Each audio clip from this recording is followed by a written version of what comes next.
How do you make money for nothing? The answer could be hiding in the 20 million tonnes of household waste we throw out every year. Before you throw that away, is there any chance I can have a quick chat to you about it? Sure. That's why entrepreneur Sarah Moore wants to get her hands on things before they hit the skip. I am a passionate buyer, user and renovator of second-hand stuff, and I've turned that passion into a money-making business. I turn old into new and I sell it for a profit. Sarah's ready to sift through as many boots and bin bags as she needs to. That is the most fabulous thing I've seen here. This is so exciting. In her search for tip treasure. I love rifling through the rubbish. And with some of the country's elite designers and makers, Hello, hello. What have you got today? I want to do what's right for this piece of rubbish. she can transform her finds into desirable, Look at that. beautiful, Speechless. valuable, You're joking. and hopefully saleable items. You always talk my kind of money, Jay. I love doing deals with you. If Sarah is successful, then she can hand the profits back to the very people who had no idea there was cash to be made from their trash. Wow!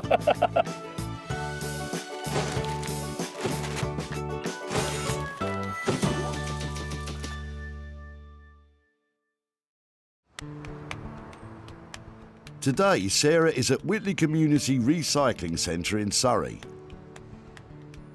Every day, up to 400 cars arrive here laden with junk for the tip.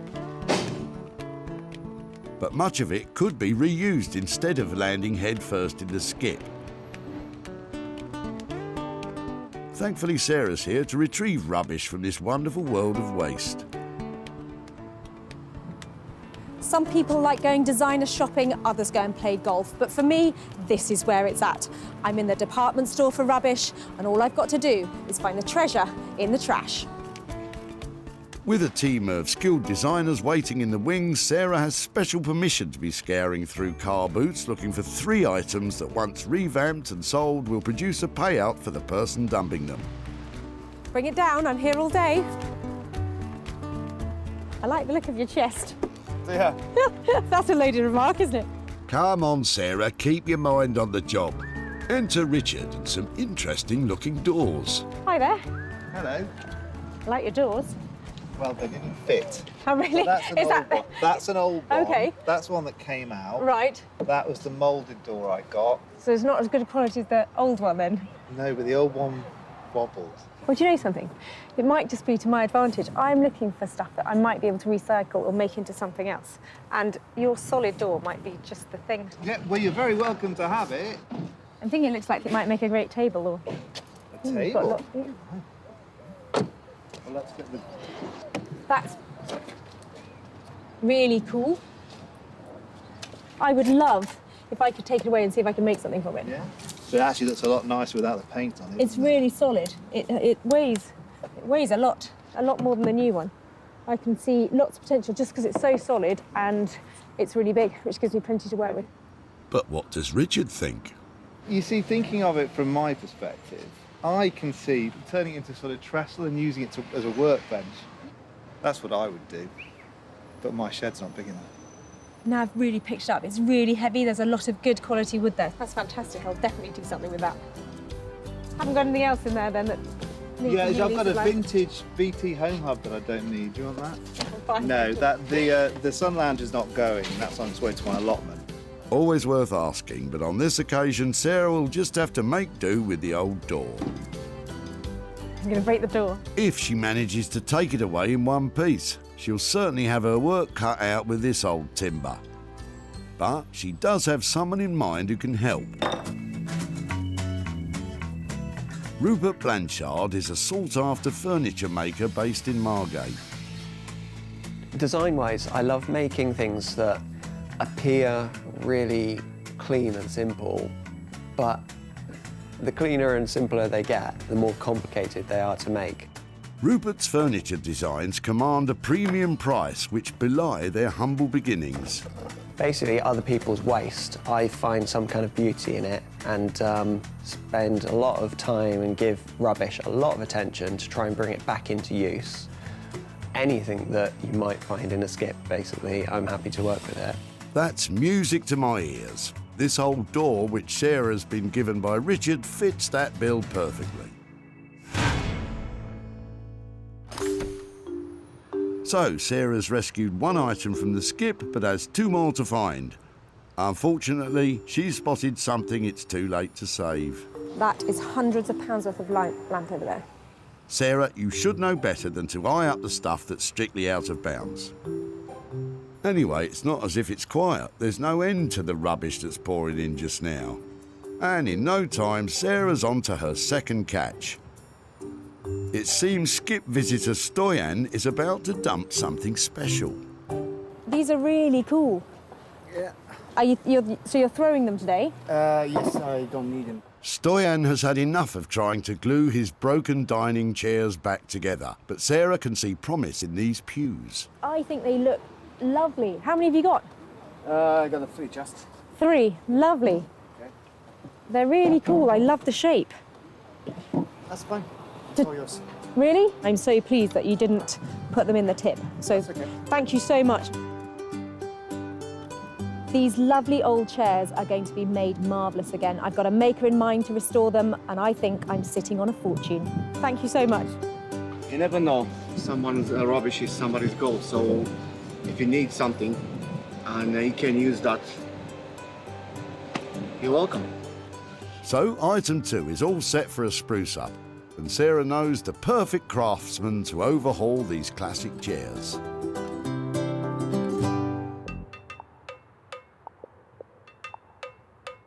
Jay Blades is a builder turned philosophy graduate turned furniture restorer.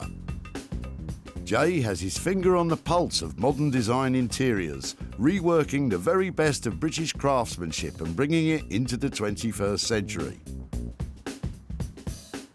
I've always had a passion for the kind of heritage that the British designers have produced over the years. Traditionalists would love to keep it as it is, but to be reintroduced into the market, I like to just add a bit of colour and add something a bit quirky. I really enjoy adding my bit and not necessarily worried about other people's reactions. It's more about, do I like it? If I like it, then it's good.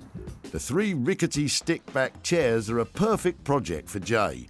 But after all Stoyan's repairs, will he be able to stick them back together again? Sarah's successfully secured 2 items for Rupert and Jay's talents, but now she needs to search for a 3rd piece of jettisoned junk she can renovate herself. Anything you fancy in there? But the pickings are looking slim. What's in the box? Shiver me timbers, some treasure on the horizon, or at least somewhere to store it. So what is it about the domed captain's trunk in the back of the car there that I find so exciting? I just don't know if it's being dropped off or if somebody's keeping it. But here's the guy coming now. The chest looks very old, and it could be a great opportunity for Sarah to make some real profit for its owner, Richard. Sorry to bother you, I was just wondering, is that something you're dropping off today? Yep. That looks amazing. Have you just had enough of it? What, is there a story behind it? There is actually. It's my wife's grandmother's. Right. So there's a bit of a story actually. Yes. Well, yeah, I don't know what she used to do with him. And she didn't go abroad, or did she always live in this country? Do you know anything like that, or? She went travelling when she was about 85, 90. So Oh, that's really? all. Yeah. So it's probably. I bet she didn't use one of these. I don't think did she was she? that then. No. Okay. She was quite. Unfortunately, I never met her, but she was She apparently sounds very. quite spirited. Yes. Does it open? Does it still? I think so. Just one of the hinges is broken, but yeah. I think that is absolutely beautiful. And I totally understand why you might have finished with it, but is it something that maybe I could take away and try and restore or do something with? Yeah. Yeah? You wouldn't mind? Rather than let's throw it away. Although it's not a treasure chest, Sarah can see some good money in it for Richard and his family by saving it from the crusher. I really honestly don't know how much it would be worth. I've never seen anything like that, so no idea. This is stunning.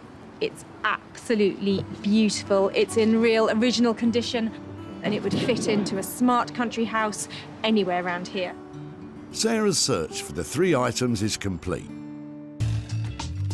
Rupert will knock the old white door into shape.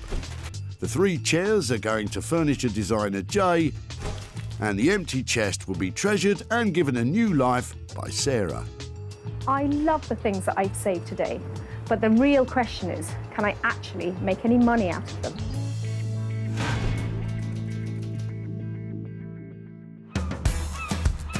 Margate is a seaside town on the coast of Kent. Like Brighton and Southend, Margate was infamous for clashes between mods and rockers in the 1960s. Fortunately, it's now well known for the Turner Contemporary Art Gallery and its very own burgeoning vintage clothing and retro furniture scene. It's also home to Rupert Blanchard, who's one of the country's leading reclamation and bespoke furniture makers. And he's used to dealing with Sarah's wild and wacky dump treasure. I'm really looking forward to Sarah turning up. I don't know what she's actually turning up with.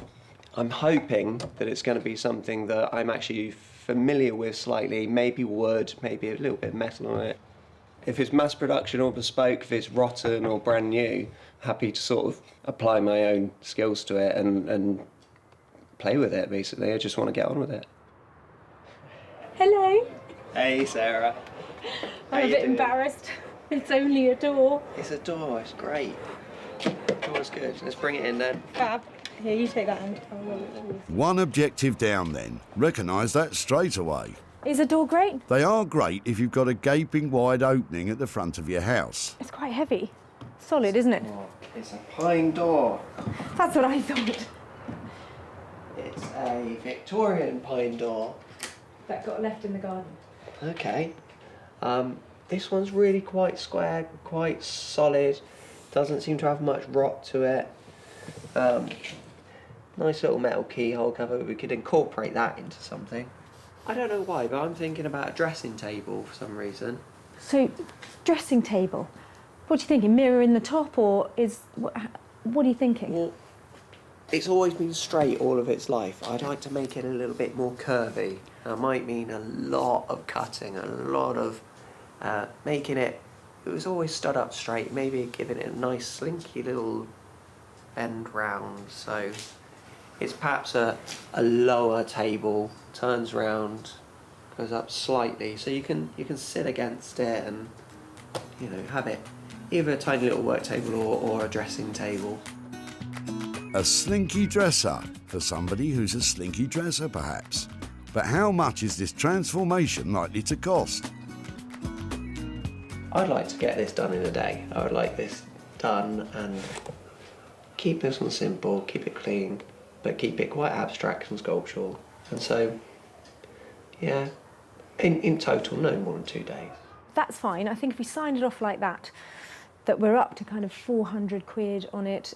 If there's a bit less than that, that's great. That might mean something more for the guy who dropped it off. So if we keep it to that kind of ballpark, I'm happy with that. Yeah, I don't see any problems with this. It's going to be quite a sculptural challenge, quite a interesting thing. I think it won't be to everyone's taste, this one, but I think we're going to do something new that people haven't seen before with this one. So from distressed door to pop art dressing table, that boy is a genius. With costs of up to £400 to transform this old door into a slinky pop art mirrored dressing table, the pressure will really be on Sarah to sell it for a premium price if she's to return a profit.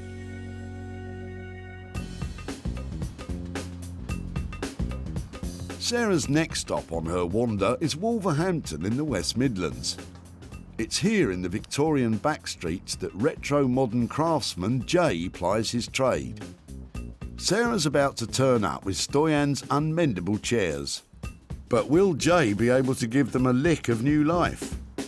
All she's told me is just something that's beaten up and it's a bit broken and I can have to work my magic on it. Normally my style is repairing stuff and then adding a bit of je ne sais quoi to it.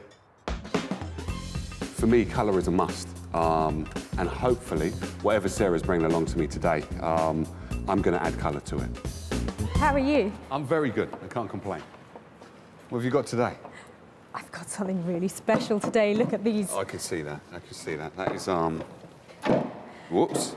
They need some work, don't they? They do need work. These scrappy seats are actually classic British Urkel dining chairs that were built at their factory in High Wycombe in the 1960s.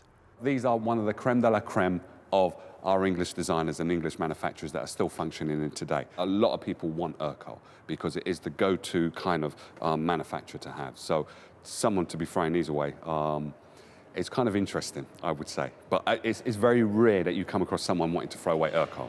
Very, very rare. The guy dropping these off, he said he'd bought them from the car boot.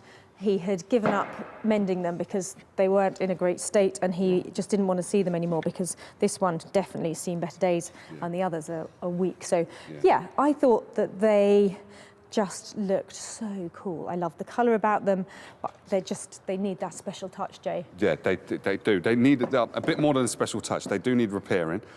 So what we've got is glue that someone's tried to glue them with. And the one thing glue doesn't stick to is glue. So I'll have to remove all of that glue. This is coming out as well. No, I'm hoping that the state of them wasn't too bad. And then I thought, you know, you are the go-to man for Urkel. Yeah. I've seen the kind of fresh new look that you've put on some of their pieces, and I'm sort of wondering, you know, is how much colour we can introduce them, and if that's all right to paint them. I think that adding some colour is not going to be too detrimental to the design of this piece. I will introduce colour, but I won't overdo the colour on these. It will be very modestly done. I do love these pieces, so I can't wait to start working on them, actually. You know what my next question is going to be? It's going to be money. Money, money, money. £50 each.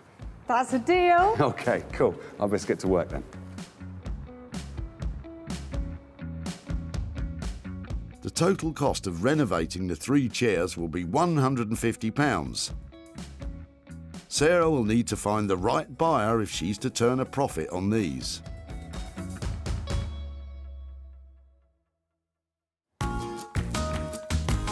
So, with 2 items dropped off and hopefully on their way to be saved and sold, it's Sarah's turn to get stuck in back at the Reclamation HQ in Sussex.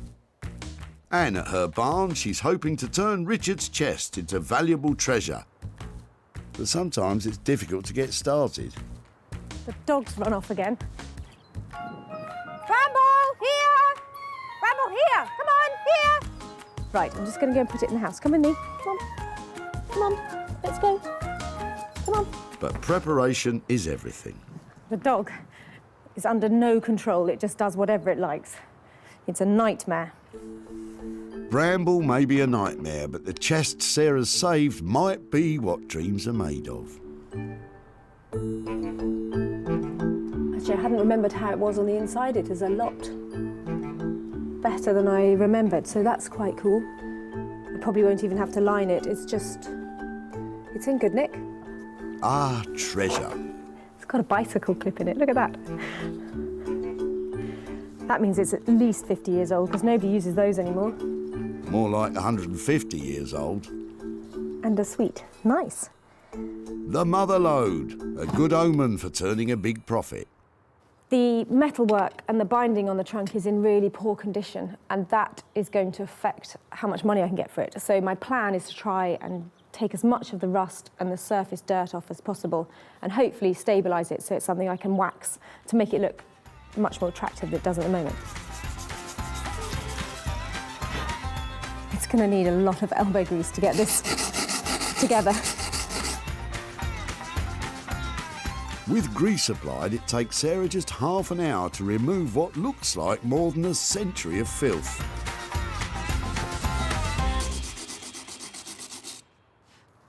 That's great. It's missing its clasp here, look. Should have one of those on this side, but that's missing. It seems this trunk also comes with a lot of baggage. Quite recently, somebody's put a couple of screws in here just to hold the hinge on. So I need to find out how big they are and go and get some better ones, hopefully with some sort of rounded top to them. Looks like they were hammered in before, so I'm not going to be able to do that again. All of the polishing is beginning to pay off, and Sarah's starting to get a hunch that this chest could be quite valuable. What I might do is just take a picture of it and pop it on social media. I'd like to know how old it is, if anybody's seen one like it, particularly if anybody's sold one before and knows how much it might be worth.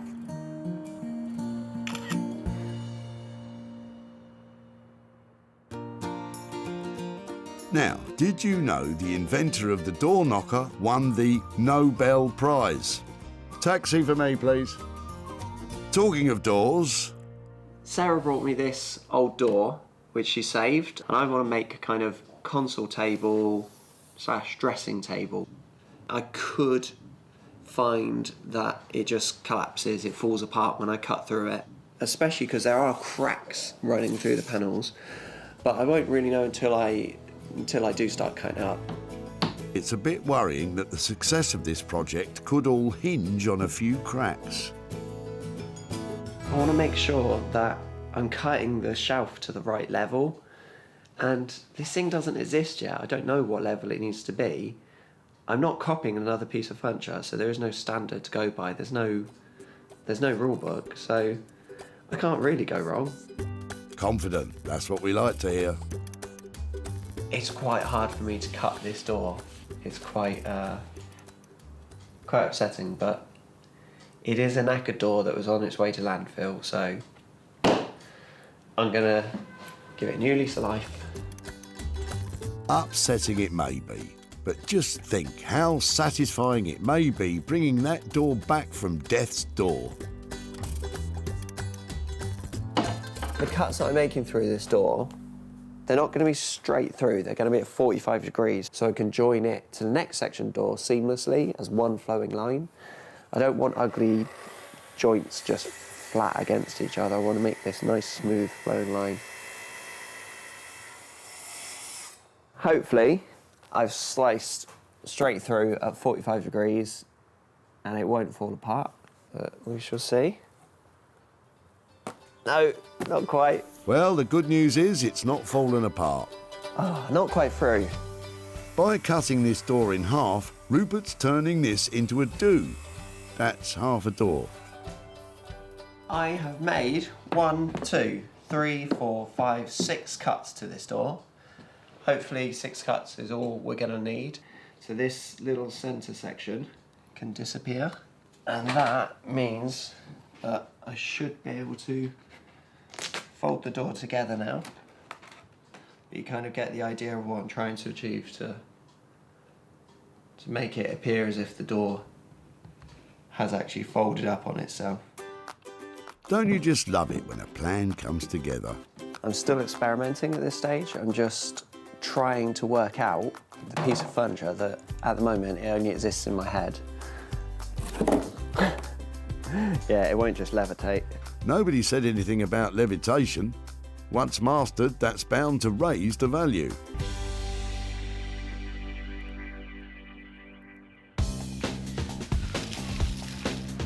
And in Wolverhampton, Jay's still purring over the Urquhart chairs. These are a stickback chair. I think they originated in the 1960s, and this is classified as the Urquhart's originals. British manufacturing, what I say at its best. Sexiest leg in furniture, and it does exactly what it's supposed to do. Looks good, holds the seat up, perfect form. This is a part of English history, and I'm just adding my little bit of woo to it. Although Sarah brought 3 chairs for Jay, he's decided that one of them's too far gone. So he'll use the 3rd one for spare parts for the other 2. All of these have to be sanded down, and that's all of the sticks, including this bit here. That is kind of like water damage on there. So it will be interesting to see if that has gone through and I can't clean it off. What I might then have to do is just paint this. So the design, what I've got in my mind, is determined by what the chair unravels to me. And unravelling before our very eyes is Jay's plan for the colours.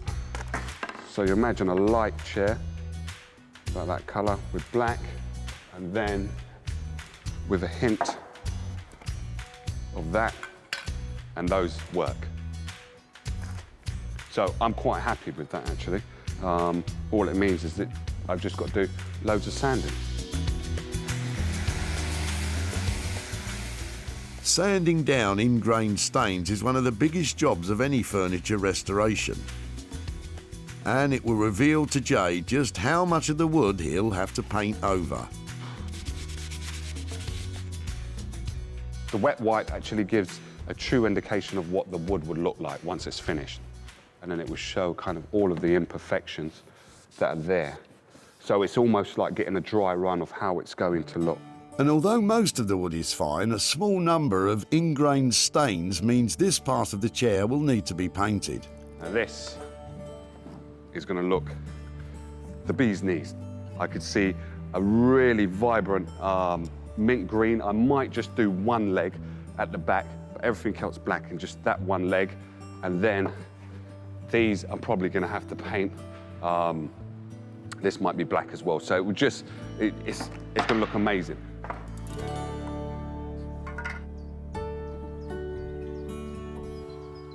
Back at her house, the photo Sarah took of the old trunk has generated some results. She's been directed to a website that deals specifically with travelling chests like Richard's wife's grandmother's. So there's all sorts of different trunks on here, but basically it's a dome top antique trunk, and it looks like it might be American or continental. It doesn't look like it's British. So, and probably 1870, something like that, are the similar ones that are coming up on here. And wow, some of them are as much as $3,000 a trunk that look just like our one. I mean, the condition of ours is not great, but we might be talking as much as £1,000 for that trunk. And that will be amazing. Sarah's success is measured in sales, and she always seeks out the best opportunities to maximise profits. Hosting regularly her own furniture and clothing sales from home, Just sold the sofa. advertising and selling online, Let's get that online.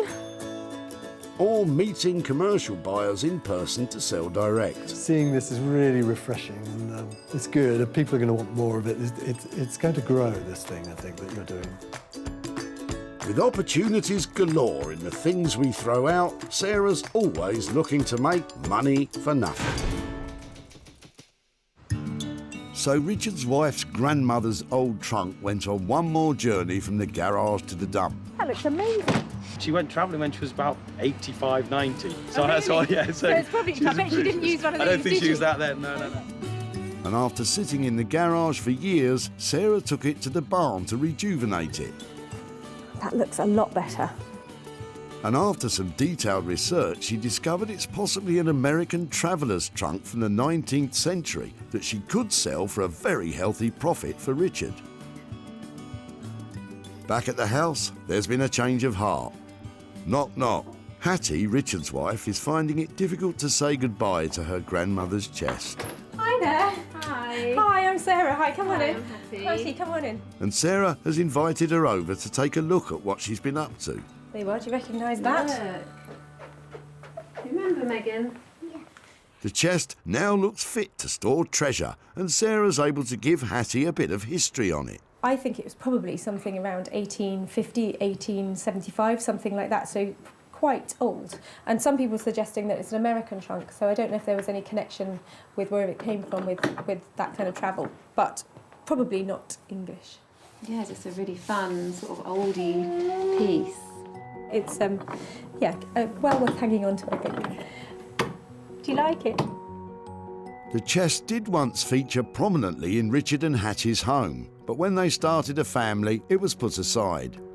When we had Megan, as soon as she was mobile, I was just really concerned about having it in the house because I thought with the metal edge, I was just worried if she lifts it up, it could literally, chop her fingers off. So that's when it went into our garage, which unfortunately is a bit damp, and that's when it sort of got into a bad way.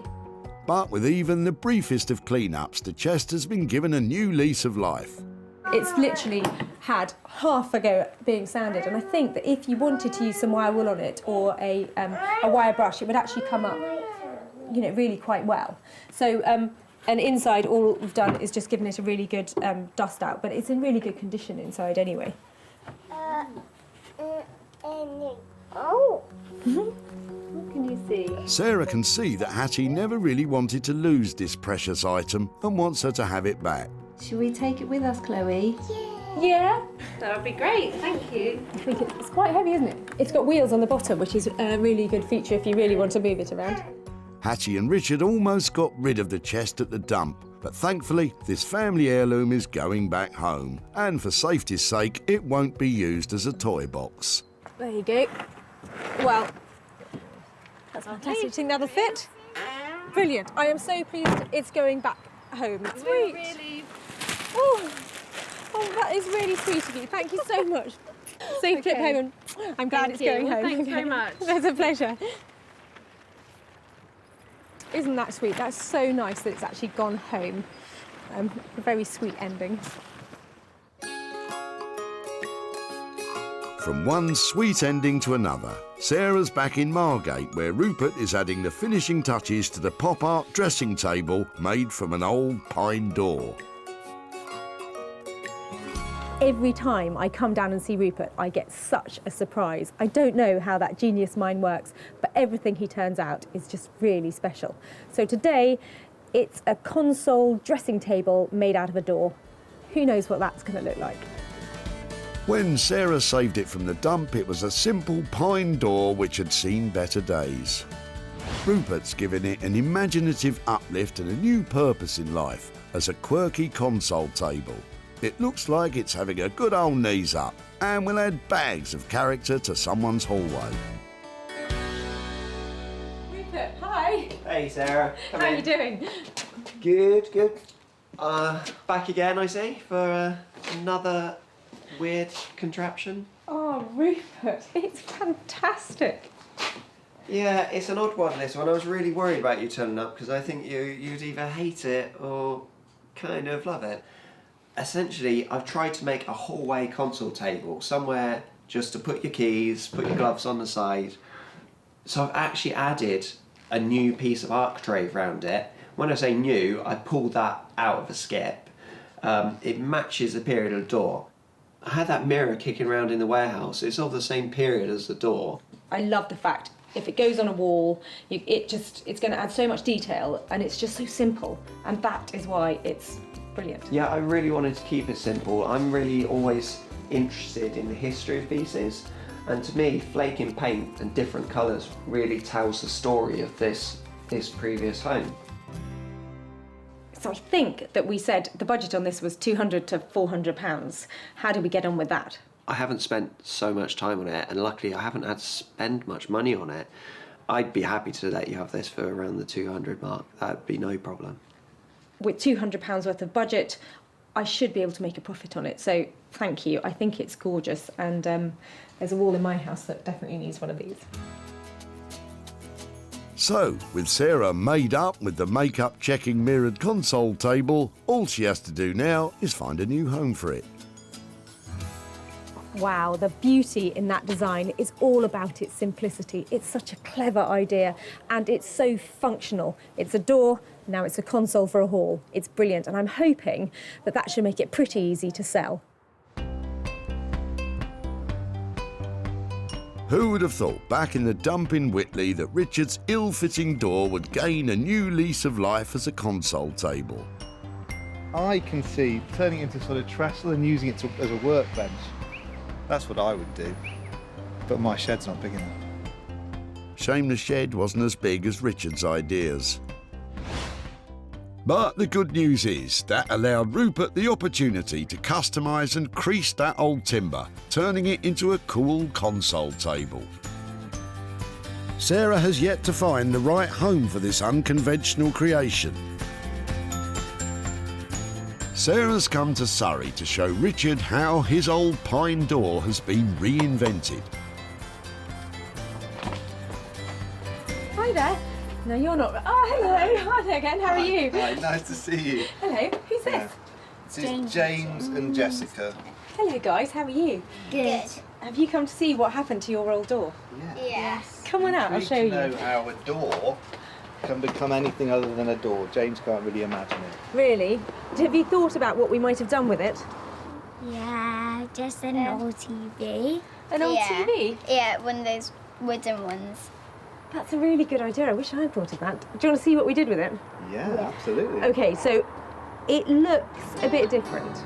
This is something that is probably not everybody's cup of tea, but your door went on holiday, it went all the way to Margate to this amazing designer who's called Rupert Blanchard. And he has made your door into, it's a console table.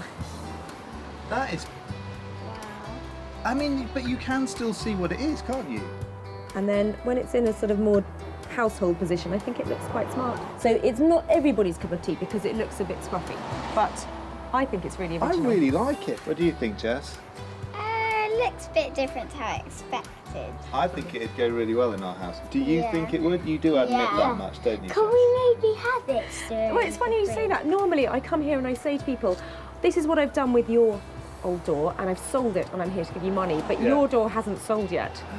So I can either give you the door or I can hang on to it and try and sell it for you. I'm pretty sure that we're going to be wanting to take that off your hands in the few minutes that I've thought about it. I really, really like it. But yes, so please send us all the For my room! Yeah, it could be for your room, could be for your room, maybe for the man cave. Really nice to see you again. Thank you ever so much. And I'll be in touch very shortly. Take care, bye-bye. Sarah never sold the piece, but Richard decided he wanted it for his home. Sarah may be £200 out of pocket, but at least it was a happy reunion for the old door and its original family.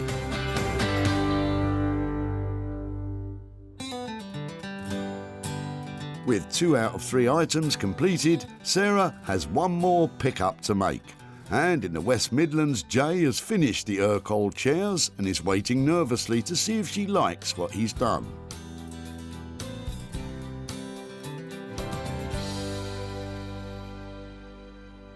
Well, Sarah knows I love Urkel, so her bringing me these, hopefully she'll be pleased with what I've produced. I would have these in my house all day, every day. These are really, really brilliant. But will Sarah agree with the radical approach to colour Jay has taken with these classic chairs? I can't wait to see what Jay has done. He's Urkel's biggest fan, and I'm hoping that with the pair and the spare that I dropped off, he's managed to create 2 fabulous Urkel stickback chairs. When Sarah brought 3 chairs to Jay, they were on their last legs. And now, 50 years after they were made, they're cutting-edge Urkel chairs once again. What have you been up to? You're just a genius. Look at that. Just the one leg. Just the one leg. How quirky is that? All they needed was a decent amount of glue, taking the glue that was out of it, and then putting them back together, and they are ready to go for another 60, 70 years, I believe. Perfect. Made my day. Absolutely perfect. I think you've kept that purity, that Urkel finish and that look, and just enhanced it. Oh, just world class, brilliant. Yeah. Couldn't be more pleased. Flattery will get you everywhere. Flattery will get you everywhere. Oh, good. I think we set the budget at 100 quid for the pair. Did we come in on budget? We came in on budget. We came in on budget. Luckily, Sarah can already see how these ultra-modernised, chic Urkel chairs will sell themselves. They were tired and they were going to a skip, and look what you've done. Yeah. Fantastic. Thank you. Thank you. I'm glad you're pleased. I'm glad you're pleased. I think you can tell. I really do like them. I knew they were coming home to the right person, and I'm sorry to say I'm going to take them away. Yeah, you will. You will take them away. Yes, they needed a little bit of glue in, TLC, but the beauty with Urkel furniture is that it will last the test of time. It will outlive me, most probably, and it will be a case of if we can just add a little bit to it to make it just look like, ooh, or draw people's attention, that's what I'm all about. At the dump, these battered but beautiful Urkel chairs were about to be discarded forever. They're really cool. I love the shape. Sarah thought she could make a profit from them, and Stoyan was very happy to let her try. If you need something and you can use that, you're welcome. And with a touch of J-Blade's design wizardry, they became cool retro chairs with a bright future ahead. Oh, just world class. Brilliant. Couldn't be more pleased.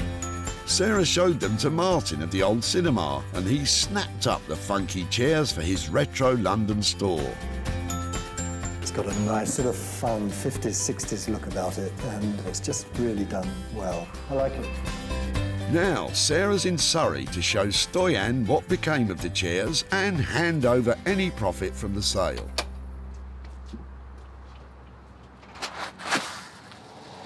Hi there. Hello. Hello. Hiya. I'm Sarah. Hi there. I'm Liliana. Hi there. I'm Hi, nice to see you again. Nice How to are see you? Yeah, very well, thank you. I've bought some pictures to show you of your Okay. chairs.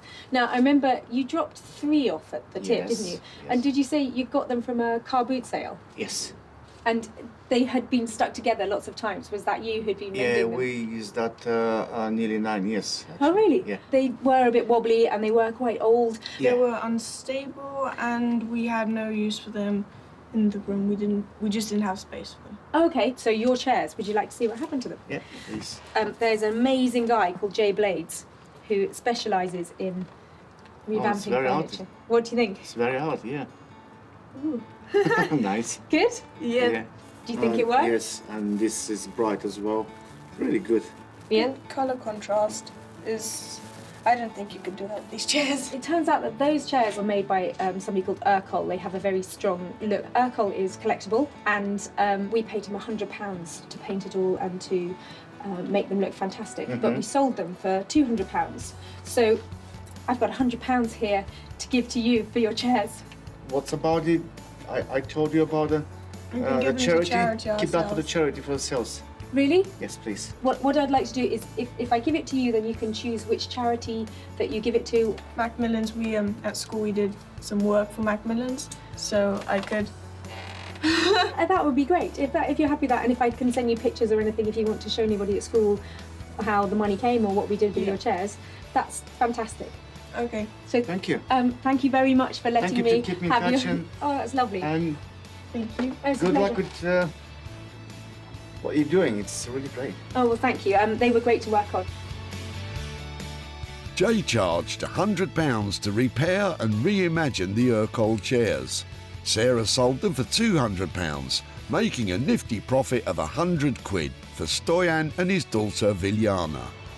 It's been really emotional to see Sarah and what she's done with these chairs. For me, it was just the chairs which done the job for me.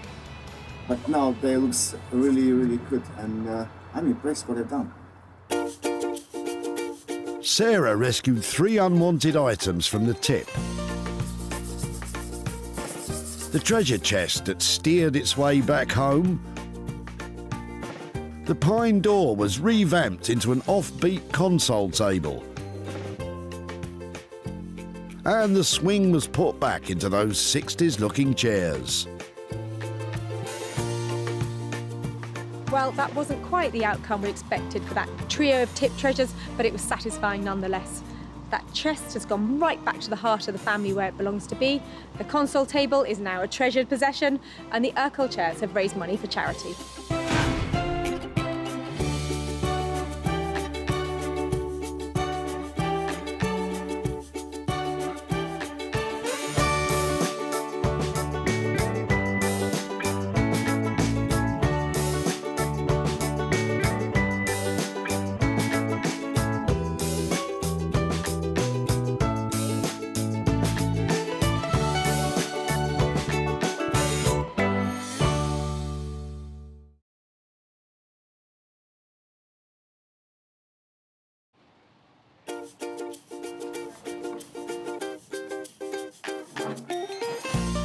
How do you make money for nothing? The answer could be hiding in the 20 million tonnes of household waste we throw out every year. But just before you throw it away, would it be possible to have a quick look at it? That's why entrepreneur Sarah Moore wants to get her hands on things before they hit the skip.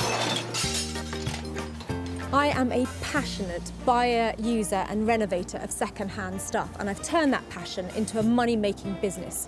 I turn old into new and I sell it for a profit. Sarah's ready to sift through as many boots and bin bags as she needs to. That's vintage gold, isn't it? It's really exciting. In her search for tip treasure.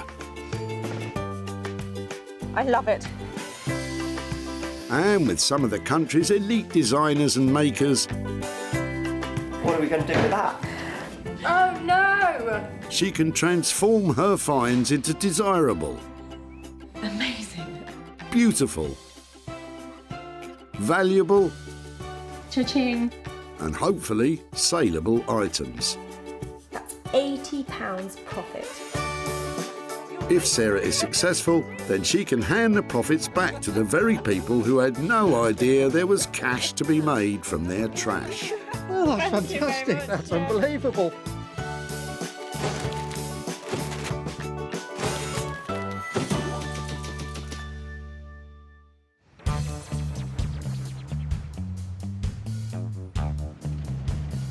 Today we're at the Whitley Recycling Centre near Guildford, where 800 tonnes of waste is dumped by Surrey locals every month. It's so exciting. People are flooding in here all day long, and I'm going to turn their old into gold, their trash into cash, and make some money for nothing. Remember that Sarah has special permission to rummage about today, so don't go pestering people at your local recycle centre or you'll be the one getting thrown out. What are you clearing out? What's going on today? Sarah's combing through cars looking for 3 unwanted items to turn into cash for whoever's dumping them. I'm loving the look. Well, thank you. Thank you. It's much smarter. Flattery will get you everywhere, Sarah. At the far side of the centre, Philip may be about to dump just what Sarah's been looking for. That's vintage gold, isn't it? Any chance I could have a word with you about your sewing machine? Of course. Are you throwing everything? Everything must go. Wow, so how long have you had this? I don't know. I think it's been probably around for about 40, 50 years. Right, yeah, it I looks recall. about that age, doesn't it? Sorry. It's heavy. That's right. Heavy's great. It hasn't got the sewing machine in it as well. Probably. It has. It has. Do you actually want it? I really want it, yes. There's such a lot of things to dispose of today. The sewing machine is more than enough for now, Philip. But what do you think Sarah will do with it? Hopefully, if she's a good girl, she'll learn to sew on it. Careful, Phil, that attitude's about as out of date as the sewing machine. It is absolutely beyond use, but it's these legs and this lovely flywheel and all the bits down here that I think are where the money is. But everybody has made tables out of these things, so I've got to find something to make out of it that is really original and inspired. And at the moment, I'm lacking the inspiration. I'm hoping, with a little thought, this could be something fantastic and actually quite valuable. So that's the first item all sewn up. Sarah may not be sure how to transform it into a moneymaker, but she knows a man who could. Rupert Blanchard is one of the country's leading reclamation and bespoke furniture makers. He's used to turning Sarah's foraged furniture into something saleable. I'm really looking forward to Sarah coming and see what she's managed to discover. I hope it's something that I'm familiar with and I can identify its history, but I want to add something to it, so I want to completely destroy it and turn it into something brand new, but retain somewhat of its past story, its past history, its past relationship with someone, and really build a new relationship with it now, make something brand new, and start making new stories. Rupert does love working with unloved items, but Sarah could be stitching him up with this one. So, Sarah's saved her first item from the skip, but she has 2 more to find. And another piece of classic manufacturing has just pulled up. I absolutely love it. How long have you had it? I've had it about 5 years. Well, it's lovely to see it being used. The car's not up for grabs, Sarah. Get a move on and find your next item. Ah, wait, Emma might have just the thing. Go on, have a sneaky peek while she's away. Wow, I wonder if I'm going to be able to have that. Look at that. I think it's made of metal, and that makes it really easy to use, so I'll just see if I can get hold of that. Hold on. Hi there. I'm looking for things that I might be able to recycle or make into something else. Okay. And I was wondering if it might be, you might share this or let me have it. You can have it. No, you're welcome to Really? take it. Oh, it's quite heavy, isn't it? It's not that bad. I know, actually, in the scale of baths. No, I thought it was going to be heavier. Well spotted, Sarah. Spending most days at the dump, you're due a bath. That's brilliant. I love the shape of it. Exciting. Well, thank you ever so much for letting us take it away. No worries, That's have great. fun. Thank you. Sarah clearly sees potential with Emma's bath, but what on earth could she make from it? I'm thinking she's going to make some kind of weird 60s seats or something. I love this bath. It's made of tin. I'm going to be able to cut it up and make something fabulous out of it. And I reckon if I made 2 armchairs, I could make 500 quid out of this. Emma's guess wasn't too far off. So, with Sarah's second item in line for a radical redesign, she'll have to call in the services of a designer who loves heavy metal. Beck Simon is one of the country's best artist blacksmiths, creating high-end interior furniture and bespoke metalwork commissions. Beck's is normally specially commissioned for unique pieces of artwork and has no idea what's coming her way.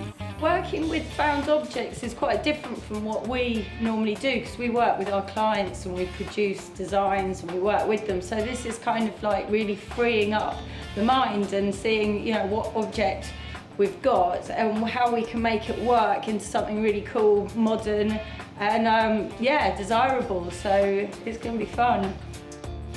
It would seem bath chairs are the obvious choice. So how will Bex make them stand out?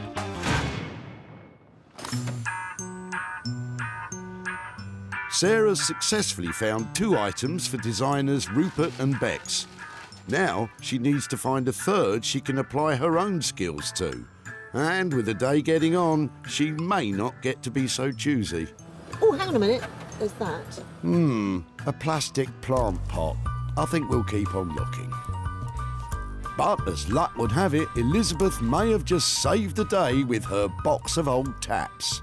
My husband, when he did the central heating years and years ago, Yeah. couldn't bear to ever throw anything away. Oh, I'm like him. I can understand. I can understand And that. so I'm gradually getting rid of them because they're no use to me. But if they're, I was going to put them in the recycling. Well, do you know something? I'm looking for things that I might be able to add to projects or make something out of. Right. And yeah, these are just what I'm after. Something really chunky and old, and you know they've got that classic look. That would be really nice. Yes, I'm just only too pleased for them to be reused. Thank you so much. When we moved into our house many years ago, and my husband had old pipes, couldn't throw them away, of course, and redid it, and they've just been in the garage ever since. Look at that absolute box of joy. These are just fantastic. They're not perfect. They're in a bit of a state, but I have to be able to make something brilliant out of these, don't you think? Okay, bye-bye. It was great meeting that lady, and it was really sweet that she let me have those taps and things, and I just hope I can do them justice and make something lovely out of them. Sarah's 3-item search is complete. Philip's sewing machine will be going to Rupert, Bex will work on Emma's old bath, and Sarah will be hoping to create a cash flow from Elizabeth's taps. It's been a fantastic day here today, and I've met some great people.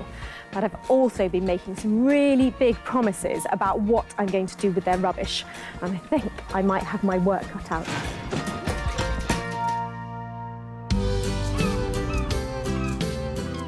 Sarah's first stop is the seaside resort of Margate. For over 200 years, the town has been a popular holiday destination for Londoners. But with the recent opening of the Turner Contemporary, a cultural renaissance has been happening here. And designer Rupert Blanchard is at the heart of it. He's looking forward to another special delivery from Sarah. I did hear from Sarah that she's going to bring me something that she thinks is going to really challenge me this time. I'm not so sure. She's not seen some of the rubbish I've actually worked with, so I'm happy for her to bring it on. Rupert, I have got something I need a hand to bring in. Okay. It's heavy. Is it an elephant? No, it's definitely not. Well, it might be the elephant in the room, but come and have a look at it. Okay. Oops. Watch your toes. That's fab. There you go. Let me pop that up there. I think it still opens up. Still working.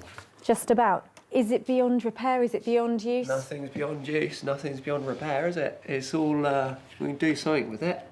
I was wondering if maybe we could use it as some kind of flip-up thing where somebody's got a screen, either their laptop in there or it's the TV screen or something like that. So it's a possible home office-y thing.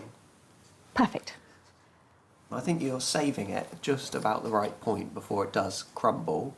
The sewing machine itself and the mechanism still work, so maybe you'll turn a handle and your screen comes up. Maybe you do something and it actually appears.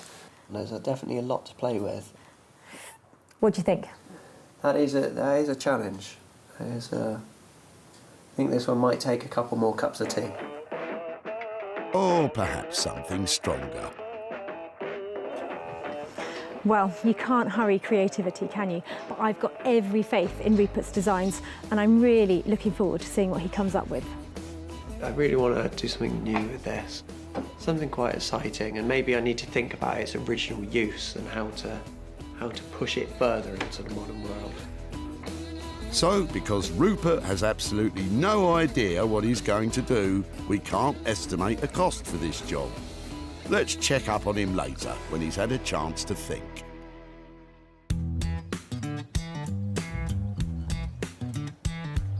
So, while we leave Rupert to put the kettle on, we travel further inland to the Surrey countryside.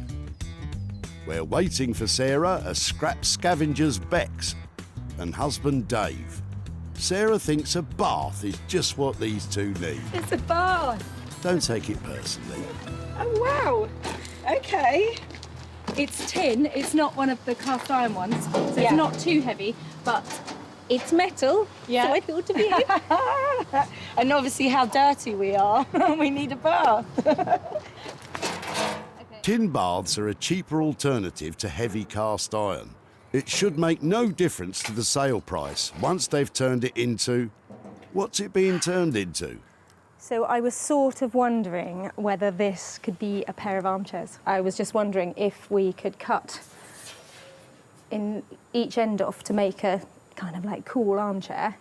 That would probably work quite well. What I haven't done is actually sat in it. Do you think maybe we should put it on the ground and sort of see how big, you know, Oh, is it yeah. possible to get two out of it, do you think? Pop it down. Okay, you sit that side, I'll sit this side. Two birds in a bath. You've got the taps end, I win. I always end up with the taps. OK, so my end's comfortable. How's yours? I'm sort of quite propped up, but that's okay. The only thing I was wondering about, just having a couple of holes in it so we could put a cushion pad on it, so maybe just in the base, a cushion pad so you don't slide out of it. Yeah, no, definitely. If I get out, will you shoot you across this place? Yeah, I think, yeah, we can go for that. Definitely give it a go. Give anything a go, Suze. It's a clever idea to turn the bath into two separate saleable seats to double the potential profit. Oh, it's quite cool up this end. As long as we don't break the bank making it. I suppose we're looking at £30 to £40 to get a cushion made if I was to make up a very simple square to go in it. If we've got, say, 400 to 500 to do what we need to do, I reckon we could have a good go at it with that. Fab. Well, that sounds like a great plan. Shall I leave it with you? Okay. Don't sound too enthusiastic, Bex. 2 bathtub armchairs. That should be easy, right? There's quite a few unknowns as usual, aren't there? Yeah. How much enamel's going to stay on it, how much the shape's just going to fall apart. But we will remain positive. That's more like it. The armchairs should cost between £400 to £500 to make, plus a little extra for the cushions. Selling them for any more than that means Sarah's in profit.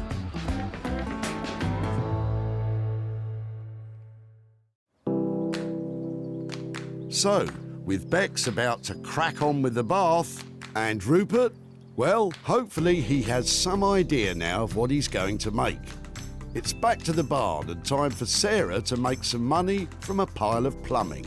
So I picked up this whole box of taps at a tip and thought, brilliant! That would be so easy to use. There's so many of them. They're really old-fashioned and charming looking. But now I've got more back home, I just don't know what to do with them. Why don't you get them all out and maybe something will come to you? That one's quite cool, but...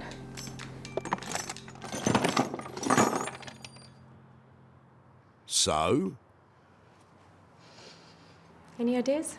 What's with you and Rupert today? Get those creative juices flowing. I thought maybe I could use them to make some really smart lighting, you know, have some blue bulbs coming out of them, but really it's very complicated what's inside them. But then I'm wondering, maybe with these sort of angular bits, if I can make a towel rail, something useful for the bathroom. I think I should put them back somewhere where there is water involved, otherwise they'll just look inappropriate. And hope that there's some way of fixing them together, perhaps onto a backboard that would make a really cool place to hang a towel. Towel rail, that'll do. They're quite good. There's one there. Okay, so I've got two of those. Except I didn't see a rail in that box. And I have got this piece of copper pipe left over. It's not brilliant, but I'm thinking maybe... Yeah, it does fit. This one's starting to come together. If it could sort of come out of the wall on those bits. And because it's all made from plumbing, it'll be a heated towel rail. Am I right? Yeah, it's never going to be one of those heated... I mean, it could be if I got it plumbed in, but I think it should be decorative only because I've got no budget to spend on this and I just want it to look pretty cool and a pretty quick fix. Cheapskate. So, while Sarah puts together her pipes, back in Margate, Rupert's had a bit of time to think about what he'll do with the old sewing machine. And we're no further forward. This one is my biggest challenge to date. There's a lot of very easy things you could do with it, but I want to come up with something new. This is approximately 100 years old now. It's broken, the wood's delaminated, metal has rusted, corroded and snapped. Depending on what you want to do with this, you could spend hundreds, you could spend nothing. My preference is always spending nothing. With no idea how this is going to turn out, Rupert plunges right in. I'm going to start by taking it apart, lay out very neatly what I've got to work with, and hopefully that will help me in the design process. First, Rupert carefully removes the original sewing machine, pulls out the drawers. These are quite genius things, how they're put together. There's so many different components. And finally, Rupert unscrews the wooden top from the cast iron base. Rupert subscribes to the art of knolling, which essentially means taking things to pieces, laying them out neatly, and then having a think. So I've taken Sarah's discovery apart now into many, many components. There's a lot of beautiful little elements and lovely little design details going on. But what I do with them, I still don't know. A few more cups of tea. More tea? I'll just go and get an ice cream while you think, shall I? The Singer Company, who manufactured the first practical sewing machine for general use, was established back in 1851. By 1900, Singer was producing 40 different sewing machine models. And by... Oh, I've had enough of this. I can't stand it. Rupert, tell me you've got something for us.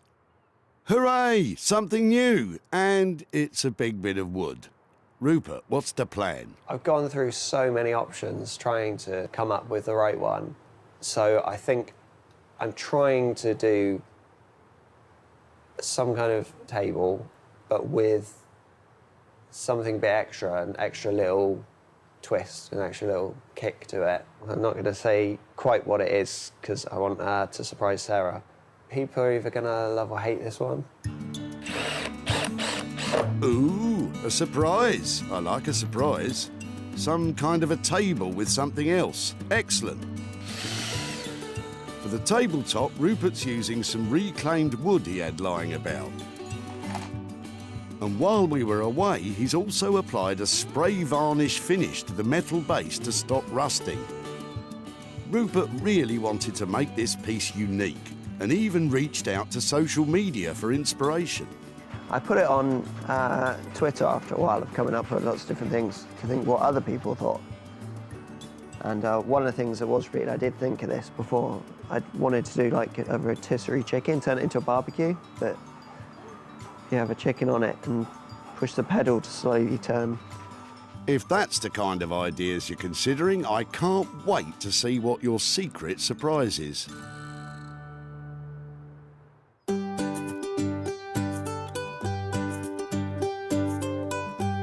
Back in Sussex, Sarah's one step closer to making a towel rail from the box of old taps. But she still has to source a wooden back panel that will eventually fix the rail to the wall. But luckily, Sarah's a hoarder of all things, well, of all things. And after a quick trip to the shed, she usually finds something she can work with. I'm trying to find a backboard that I can mount the whole towel rail on. And I had this bed, in fact, a pair of beds that I have had for about 5 years, and they are completely broken. They've fallen apart. But I've always loved the wood and thought one day I might use it in a project. So that will work really well. It's really heavy. It must be mahogany or something. And it's old. I think it's French. It's a really good green colour. And that, I think, with all that copper and gold, pretty much untouched, will be perfect. So, with the back panels scavenged from herself, it's time for Sarah to plug in those power tools. She's using an electric jigsaw to cut the old bed frame the correct length for the towel rail. Next, it's time for the power drill. She's using a flat wood drill bit, which is perfect for bigger holes. Hopefully that's all right. Quite an achievement for just over an hour's worth of work. But will anyone buy it? Sarah spent just £12 on extra metal fittings to attach the rail to the backboard. So she's got to make more than £12 from it, surely. Meanwhile, back at the forge, Bex and Dave are about to start the process of turning the bath from something you lie in to something you'll want to sit on. Are we just cutting it in half? Sarah was hoping to get 2 saleable seats out of it, one from each end. But do the team think it's a possibility? We've never done anything with a bath before. Apart from washed ourselves after work. And then it's pretty grubby. It can't be worse than that. Or maybe it can. Bex starts by drawing up plans for the frame. But what can they do to make it not so bathy? There's got to be something about the design that moves it on from being half a bath in a frame to a considered chair. What about if we made a big frame and turned it into a swing? A bucket swing. No. Maybe keep on thinking. Dave gets to work cutting the first seat from the plug hole end. Dave's very careful not to chip away at the enamel, which could spoil the finish. Once it's removed, he'll have a better idea of what needs to be done next. But first off, how are you going to plug off the plug hole? Why don't we get a plug? Genius. Put a plug in there. Yeah, a bit quirky. Yeah. And get some taps. That'd be uncomfortable. That would be like how I have a bath. Somebody else gets the comfy end.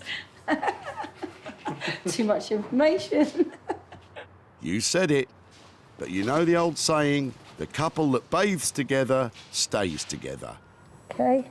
In the interest of keeping costs low, Bex and Dave are using scrap iron they had lying about, which they are bending into curves to form the base the bath will rest upon. With this, again, because we're working to a budget, you know, we can't really order in, you know, the steel that we need. So we're just looking to see what we can use. So It is. It's really testing your design ability. You know, you're not sort of sat down drawing it out. You know, having a big sort of conversation with a client. You're literally right. Here it is. Let's get on with it.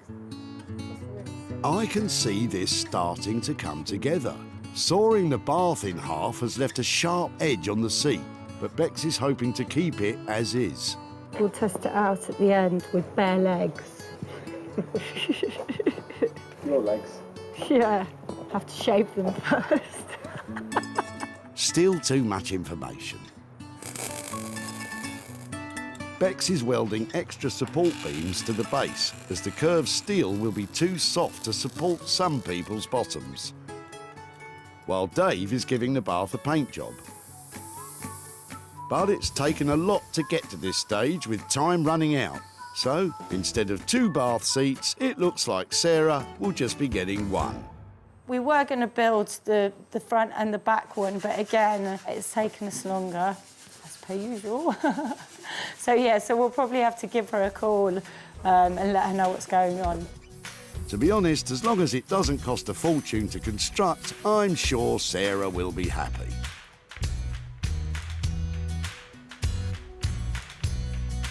Back at the barn, Sarah has downed power tools and is nearing the end of her own restoration project.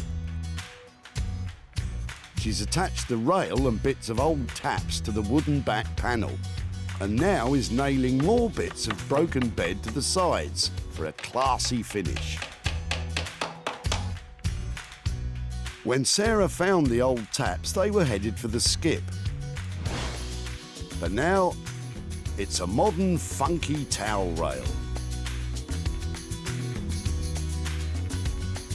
Sarah used matching black steam valve handles that make the piece more industrial than domestic. The extra materials Sarah used were compression joints, which form an L shape attaching the rail to the backboard. And the backboard? Well, it was an old bed, but I think it does the job nicely. All in all, a quick and effective turnaround, Sarah. Just for a change, I have to say, that was refreshingly fun to make. It's really quite simple if you're using any of these compression joints that you can get at plumbers merchants, because they literally tighten up together and give you a really secure join. Probably not waterproof if you don't really know what you're doing, but certainly good enough for making this kind of thing. So probably all in all, it was only about an hour and a half to make, and I only spent £12 on materials. So hopefully, enough here to make some profit. I'm sure you'll find some plumbing lover to buy it for more than £12. So go on, get it sold.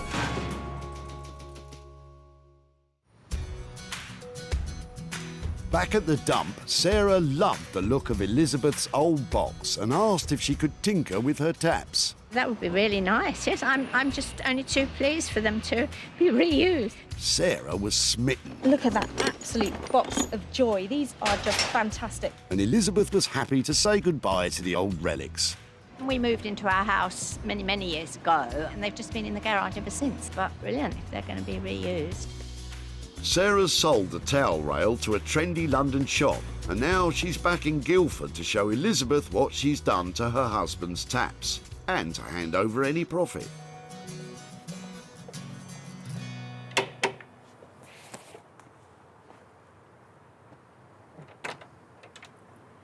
Hi there. Hello. Hi, Elizabeth, it's Sarah from The Tip. How are you? Hello, I'm fine, thank you. I just thought I'd update you about what happened with your taps. Yes, right. Were you wondering what we might do with them? Well, I couldn't think of anything, actually. They're just old taps to me.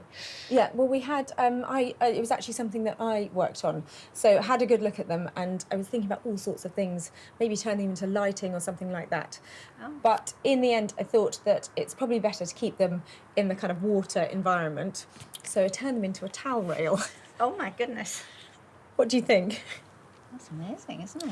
Yes. I know these were your late husband's. Yes. I hope he would approve. They've actually... He would. He would. So after the stuff has been made, we try and sell it, and they were actually sold for £75. Goodness me. What do you think about that? Do you think...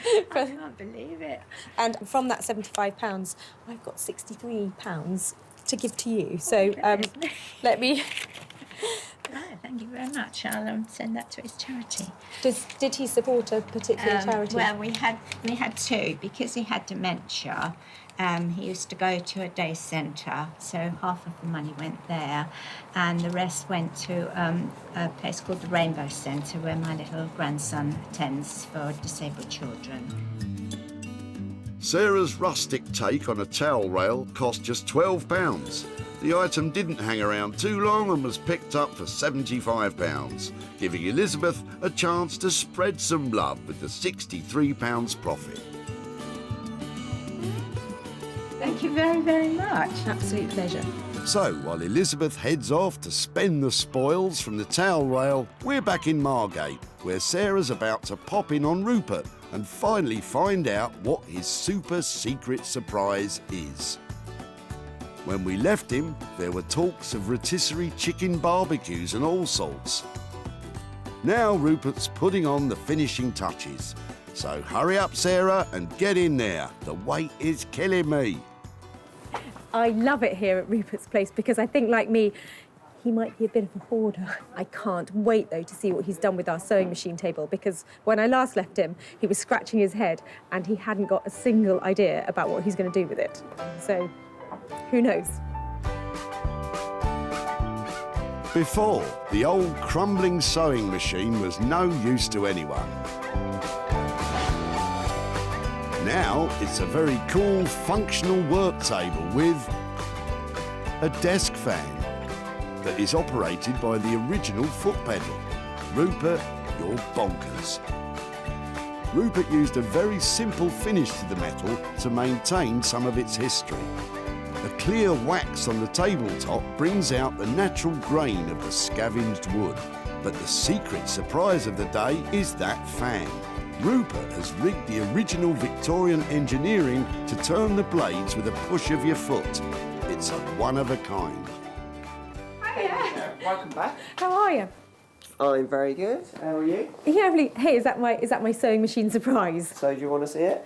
Yeah, go on then. Come on. A sewing machine surprise because it doesn't actually have a sewing machine anymore.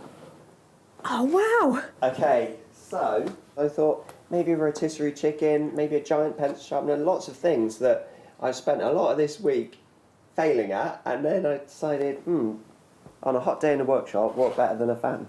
I absolutely love it. Let's see it in action. Yeah, so there's a little hidden hole under here. Okay. And so now for the pedal, I'll get it going. It's genius. Well, it's, I just really wanted to use the action somehow. The sewing machine itself had completely seized up. There are some bits missing internally, like someone had already taken parts off of it. So I started looking at it and realised it's all about the base. The base is a real classic. Yep, Rupert's bringing booty back with his big, beautiful bass. Go on, Sarah, give it a whirl.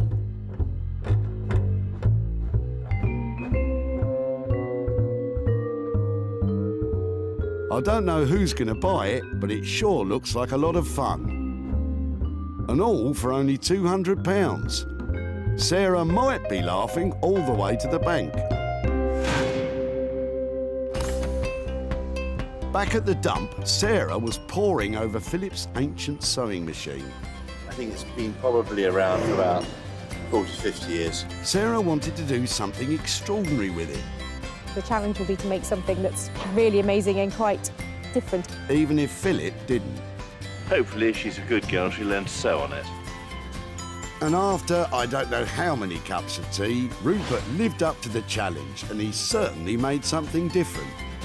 Sarah invited one of London's top retro furniture dealers in to see if it would be something that would sell in his shop, the old cinema. It's good, it's interesting, it's really fun, isn't it? I love this. Does it work? Yes, it does. He was blown away by its originality, but questioned who would buy such a thing. It can't go into someone's home. I couldn't sell it. But I love it. He took it anyway. Sarah's returned to Guildford to tell Philip that his sewing machine became a foot-powered fan and to hand over the profit. Hello again. We must stop meeting like this. Well, it's much nicer here than the tip, isn't it? It is, it is. Now, I remember when I met you at the tip, you were clearing out lots and lots of stuff. You had a van full of it, didn't you? Unfortunately, yes, this is true. I thought there were all sorts of interesting things in there. And the piece that actually was really heavy, but I'm glad that we took, was your sewing machine and the table that went with it. Do you know, I was so glad you took it as well. It was such a relief to have somebody help me off the van with that. And it's got nothing to do with age. I deny it entirely. But we did take it to an amazing young designer called Rupert Blanchard, and he created the world's first table with a fan on it using the mechanism from your sewing machine. Oh, that is brilliant. Actually, I was completely not expecting that. That is so funny. I mean, it was going to be thrown onto a dump and you saved it. Well done, you. I'm delighted to say that somebody bought the rather useless, useful piece of equipment that Rupert managed to create. And a lovely round number. I've got £100 here to give to you for the fan table. So it's money for nothing for you to do with whatever you'd like to do with that. I really don't know what to say, but I mean, I was about to throw the whole thing away, and to get this back, absolutely brilliant. It was lovely to see you again, Philip, and I'll see you at the tip. Rupert's labour and materials came to £200. It was sold for £300, giving Philip a profit of £100. Well, that's another unusual transformation that I think got approval. I think it's fair to say that Philip is now a big fan. Oh, Sarah, shame on you.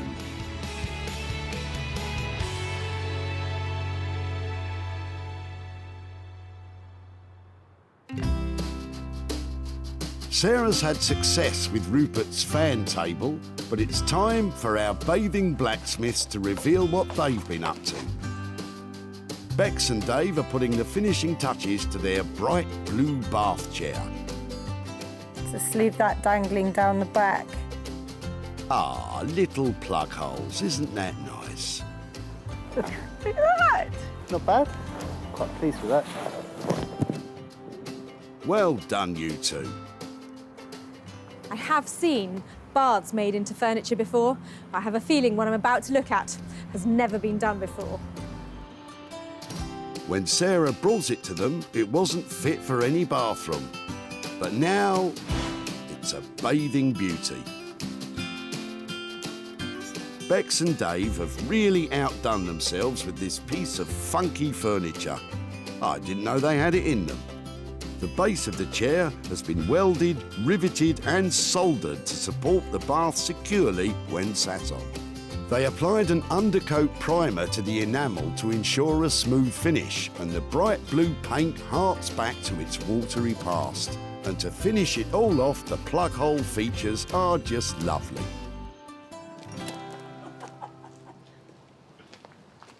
It is amazing.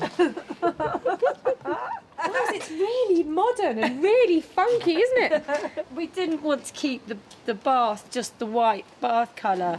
And, you know, I wanted to have that feeling of water. And, Oh, look, I love the chain. Sarah's even brought her own little cushion to give it her own test drive. It's comfortable as well, isn't it? Yeah. It makes you smile because it's got humour attached to it, but also in a very cool sort of way. So, because I keep feeling really chuffed with it. How much to spend, I don't care. Wow, that's the first time I've heard Sarah say that. And just as well, because Bex and Dave have gone slightly over budget with this one, racking up £400 worth of labour costs, plus about 80 quid's worth of paint. Sarah will be looking to slap a high price tag on this when it comes to be sold. So just in case that wasn't clear, I absolutely love that chair. It might be over budget, but as far as I'm concerned, it's got bags of style and it should sell really well. It is an inspired piece of design. That was a brilliant reaction. I mean, it is quite a striking piece. It's still got the bathy feel about it, but, you know, in a quite cool way. It's good, yeah. Really pleased with the blue. The blue was a good choice, wasn't it? And the brown. The brown was a good choice too. Have another. Yeah.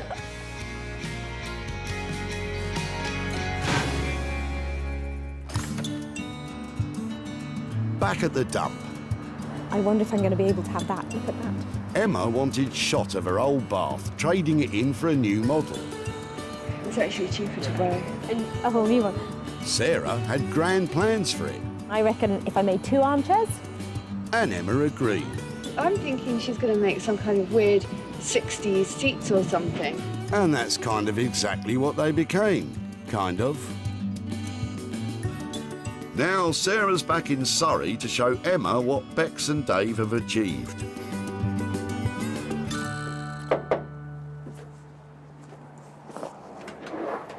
Hi Emma, hi there, Sarah from The Tip. Nice to see you. And you, how are you? I'm very good, thank you. How are you? Yeah, very well. I've just got some pictures to show you of what we did with your bath. Oh, lovely. We took it to Guildford to this fantastic artist blacksmith who's called Bedside.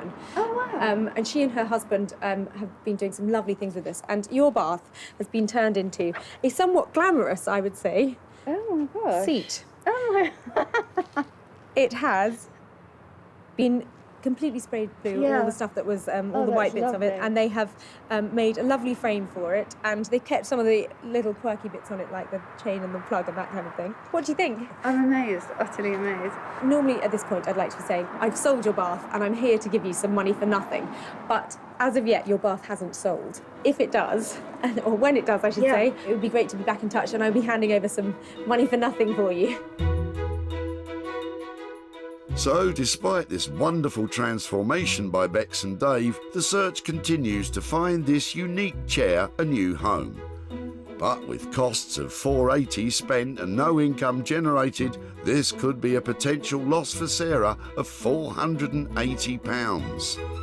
If they do make any money out of it, which would be absolutely lovely, I would like to give any profit to the RSPCA in Wormley for Donkeys and Horses Sanctuary. I think they're overrun with little ponies and donkeys that need some extra care, and a bit of cash would be lovely. Well, Emma loved what we did with her old bath, which is always a relief. And now I've got to redouble my efforts to sell it because the money would be going to such a great cause.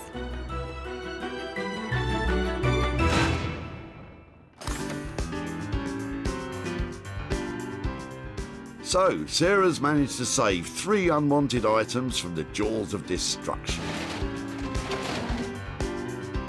3 fabulous transformations that have come so far since we left the Tip. The bath is now a stylish seat, the old sewing machine, a hip desk with extras, and the taps, they haven't left the bathroom, but they have got a whole new purpose. It just goes to show. Once again, with a little ingenuity, you can make some money for nothing.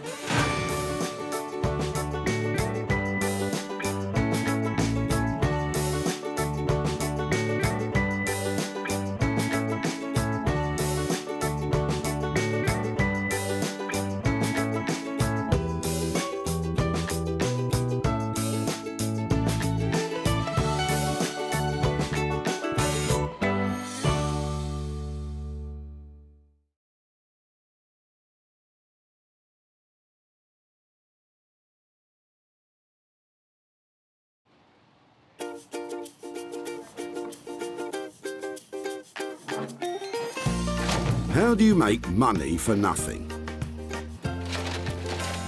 The answer could be hiding in the 20 million tonnes of household waste we throw out every year. Before you throw that away, is there any chance I can have a quick chat to you about it? Sure. That's why entrepreneur Sarah Moore wants to get her hands on things before they hit the skip. I am a passionate buyer, user and renovator of second-hand stuff, and I've turned that passion into a money-making business. I turn old into new and I sell it for a profit. Sarah's ready to sift through as many boots and bin bags as she needs to. That is the most fabulous thing I've seen here. This is so exciting. In her search for tip treasure. I love rifling through the rubbish. And with some of the country's elite designers and makers. Hello, hello. What have you got today? I want to do what's right for this piece of rubbish. She can transform her finds into desirable, Look at that. beautiful, Speechless. valuable, You're joking. and hopefully saleable items. You always talk my kind of money, Jay. I love doing deals with you.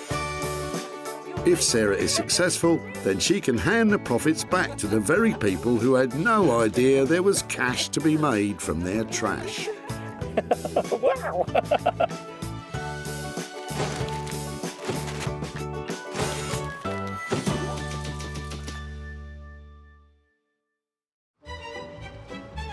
Today we're at the Whitley Community Recycling Centre in Surrey, which is the final resting place for items which are no longer loved or regarded as useful. Well, to most people anyway.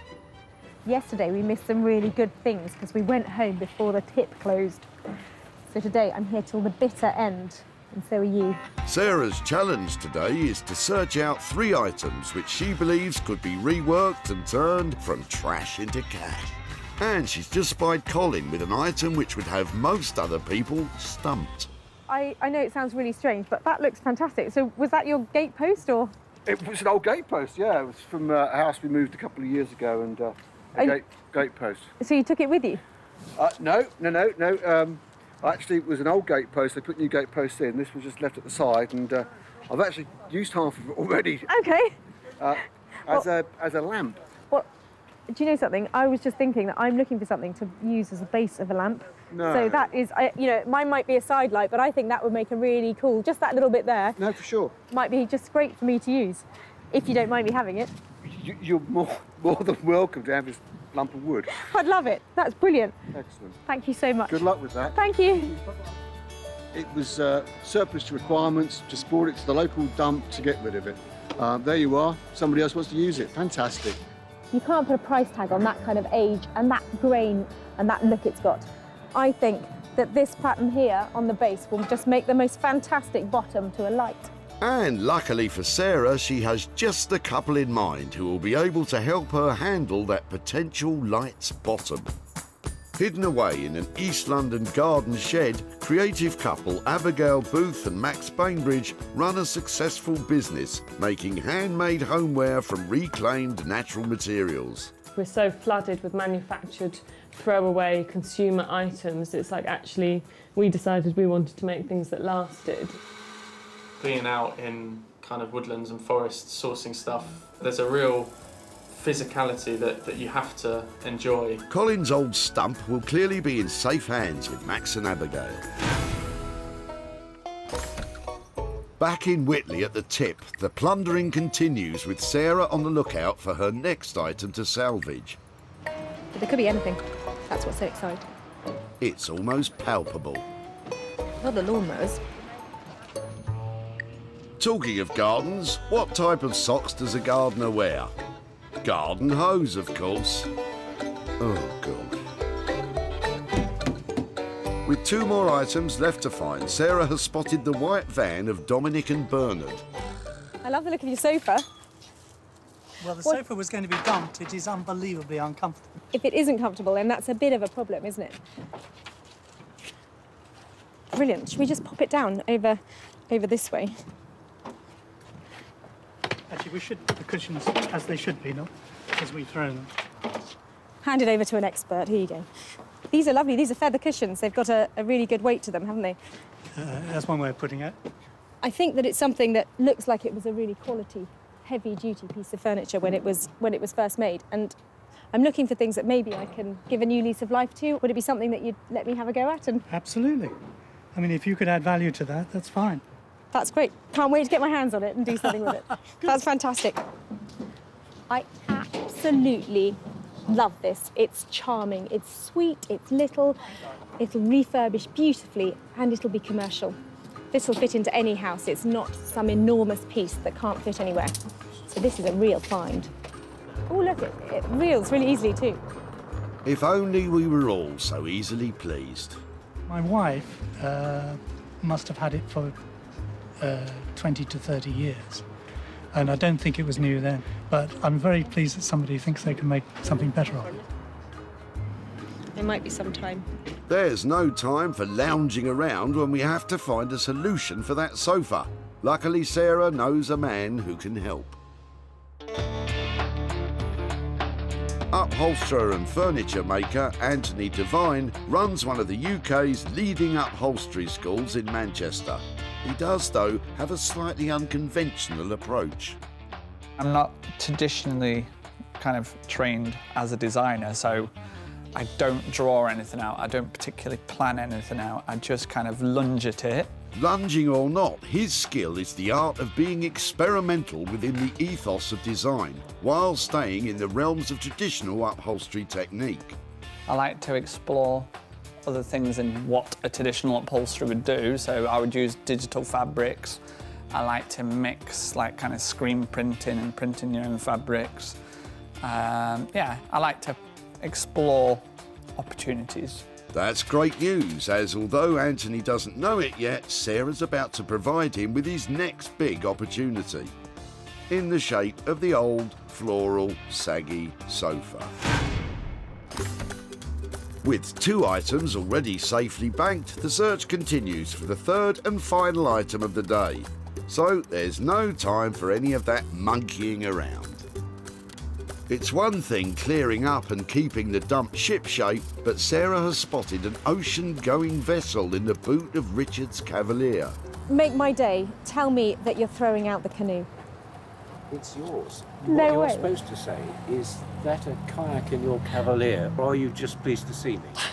I'll make the jokes round here, thank you. So yes, Is that a I am. kayak, and is it free to take? It is, yes. We're looking for things that we might be able to make into other things and perhaps recycle or restore, but I think that this just looks so fantastic. I've got to be able to make it into something. It's natural, isn't it? Yeah, it really is. I'm so pleased, because I thought, what do I do with it? I can't. And I had great difficulty getting it in there, and I had to take a seat out to do it. And I had actually thought of sawing off the end. I'm 'cause it so was pleased you didn't. I tried everything, and I thought, yeah, how can you deliver a canoe with, cut up like a cucumber? It's fabulous. If, Anyhow, yes. let's have a closer look at it. Was it yours, and have you canoed and kayaked all over the place in it? No, there's no great history of daring do this. Fantastic. Fantastic. It's just brilliant. We haven't had anything like this that we can work on. So if we could take it away, and maybe I could come back and show you what I've done with it. Would that be all right? Yeah. And seriously, going to try and do something with it, other than being a canoe. Yeah, definitely. And then you're going to ask me what I'm going to do, and I haven't got a clue. Right now, I haven't got a clue. I haven't known that to stop you before, Sarah. Is it a one-woman canoe? Is it? Could be better, yeah, that's all right. Brilliant. Thank you so much. We've just been up and down the river, playing about, but it's got to go, because we're going to somewhere else and we can't keep it, and it hasn't even got a river where we're going, so there's not a lot of point. I can't wait to design something around this.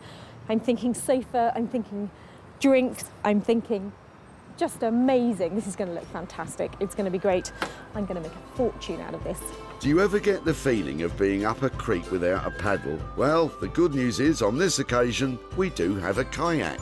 So, Max and Abigail will lick the lump of wood into some sort of shape, Anthony will alter the floral sofa, and Sarah will grab the gunnels and tackle the kayak herself. I found some little gems today. They might look like diamonds in the rough at the moment, but by the time I finish with them, they're going to be shiny bright and worth an absolute fortune.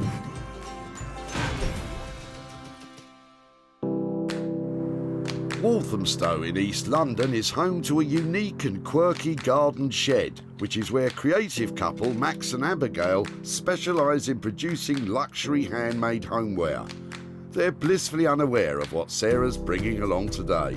Knowing Sarah, it could be anything. You could end up with some pallets, because, it could be... It could be anything. But they have had experience of Sarah's dump finds before. What Sarah thinks is a kind of feasible idea could be somewhat of a challenge. Yeah. Now, there are some things that I begin to wonder why I rescued, and this is definitely one of them. I don't know why I didn't put it in the skip, but I'm hoping that Max and Abigail will be able to manage to make something out of it. I've no idea what Max and Abigail are going to do with that lump of old wood. You could say I'm stumped, obviously. Oh, yeah. How you doing? How are you? A little something for you to work some magic on. Fantastic. Magic is the... Magic will be needed. Yeah, it's not the finest piece of wood I've ever seen. Let's be optimistic. I'm not sure that optimism is enough here. What should we call it? Striking? Yes. Striking's a good word. Good. Wow. It was a gate post, obviously, and the guy who dropped it off had cut this bit off and reclaimed the other bits. He could use it, so this really is the waste of the waste. So he took the good bit. So he took the best bit of a kind of bad lot. And, let's look at underneath, because there is some supposedly solid here. I mean, that is pretty solid, this bit here. Is it something that's worth taking on, or do I take this back to the tip and just say, we've tried, but actually this is not workable? No, I think we'll definitely give it a go. Yeah, I was going to say, don't take it back before we've tried. A couple of examples that we've got of where we've kind of worked things in the past, where it's kind of taken a kind of a lump that's really quite badly rotten, like this. And what kind of money should we be talking about to just have a go at turning that into something? I think, for the sake of just giving it a go, I think 50 quid just to cover the cost of labour and that kind of stuff, and we'll just have a bit of a play and see what we can do. I would just be amazed if you can transform that into anything. So I don't think you have to feel worried about taking that on and making. I would just love to see something made out of it. And okay, well, yeah, we'll see this as a bit of a kind of just a bit of a sort of experiment and giving it a bit of a go. Great. Well, let me give you these lovely things back, and I'll leave you with that little beauty. Excellent. Brilliant. All right. Bye bye. See you later. Thanks. Well, I think it's pretty amazing that Max and Abigail can even begin to think about taking on a project like that. And I know that if they can't do anything with it, then really nobody can. Not what we were expecting, if I'm honest. As we were saying to Sarah, just to kind of have a play, give it a go, and see what we can get, really. So, Sarah has left Abigail and Max with a budget of just £50 to play with. If their magic doesn't produce the goods for this old gate post, it will be once more destined for the dump. Sarah's coming today. I'm just waiting to see. Normally you just don't know what she's getting when she turns up. Who knows what she's going to bring, but every time she surprises me. It looks really cool when you find it at the tip, but by the time you bring it here, it's just looking a bit embarrassing. A chair would be nice and simple, but things are never quite that simple, so yeah, hopefully a chair. Just a nice looking mid-century modern kind of chair. Hiya. Hello, you all right? I'm doing really well, how are you? I'm very good, thank you. I'm actually a bit embarrassed about what I bought here for you. Come and have a look. Oh my God. Ta-da! Oh my God. It's not that bad. It's not that bad, I have seen a lot worse. Well, Right, do you want to... should we get it inside? Do that, yeah, and then we can have a proper look at it. I think it's on wheels, but we could lift it. Do you want me to go backwards, being a gent and all? Oh, that's very nice. Don't look at my bum. Right. See, nice and substantial, well made. The frame's not bad, I'll give you that. How far's that going to go? So, the people who dropped it off said they lived in a little cottage, so they'd always needed quite petite pieces of furniture. Size. But their major complaint about it was the fact that whenever they sat in it, it was actually just really uncomfortable. It looks really soft. I mean, the seats are very soft, the cushions are virtually gone. We're going to lose these straight away. Out of fashion, don't like the frills. We need to improve on the seat depth, so I think we lose these as well. And then we either retain the seat cushions, but we definitely need to bring them forward, so we increase the seat depth back to front, or we basically just have a fixed seat, so imagine it looking more like that. See how it's turning more modern? All them out there, and then put a bit of shape into the back of it. Maybe raise it up, get rid of these skirts at the bottom, and see how it's starting to lose all its weight. You're talking a really good game here, but it sounds like it might be really expensive. What kind of money are we talking about? Do it for 800. All in for 800? 900. Can we leave it at 8 and see if you can squeeze it in? If it runs over budget. Right, we'll go 800. Because it's you, so. That sofa is now in a really safe pair of hands with Anthony. I love his ideas for it. It's going to look really high-end, really luxury, and hopefully have a price tag to match.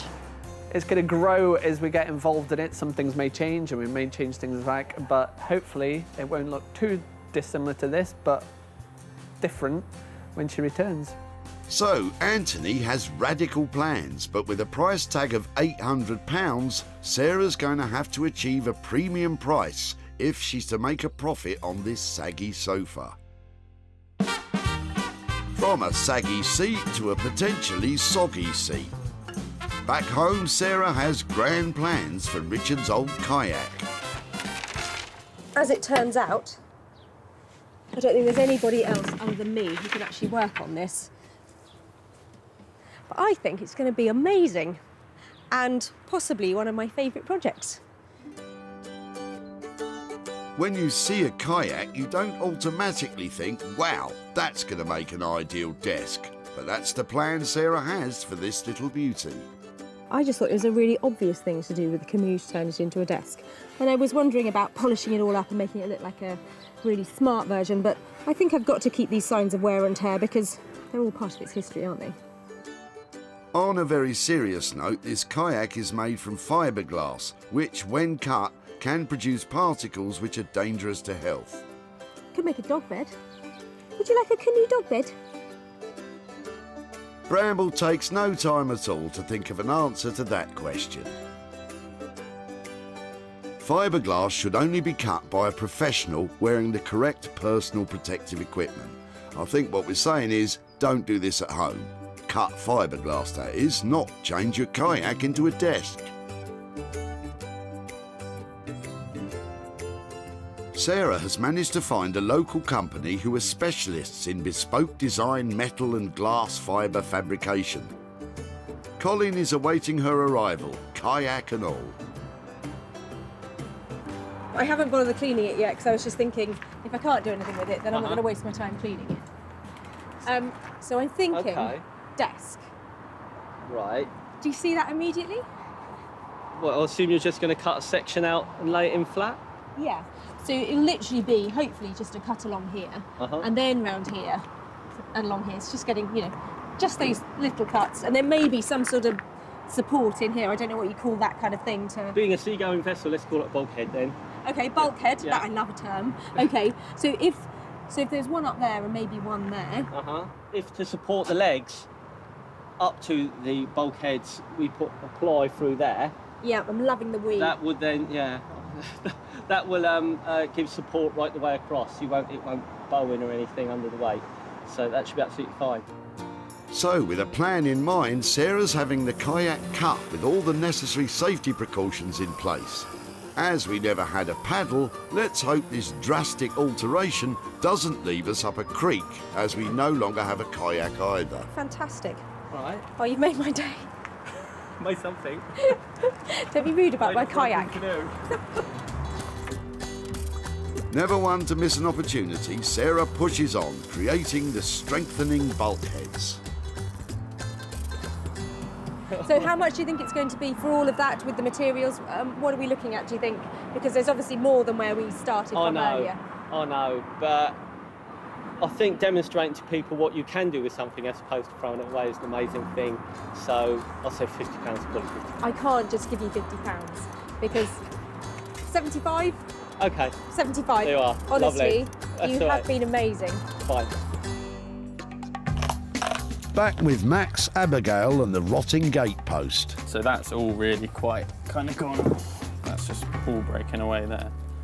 So we'll just have a look. So we'll kind of break this down a bit more and see what else we can get. But all of that is really, really gone. Now, I'm no expert on dead wood, but when I see a large bloke hitting a small piece of wood with a big hammer and very little happens, that would indicate that it's rather more solid than first meets the eye. But of course, if at first you don't succeed, try again with a chainsaw. Probably get something quite decent, a quite decent size out of that, I think. Very unexpected. Yeah, great. Okay, let's see what we can do. Yeah. I don't like to say I told you so. After removing that old rotten surround at the heart of this old oak, there does appear to be enough wood to work with after all. That'll be fine. So could you get quite a decent sized one? From Yeah, so I think, that? because obviously it's going to be round, so it only needs to be square, really. So if it's going to be round, it only needs to be square. I'll have to go and think about that one for a bit. Max, meanwhile, cracks on, turning the now square, soon to be round stump on the lathe.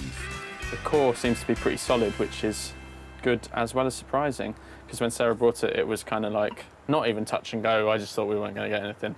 So it's actually good that there's some kind of solid wood that we can kind of work with and turn something out of. Cool. It's quite amazing, if I say so myself. No, I'm really pleased. That's great. Well, it's testament to how hard the oak is, I guess, isn't it? Yeah, that's all it's testament to, isn't it? Ah, just cheers. the hardness of the oak, yeah. Yeah. Oh, well, we'll let Sarah take all the credit then. Yeah. For bringing all the the magnificent materials that she brought us. She knew all along. She knew all along it was going to be good inside.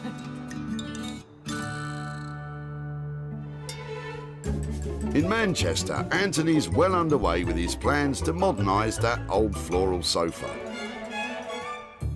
Put the first kind of base coat on, and we're just going to put some more kind of spray on here, and then we're going to pull this apart. And we're going to photograph it from above and then have it digitally printed. To be honest, people will probably think, what is going on? But these are the ideas that kind of tick away in my head. You're scaring me a little bit now, Anthony.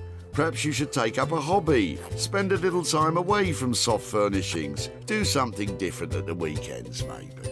I've stripped a fair few sofas in my time, but never quite like this before. Let's just start exposing bits and pieces. Right, and we'll go for all the finer detail after that. That's pretty much how we want it to look in terms of deconstruction. So now the process is, what we're going to do is prepare it so we can photograph it and then have it all digitally printed. Taking photos of all the destructive detail inflicted on the poor old sofa will allow Anthony to create a brand new re-upholstered seat, which looks as though it's been vandalised. We've photographed these at very high resolution and we send it over to our printers that then will put it through a huge printer and then print it all onto fabric for us. Of course, before beginning to re-upholster, all that old covering has to be removed, and fortunately, while Anthony is at the printers, able assistant Lee is let loose on the sofa, and not in a gentle way either. Just converting it from being what was like a kind of a country cottage style sofa into something a bit more modern and urban. And one of the ways we're going to do that is by dropping the height of the back, probably down to here somewhere. We're also going to slightly lower the arm by probably removing this part here and all of this. Also, just while we're here, the first thing you do when we're covering a sofa is rip out the seat to see what goodies you can find as well.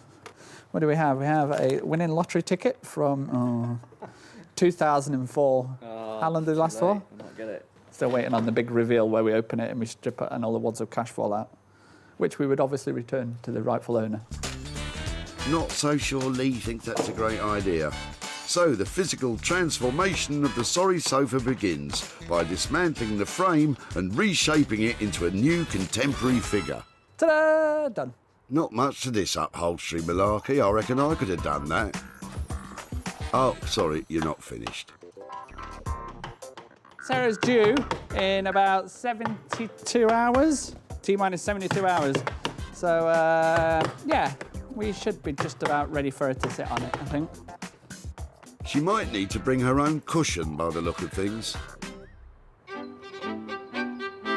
Back at home in West Sussex, Sarah feels as though she's paddling upstream with her kayak transformation. Next time somebody drops off a kayak at the tip, I'll probably think twice about picking it up, because turning it into a desk, a little bit of a nightmare. Sarah has bought online a set of 4 pre-bent hairpin legs, which she's bolting through the holes that she's drilled in the bottom of the boat.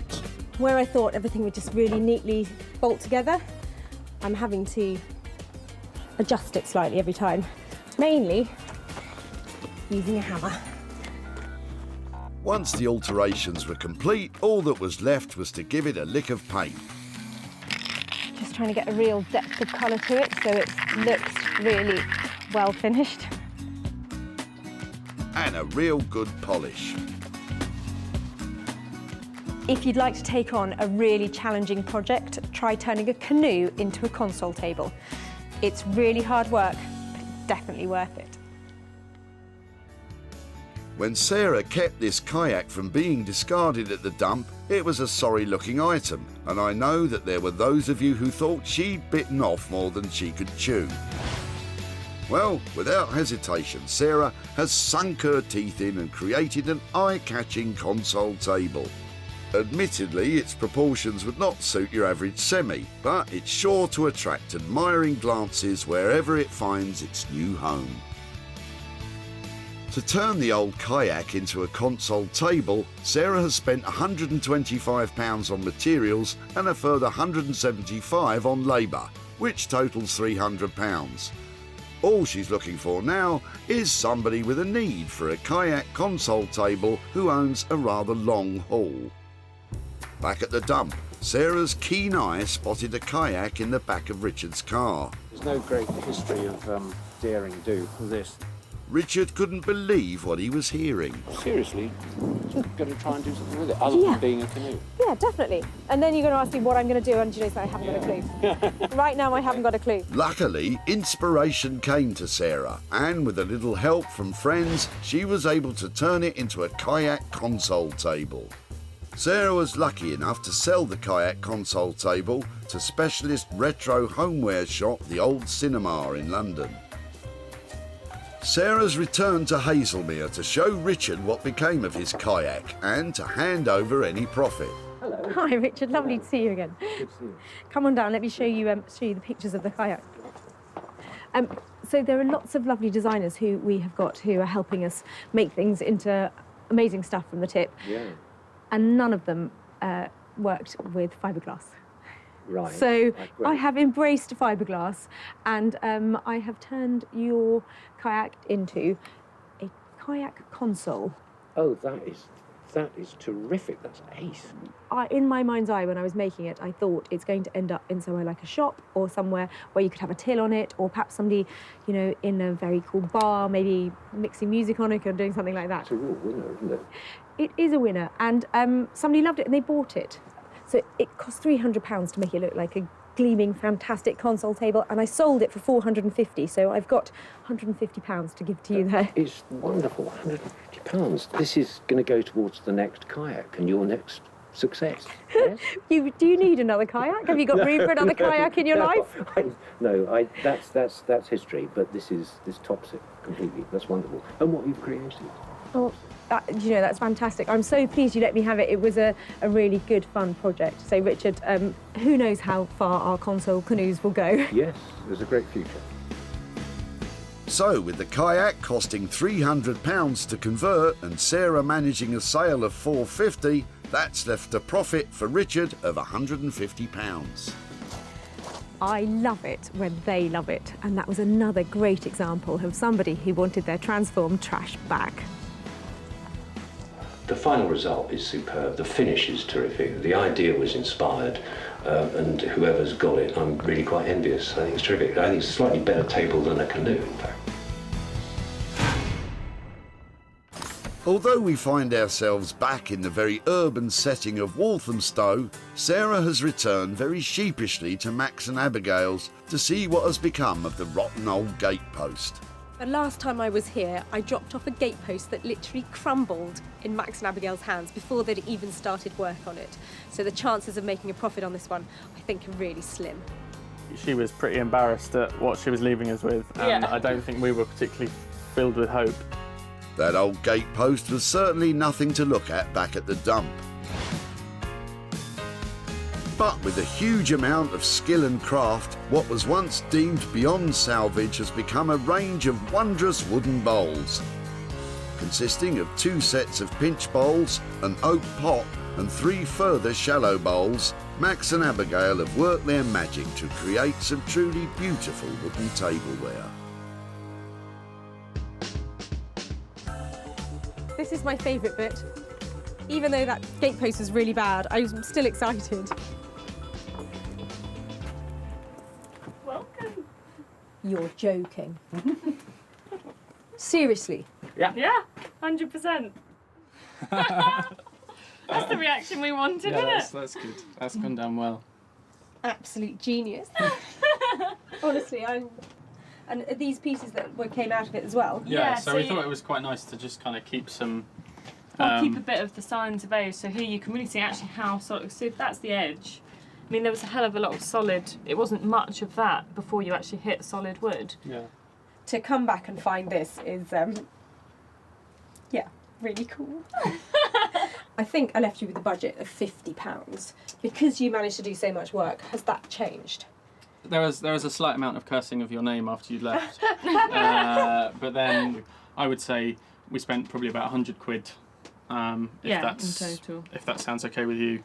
And I think what we've produced, we can hopefully make that back and more. With some profit on top as well. Well, I'm definitely going to check your gateposts on the way out because I can't believe that all came out of that thing. That's amazing, really cool. That's There brilliant. you go. Thank you so much Thanks for very those. much. You're welcome. Thank you. Genuine surprise. So this completely exceeds my expectation of what I was going to see here today. From rotten old gatepost to this, I mean, the level of craftsmanship is amazing. And I might even make as much as £50 worth of profit. We genuinely thought that we weren't going to get much and that it wasn't going to be, that it wasn't going to be that great. But no, I think she's pleased. Yeah, I think she's really pleased. So even with Max and Abigail upping the cost, this transformation from a gammy old gatepost to wooden pinch pots of perfection cost just £100. I think I can see these selling for a profit, at a pinch. Back in Whitley, Sarah was not the only one to spot the potential of the old rotten gatepost. Colin had already had a bright idea. I've actually used half of it already. Okay. As a lamp. Surplus to requirements, just brought it to the local dump to get rid of it. There you are, somebody else wants to use it, fantastic. Well, you can't make things look like that, so for me that was just perfect. Excellent. Thank you so much. Good luck with that. Thank you. Thank you. Having been transformed from gatepost to tableware, all that remained was for Sarah to find a sale. And online homeware retail outlets Such and Such stepped into the breach. They snapped up the complete collection. Looking forward to having them on the site. Yeah. Yeah. That's great. Seeing people's responses to them. It's Yeah. always nice. And, Yeah. yeah. There you go. Thank you very Thanks much. so much. Thanks, guys. All right. Nice to see you Cheers. again.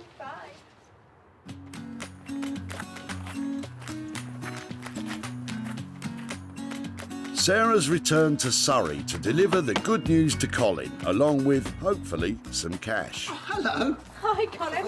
How are you? I haven't seen you since Whitley Dump, isn't it? Yeah, it's much nicer around here, isn't it? It is much nicer than Whitley Dump, for sure, yeah. Have I just seen the other half of your gatepost? You may well Is have, it out there with the light on it? You may well have just seen the other half of my gatepost. Well, that was the part that, of course, I didn't need the part that I took to the dump. That's what I needed, so I threw it away. And you laughed at me at the tip. You laughed at me taking your gatepost away. Well, only because I've already done something with it, you see, and it was only the small part that didn't need. So it turns out you weren't the only person to laugh at me, because Max and Abigail, who I took your old gatepost to, they really laughed as well. I'm not surprised. So here I have some pictures to show you of what they made. That is absolutely incredible. It had that big spiky bit left in Yeah, it, didn't it? So yes. all these little bowls came out of that, and then they turned some bowls from the larger, chunkier bit as well. I did not expect that. That is absolutely incredible. We have sold all of those bowls for £165. Golly. Which is good news, because your old stump now has brought you £65. That is incredible, isn't it? I'm really chuffed, For an old actually. post, I get £65. Yeah. Golly. That is incredible, isn't it? Absolutely incredible. With costs of £100 and a sale price of £165, Colin has £65 profit. So what will he do with this massive windfall? I'm a great advocate of charity, and it will go to a good cause. It will probably go to the Alzheimer's Society. Well, that's very generous of you. If you want to spend any of it on you, it is money for nothing, so you're allowed to do exactly what you like with it. I might equally just treat myself to a small libation in the local hostelry. I think that sounds like a cracking plan. Sarah's returning to Anthony's workshop back in Manchester to collect what was the forlorn floral sofa. We only got the fabric kind of less than 24 hours ago, so we basically had to transform it overnight, so I haven't been to bed. When I was last here, Anthony had some radical plans for my chintzy old sofa, but he is a master of upholstery, and I know he won't disappoint. This one is, well, it's out of my comfort zone and definitely out of hers, so we'll see how she likes it. Anthony has taken that old floral sofa destined for the dump and transformed it into a brand new refurbished floral sofa that looks like it's destined for the dump. Underneath that unusual appearance, this saggy old sofa has been stripped back to the bare bones, massaged and moulded into a new modern shape and covered in brand new material created with cutting-edge printing techniques. Hello. Hello, how are we? Yeah, really well. How are you doing? Good to see you. And you? How's it gone? Let's go. Oh my word. There's a lot to take in. Do you like it? It's the new shabby chic. That's what we're calling it. It looks like it might be dirty, doesn't it? I know. Forever pulling, Just get that bit of fluff off. out. I think it's really clever, isn't it? I'm not sure if it's ever been done before. To put back the old texture onto the new, yeah. Can you just get a bit of fluff off the end there? No, that's real. Just looking at that, there's a mark on the back as well. Who do you reckon is going to snap this up? Where's this go? I'm thinking probably design agencies, PR companies, and marketing. Somebody that's got like a little funky office and wants a kind of reception area. So we're looking for a funky office currently without a sofa to snap up this chic and unique seat. But in order to know how much to charge, we have to know how much we spent. I had to bring Lee in because I was running behind you, putting me under pressure all the time. But I'll take him out for a pint, and we're still on budget. I'll buy the pork scratchings, OK? Very well then. Yeah, I like pork scratchings. I didn't know you could get pork scratchings quite so far south as Sussex. I thought they became crackling as it passes Watford. So with the deal struck, all that remains is to get the sofa in the van. Oh, and sell it, of course. Well, Anthony has definitely delivered on the radical. That sofa is a really clever design, and he's identified that niche market to help me sell it.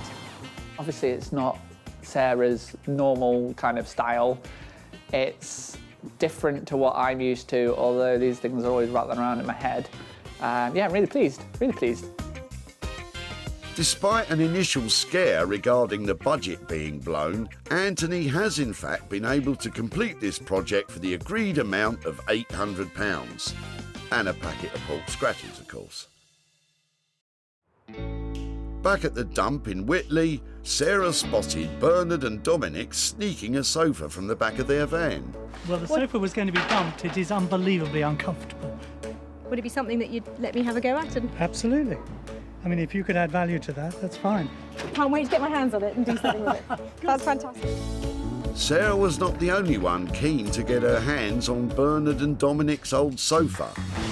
Family-run business Smithers of Stamford, who specialise in the sale of one-off vintage retro and quirky items, were also quick to see the appeal and snapped up Anthony's shabby chic sofa.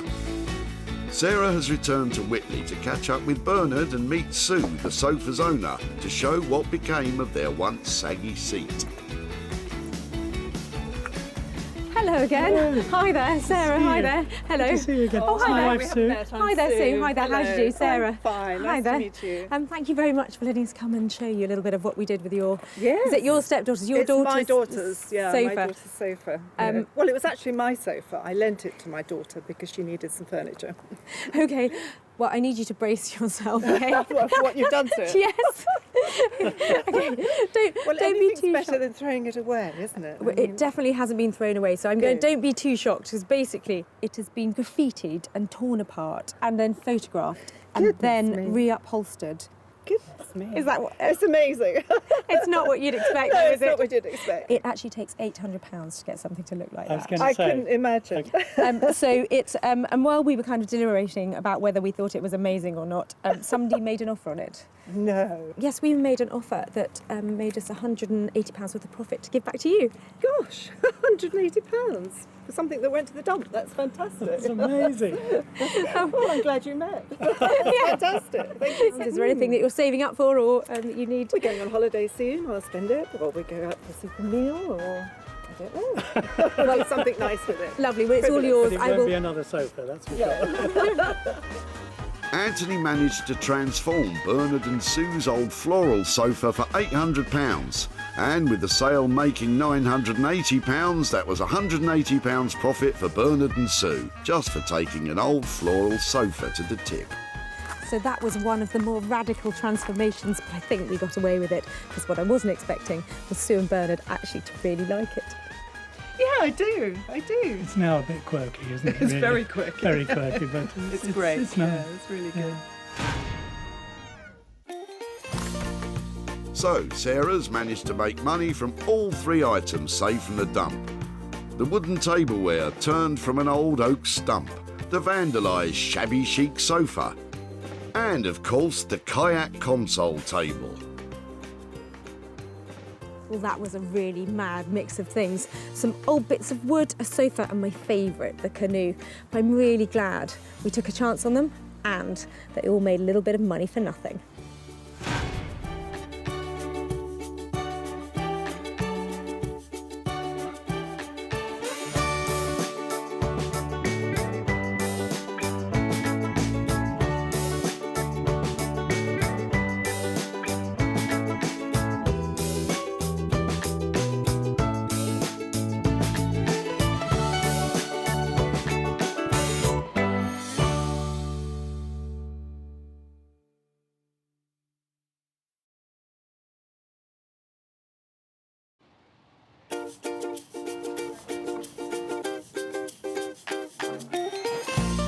How do you make money for nothing? The answer could be hiding in the 20 million tonnes of household waste we throw out every year. Sorry, Spotty, before you throw that away, is there any chance I can have a quick chat to you about it? Sure. That's why entrepreneur Sarah Moore wants to get her hands on things before they hit the skip. I am a passionate buyer, maker and user of old stuff, and I've turned that passion into a money-making business. I turn old stuff into new stuff and sell it for a profit. Sarah's ready to sift through as many boots and bin bags as she needs to. Look at that absolute box of joy. These are just fantastic. In her search for tip treasure. We've got to be able to make something out of that, haven't we? And with some of the country's elite designers and makers, I've got a little something for you. Yeah, I thought you might. Oh, this is a hard one. she can transform her finds into desirable, Oh, my word. beautiful, valuable, Cha-ching. and hopefully saleable items. Well, I love this, so I would really like to have it.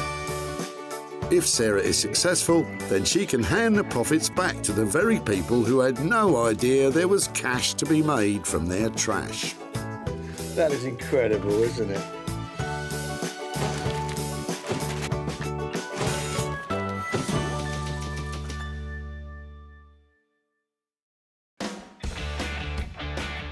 The Breadbury Recycling Centre in Stockport near Manchester. Every year we throw away 10 million pieces of furniture at centres like this. Most ends up in landfill, but some could be reused. There is tons and tons of rubbish coming through this place every day, and I'm a woman on a mission. I'm out there to find those little pieces that are worth their weight in gold. Sarah has special permission to scout these skips, so please don't go raiding your local recycling centre. That's seen some fun then. It has.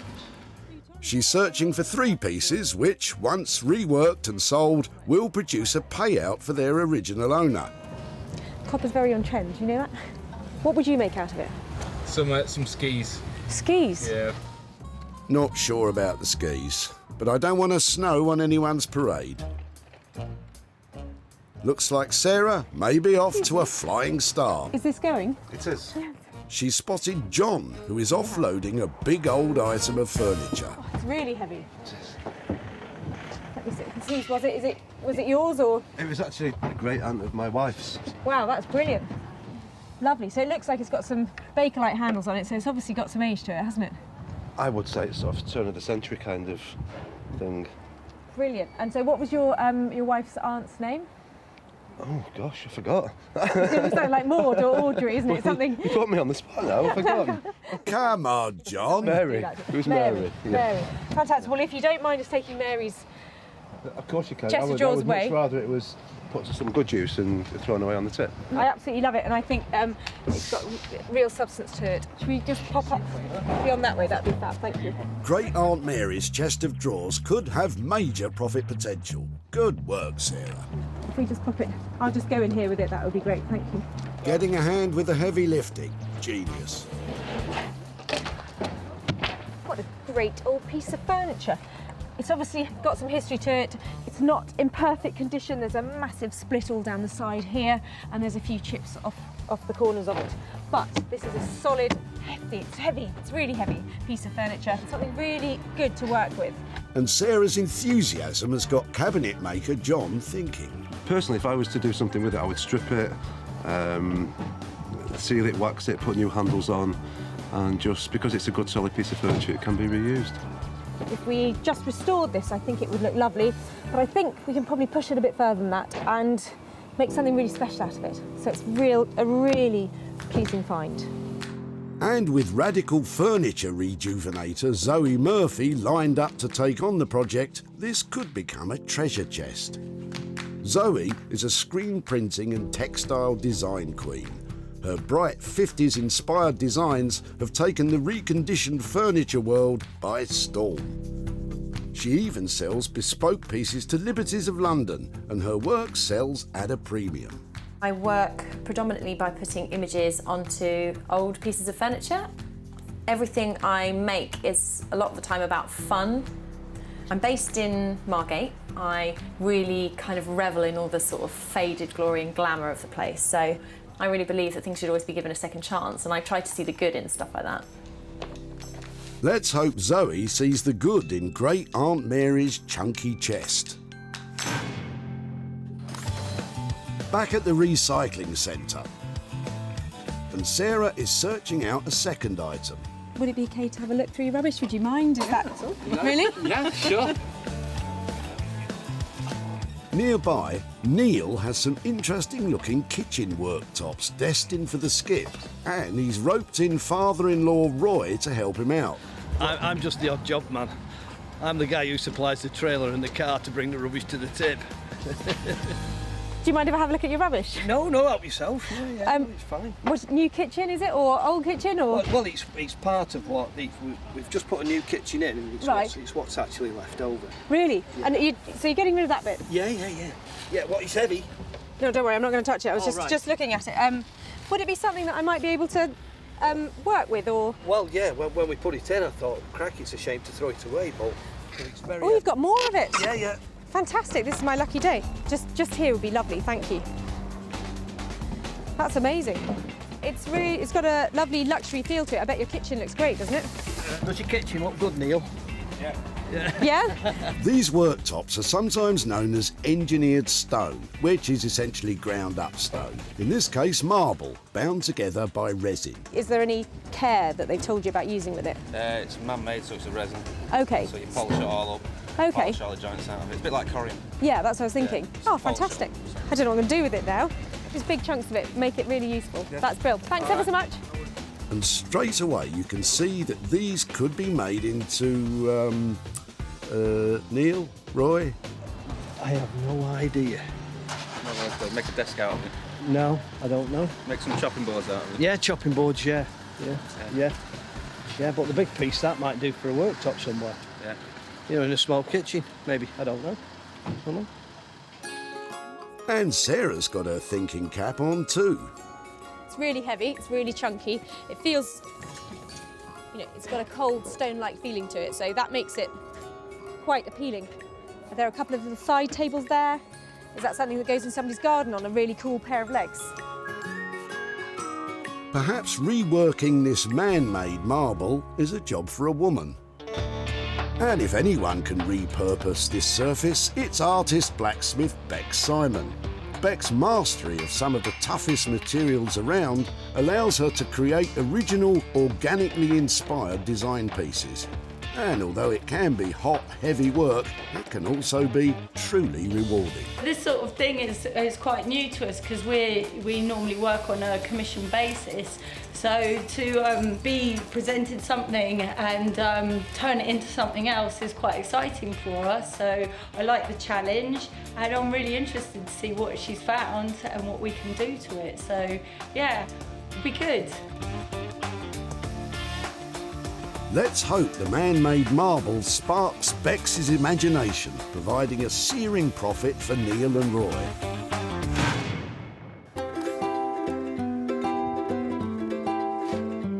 With 2 items allocated to those clever craftspeople, Sarah is back searching the site for something of a personal project. Yeah, I don't know whether I'll be able to make something or not. It's really, I think I might struggle to do something with it. Thank you ever so much for your time. No problem.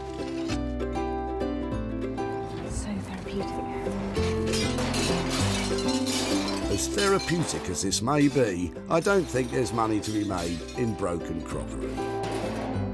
And at the other end of the dump, Joanne has some old dining chairs that catch Sarah's eye. And you've got a couple of them? You've got 3 of them? Yeah, there's about 3, I think. Fab, I'd love to have a look at all 3. I'm just trying to work out how old they are. So these, yeah, I think these are quite interesting because we've got 3 of them. That's fab, that's brilliant, thank you.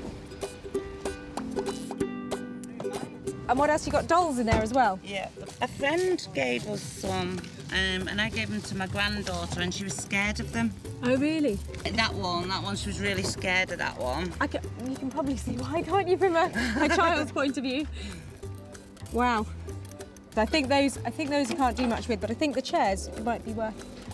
If I could do something with them, would it be all right to keep in contact and show you what I did with them and that kind of thing? Yeah? Fab. Yeah, so you're going to restore things like that, is it? Yeah, and these have got a recognisable retro style to them. So if somebody's doing up their house and they want it to have a sort of 1950s, 1960s look, then people are trying to buy up things like this to complete their look. So they might... It would be really interesting to see what you could make out of something like that. Yeah, well, I think it will only ever be a chair, but it just might be, just modernised a bit. If these chairs scrub up well, Joanne could be sitting pretty with a profit. I don't think there'd be any value in them as they are, no. But if she does them up, then sells them, good on her. Well done for working hard on them. I wish I had that talent to be able to do it. And the time. I'd love to give them a new lease of life. I'm thinking strip off this tired old Draylon and put something really bright and beautiful on their seats. It would be really great if after a little makeover we might be able to get over £50 each for these beauties. And after we've taken out some expenses, I reckon £100 to hand over. That'd be great, wouldn't it? Now Sarah's designers each have their restoration projects. Zoe will reimagine John's chest of drawers, Bex will cook up something fantastic with Neil and Roy's kitchen worktops, and Sarah will set about Joanne's old seats, hopefully ending up with something sensational. I've saved 3 fabulous pieces here today, and I'm going to make lots of money from them. I hope.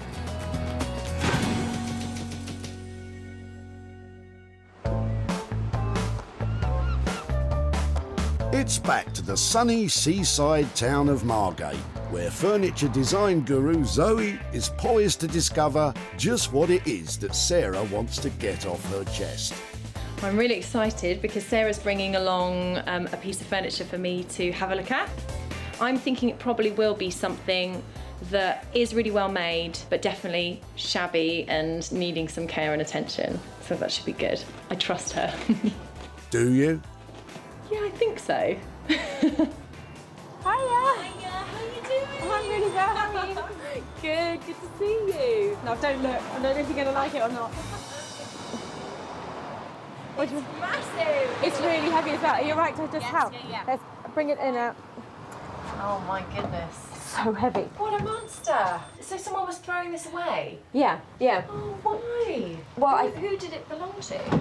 I think the guy said that he'd had it in his garage for ages. He'd been storing things in it, and he was a cabinet maker. Had he made it? No, I think it'd just been in his family. I really like it. It looks really good quality. It's got all the dovetail joints and everything, so it is a solid piece. I know something, I had all sorts of ideas, but I've just seen one of your new pieces. I think it's just blown away all the thoughts I had about it, so I'd really like to hear what you think you could do with it. It's really big, but it looks really well made. I love padding drawer linings with fabric or bright coloured patterned papers and boards, and creating almost like oversized treasure chests. Have you had any initial thoughts about what style of pattern or what kind of thing we could use for it? In here is the beginnings of a bit of an illustration about the slightly more traditional, more arts and crafts sort of heritage designs that could go onto a piece like this. Masculine and kind of audacious and making a statement. I think that looks fantastic. I actually love the bird, I have to say. That looks quite cool on there. Yeah, I think that'd be brilliant. Big, bold, audacious floral prints, new handles, new linings. I'm sure when it's finished, it's going to be the kind of piece which would easily be able to draw a crowd. It sounds like it's going to be a labour of love. How much does that mean it's going to cost? I think around about the £900 mark for us to work onto this for however many days it takes, do all of the design work, print all of those custom designs onto it, reline everything and make it perfect, ready to go. I think that sounds amazing because I know it's going to be a huge amount of hard work. Just lining a drawer takes a long time, doesn't it? And to take on this, I think that's great. £900 is certainly not pennies, but you'd expect to pay top rates for Zoe's input on a project of this size. Wow, that girl has such fantastic ideas. The energy coming out of that studio is amazing. And that chest of drawers is going to look $1 million when it's finished. I'm actually quite fond of this. I'm looking forward to lining all these different drawers, plus a nice big surface area to get a gorgeous print onto as well. So yeah, I'm really looking forward to doing it. Great Aunt Mary's sizable chest of drawers will take a sizable budget to turn them from shabby to chic. And with such a big spend, Sarah will need to sell for more than £900 to make a profit. From the seaside to the heart of the Surrey countryside, with its rolling farmland, picturesque villages and its piles of rusting metal.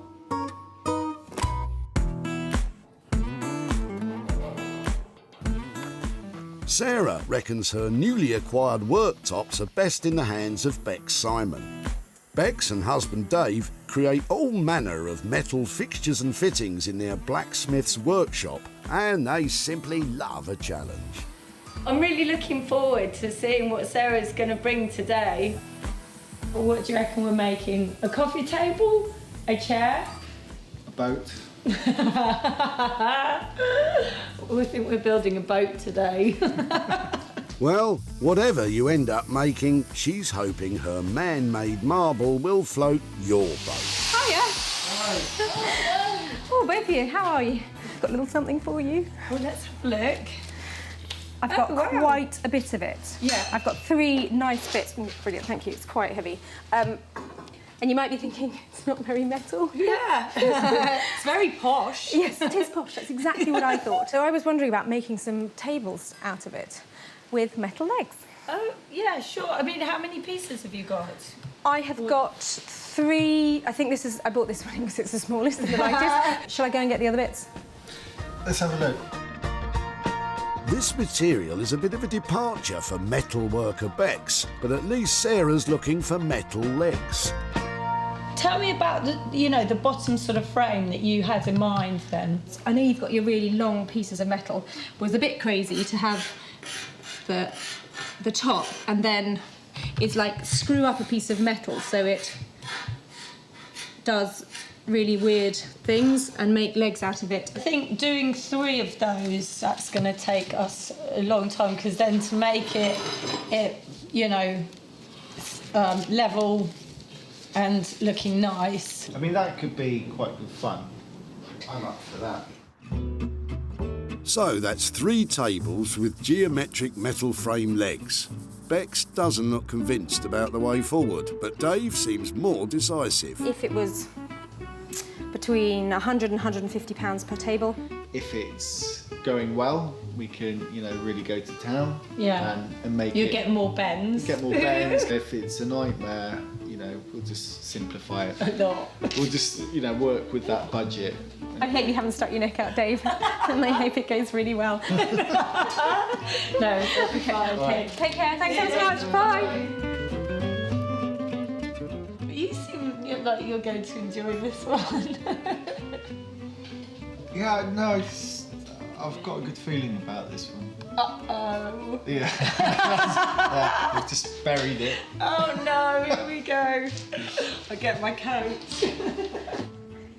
I hope I haven't caused too much marital disharmony there.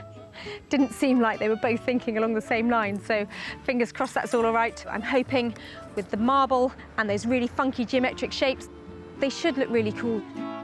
With an approximate cost of £150 each for 3 tables, we're looking at a total bill of around £450.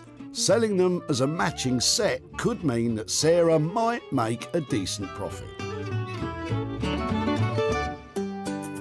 From the rural idyll that is Surrey, we're shifting the action over to Sussex, where it's time for Sarah to get busy with her very own project.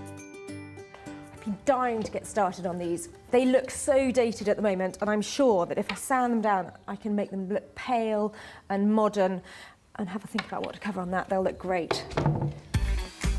Sarah sets out by unscrewing those sad seats. So this is not the first time that this chair has been recovered. You can see there's a nasty brown rail-on. I'm thinking must be about 1980. And underneath it, the original vinyl that would have been on the chairs when they were bought. Okay, so that's how they would have been originally. So that would be pretty easy to recover. And these chair frames are really solid, so we've got a great base to start with.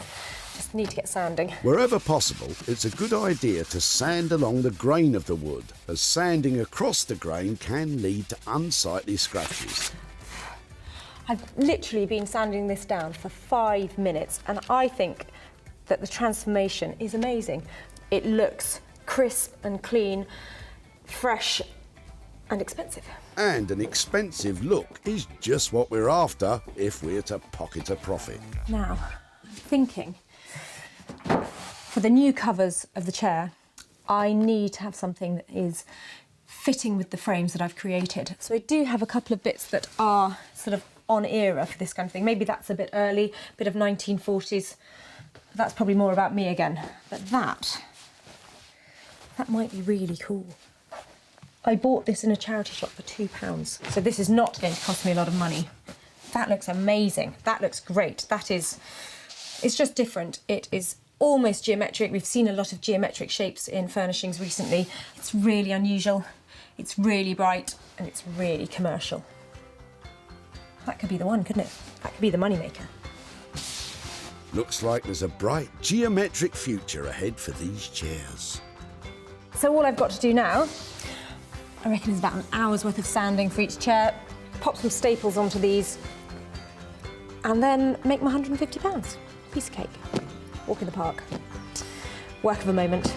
Work of a moment? Well, better multiply that by 3 and crack on. Using the existing seat pads means Sarah is spending just £2 on that fab new fabric. I smell a decent profit for these 3 beauties. Meanwhile, in Margate, Sarah left a tired old chest of drawers beside the seaside, where Zoe is getting this not inconsiderable restoration project underway. Okay, still a monster thing. I think we're probably going to take the lid off, strip the whole thing back to see what kind of condition the wood is underneath, and then changing some of these handles as well. These are kind of like plasticky, fake Bakelite ones. I've noticed on all the drawers there's actually a keyhole and a lock on every single one. So fingers crossed we'll be able to get these locks working again. We need to get these panels off in order to access the way to remove the lid. I've had to do a lot worse to furniture in order to restore it, would you believe?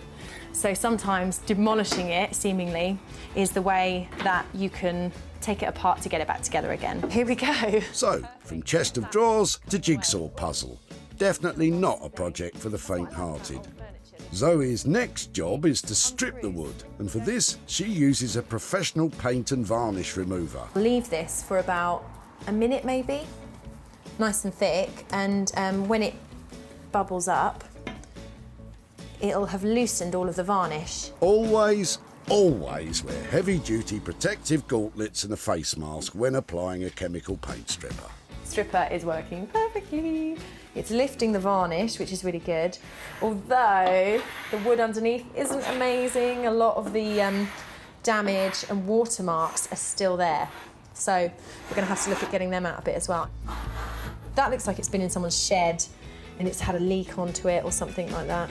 With some of the heavy, dirty work out of the way, Zoe can start thinking more about the design stage of this rejuvenation.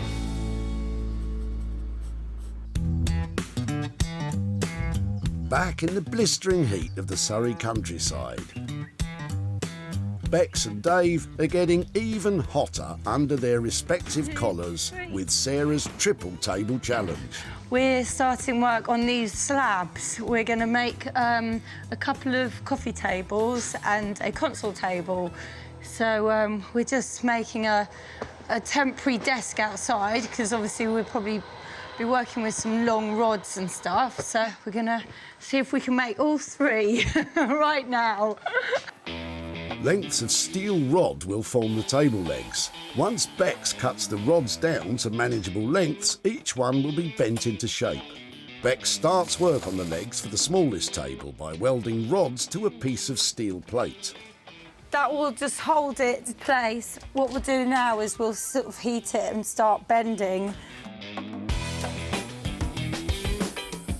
The steel will start to become malleable as its temperature increases. And if you want to know just how hot red hot is, well, it's upwards of 500 degrees centigrade. So this is the perfect job for this sort of weather. Basically, I haven't drawn it out. Again, it's going to grow organically. And while Bex bends, Dave drills. With the table designs developing organically, this really is a case of trial and error. It's all back to front. I'm all confused. It's making it so you look at it and you enjoy looking at it rather than you feel uncomfortable looking at it. At the moment, I'm uncomfortable. But we'll sort it out.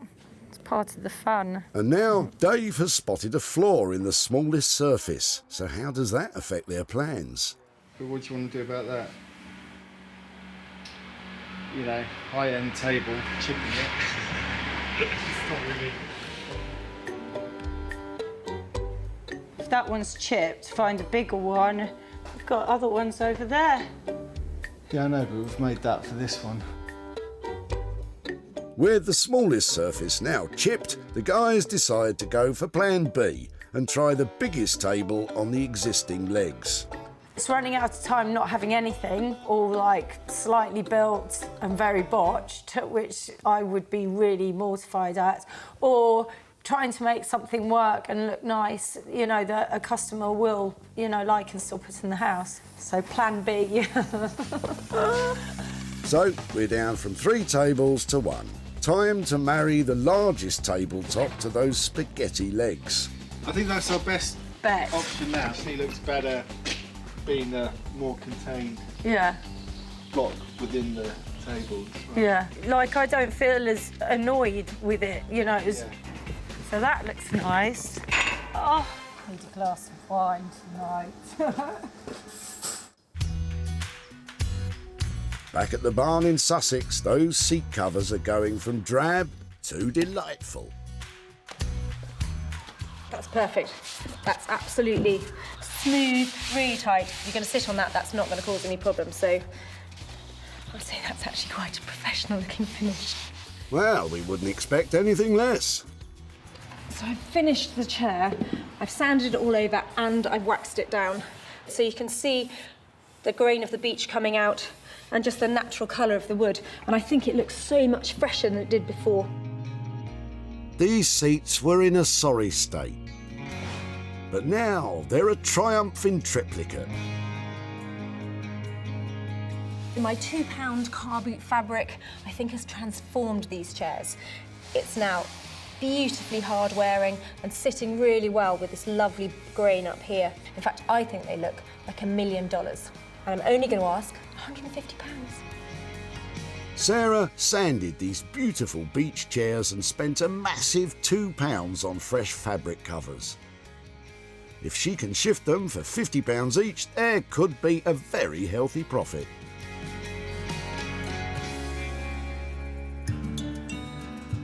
Back at the dump, Joanne's chairs had seen better days, possibly in the swinging 60s, but Sarah spotted their potential. These have got a recognisable retro style to them, so love to give them a new lease of life.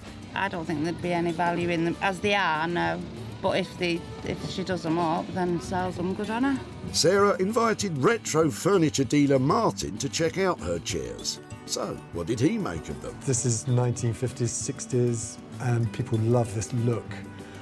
For Martin, these were a must-have for his shop in London. Sarah has come back to Stockport to update Joanne on her 3 forlorn chairs. The refurb was inexpensive, so just how much profit has been made? Got friends. Hello. Hiya. Hello again. How are you? I'm fine, thank you. I've got some pictures to show you of your chairs that we found at the tip, but I was trying to remember where you said they came from and their history. Right. Well, originally they were my husband's before we lived together. I rubbed them down and did Wow, that look to at them. them. They're dead bright. They were dead dull before. They're really nice. They're really nice. I don't think it'd go in my wallpaper though. No, I don't think. And it turns out that somebody did really like them, and really? they were what they were looking for. So I did actually make a profit. All right. And that profit is for you. And wow. There's £100 there for you. You're joking. Never expected that. Sarah has only spent £2 transforming the chairs, and she managed to negotiate a sale of £102 with Martin, so that she could hand over the full £100 to Joanne. What will you do with £100? Well, we're going camping next week, so I think that will cover the petrol. Fantastic. I hope you have a lovely time camping. Thank you. Thanks for doing that. Yeah, and I'll think of you. I know, yeah, that's brilliant. Take care. You very much. Bye-bye. Bye. I can't believe that the profit on them was £100. That's amazing. It's absolutely brilliant. I really enjoyed working on those retro chairs, and I love the idea that Joanne's going off to spend that money on her camping holiday.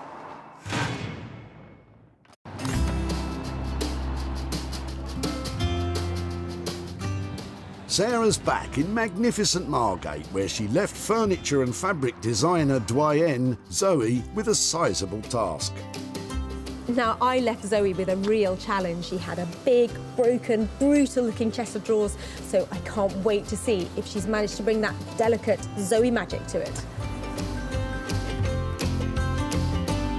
Zoe took a tired, tatty old chest of drawers and has created a stunning piece of bespoke furniture.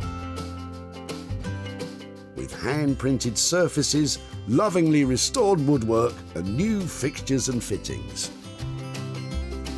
I'm keen to know what she thinks about the all-over print on the front, because that's something a little different. I don't normally do that, but I loved making the pattern for them, so hopefully she'll love them. Hiya! Hello, how are you? Really well. How are you?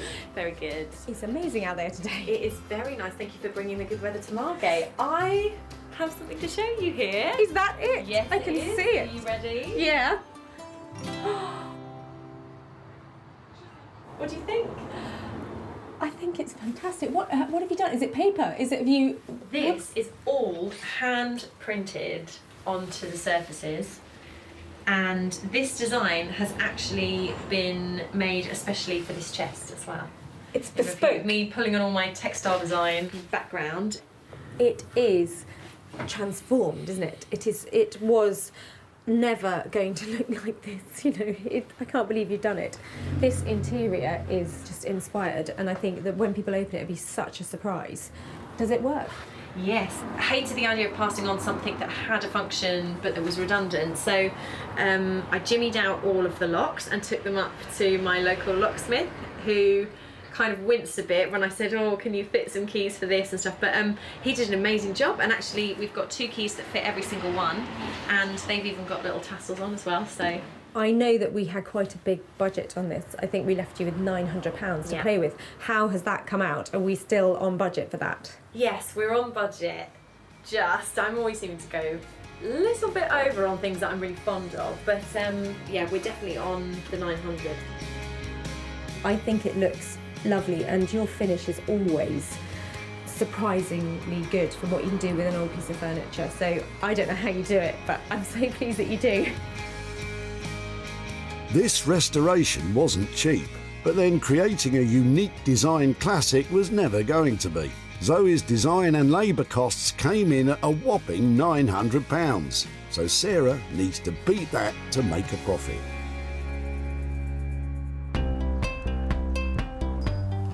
Back at the dump, this old chest of drawers had seen better days and was on the brink of oblivion, although cabinet maker John did recognise it as being a fine bit of furniture. I would strip it and seal it, wax it, put new handles on, and just because it's a good solid piece of furniture, it can be reused.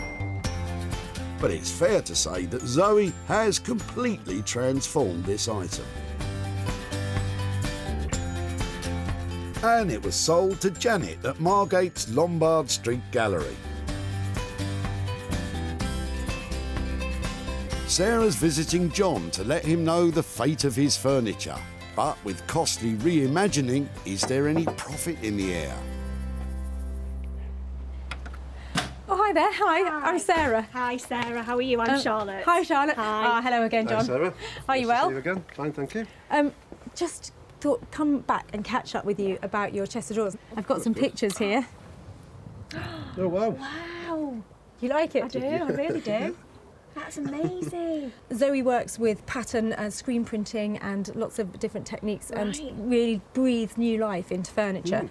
Wouldn't have thought to put those colours with that either. No, that's lovely. So it was always our intention that to try and sell your chest of drawers after we had done that to it. So we did sell it, and we made £100 profit on it. Wow. And I've got that here for you. Who gets the money? You're Me! Me! Oh, thank you so much. Absolute pleasure. So what do you think you might do with £100? I think we may go out tonight. I think we might go out tonight. What do you think? Yeah. Something to eat and a drink. Yeah, maybe.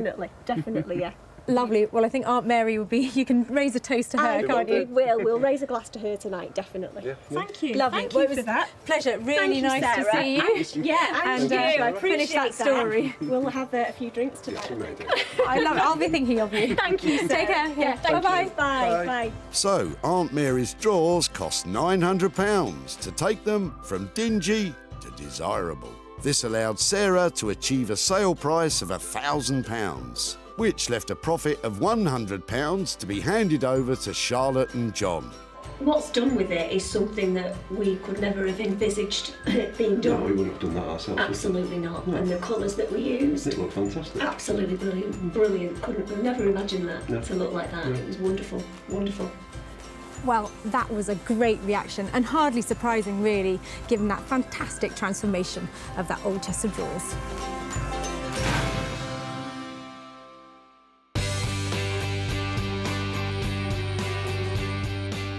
Back at Bex's Forge, the largest kitchen worktop cut-off has now been transformed into an eye-catching, iconic coffee table with the best-looking yellow legs in town, setting off the composite marble and creating a unique designer piece. I'm here to pick up my white marble coffee table. I've only got one, and I was hoping for 3, but there is a chance if it looks really good that I'll still be able to make some profit out of it. Bex and Dave are anxiously awaiting Sarah's arrival. So how's this going to go then? Tears? No tears? This is the no tears. No tears. Sarah asked for 3 matching tables with gilt legs. So, how would she feel about her single coffee table with yellow metalwork? That's what she asked for, basically. Yeah, but we have gone down to 1 and 3, but it's a very good 1 rather than 3 slapdash ones. But no, it is good. It's worked out really nice. It's a smiling table. Hi guys! What have you got there? Do I want to see? Oh, wow! Now that is a real bit of fun, isn't it? It looks very cool. Oh, that's mad under there, isn't it? God, it's huge as well. I don't remember it being quite that big. The finish is beautiful as well, isn't it? Yeah, it's worked out really nicely, that top. Like with those lovely crisp edges. It's really cool. I like the way all the angles change, somewhere wherever you go. Yeah, it's organised chaos.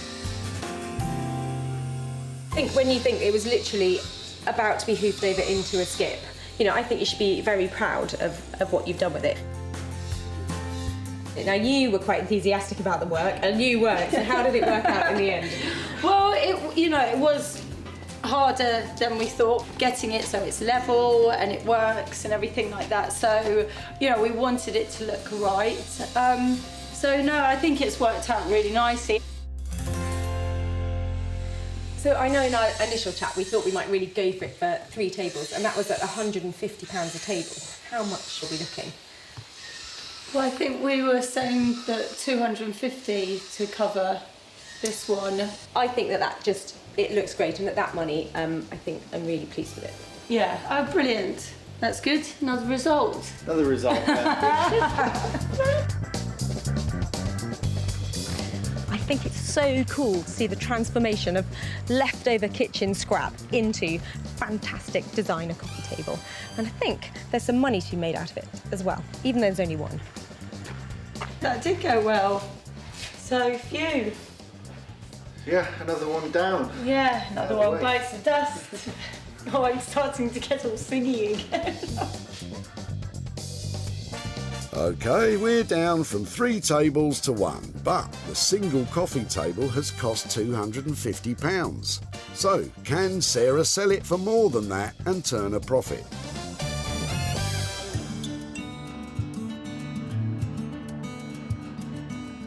Neil and father-in-law Roy took a trip to the tip to jettison some offcuts from a new kitchen worktop.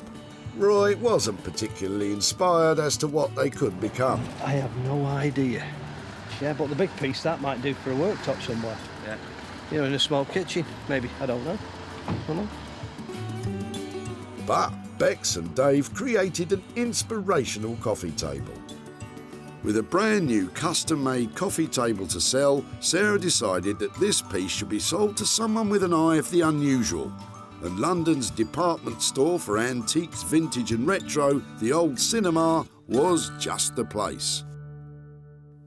Sarah has travelled to Stockport to catch up with Neil, from whose kitchen the spare worktop came. She is here to show him what became of his kitchen cast-offs and to hand over any profit. Hi Neil, how are you doing? Not bad, thank you. Yeah, very well, very well. Nice to see you again. And you?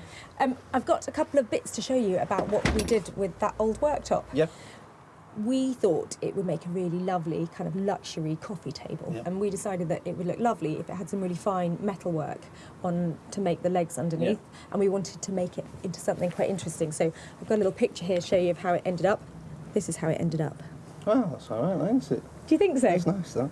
We've sold your worktop, come table, and after we paid Bex her expenses and all her time for doing it, I've got 75 quid here to give to you for dropping that off at the tip. Thank you very much.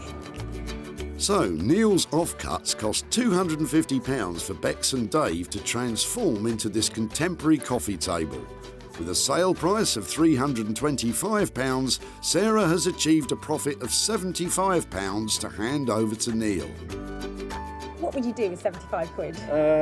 Probably spend it on my daughter. Oh, really? Yeah. Has she got stuff on her wish list at the moment? Or Got all sorts on my wish list. Well, thank you ever so much for being there that day, dropping off your lovely worktop, and I hope your daughter enjoys what you buy with her. I'm sure she will. Thank you very Okay, much. thanks a lot. Bye-bye. Another satisfied customer. Today, all 3 saved items have made a profit. From the 3 dated chairs spruced up by Sarah to the drab drawers returned to former glories by Zoe, and finally the composite marble worktop transformed into the crazy-legged coffee table by Bex and Dave.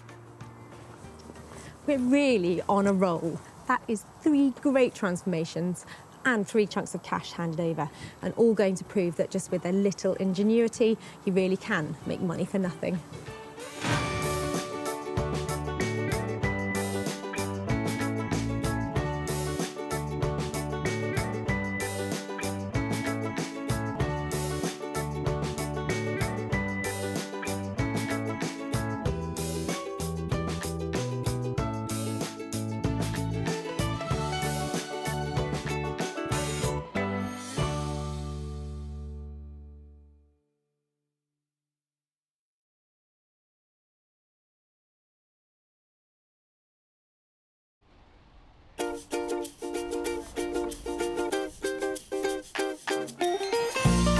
How do you make money for nothing?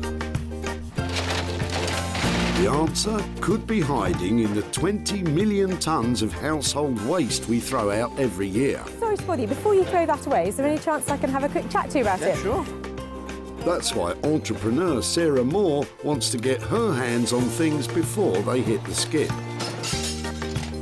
I am a passionate buyer, maker and user of old stuff, and I've turned that passion into a money-making business. I turn old stuff into new stuff and sell it for a profit.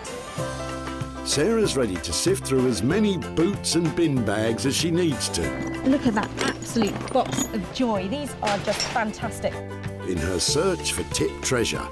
We've got to be able to make something out of that, haven't we?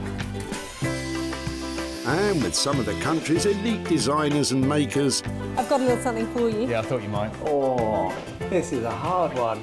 she can transform her finds into desirable, Oh my word. beautiful, valuable, Cha-ching. and hopefully saleable items. Well, I love this, so I would really like to have it. If Sarah is successful, then she can hand the profits back to the very people who had no idea there was cash to be made from their trash. That is incredible, isn't it?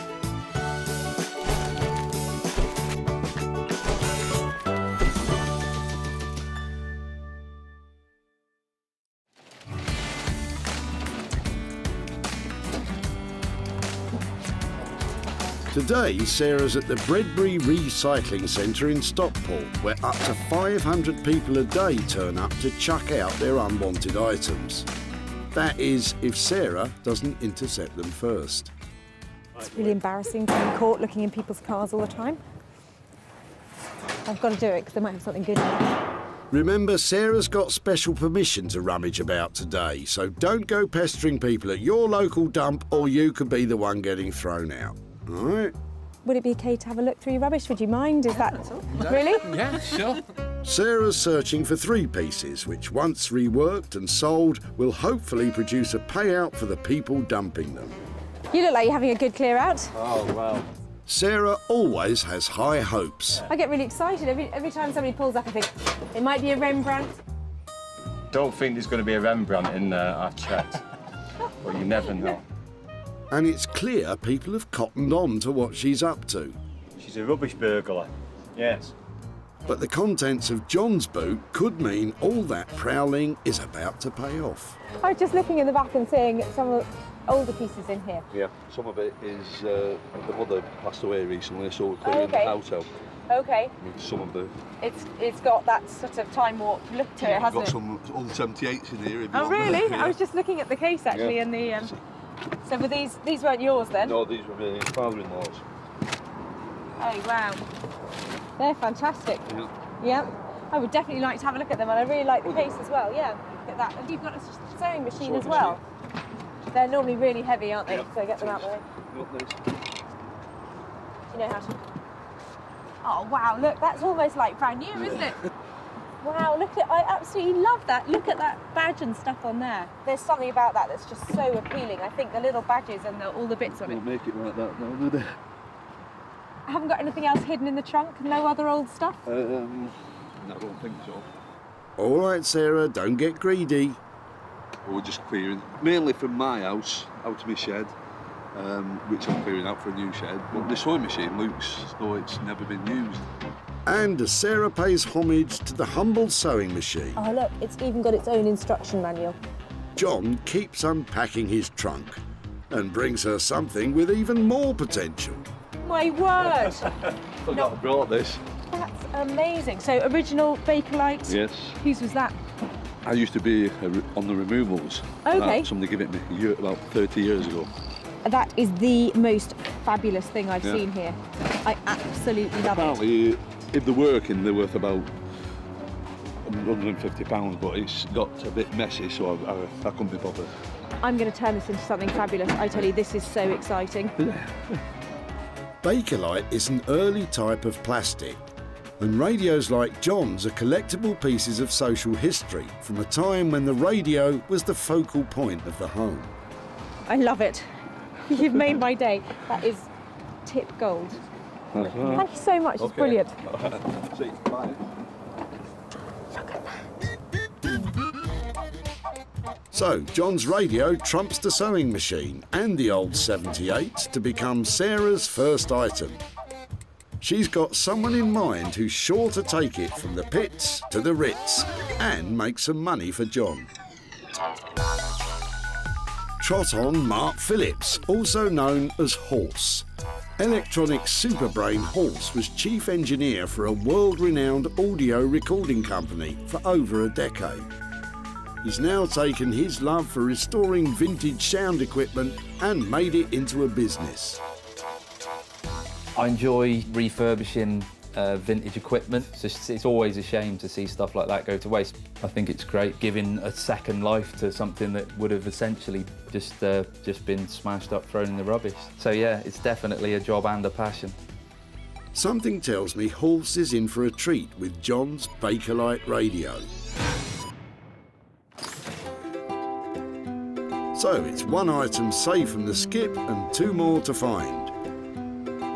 Yes, loads of people here. I just can't, I don't know which end to go first. So I'm going up this way, see if there's anything coming in.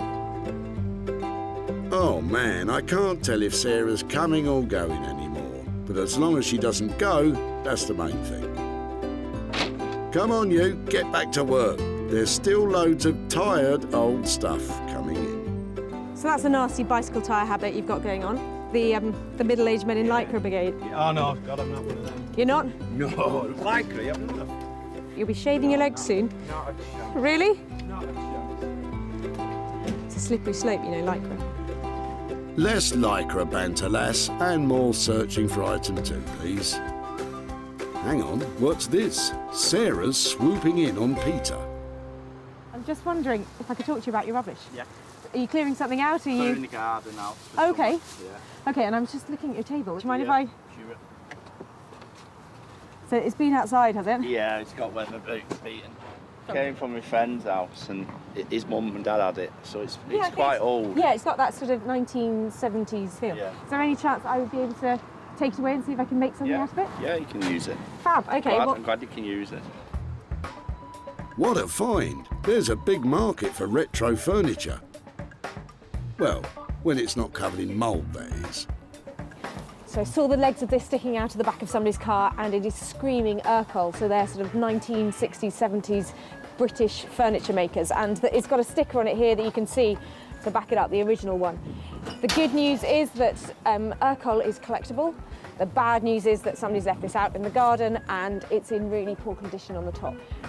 If this can be reconditioned and brought back to life, I think that maybe £100 profit. 100 quid?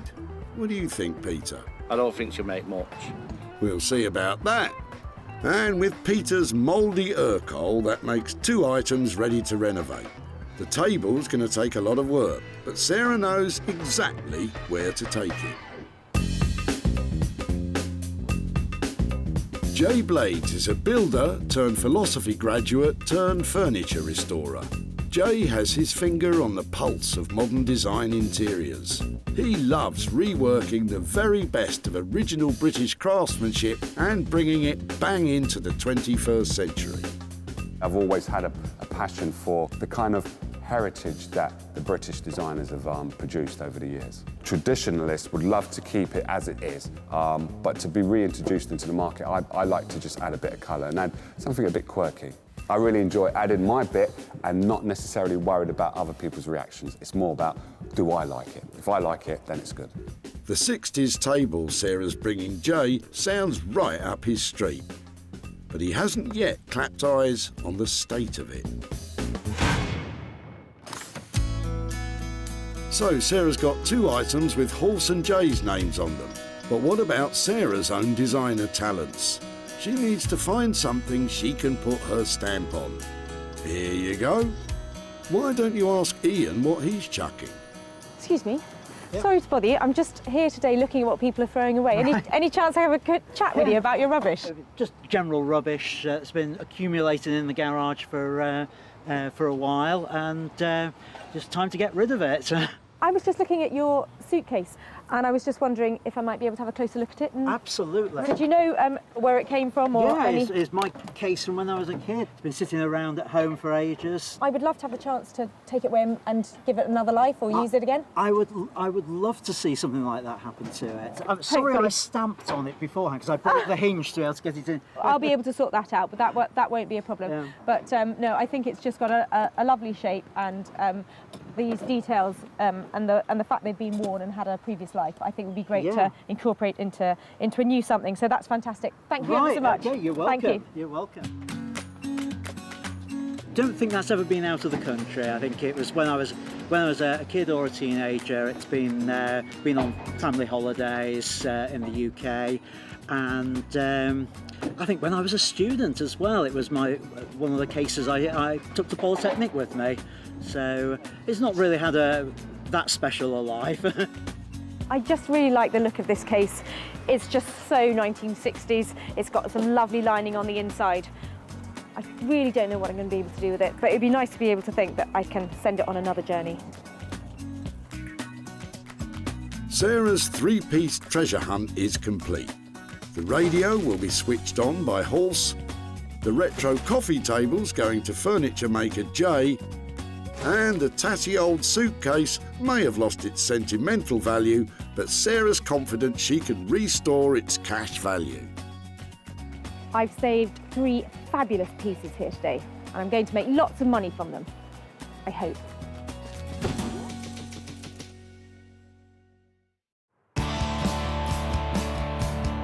Sarah's next stop is Manchester, where the cultural scene is buzzing with a task force of talented designers and artists.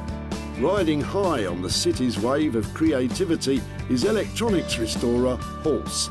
He'll be working on the knackered old radio, but he doesn't know what's coming.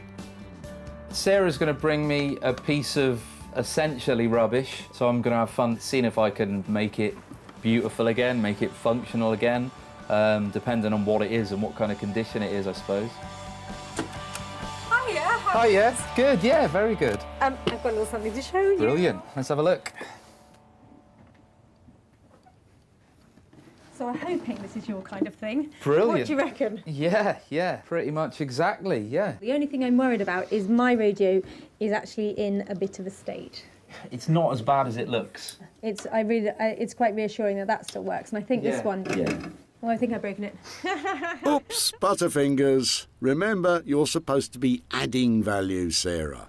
It would be really nice to think that sound could come out of it again, and I was wondering whether that means it's an accessory for somebody's phone or whether it's just a radio, but possibly something a bit cool. Yeah, the ideal application would probably be a universal kind of small powered speaker. That sounds fab. So basically, it's going to be something that somebody can listen to their music through with their phone or their laptop or something like that. Yeah, yeah. You can plug essentially anything into it. You can probably use some of the existing components. I'm going to use valves in it as well. They still make them for certain applications, mainly guitar amplifiers and high-end audio, hi-fi equipment. But they've just a specific warm sound to them. That looks really cool. I mean, I just love that, just as it is, you know, Yeah. That's stunning. Shame those valves are going to be hidden away inside, really. Now, Horse really knows his onions when it comes to modifying vintage technology to accept modern gadgetry. He'll make sure that smartphones and laptops with mini jack sockets can be plugged into this old valve-powered speaker. Who'd have thought it? Hopefully will be a beautiful object that is functional and will sound really nice, and it's completely unique. Horse will target a higher-end clientele with his finish on the radio, but how much will he charge? You might be looking at sort of like £300 or so. On that basis, I reckon full steam ahead, let's go for it. Brilliant. I think that radio is in really safe hands. It's going to sound amazing, and I think I might make as much as £100 from it. Sarah's confident, but is Horse on the same wavelength? I think it's definitely doable. I think it's in good enough condition. I'm looking forward to the challenge. Yeah, it's gonna be great. With a bit of horsepower, the old radio could pump up the volume and the profit. Horse's expertise and materials will cost around £300. So Sarah will depend on that high-spec finish to make any money.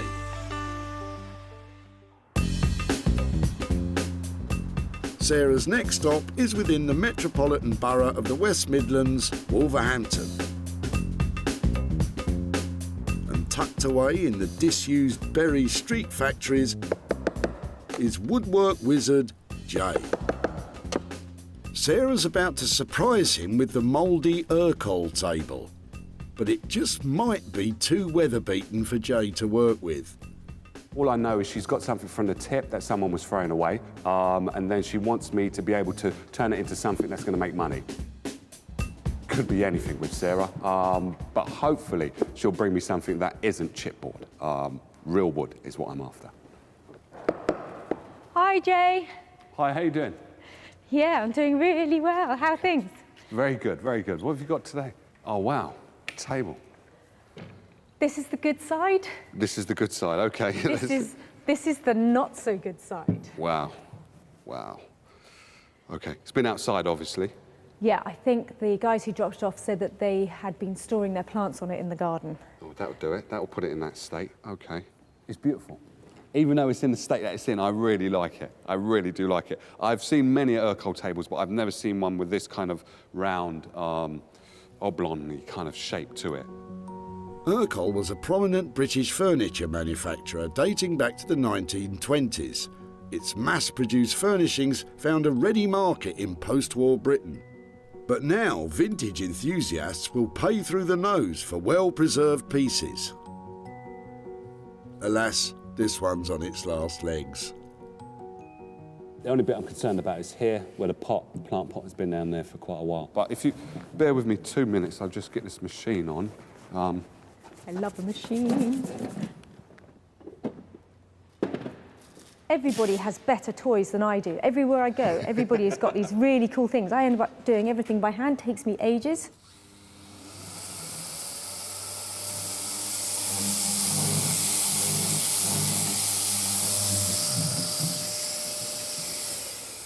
The only thing I'm concerned about now is the red. Oh dear. Worst case scenario is that we rub it down and then that stain has gone straight through to the piece of furniture. Then what we will more than likely have to do is, I would say, paint it, because no one will want that kind of colour. So ideally we'd like to have a surface on the top that is blonde and beautiful, but the chances are we might have to paint it. Yes, yeah. Okay, I'm happy with that. What we probably need to think about is, you know, what kind of money do you think we'd sell it for, and is it worth taking it on? I could charge 75 to 100. It depends on what is being done. That's definitely a deal. Okay, You cool. always talk my kind of money, Jay. I love doing deals with you. You look like you've got your work cut out. I'll leave you to it. All right, Take care. Jay absolutely loves Urkel, and I think whatever he does to the top or the legs, it's going to look fantastic. I'm just excited to be working on Urkel. This is something that someone was going to throw away, totally discarded it, put it in the garden, put some plant pots on it, and allowed the weather to do what it's doing, and the table never gave up. It never gave up on life. So all I can do is just make it look not as great as Urkel did back in the 1950s, or 1960s, I should say, but make it look as good as I can make it look. Jay can always make Sarah smile when it comes to money. 75 to 100 quid? What could go wrong?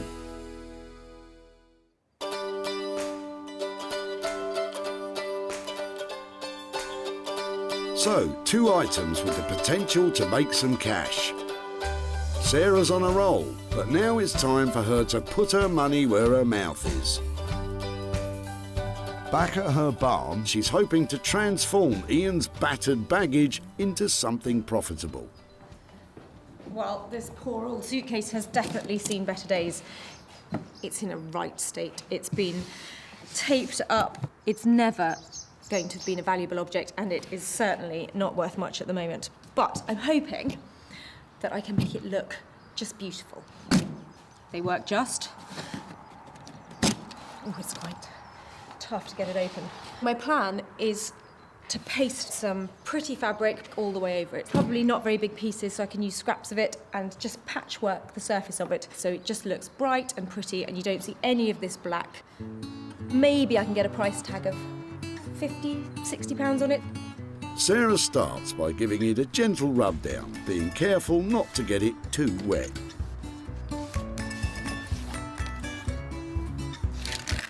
Oh dear, that didn't sound good. I'm loath to take the paper out. Once I take the paper out, I've got a world more work. But I think I might just have to take out the loose bits.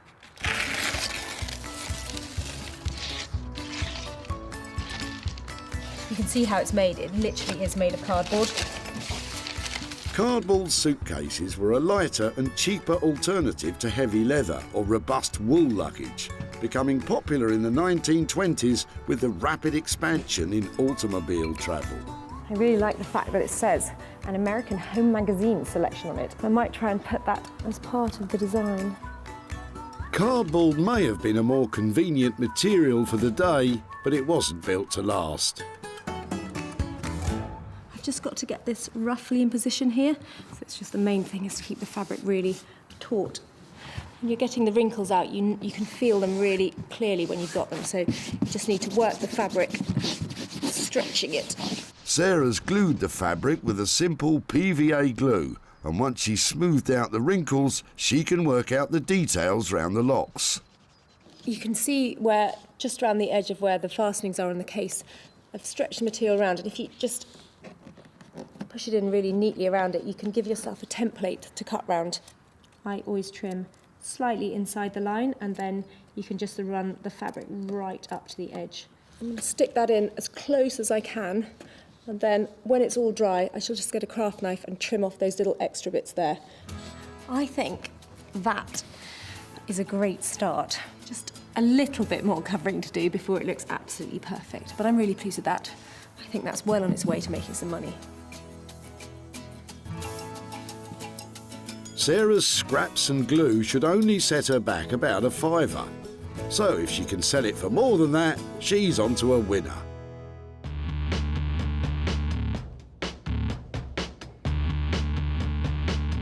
At Horse's workshop in Manchester, some electronic surgery is about to be performed on the old radio. Look away if you're squeamish.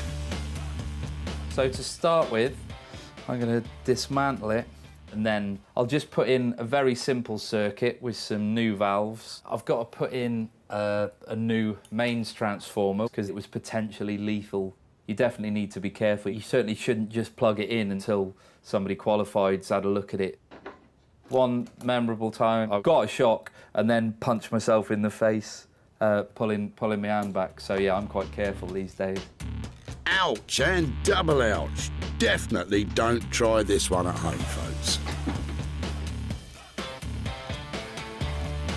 This was a valve radio. I'm going to make it a valve-powered speaker I'm sure there'd be purists going insane at this. It's not like they're rare, so it's fine.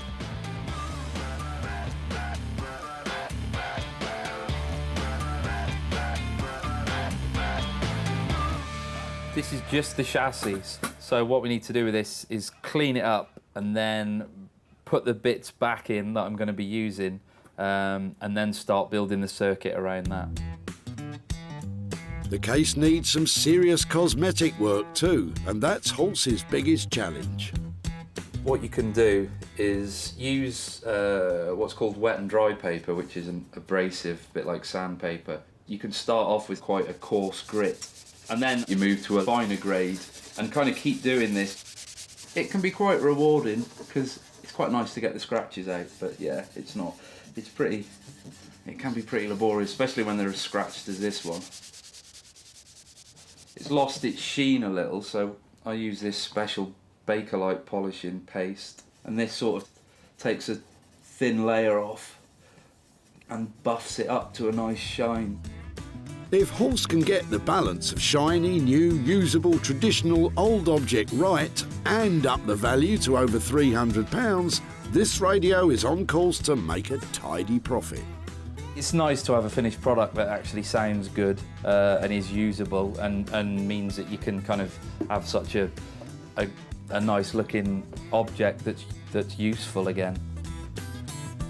All's tickety-boo in Manchester then. Back in Wolverhampton, Jay is sanding down the Urquell tabletop to determine if the stains can be removed so he can keep the natural colour of the wood.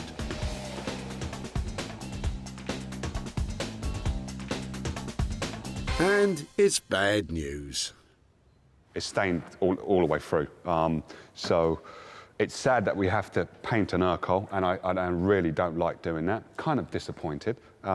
If you was to paint this white to kind of blend it into a room, what you might have a problem of is this stain that's already here might start to bleed through to the actual top. So getting the red and the green out and also the black is virtually impossible because I don't know what that red is. It could be wine, it could be anything, but if we put a good primer on this, it should be okay. The legs are going to be the wood colour, but once I've sanded down the problem legs that have the stain, then I'll be able to tell if we can keep the legs as neutral as possible. I have to sand all of this. I have to especially sand that leg. That's one of the main, because that also is determining what the design is going to be like in the end. So the top didn't pass the test. If Jay can't sand the stains out of the ends of the legs, they too will be destined for a paint job. So, Jay, what's the verdict? It's very rare you catch me doing this, but I think it's going to have to all be painted. What a shame. We could do light blue on top, black legs, and light blue underneath.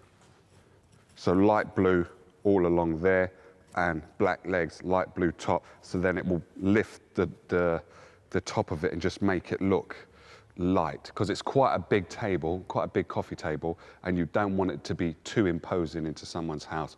You want it to be quite uplifting, and I think that's the design. That will be how I think it would look best. Well, it's a shame to cover up that lovely wood, but if it can still be sold for more than £100, then he can paint polka dots on it for all I care.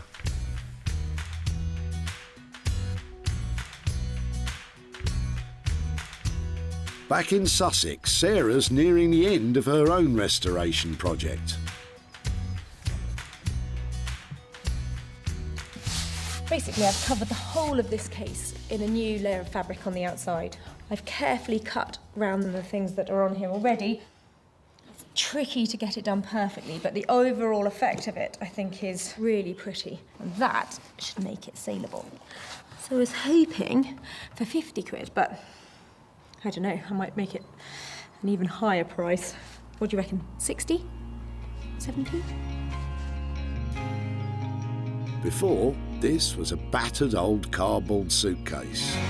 But now, after some careful craft, a bit of glue and some offcuts, it's transformed into luxurious luggage. You wouldn't lose it at the airport, would you? Time to hook a buyer. I'm not sure I want to part with it. Tweaking the photograph so it looks absolutely the best it can. I think that's singing out now, don't you?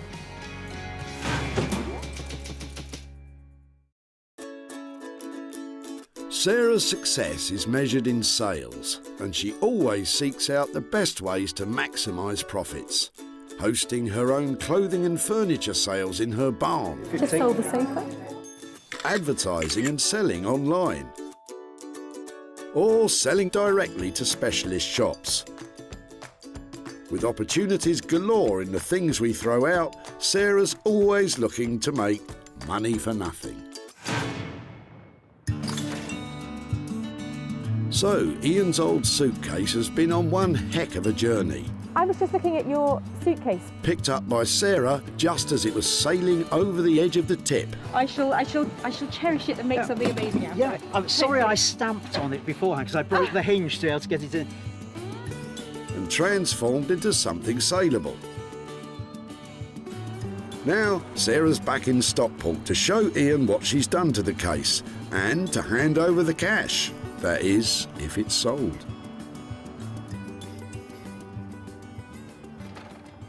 Hi there. Hi, Ian. Hi. How are you? Nice to meet you again. Yeah, nice to see you. It's much nicer than where we last met, isn't it? Yes, indeed, indeed. Well, since we last met, I took your case, and it actually turned out to be a project that I worked on, and I had a lot of fun with it. Am I right in thinking that it was just yours? It had one careful owner? Well, I don't know about careful, but one owner, yes. Lovely. Well, in the end, I actually made it look like that. Wow.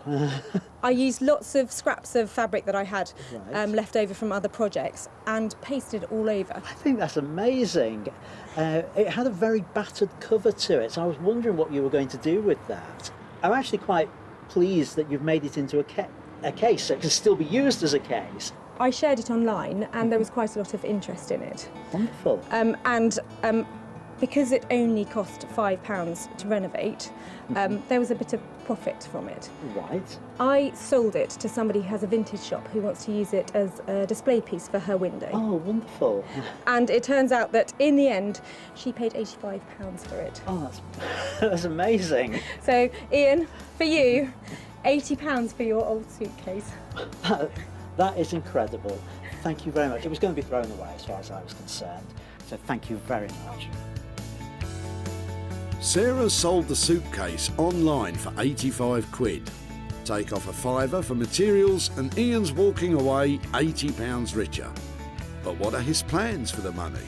I think really to me it's all about memories. The case is an old case and memories of holidays with it. So I think I'd like the money to go to a society that deals with memories, something like one of the Alzheimer's related charities.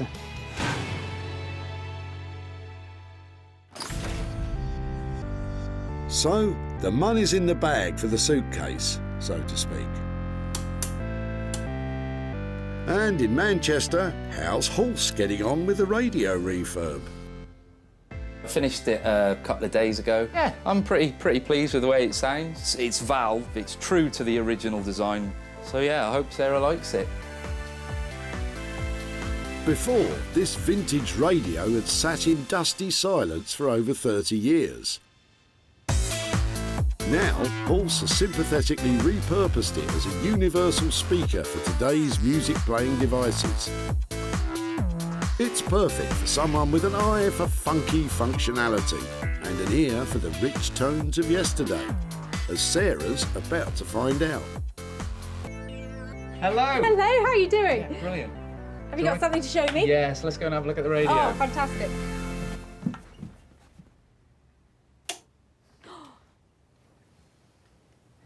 Does it work? It does, you just have to wait for it to warm up. Ah, Brahms. Piano Concerto No. 2 in B flat. I've never heard it sound quite so good. It's amazing.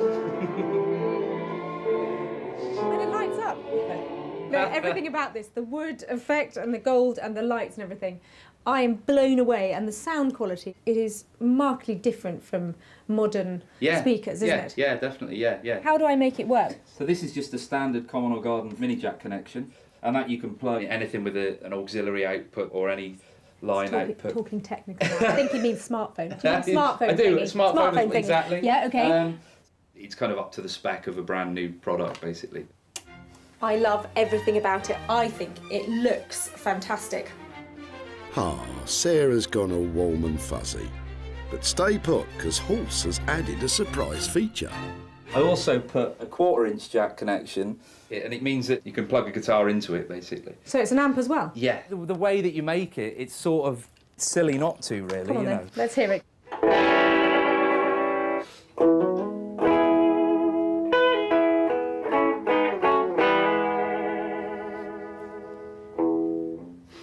Horse, you're a genius on so many levels. I think that just is the icing on the cake. That was lovely, wasn't it?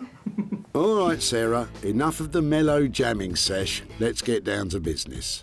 Horse came in on budget at £300. Now, Sarah needs to get selling.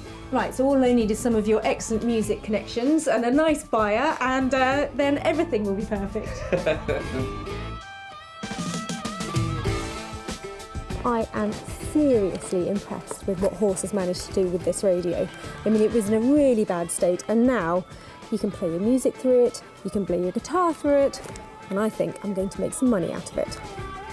I think she was generally quite chuffed with it. I think the addition of the guitar amp was a last-minute bonus. So yeah, no, I'm pleased. I'm glad she really likes it. This vintage radio was nearly dumped at the tip.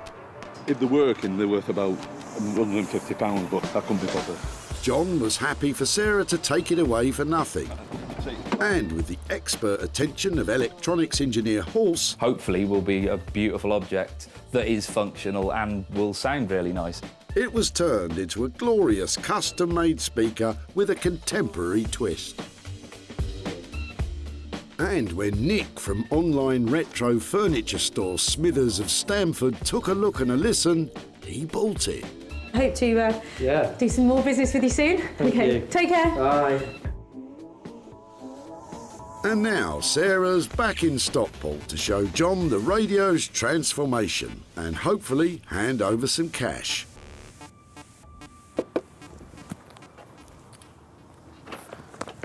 Hi there, John. Hiya. Hiya, how are you doing? Not so bad, thanks.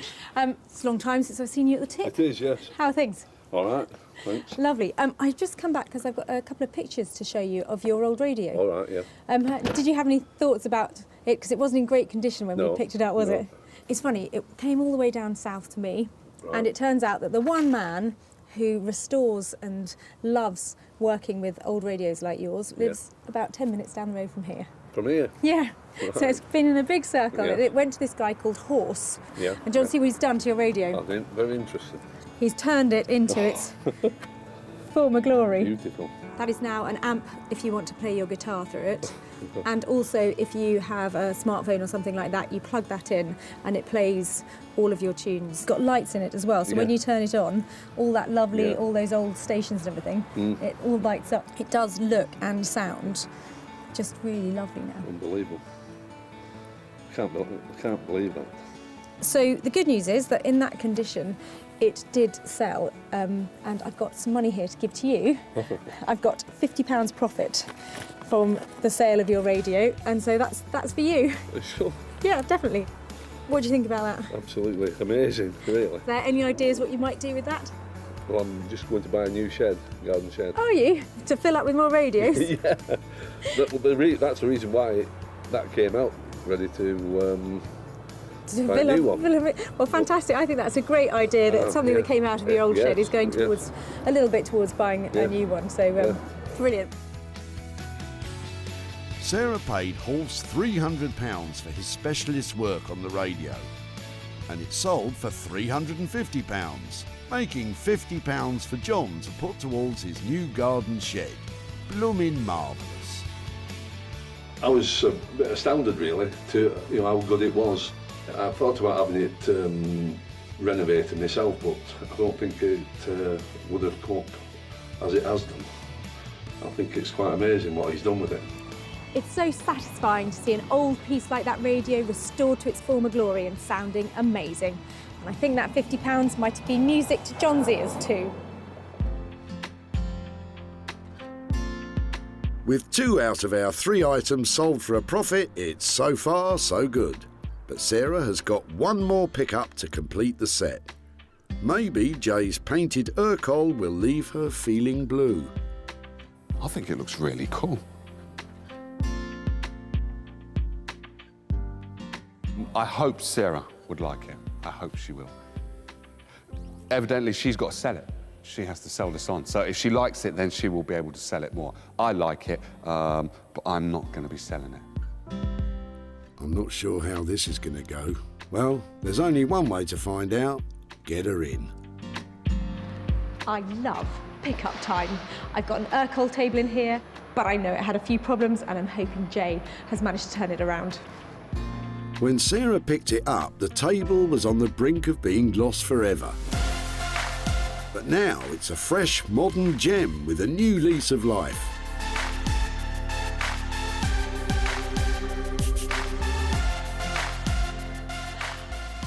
Oh my word, look at that! You like? I love it. What a relief. Would it be all right to have a quick look underneath to see what you've done? All it is I've done underneath is just painted it black, is all I've done. Yeah, it's amazing how well the black suits it, isn't it? I mean, it looks like it was made like that. Yeah. It looks like a massive, beautiful blue egg, doesn't it? It's stunning. It does look like a blue egg, actually, yes. Or blue pebble. It looks like a massive blue pebble that you'll find on the beach. The state it was in when you first brought it in, it's a shame to actually paint Urkel, but I couldn't get the stains out. I don't think you have to beat yourself up about this. This was going in a skip, right. And now it's going into a really smart interior. If you think back to how it was when it arrived, yeah. It was green, it had stains all over it, yeah. It was falling apart. Yeah. You've completely transformed it. You know, this has gone from dustbin to designer. Yeah, you know, it's brilliant. Thank you, thank you. Luckily, Sarah can see the sales potential in funky modern furniture. And what's more, it should still make a profit despite being painted. He's really nailed it, hasn't he? That table looks fantastic. That beautiful blue egg. I think I'm definitely going to be able to sell that with a profit. I'm glad she's happy. She can sell it, and then she can give the person that was throwing it away, give them the money back, and everybody's happy. Well, we're not happy yet. Jay came in on budget, but Sarah still has to find a big buyer of blue before we can start jumping for joy. Who could have imagined that the Urkel table nearly reached the end of its life as a plant pot stand? Just wondering if I could talk to you about your rubbish. Yeah. Sarah saw its potential. So it's been outside, has it? Yeah, it's got weather beaten. Even if Pete didn't. Yeah, It's quite old. But with the magic touch of Jay Blades, it was transformed into a blue beauty. Sarah showed it to specialist buyer Martin at her barn. He's got a good eye for antique-y, vintagey type stuff to sell on in his trendy London shop. It's a retro look, it's a very clean look. I love the colour, very saleable. And guess what? He bought it. Ah, now I can sleep easy.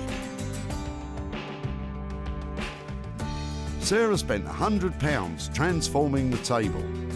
It sold for £200, meaning she has made, obviously, £100 profit. So the good news is that the Urkel table sold with £100 worth of profit. But the bad news is I haven't been able to make contact with Peter again and time has run out. So this money is going to go to children in need. Give that girl a gold star, because Sarah's made a profit on everything she saved at the tip. The cardboard suitcase came up lovely and rosy. The vintage radios brought old school and modern technology into harmony. And the retro Urkel table is now cool, blue and contemporary. There were 3 things that were saved from the skip that would have been lost forever. And who knows, maybe next time you're at the tip, I could be taking your rubbish and turning it into money.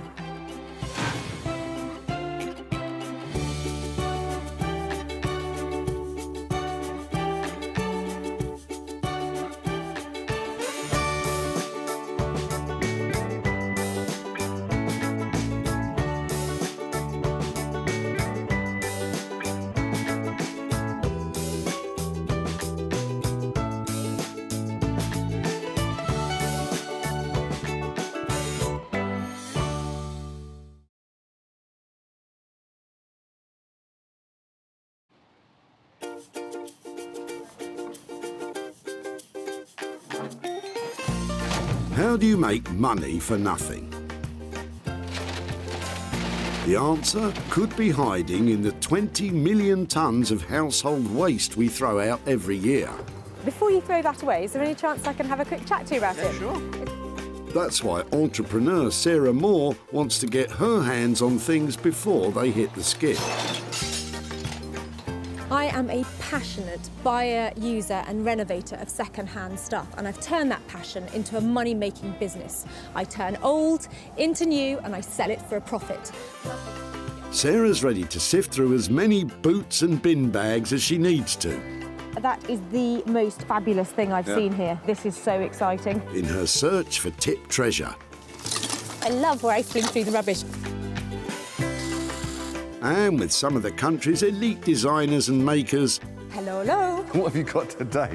I want to do what's right for this piece of rubbish. She can transform her finds into desirable. Look at that. Beautiful. Speechless.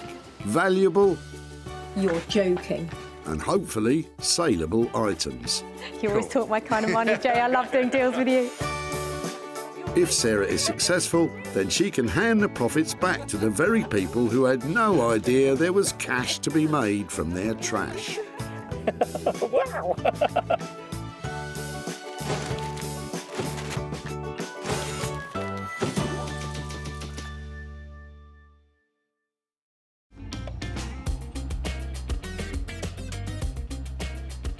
Stockport near Manchester.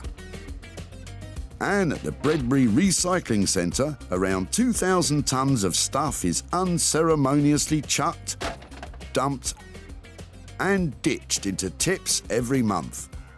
On the lookout for potential treasures is Sarah Moore. I'm really open-minded about what might come in today. I'd love to find something that's an antique or something, but any metal, anything we can cut up, anything we can weld together, so much potential. Sarah has special permission to scout these skips, so please don't go raiding your local recycling centre. Sarah's on a mission. She's got to save 3 items from the crusher that she can transform into something beautiful to sell on. How about you? Got anything exciting in there? Any profit she makes will go straight back to whoever dumped it in the first place. So they'll get some money for nothing. Sarah's in line for her first find of the day. She spotted some ancient history in Robert's boot. Just wondering what you're chucking out today, or are you dropping off the old barrow? It's over 100 years old. And I've saved it. I don't know why I saved it, but I did. I can tell why you saved it. There's something so appealing about that, isn't there? It's history and it's oddballs, yeah. Yeah. I'm in your camp, I have to say. I think it came out of an old mill. They call them a sack truck, though. Yeah, they used to have them all the railway station, didn't they? But this is a really heavy-duty one, so that's going to be something industrial, isn't it? Made of cast iron many years ago. Yeah. Is there any chance that you'd let me take it away and do something with it? Well, I'd have to charge you a smile, at least a smile. I'll definitely give you a smile for that. And sold for a smile. Bye now. Thank you ever so much. Wait a minute, what about that smile? Lovely. It feels really cool. I'm just talking about your sack, Baron. It has seen better days. It's got cast iron wheels on the bottom, and this one has worn away on one side, is broken, but I think it's got great appeal. Sarah sees great potential, but what would Robert do? If she puts a plant in it, then it can be turned towards the sun different seasons. But anything like that, anything old, people go potty for. Too true, Robert, too true. But Sarah's got other money-making ideas. This would make a fantastic coffee table. I'm just wondering whether we just support a huge sheet of glass on it. It's great, lovely. A coffee table, that's more like it. So Sarah has her first item, but she'll need some help. There's that little gold mine in that car. And when it comes to heavy metal, Sarah knows the perfect person to take this on.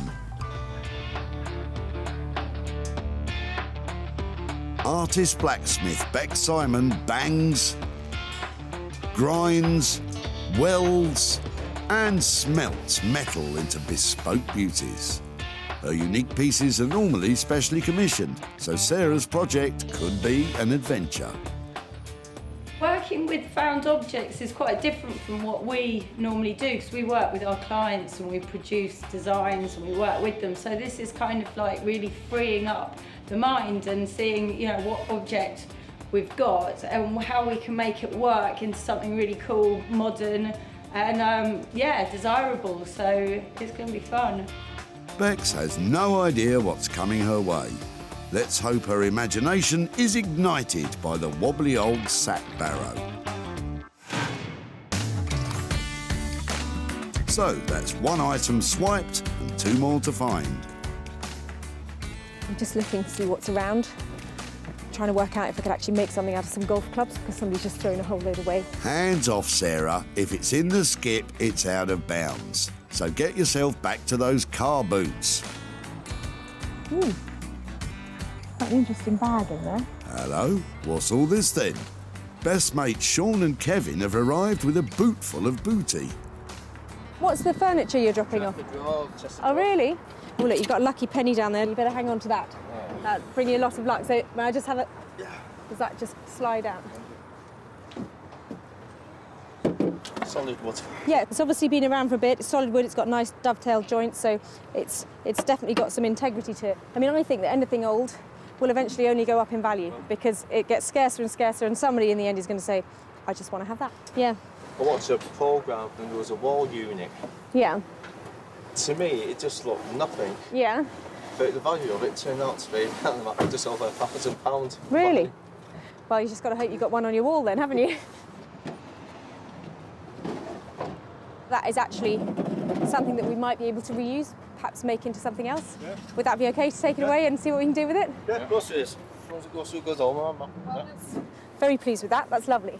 Sarah knows exactly how to make money out of this, and Sean's got ideas of his own. I've sand it down, restain it, put some new handles on, tidy it up and probably sell it on the auction or something.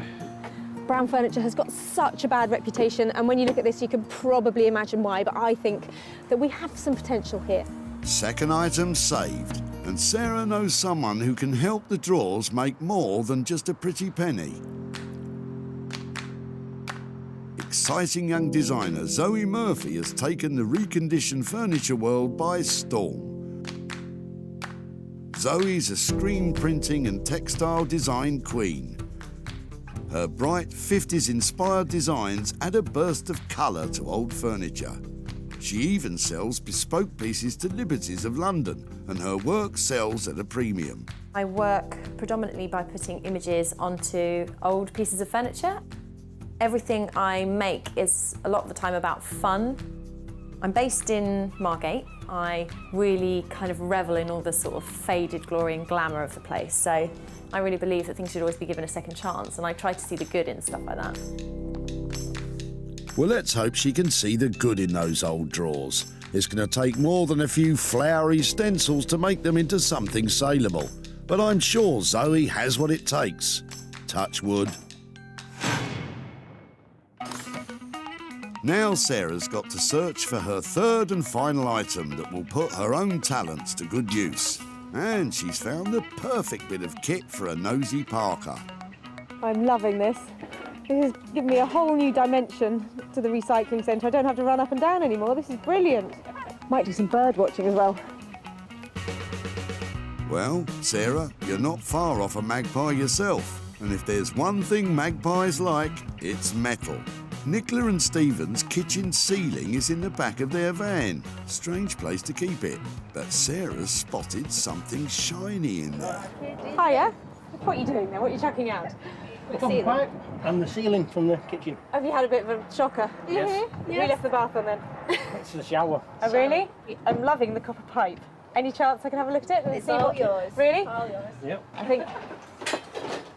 Brilliant. This is just what I need. I love the fact it's all worn out. So you're getting a whole new bathroom and a whole new kitchen ceiling, or? All at the same time. Well, we're doing the kitchen, and now we've got to do the bathroom.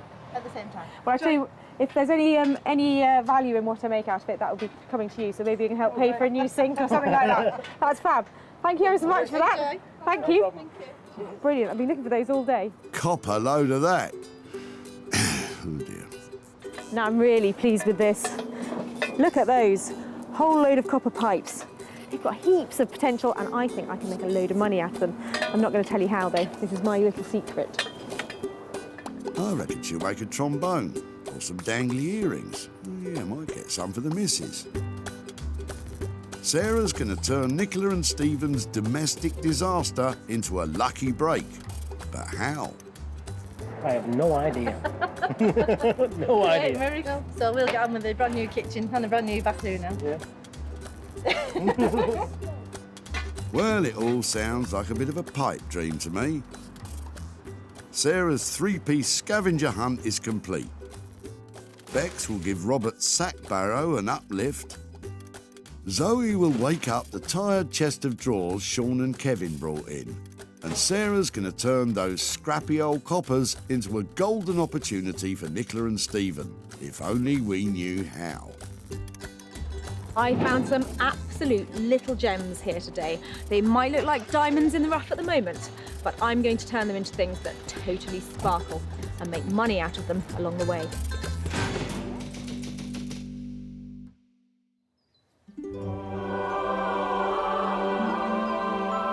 Sarah's first stop is deep in the heart of the picturesque Surrey countryside, where, in amongst the tranquility of country living,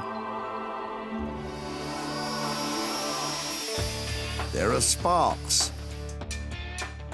hammers, and fire. Lots and lots of fire. Sarah's brought the old sack barrow to see what Bex can make of it. I'm really looking forward to seeing what Sarah's going to bring today. Probably something really strange. So yeah, I'm looking forward to having a look. I don't know what it's going to be, and that, but I guess that's part of the challenge. So yeah, looking forward to seeing what it is. Did you hear me coming? Bex works side by side with husband Dave, who will be helping out on this one. I was sort of wondering if the old sack barrow might be a coffee table. Yeah, I was wondering what we were going to turn it into. So yeah, we could do a coffee table. But perhaps it's something that we are finding some way of getting some glass over so we can really see the kind of industrial sack barrow thing left underneath. And you still want to be able to move it around using the wheels. Yeah, I think that would be really cool. If we could find a way of not making the glass sort of slip off, I think that would be great. Exactly. Any thoughts about how to finish it? I'm thinking maybe, you know, keep the old rusty metal, maybe add some colour into the wood. One option for treating the wood is to have a scorched finish. It doesn't just give a distinctive burnt look, it also creates a charcoal barrier that is rotten fire resistant. Darkens it all down a lot though, that's the thing. Or another option, if you really want to look the biz, paint it gold. Yeah, so maybe it's just rub back gold paint on, wax up. I would just mix it up, keep going for it until you get somewhere that you really like. Try it on the samples and then just make a plan and go for it. Whatever finish they do go for, it can't be too expensive because Sarah wants to stoke up a profit on this one. Realistically, I'm looking at 400 quid to sell it for. If we've got 50 quid's worth of materials, maybe I'm trying to give 150 quid back to the guy at the dump. That would leave 200 quid to transform it. It's going to be a morning's work, isn't it, for the two of us? Yeah. Going really fast. Yeah. If we keep it really simple. No cups of tea. no phone fiddling. No social media. It's hell for leather, okay?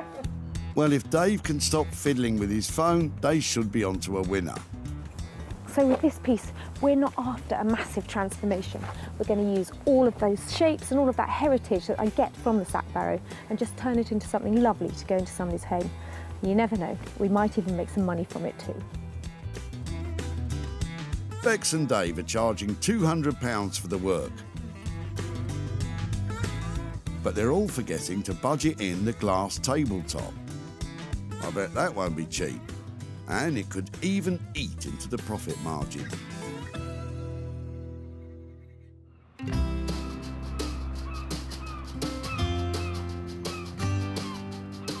The seaside town of Margate has had an upcycle of its own since the opening of the Turner Contemporary put it back on the art lovers' map. Its rich history is now fused with the contemporary art scene buoyed along by a vibrant community of designers and artists. At the epicentre of this artistic boomtown is designer-maker Zoe Murphy, who's expecting a visit from Sarah. She usually brings me storage items, so really wanting to think up some patterns and prints and colours to go with anything that might come through the door. But if they're on their way to the tip, it's not always because they're in the best nick. But as I don't know what it's going to be, it's quite exciting. Hiya, how are you doing? Oh, look, do you want a hand? Yeah. Ah, bless, it's like the worn-out chest of drawers is in for rehab. Time for some serious TLC. It's definitely seen better days. We're lucky to save it because it was really close to being chucked away. Yeah. We're missing one of the stops there that suspends the drawer at the right place. And it's quite smelly as well, isn't it?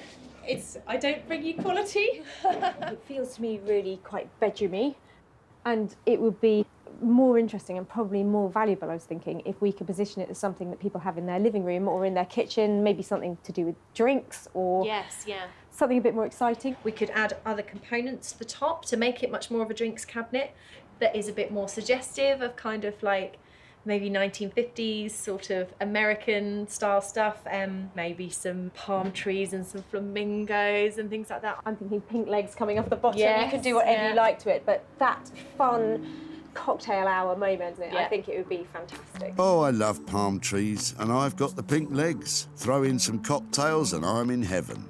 But how much is Zoe's redesign going to cost? I know that you have really good prices on your furniture because they are great pieces. What can you do with this little thing? I think probably around £600 in cost from our studio to do this for you. I'm so pleased you're going to take it on, and I look forward to having a celebratory cocktail from this when you're all done. Yes, I think so. That has made my day. What a fantastic idea. I'm a massive cocktail fan, and I can't wait to see those designs. Right, Zoe, Sarah's gone. Come on, what do you really think? Well, the condition of this one is really bad. But sometimes that's quite exciting. I like having to go really far in restoration of a piece. Yeah, this one's going to be quite a bit of work, but I'm looking forward to making a beautiful swan out of a very ugly duckling. So, it's all go for the cocktail look, but will it be more cosmopolitan than Rusty Nail? Zoe's talents and time will cost around £600. So this self-effacing little chest will really need to be all singing, all dancing for Sarah to make a profit here. The designers are firmly on board. Now Sarah needs to get her own hands dirty. At her barn in rural Sussex, Sarah's children Libby and Edward are doing some upcycling of their own. But what about those copper pipes? I had this vision of making some designer lighting, but now they come to be sitting on the desk. I'm feeling that they're going to have to go through quite a process to be something that you really want to have in the sitting room or in your bedroom or on your desk. How hard could it be? I'm sure you'll be done in time for tea. I've got this block that It was outside in the stable yard when we moved in. I'm not sure what it's for, but it's really hefty and I've been using it as a doorstop. I'm hoping that that would make a really good base for a chunky light. Something else for free. I like it. But Sarah has had to buy some shiny plumbing bits and handy lighting fittings. If I take off the bulb, I'll be able to feed it through my light and I'll have some sort of ready-made lighting that is already safe and tested, that I won't have to go and get an electrician to wire up for me. That's the plan. I like a plan. And this, I'm pretty sure, is oak, and I know that that is a really tough wood. And she's right, it's heavy going. I know oak's a hard wood, but this is ridiculous. Sarah needs some ancestral help. These are my grandfather's carving tools, and I just read on the front it says special carving tools. So sweet.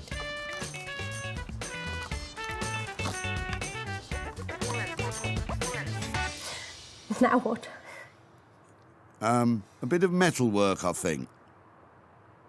So these pipe cutters are really simple things, and hopefully I just click it on, move it round, and it should cut the pipe, so. Here we go.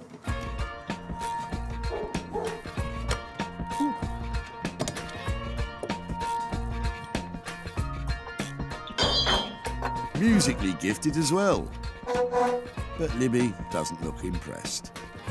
The new plumbing parts ensure the old Imperial 1-inch pipes fit into the metric-sized hole that Sarah's just drilled. And they add some bright, shiny detail to boot. Right, back to that woodblock. It really is a labour of love turning an old lump of wood into a piece of lighting with the help of some bits from the tip.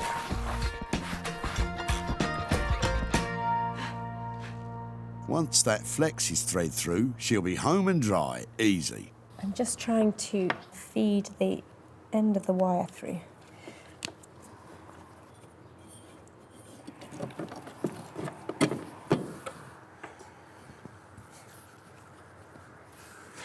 For goodness sake. It's really not your day, is it? Gently pull that bit. Gently does it. Almost there now. By the time I get this finished, we'll need lights because it'll be so late. OK, I was wrong. It might not be done in time for tea, but despite appearances, Sarah's almost finished.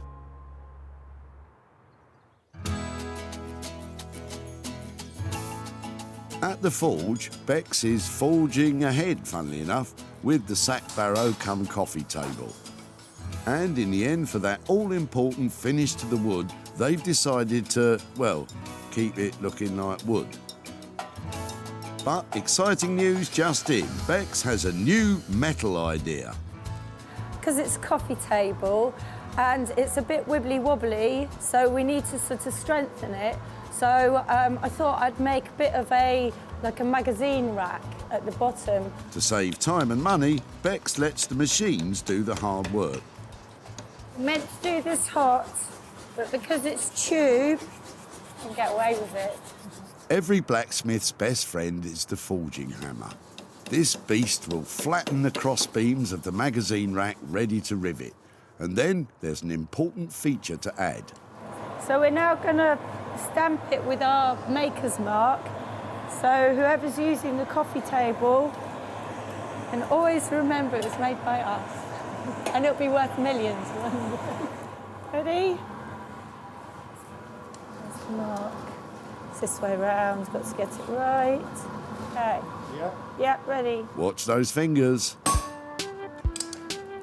we go.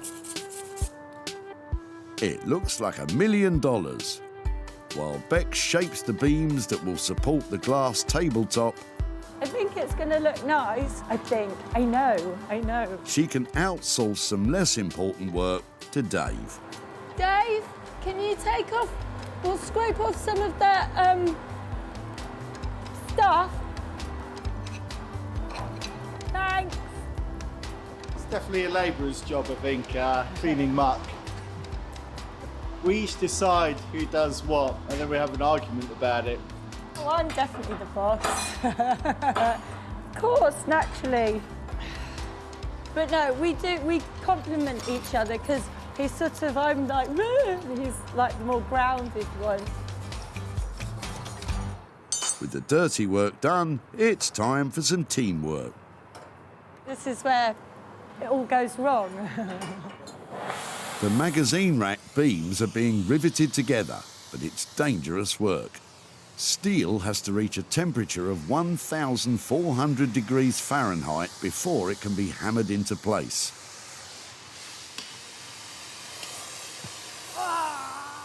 Ouch! Look. That might slow things down a bit. Why has it gone like I that? don't know. She hits her hand all the time. I wouldn't worry about it. No, it's just a bit swollen for now. You're all heart, Dave. It's all right, it didn't fall off. It's not broken. I just hit it quite hard. Anyway, back to work. Come on then. What a trooper. Oh, don't. It's really embarrassing. I'm going to hit it this time. Hopefully I'll hit the snap tool and not my hand. With the sack barrow in safe hands, well, in hand, everyone's fired up in Surrey. But with a glass tabletop still to buy, the profit might be the one taking a hit.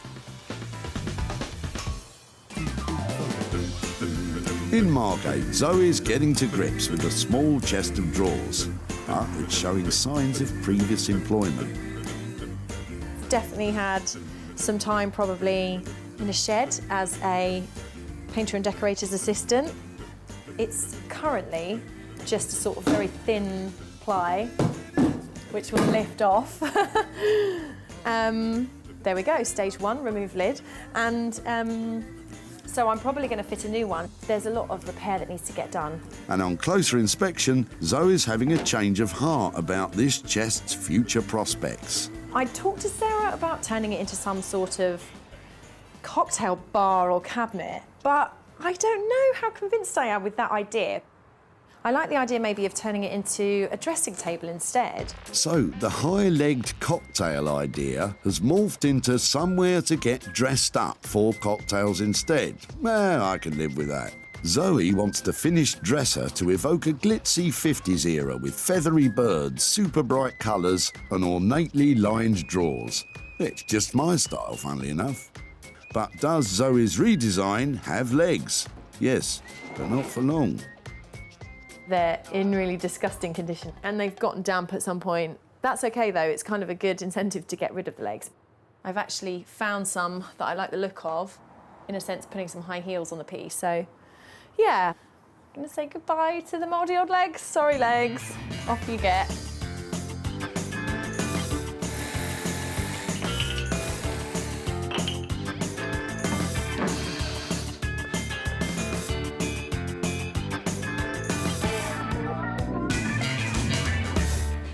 Carpentry over, it's time for the arty bit. So I've always been really keen to make this piece all about kind of glitz, glamour, and desperate to include some element of sort of flouncy flamingos in it as well. Zoe's creations feature intricate silkscreen designs, but she's going to start off with some large blocks of colour. I'm going to create some of the bigger shapes with a very bright pink.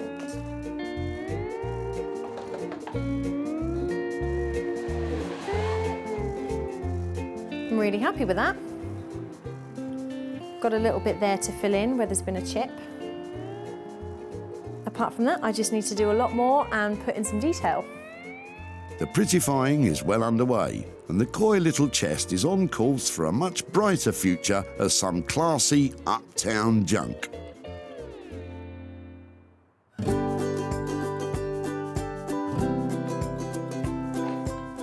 At her barn in Sussex, Sarah's finishing off the lights made from Nicola and Stephen's copper pipes. Bring it in there. Till it's nice and taut. I just think I might stick it in place there like that. Now I'm going to fill this whole cavity with very gluey glue and hope it all gels together beautifully.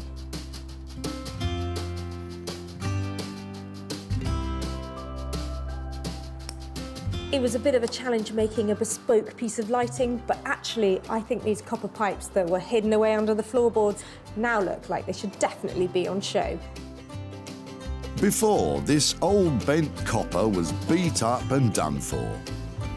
Now, with Sarah's creative vision and a lot of hard graft, the metal's been married up with a chunk of found oak wood and repurposed as edgy industrial lighting. It would look great in a New York-style penthouse apartment, or even my two-bed bungalow. Now, Sarah needs to get selling.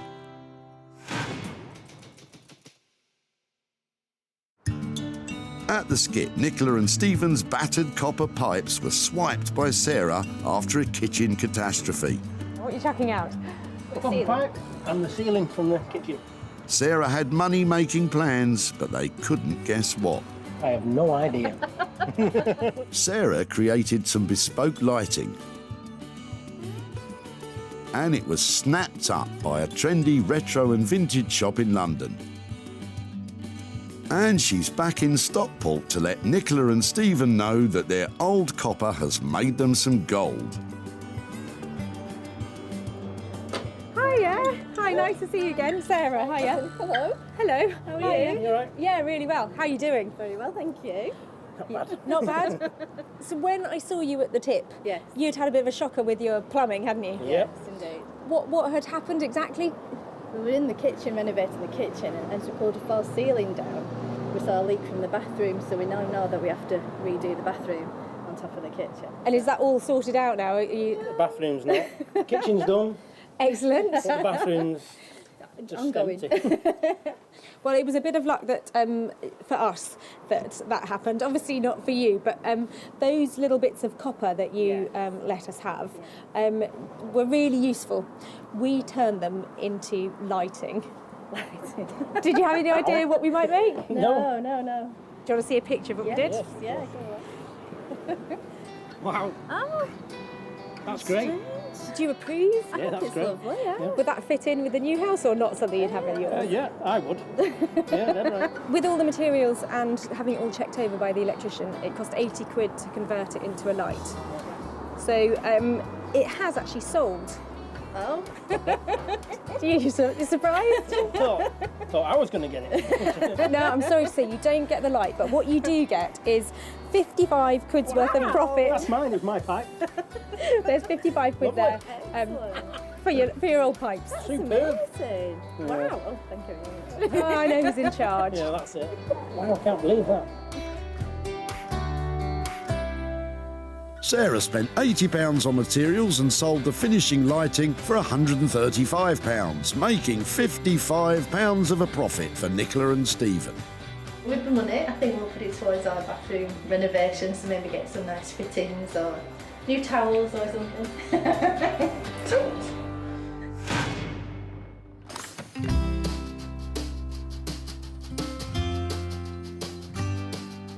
So the copper lights were a great success. Back at the blacksmith's bunker, Bex and Dave are putting the finishing touch to the sack barrow, the all-important glass tabletop. The toughened glass has been custom cut and screws will hold it firmly in place. Now all they can do is wait for Sarah.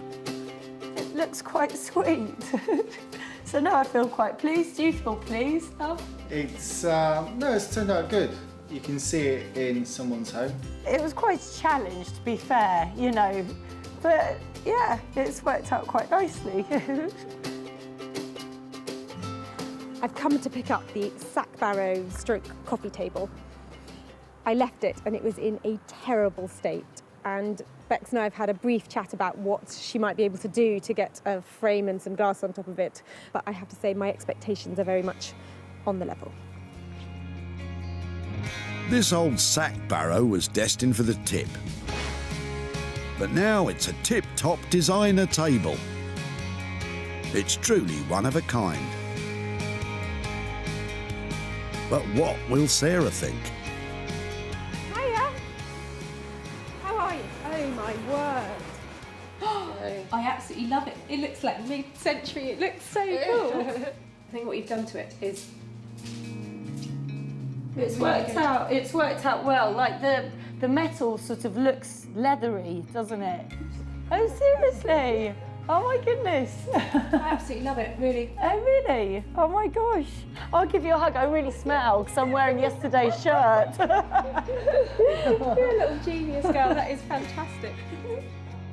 Go on, get in there for a cuddle, Dave. Or maybe later. Have you ever felt like that about any of the other pieces? I don't think I've ever cried over a sack carriage. It's a daily occurrence for me.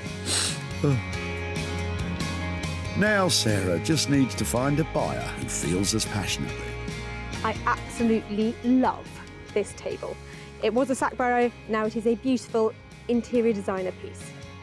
All their hard work has made it just stunning. What an amazing reaction. We're just going to have to achieve that every time now. The pressure is on. Bex and Dave came in on budget, but with the glass tabletop costing 125 quid, this low table needs a high price tag.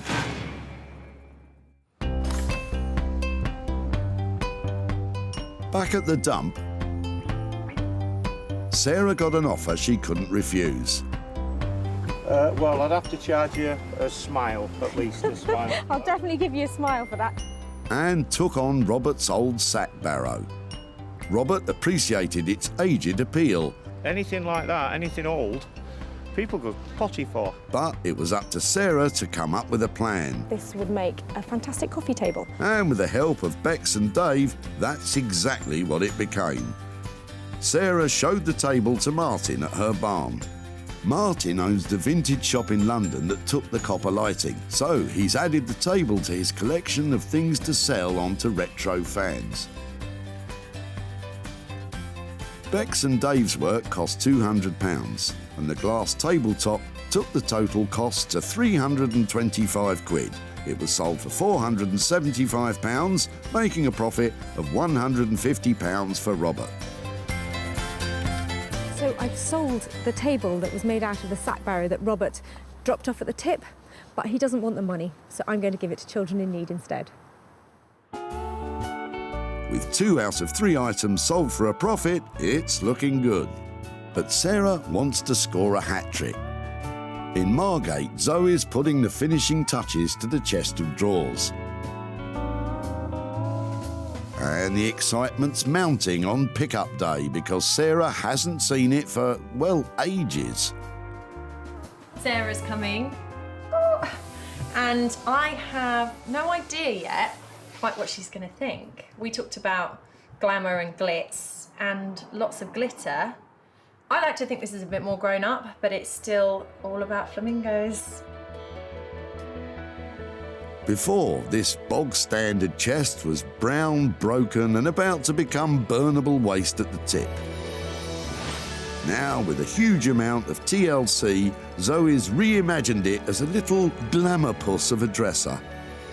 It sports slender new legs and all the runners, stops and dovetailing on the sumptuous fabric-lined drawers have been carefully restored. 1950s style handles have been added and an ornamental mirror crowns the top. Zoe's distinctive screen prints add an extra layer of designer luxury, placing it firmly at the high end of the market, which is exactly where Sarah wants it. Hiya, how are you doing? How are you? Really good.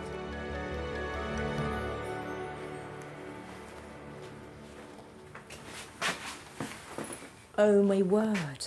So you mentioned flamingos. I had no idea it was going to be that exotic. It's so cool. Oh, I'm really glad you like it. It This is is one amazing. piece that I've made for you that I've been I thought it's really out there and it's really specific to me. It's all about kind of growing up in Margate, going and visiting the Flamingo arcade. So it is beautiful. The padding in the bottom of the drawers. You just want to put the silkiest things in there, you know, like gloves or, you know, just knickers, something it's underwear. This fabric actually is one of my most favourite vintage kind of finds. I knew it was going to be right for it. It's sensational, it really is. Oh, well, I'm really pleased you like it. It was one of those ones where I thought, oh, love or hate, love or hate. Well, I love it. No, I hate it. No, I love it, especially because there's even more Zoe magic. I just noticed the glitter in here. Yes, there's a bit of glitter in the paint. I did promise you some glitter, and I got this far, and I thought, oh, there's no glitter in it, it's gonna kill me. I might cry, I genuinely absolutely love it. It is, like, just the transformation is huge. It smells nice as well. Yeah. Oh, Sarah, not again. I'm tearing up myself now. Quick, let's talk hard cash before we both lose it. Zoe came in on the £600 budget, and with her name attached to it, it should make some money. It is worth every penny. It is a remarkable piece of furniture. It takes a little bit of a leap of faith to leave somebody with £600 and a really distressed chest of drawers and expect to come back to something like that. Zoe has made that fantastic. I think she's happy with it. I think she wants one. And yeah, I'm just looking forward to hearing who has it. And I hope they love it as much as I have loved making it. At the dump, Sean and Kevin gave Sarah the chest of drawers. Once it goes through, it goes over. I'm happy with that. Sean had ideas for it, if not the inclination. I've sand it down, put some new handles on, tidy it up, and probably sell it in the auction or something. But Sarah had Zoe in mind to help recreate it. Maybe some palm trees and some flamingos and things like that. It metamorphosed into a funky dressing table. And it was sold to Janet from Margate's Lombard Street Gallery. Janet has exhibited and sold Zoe's pieces before and knows they have real appeal. It is fantastic. Oh, beautifully lined with fabric to reflect the sort of the flow of the flamingo design. Wonderful. Now Sarah's back in Stockport to meet up with Kevin. He's on his own today because best mate Sean couldn't make it. Hiya. Hiya, nice to see you again. So what will Kevin make of the revamped drawers? The little old chest of drawers, do you remember what we took from you? That kind of like 2-drawer chest? It had some great potential. So we took it down to this amazing girl in Margate called Zoe. Do you want to see what she's done with it? Yeah. Oh, that looks well nice. Does it look different? Yeah. So she has done big transformation on it. The whole of the chest of drawers stayed the same, but she's replaced the legs and the handles to give it a new look. Yeah, it looks nice. Well, when we did up the table, we also managed to sell it. Right. So I've got £100 here for you guys. That's all yours to spend on whatever you like. So that's coming back to you. Thank you. It's a pleasure. The chest of drawers originally belonged to Kevin's girlfriend's late mother, and the money's going towards something to remember her by. For what it's worth, it has been made into something absolutely beautiful, and I hope she'd approve of what we've done to it, because it really is stunning now, so I hope she'd approve. Yeah. It's really good to see you again, and thanks ever so much. Okay, bye-bye. Bye. Zoe's work came in at £600, and it was sold for £700, making a profit of £100. Sarah's saved 3 dumped items destined for eternal doom. The copper pipes are fabulously illuminating, darling. The wheelie old sack barrow is a spanking new designer table. And the dowdy chest of drawers is a dishy babe of a dresser. Pats on the back all round, I'd say. So that's 3 great transformations and 3 items that have sold for a profit and have found new homes. Next time you're at the tip, I could be making money for nothing for you.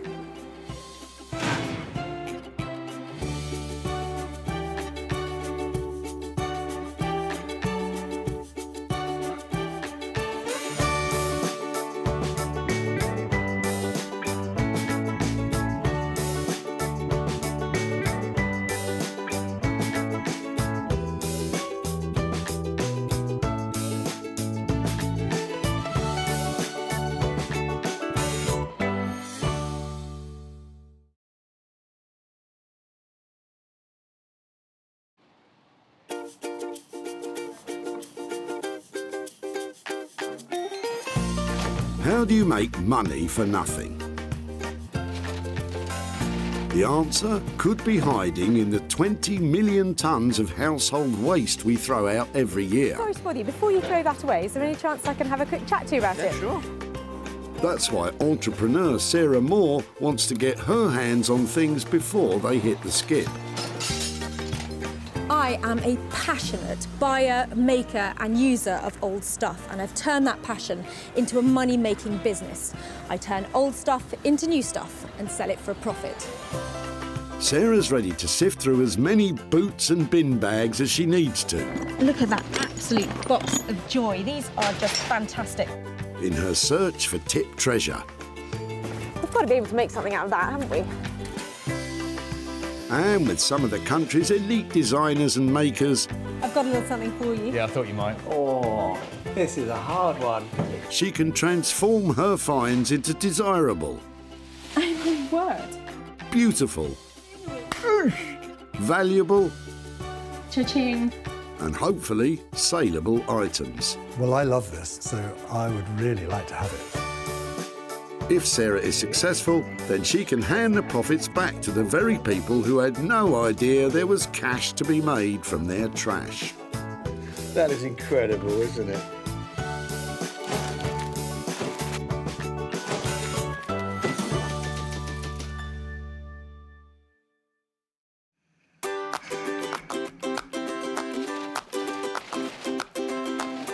For most people, a trip to the tip is about as exciting as rearranging your sock drawer. But most people aren't Sarah Moore. It's loads of fun here. There's stuff coming through the gates all the time, and I'm hoping in the trunk of one of these cars is some real tip treasure. Sarah's been given special permission from the Breadbury Recycling Centre near Manchester to search for 3 items before they get skipped. We're looking for things that we might be able to reuse Recycle. and recycle. But she's not after just any old rubbish. Just wondering what that was. Old vacuum attachment of some shape or form. So, Oh my word, look at it. Sarah needs to find things with the potential to turn a profit. And it doesn't take her long to spot her first item, poking out of Justine's rather glamorous-looking convertible. Hiya. Hi there. What are you throwing out today? It's a cast iron soil pipe, having a new bathroom fitted. Oh, really? I just love the fact that it's got this really old paint on it. And I did speak to my decorator about that, and he said that to rub all that down and repaint it when he paints the outside of the house is not cost effective, because it would be about a day's labour just to rub the whole pipe down. Really? And it had to be changed anyway because of the new bathroom. I know it sounds really strange that somebody might want to take away a soil pipe, but we're looking for old stuff, you know, particularly stuff that has a bit of integrity and like we can remake into stuff. Right. I'm not sure if anybody will take on a soil pipe, but would you mind if we kept it just to see? All. Really? Do me a favour by taking it. You might want to wear some gloves for this one, Sarah. A soil or sewage pipe is usually attached to the side of a building to remove waste from the upstairs toilets. And there's just one more section to it. Keep them coming, Justine. After all, you can never have too much old soil pipe. It looks like it hasn't been used for a while. Has it not been used? Oh, it's been used. Really? I don't want to think about that, do I? Yeah. Thank you so much. If we just pop it here, that would be great. By the looks of things, this pipe has seen quite a bit of action. But exactly how old is it? It's a very old terraced house, in 1926. Okay. It was built, but it's the original cast iron pipe. Yeah, well, do you know something? It's going to a better place. Oh, that's good. Thank you so much. You're very welcome. Bye, bye. Sarah seems happy, but what's Justine thinking? I'm just glad to get rid of it. I don't know what she'll do with it. Justine does have some concerns, though. I'd have put my makeup on if I'd have known I was being on the television. Not to worry, Justine. While you pop off to the powder room, Sarah can take a closer look at her first item. It's a really old cast, probably Victorian downpipe. It's really battered and I'm not quite sure why I've saved it, but I do know somebody who might have some good ideas to turn this old thing into something valuable.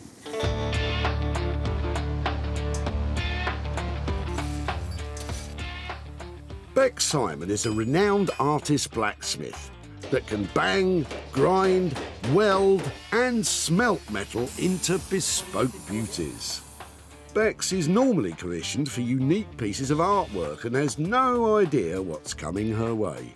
Working with found objects is quite different from what we normally do, because we work with our clients and we produce designs and we work with them. So this is kind of like really freeing up the mind and seeing, you know, what object we've got and how we can make it work into something really cool, modern and yeah, desirable. So it's going to be fun.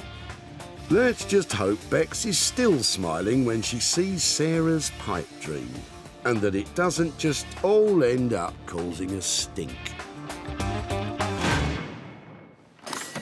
One item down, 2 more to go, and as Sarah's search continues, the dump is definitely getting busier. Oh, that's classy, isn't it? I love it. That is a special little pony, isn't it? I don't think so, Sarah. There's only one ride left for that old nag. Every time somebody pulls up, who knows what's going to be in the back of that van? Could be it. You might be right, Sarah, but Richard and Tom look pretty keen to dump that old blanket box, so you'd better be quick. Hiya. I'm really sorry to bother you. I'm up here today trying to find stuff that we might be able to make into other things. Would it be all right just to have a look at what you're dropping off and maybe chat to you? So whose is it? What's it doing here? How did it get here? Well, it's a bedding box. It was my mum's. She's moving house. We've tried to offer it to a charity shop, but they didn't want to either. So really? Yeah, it's a last resort tip. I think it's really quite cool, actually. Would you mind if I took it away and tried to make something out of it? Yeah, absolutely. Yeah? By all means. Thank you ever so much for your help. I really like that. That's made my day. So thank you so much. I'll get in touch. Thank you. Thank you. I love it. And I think we're going to make something really valuable out of it too. What about Richard and Tom? Do they think there could be any money in it? Give it a bit of sanding, make it really stand out, make it... Yeah, I mean, it's still in good nick, isn't it? So it's a shame to get rid of it, but like I say, we had no other option, so... Good luck to her. Good luck, definitely. Look forward to seeing what the final product looks like. I really like this old blanket box and I think it's got heaps of potential. I'm thinking cocktail cabinet, I'd like legs on it, I'd like fantastic doors, and I'd like a price tag to match, because I think that this little beauty is going to turn a real profit. And that means I can surprise those lovely lads who dropped it off with a whole load of cash. So Richard and Tom could be in for a real windfall, especially as Sarah has got just the man to tackle the blanket box.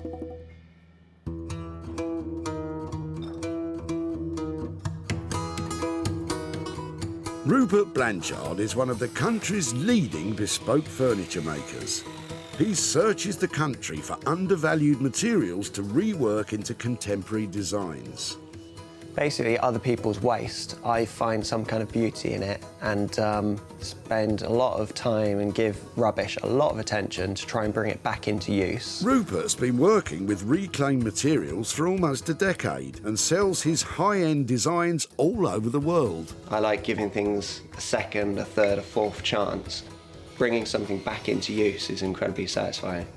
Well, let's hope Rupert's satisfied when he sees the salvaged blanket box.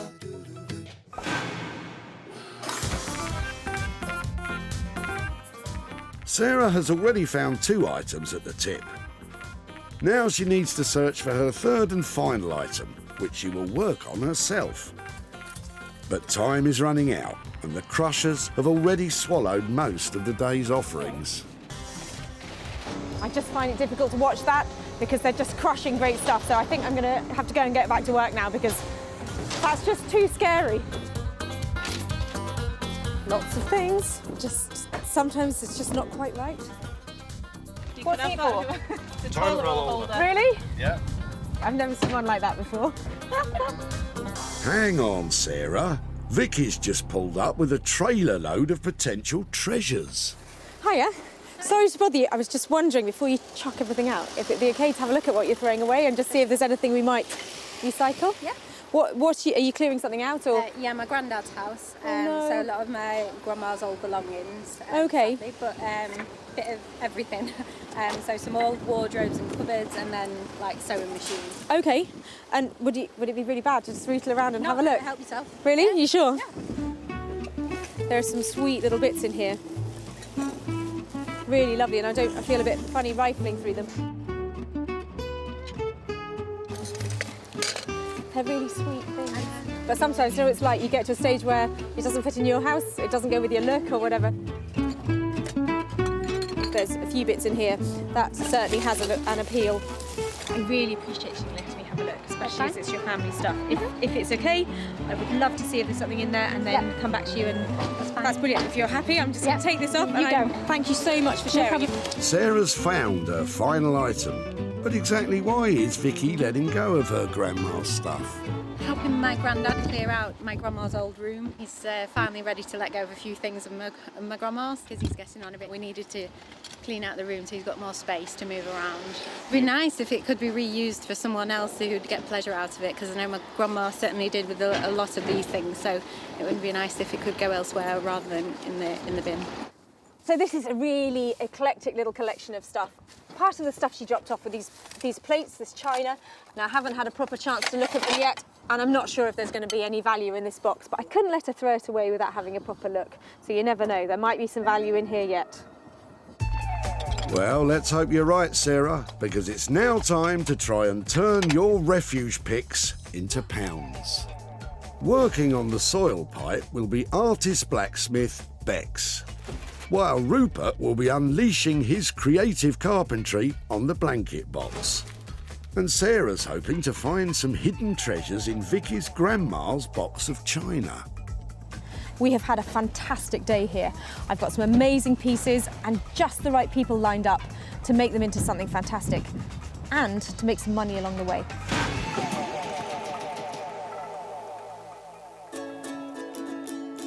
Sarah's first stop is Surrey, where, tucked away down a country lane, is blacksmith Bex and her husband Dave's workshop. So I'm waiting for Sarah to come. I don't know what she's bringing. So, yeah, let's hope it's something really interesting. Oh, don't worry, Bex. It's interesting, all right. Hi, guys. Hello. Look what I bought you. Oh, no. Oh, no. It's a downpipe. I've got like a whole house worth of downpipe. Oh, wow. So probably, what have I got? About 15 feet of it altogether. Gosh, wow. God, it's got beautiful pitted. Yeah, it's got some good finish on it. Lovely. It is lovely, but it is a downpipe. There you go. Do you want to hear the plan? Oh, go on then. This is really exciting. Okay, so bear with me because it takes a bit of imagination. So I was thinking that if we could cut them in half, Yeah. and if we could have lots of half little tubes, you know, like sort of like guttering sort of style, Yeah. and have, you know, like tube, we can make ourselves a lounger. Oh, right. And I can get some little velvet cushions made to make it up into a round again. Oh, wow. And then have it like, you know, like a luxury, amazing chair that you have in the corner of the sitting room. Oh my gosh, that sounds really nice. Really nice. With Bex up for the challenge, it's time to hit the drawing board. What you want to see is you want to see the half, don't you, like this? Yeah, exactly. Yeah. And then you've got the cushion going on the top, like that's what you want to see. And it could be sort of like that with an extra one on the headrest and more here. Oh, right, I get you. So if we're talking about, you know, a frame, getting all of these pieces into position and the legs, how long, you know, is that, what kind of money are we talking about for that? I reckon for both of us working on it, about 600 quid to do that. Got 600 quid on the frame. It's probably going to cost me a couple of £100 to get the cushions done. So an 800 quid piece. Another challenge on our hands. I'll leave you to it, shall I? Never say I don't spoil you. As Sarah heads off, there's one all-important question on Bex's mind. When do you think the last time some... Probably a few days ago. No, seriously? I expect so. Ugh. This has been ripped off our house.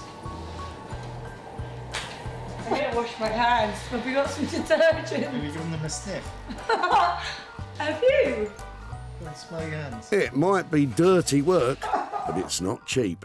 With a budget of £600 for the frame, plus an extra £200 for the cushions, let's hope Sarah isn't flushing her money down the drain. Sarah's next stop is sunny Margate on the coast of Kent. Once a mecca for British tourists in the 1950s, it suffered a major decline over the years due to cheap package deals sending the holidaymakers overseas.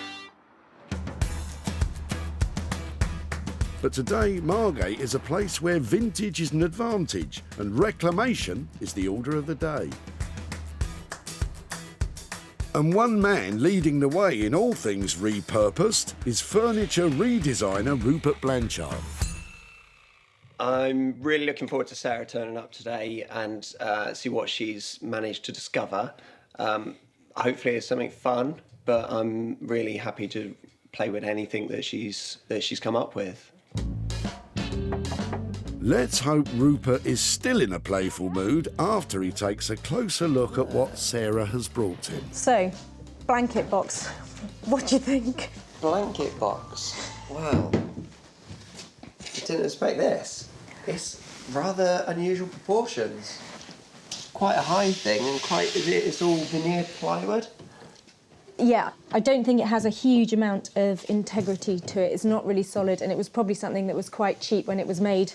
And it's light, isn't it? You can tell. Yeah, but that's good. Big but light. So, what are we going to do with that? OK, so I had a few thoughts about this. Part of it was I was wondering if it's something that goes up on legs and made into some kind of cocktail cabinet, or new, perhaps turning it round and using the back as the front, or even turning it on its side and making it into something like a desk, or using it that way. You're saying some sort of desky, cabinet-y thing. Rupert doesn't seem convinced. I don't know. The question is, can he see the potential that Sarah saw when she salvaged it? I don't know. Is it something that you think is workable or not? Because it's OK to say, I'm not sure that this is... Yeah, no, I can definitely work with it. Great. Work with it. Just coming up with the thing that's right for it. Is this something then maybe that I leave with you for a few days, maybe give you a call and we can catch up and see if you had some thoughts about it, or if there's... I think so. Feeling that it will be, it'll keep me warm through the winter from the fire. No, of course it won't. It'll end up being something great. So Sarah's going to leave Rupert to it in the hope that a good idea does come his way. Can't say it's my favourite of all the pieces I've ever worked with, but that's my challenge really, to make it my favourite piece. Every piece I work on I try to, if I'm not happy to have this in my own home, I don't want to work on it. Let's hope Rupert has a moment of inspiration soon.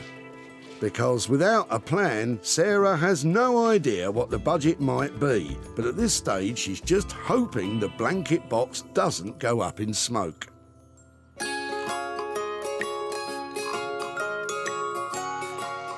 While Sarah waits to hear back from Rupert, she's headed to her farm to see if there are any hidden gems in Vicky's grandma's box of china.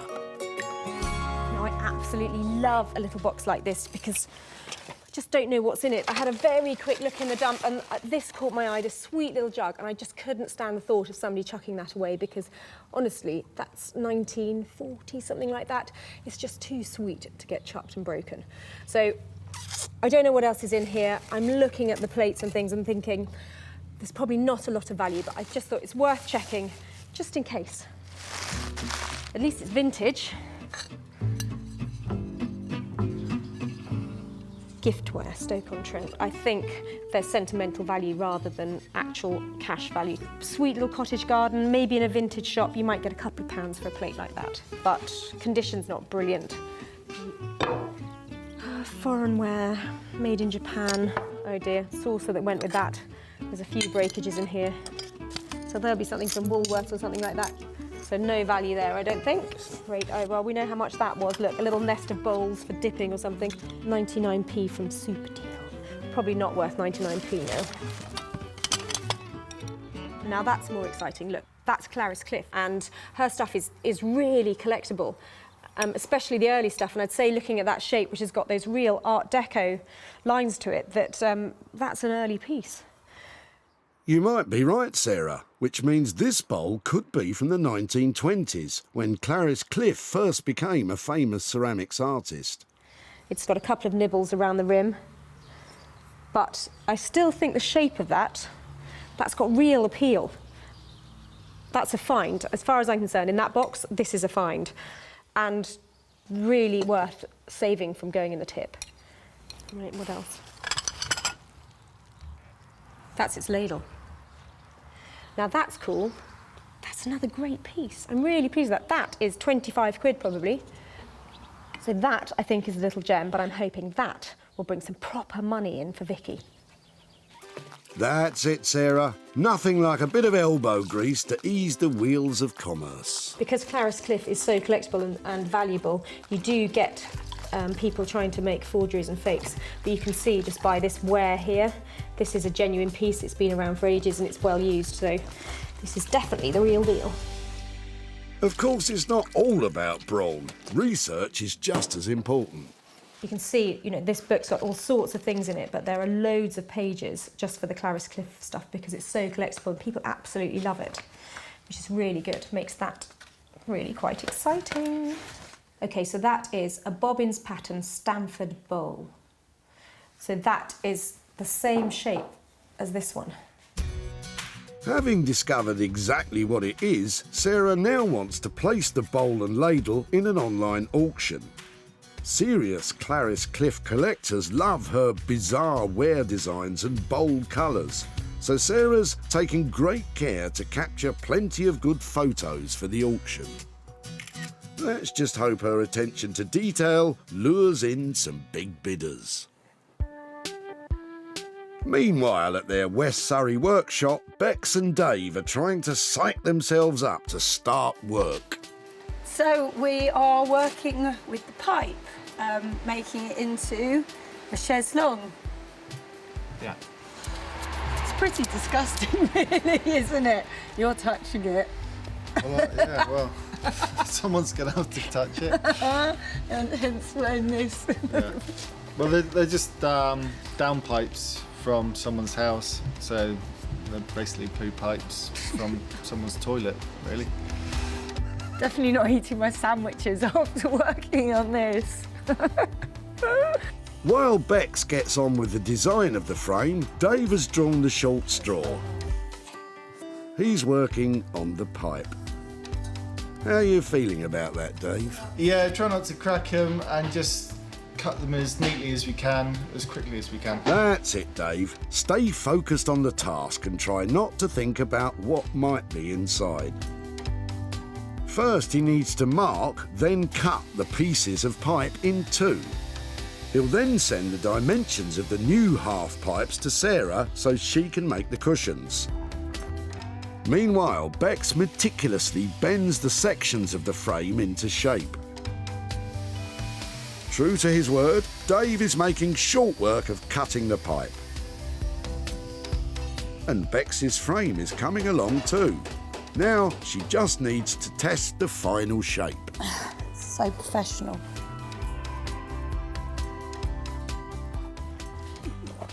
So where does my head come to on that? Oh. There. Am I in? Right. Well, yeah, you're at the top. And this, do we need to cut that down? No. Is that a good... Yeah? Yeah. It's Okay. fine as it is. It's not very comfortable.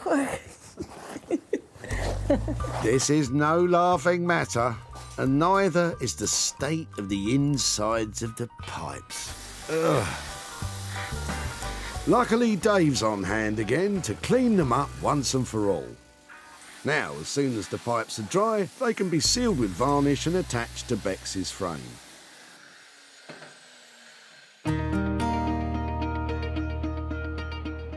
Back in Margate, Rupert has finally come up with a plan for that bothersome blanket box. So, another piece of fun. very badly made, very bad condition, sadly unloved piece of furniture. We came up with the idea to make this large sideboard literally by blowing this one apart, almost like a Christmas cracker that you pull apart in the middle, and either end of the Christmas cracker remains our chest, and in the middle is a brand new section. And hopefully we're going to make a big, impressive piece of furniture today. First, Rupert has to decide where and how he wants to cut the box in half. So I want to cut through 2 angles in this piece, not straight in the middle and pull apart. I really want to give it a slight dynamic edge. So I'm going to completely freestyle this. It's going to be quite random. I'm going to match up the line on top, so my next score line will be straight across the lid. And again, I'm not doing a straight line, I'm going at an angle. It's going to be a very angular piece. It's time for Rupert to make his first nervous cut on the lid. So this is the scary bit. This is the bit where it might collapse.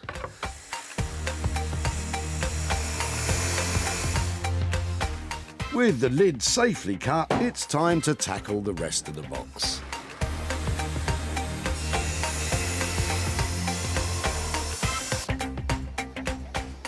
It always seems a little bit sad when I've cut straight through a piece of furniture. Old vintage furniture, for me, it takes on some kind of human quality. I'd never intentionally put a healthy piece down, but I'm doing it for the right reasons. This is going to be a brand new piece and it's going to be cherished somewhere. Last cut. One more chance for it to fall apart. This one's going to be the worst.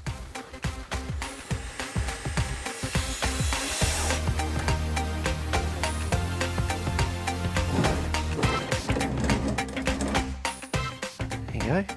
So, a lot of weird angles, but slowly this cabinet's getting bigger now. With the old piece successfully cut in half, Rupert can now build the new middle section. He's making a simple shelving unit, and in keeping with his ethical ethos, Rupert is using recycled wood.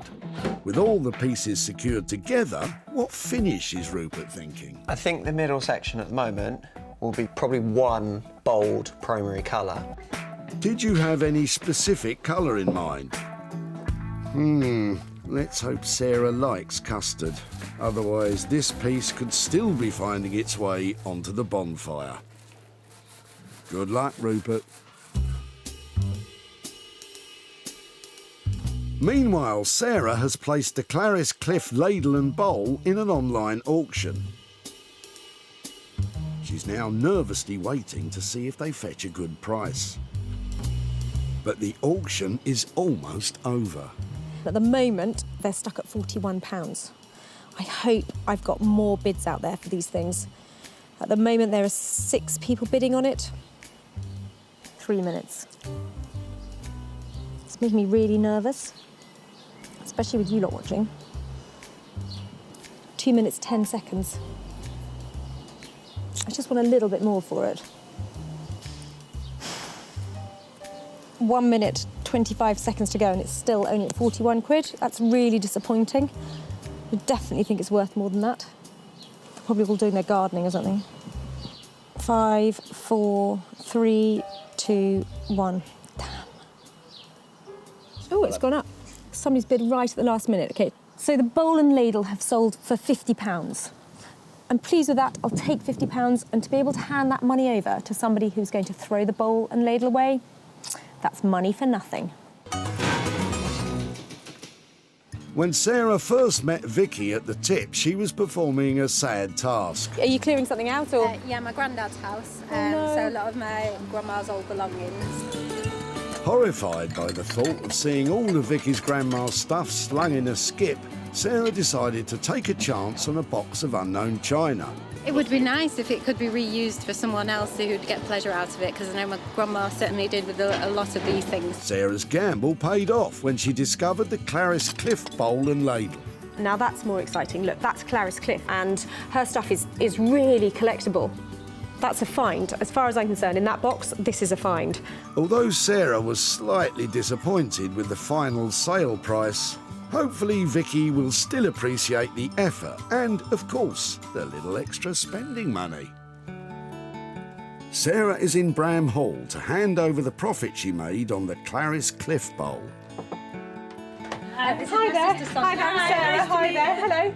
And this is my granddad Ken. Hi there, Ken. Hi there. Come on out a bit. I've got something to. I've got a little something to show you. I wondered if you had remembered in the box of china there was a bowl that looked like that. Does that? Oh yeah. Yeah. When I saw the back stamp on the bowl, I turned it over. It said Clarice Cliff on it. I really got quite excited about what you might have popped in your box. So I did a bit of research, and a bowl like this, because of its very strong Art Deco lines, is actually quite collectible. So I popped it online to see what sort of interest I could get, and it turns out that a collector saw it and really wanted it and paid £50 for it. That's brilliant. Yeah, so that £50 actually comes back to you. So who would like £50? Grandad. Thanks very much. Any ideas what you might do with £50? Well, I was thinking I'd have to get a new set of crown green bowls. Oh, that's a lovely idea. I really think that's, well, from one bowl to another bowl, that's very appropriate, isn't it? With a straight online sale and no material costs, Vicky and Sonia's granddad Ken gets to pocket the full £50 profit from the sale of the bowl. Well, I actually found that quite emotional because it's just such a lovely story that Grandma's old bowl is going to buy Ken a whole set of new bowls.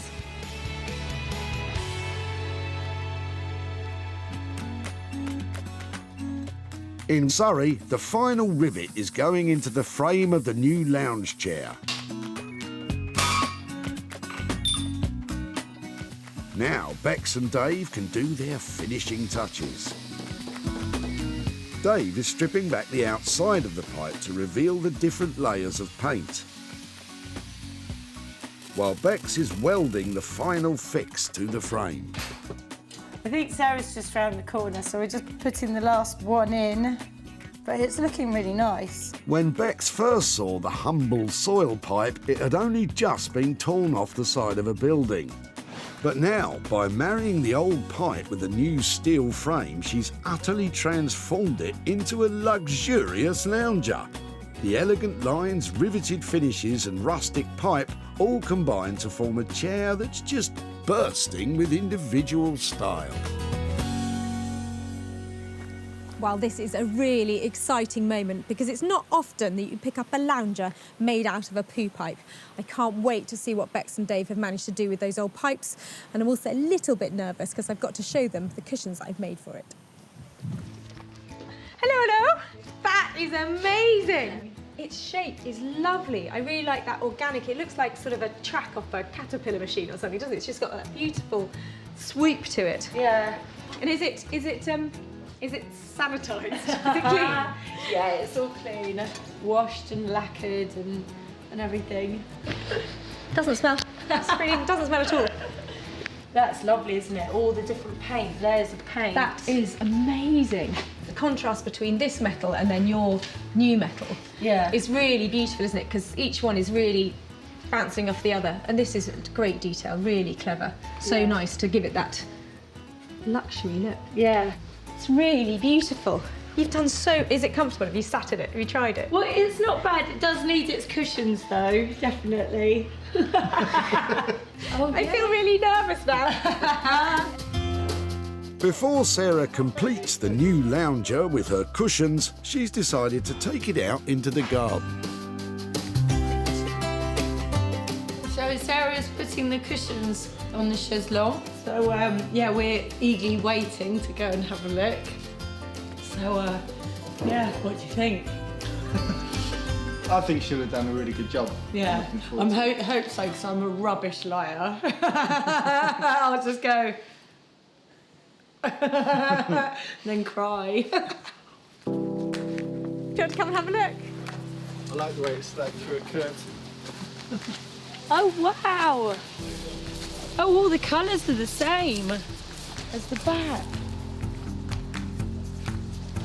Oh, wow. Is that a good oh wow? Yeah, no, I like it. Yeah. Yeah, no, that's nice. With the cushions meeting with Beck's and Dave's approval, there's only one thing left to check. It's lovely.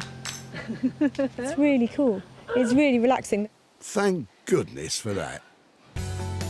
When Justine pulled up at the tip in her fancy-looking convertible, no one could have guessed what she was planning to dump. Hi there. What are you throwing out today? It's a cast iron soil pipe. But if Sarah was surprised, Justine was shocked. I'd have put my makeup on if I'd have known I was being on the television. Undeterred, Justine helped Sarah to unload her grim cargo. It looks like it hasn't been used for a while. Has it not been used? Oh, it's been used. Really? I don't want to think about that, do I? Yeah. I'm just glad to get rid of it. I don't know what she'll do with it. Well, Justine, the humble soil pipe has now been glamorously transformed into a luxury lounge chair, which Sarah had absolutely no trouble in selling to the trendy London furniture store, the Old Cinema.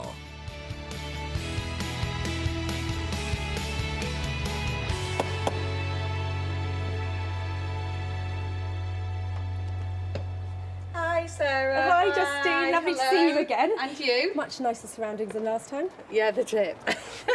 Now, since we have had your pipe, have you thought about what we might be able to do with it? To be honest, I didn't really think that you would be able to do anything with it. After a bit of debating about what we should do, Okay. we turned it into, are you ready for this? Go on. Because this is I've no idea. a really good transformation. Oh, wow! Your downpipe is now a lounger. Gosh. It is now a high-end interiors piece of furniture. Oh, I could have had that in my house then. Yeah, you could. You could.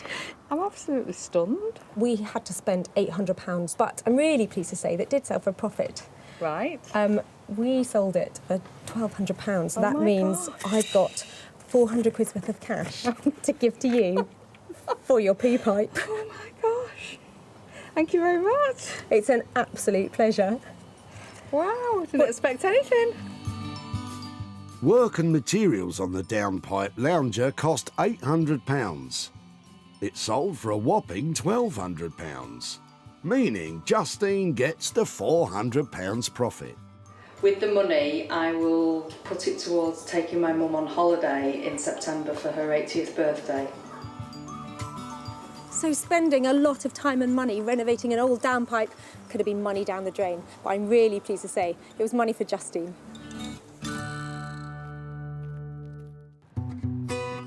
So, with 2 items successfully sold, can Sarah make it 3 out of 3? It's time for her to see the final item in Margate. I'm a little bit worried. I left Rupert with a really old-fashioned looking blanket box and a quite tall order to turn it into something amazing. So fingers crossed, he's managed to pull it out of the bag. When Sarah last saw it, the blanket box was old and flimsy and just moments away from being turned into firewood. But now, Rupert has blown the dull old box apart and joined it all back together again with a vibrant and contemporary middle section. The end result is a bold and substantial 21st century sideboard. But will Sarah like it? How are you doing? Another item ready for you? I think it's genuinely, absolutely smashing. How on earth have you done that? It's a bit nuts, this one. I haven't done much that's unrecognisable to the original piece.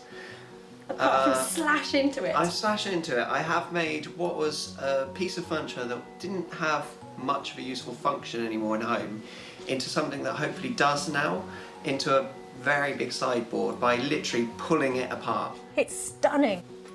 Can I have a closer look? You can, yeah. Obviously I have used a new section in here. This is made from OSB, or Sterling board, which is actually the waste chippings around a tree when they've taken the main lengths of timber out of a trunk.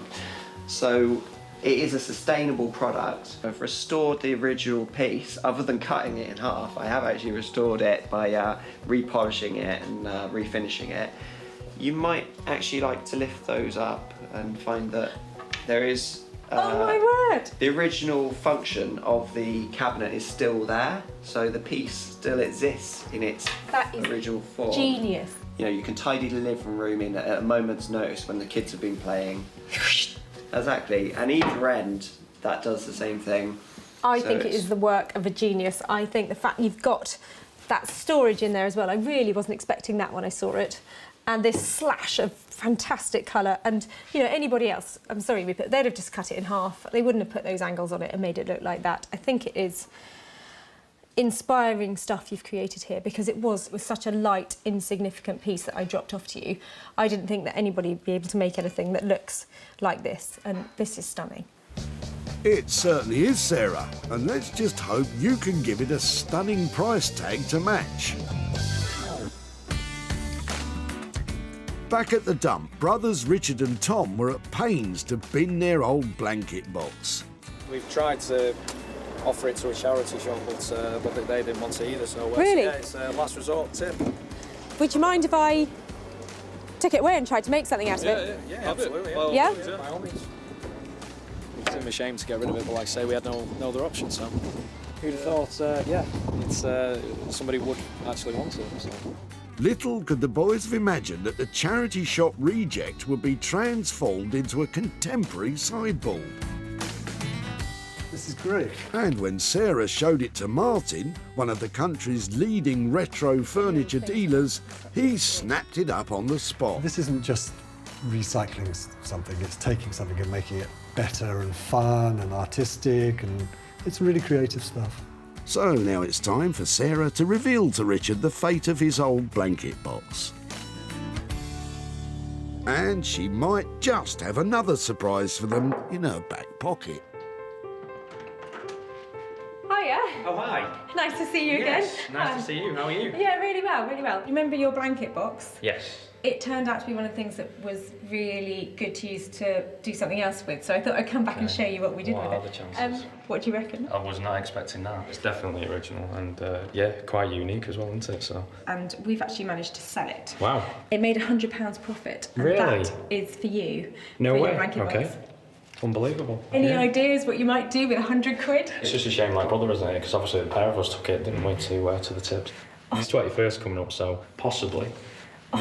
Treat him, you know, on his birthday maybe. I think that would be a great use of the money for him. It's nice to receive something for nothing, really. So it's yeah, it's lovely. I hope you get to benefit from it as well. Yeah, I'm sure I will. Okay, take care. Really nice Alright. to see you again. And you, okay, and you. bye-bye. Thank you. Transforming the blanket box into a stylish sideboard cost £400. It sold for £500, meaning the £100 profit is Richard's to be as generous to his brother as he likes. Today, all three saved items have made a profit, from the Clarice Cliff Bowl being snapped up by a keen collector, to the old soil pipe repurposed to a lounger with poise, all the way to a blanket box transformed into a terrific sideboard. That's brilliant. That's 3 things saved from being lost forever, and 3 people walking away with money for nothing.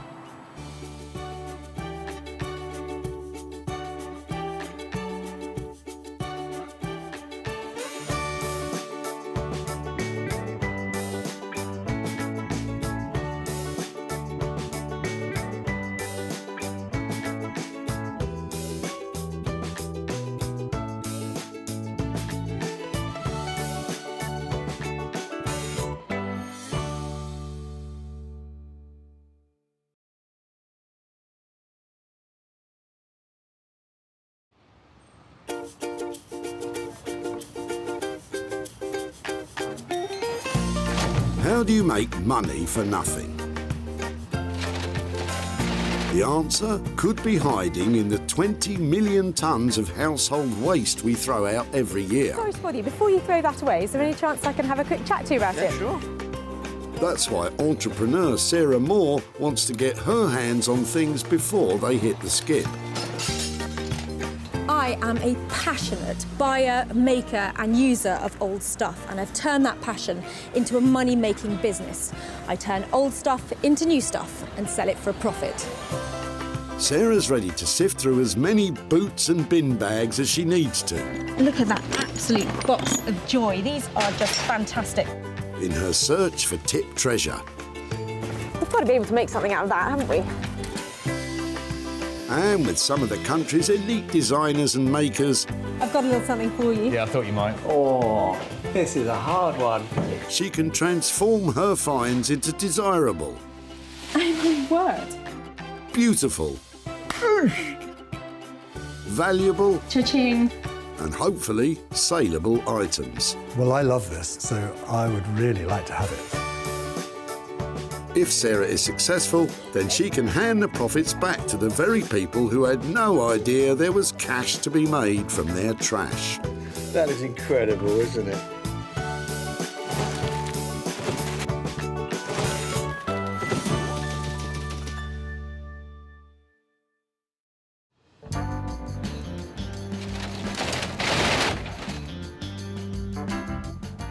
Sarah's at the Breadbury Recycling Centre in Stockport, just outside Manchester, where they can have over 200 cars a day through the gates. I am loving this place. It's so busy. There's cars coming in all the time, and in the back of them, I know there is great stuff that I can make into something fabulous. So I'm off now to have a proper old rummage. Remember that Sarah has special permission to rummage about today, so don't you go pestering people at your local recycle centre, or you'll be the one getting thrown out. I love rifling through the rubbish. Sarah's on the lookout for 3 items with the potential to turn into hard cash for their owners. We're looking for stuff that we can recycle, so I'm thinking there's not much in there, but I think you should take the bunny home. Some things, though, are just destined for the dump. But coming in at the far end, Mike and Judith might be able to give Sarah a step up in her search. There's a ladder just coming up here, so I'd really like to take a look at that. I don't know if they're actually throwing it away, but must be able to do something good with that. Hiya. Hiya. Sorry to disturb you, I know you're busy. I was just wondering, are you getting rid of all of this today? Or? Yes, we are. Really? Yes. Where, where's it come from? What's happening? What are you doing? Well, we're clearing a house of wife's late auntie. Oh, really? Yes. Yeah, So- it's a lot of hard work, really. A life leaves behind a lot of stuff, doesn't it? It does, it does. I'm just quite interested in the ladder. If it'd be okay to have a look at it and get it out and see how it works and all that kind of thing. no problem with that. Lovely, thank you.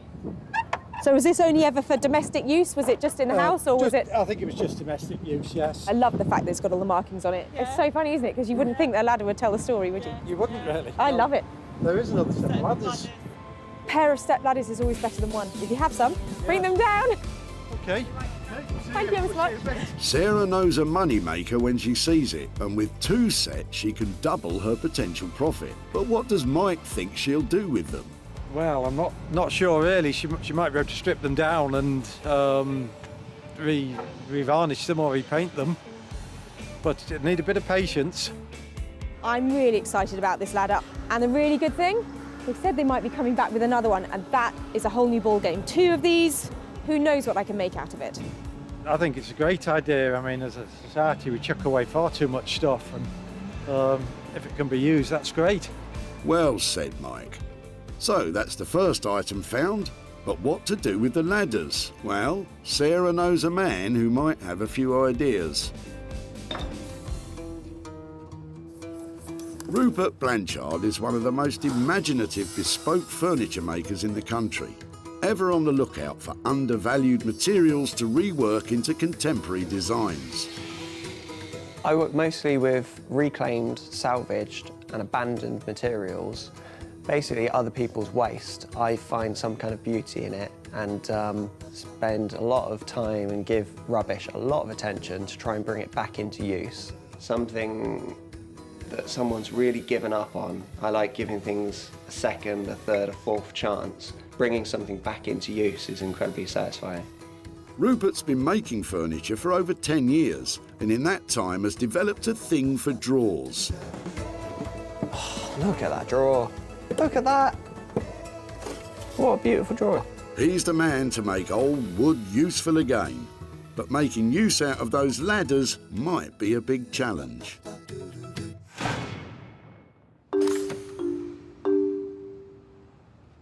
Back at the dump, the cars just keep flooding in. There's too much going on. I can't keep on track of it all. With one item under her belt, Sarah's got a spring in her step and has now set her sights on Andrew's boot. I'm sorry to bother you when you're busy, but I was just wondering, we are looking for things that we might be able to make into other stuff. Yeah. Is there any chance I could, have a look and see if it's something? Yeah. Oh, they're heavy, aren't they? Yeah.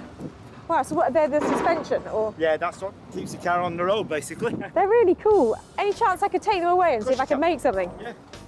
Andrew's springs may have come off his Flash Jag, but it doesn't mean they're worth much now. It'll take a bit of creativity for them to turn a profit. We've got to be able to make something out of that, haven't we? Well, what does Andrew think can be done with them? Well, she had four, she'd have a coffee table or something like that, and maybe even a stool. I was worried about their appearance at first, but I know that you can get things powder coated, which means sprayed in beautiful colours, or you can get them dipped in materials like chrome or copper. And then they'd make fantastic lamp bases. And a lamp on an occasional table, people are going to pay £100, £150 for one. And I've got 3. She'd be an absolute baby. So, thanks to Andrew's baby donating her old suspension springs, Sarah's onto a moneymaker. And she already has someone in mind who might be up to the challenge.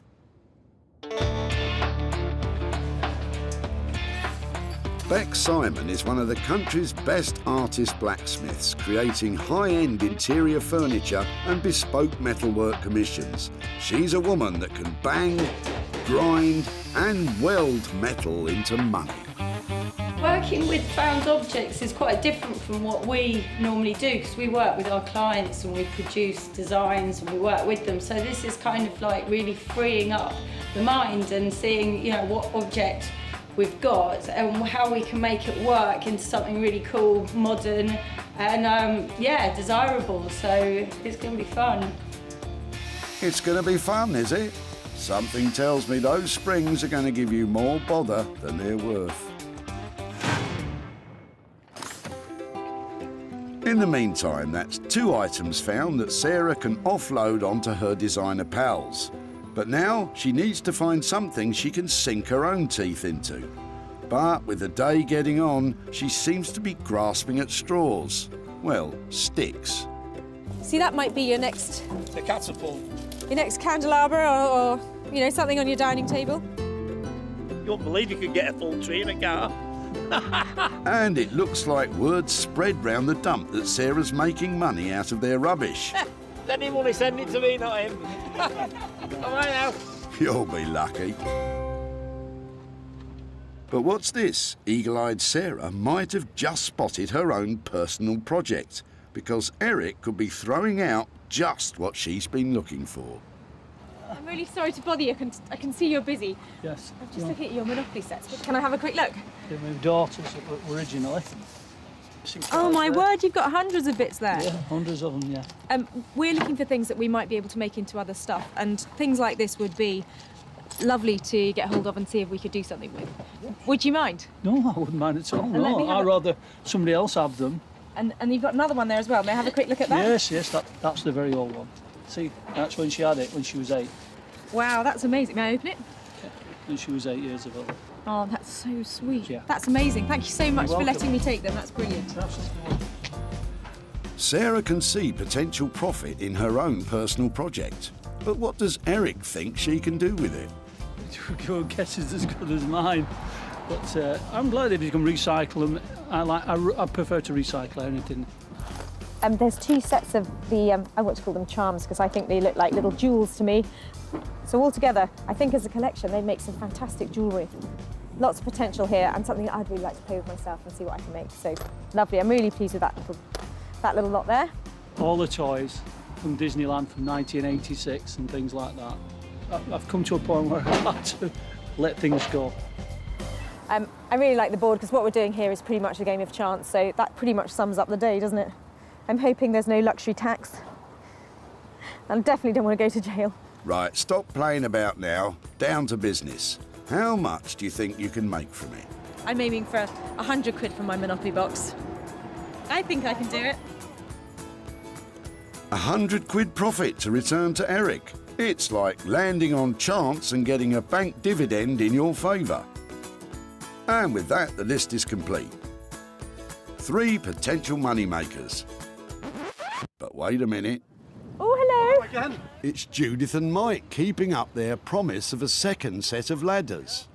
Great, you know, a pair makes it really exciting. It more than doubles the potential of what we might be able to do with it. So now the list is complete. Rupert will reimagine Mike and Judith's ladders, Bex will bend Andrew's springs into shape, and Sarah will take a chance on Eric's Monopoly sets. We have had a fantastic day here. I've got some amazing pieces and just the right people lined up to make them into something fantastic and to make some money along the way.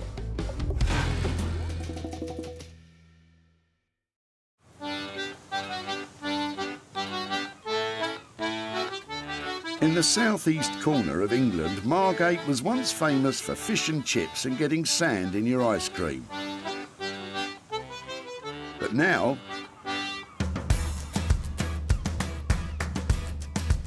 Margate's had a reclamation regeneration. With its old town now home to a bustling vintage clothing and retro furniture scene. And right in the heart of it all is our Rupert. And Carlos the cat. Sarah's about to surprise him with some old ladders. I hope it's something that I'm familiar with and I can identify its history. Rupert? We brought a ladder. Do you like a ladder? We brought Wow Years ladders. How could these end up going to landfill? Beautiful ladders. I thought that they were just lovely. I loved the fact that the stuff they were covered in was the story of the house that they come out of. They were part of that home. This is the bedroom, that's the dining room, that's the hallway. Is there anything particular you want me to play with, or am I allowed to just go wild with these two? So I'm seeing maybe a couple of pieces. Do you think that's the direction to go? Well, I think they started out life as two separate pieces, and although I'd love to join them together some way, my initial feeling is to make two pieces, but two identical pieces, to make a matching pair. Perhaps one of the ideas is to make a metamorphic chair, which is a kind of chair that they used to use in little studies and libraries and places where they didn't have room for both a ladder and a chair. But somehow I'd like to bring another element into it. So chairs that flip around, they turn into ladders, they flip around again, they turn into a coffee table. Maybe there's some way that the two matching elements can lock together and become something new. Rupert's transformer chair is more commonly known as library steps. First built in the early 19th century as a space saver, they could be used as little stairs to reach topmost bookshelves in libraries, whilst doubling as domestic furniture. But the question is, how much is it going to cost to construct? There's got to be somewhere around a couple £100 per item to design and produce the final piece. But we kind of have to see if you're what we can do once we've deconstructed it. We learn more, and you have a better idea about what the final outcome will be. At that price, I've got real potential of making some money for those people and surprising them with some worthy, proper chunk of cash, and that would be just the best outcome. We'll give it a good go. Right.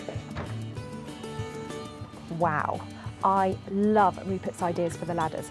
A pair of things, always more saleable than one, and a metamorphic furniture, these things are going to be fab. So chair, ladder, and possibly table, can't go wrong. I want to do what's right for this piece of rubbish. You and me both.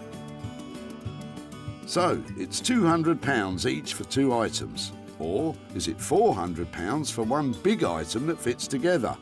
Either way, at that price, Sarah's confident of a tidy return. Sarah's next stop is away from the hustle and bustle of seaside salvage and into the heart of the English countryside. Tucked away in amongst the quaint villages is the place where metal goes to die.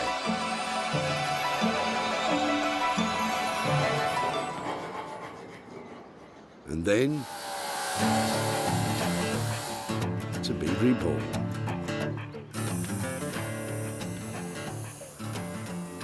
Sarah's ready to surprise Bex with the suspension springs from Andrew's Jag to see if she can something to do with lighting.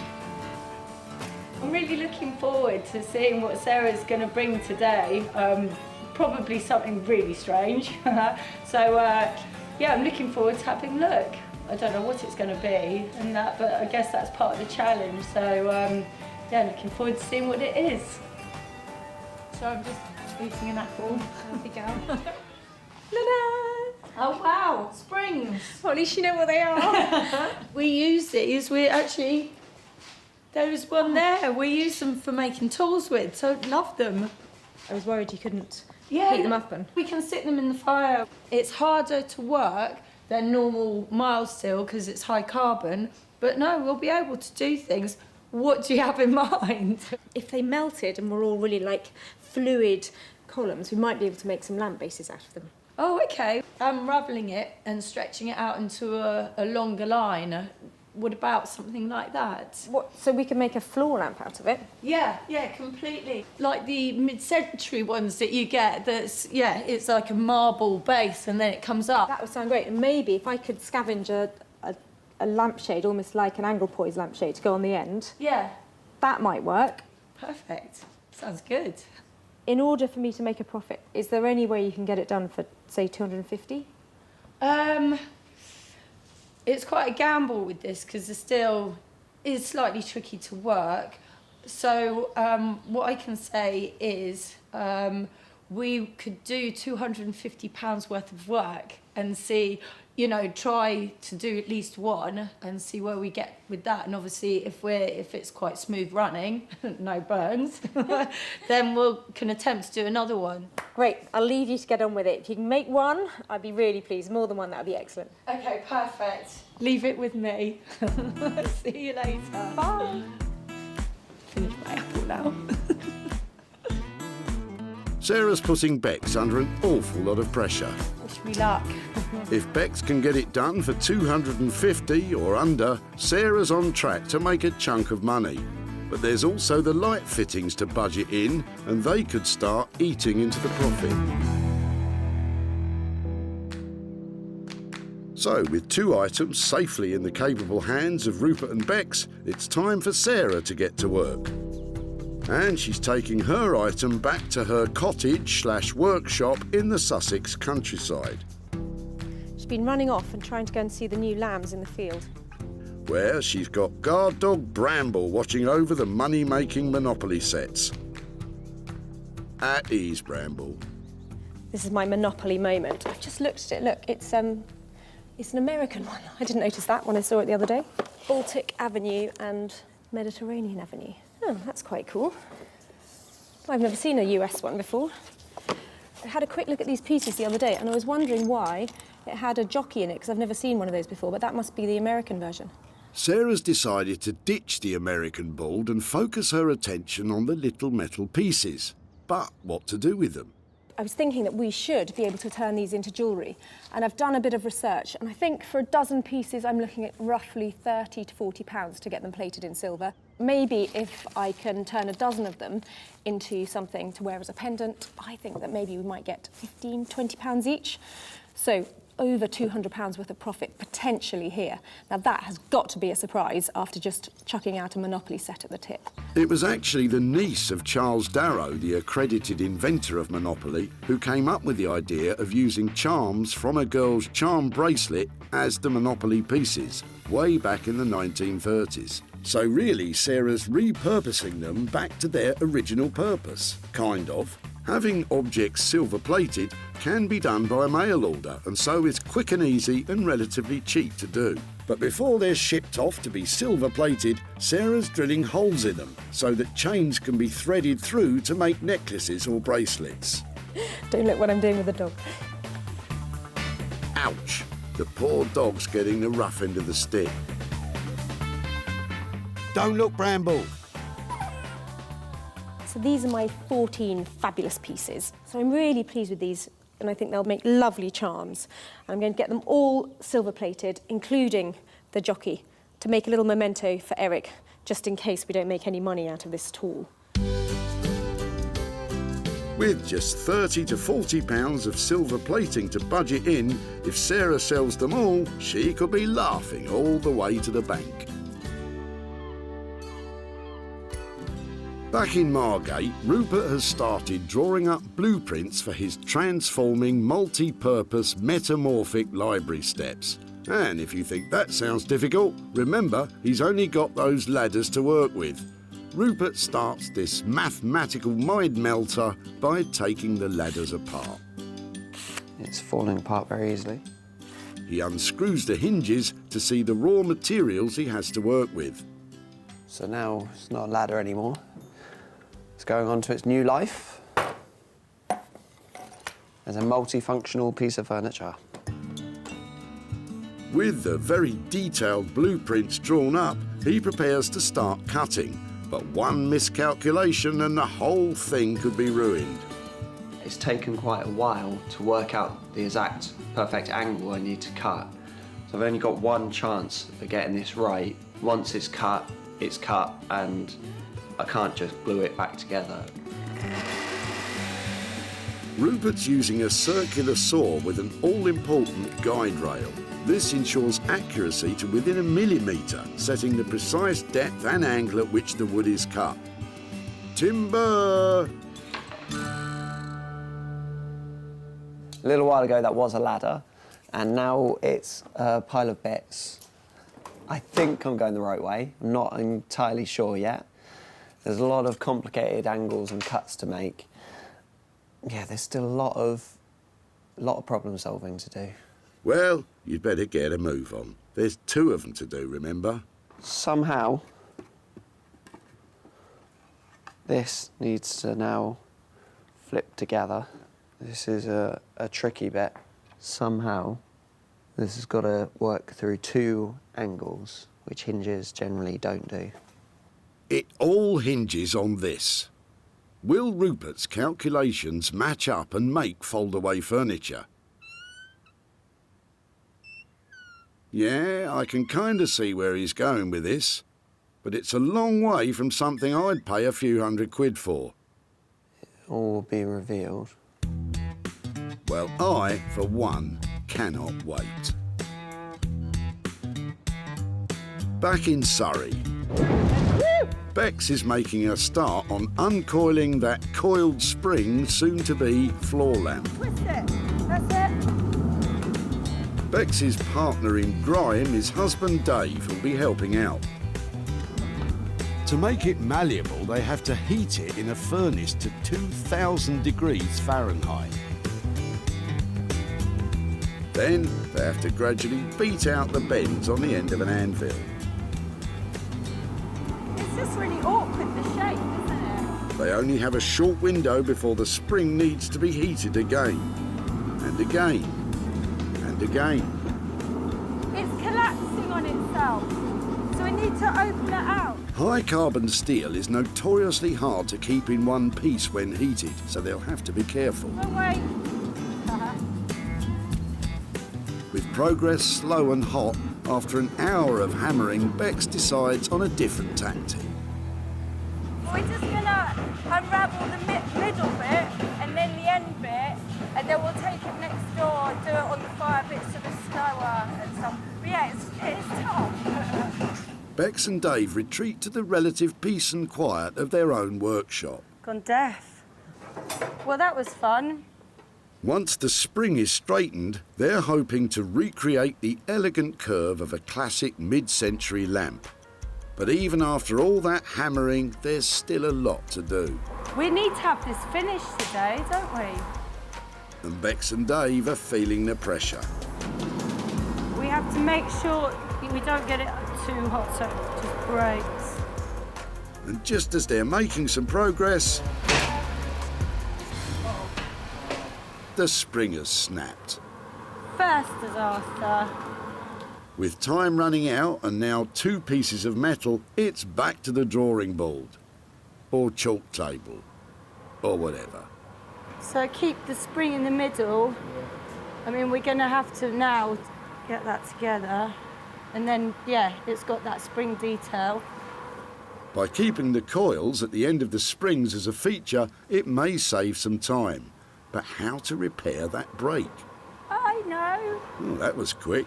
So we'll turn that into a little feature.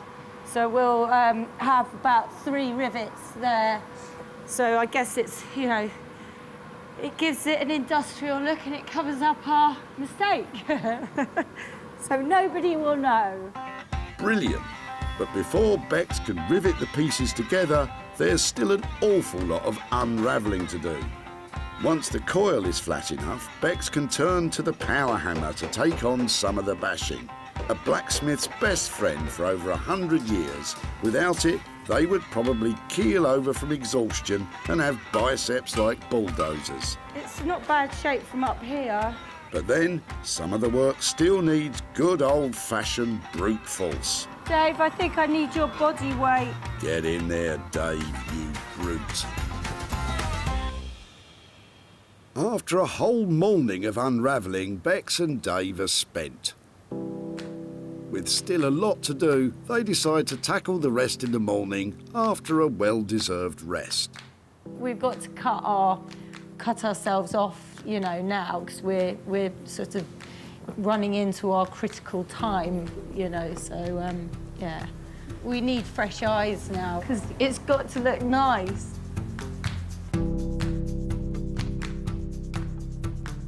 Back at the barn, Sarah's been eagerly awaiting the return of her Monopoly pieces. Bramble? I've got posts, look, this one's for you. Come on. Sarah didn't use the Monopoly balls, but sent the pieces off in the post to a specialist silver plating firm, who hopefully have made them sparkle. I've got my Monopoly bits. I'm really excited about these. I've asked for them to be really well dipped in silver, so they should look shiny.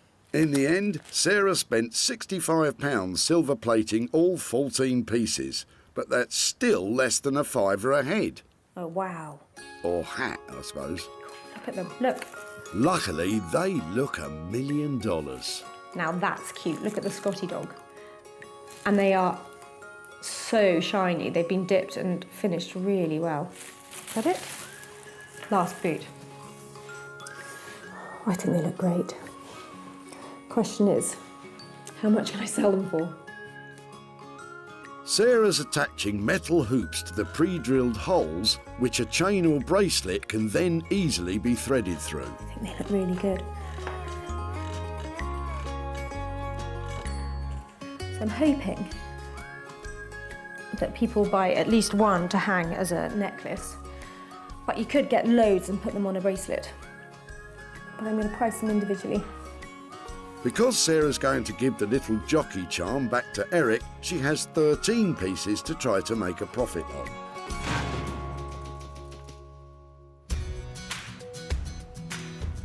Back at the dump, Eric was ready to say goodbye to his daughter's childhood board games. Can I have a quick look? I've come to a point where I like to let things go. But Sarah saw a potential in its little counters. Oh my word, you've got hundreds of bits there. And formed a plan to make some money from them. Your guess is as good as mine.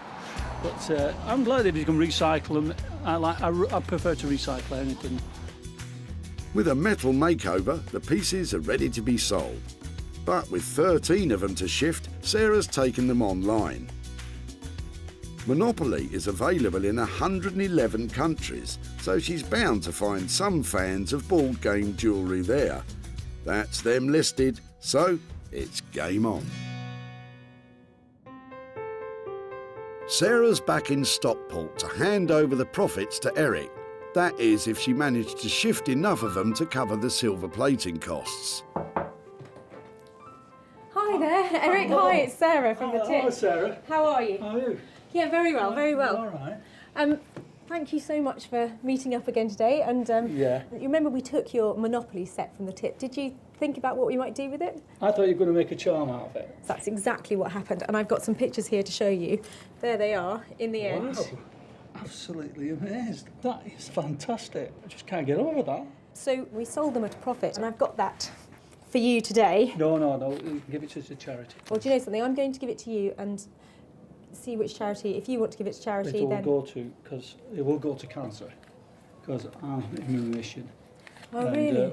We pay every month. We give every month to cancer. Oh, well, that's fantastic. I'm really pleased that your Monopoly pieces have helped towards that cause. And as a little memento, I don't know if you remember this fellow, but I bought him for you. He wasn't easy to make into a charm, so I thought something for you to remember your Monopoly set by. He's silver-plated, the little horseman from the American. I treasure it. I can't get over that. With all 13 sold at 10 quid each, once you take off £65 worth of silver plating, Eric's walking away £65 richer. It was lovely to catch up with you Thank again you and to hear very your much. story Thank you and very much. keep up the fundraising. That's Oh, fantastic. we do. Look at, we're very lucky. I'm so pleased I took a chance on that Monopoly set. I think Eric loved that little horseman, and that tiny bit of profit we made, that's going to a charity that means a lot to him.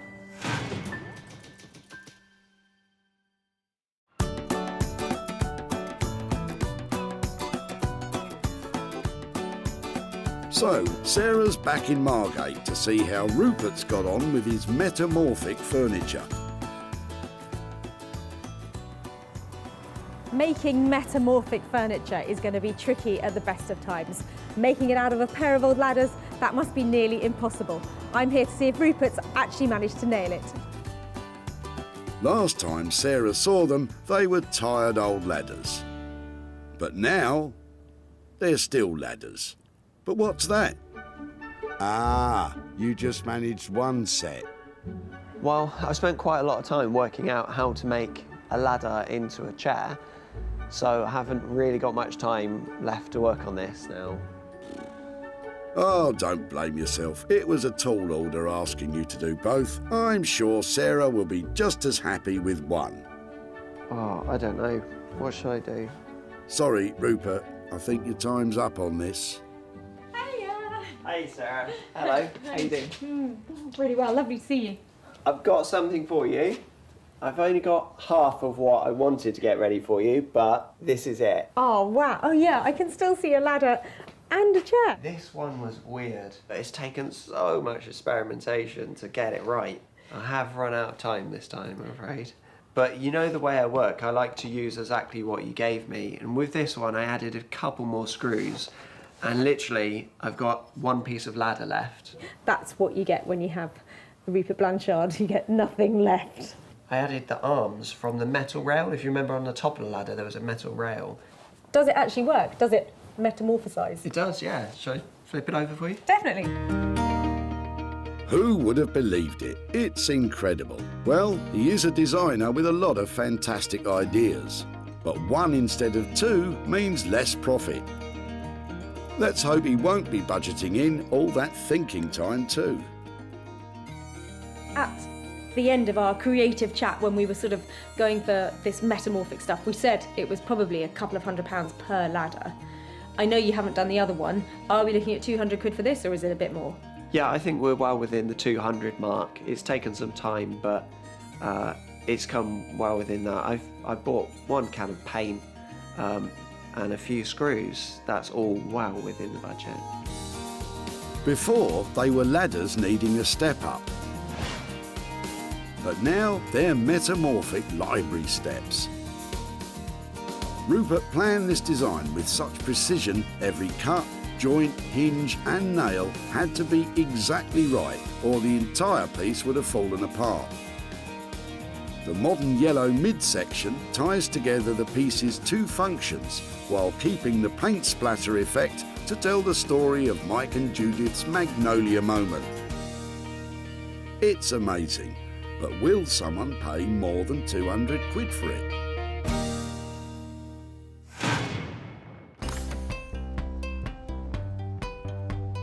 Back at the dump, There's a ladder just coming up here, so I'd really like to take a look at that. Sarah pounced on Mike and Judith's paint-splattered ladders. Some terracotta in it, yeah. Yeah, terracotta. And when a second set turned up, she knew they had the potential to turn them into something special. She might be able to strip them down and revarnish them, but it need a bit of patience. And although Rupert only managed one set of library steps, they were brilliant. Sarah invited one of London's top retro design furniture dealers in to see if it would be something that would sell in his shop. And it won't fly out the door. but someone's going to love it. He bought it. Sarah is back in Stockport to hand over the profit to Mike and Judith. Hi there. Hi. Lovely to see you again. Yes, you too. How are you? Yes, oh, we're fine. Nice to see you. And you, Yes. lovely day, isn't it? It is. I've got a bit of an update about the ladders that you dropped off. So I've got some pictures and things to show you. In the end, we actually ended up only using one because they were quite tricky to work with. We have a fantastic maker called Rupert Blanchard, and he was really enthusiastic about them, had a few different ideas, but in the end, he transformed them into... It's a chair. But it's not only a chair, it's actually a metamorphic chair. So it changes from substantial sitting piece back into a step ladder again. Oh, that's fantastic. Yeah. That's really clever. And we've actually sold it as well. We managed to make £100 profit on it. Wow. And that £100 is for you. Well, that's Thank you very fantastic. much, That's yeah. unbelievable. Any ideas what you might do with £100? Well, it was my late aunt's ladder, and she had lots of charities that were very close to her heart, so it might go to one of those, or we could treat the family to a drink and a curry. Well, thank you ever so much for letting me come back and show you Yes. what happened, and I hope you enjoy spending your money. Thank That was lovely. We'll do it right. Okay. Take care. Okay, Thanks very bye-bye. Spending on costs and materials transforming Mike and Judith's ladder came in at £200. The Metamorphic chair sold for £300, meaning Mike and Judith are stepping out with £100 profit.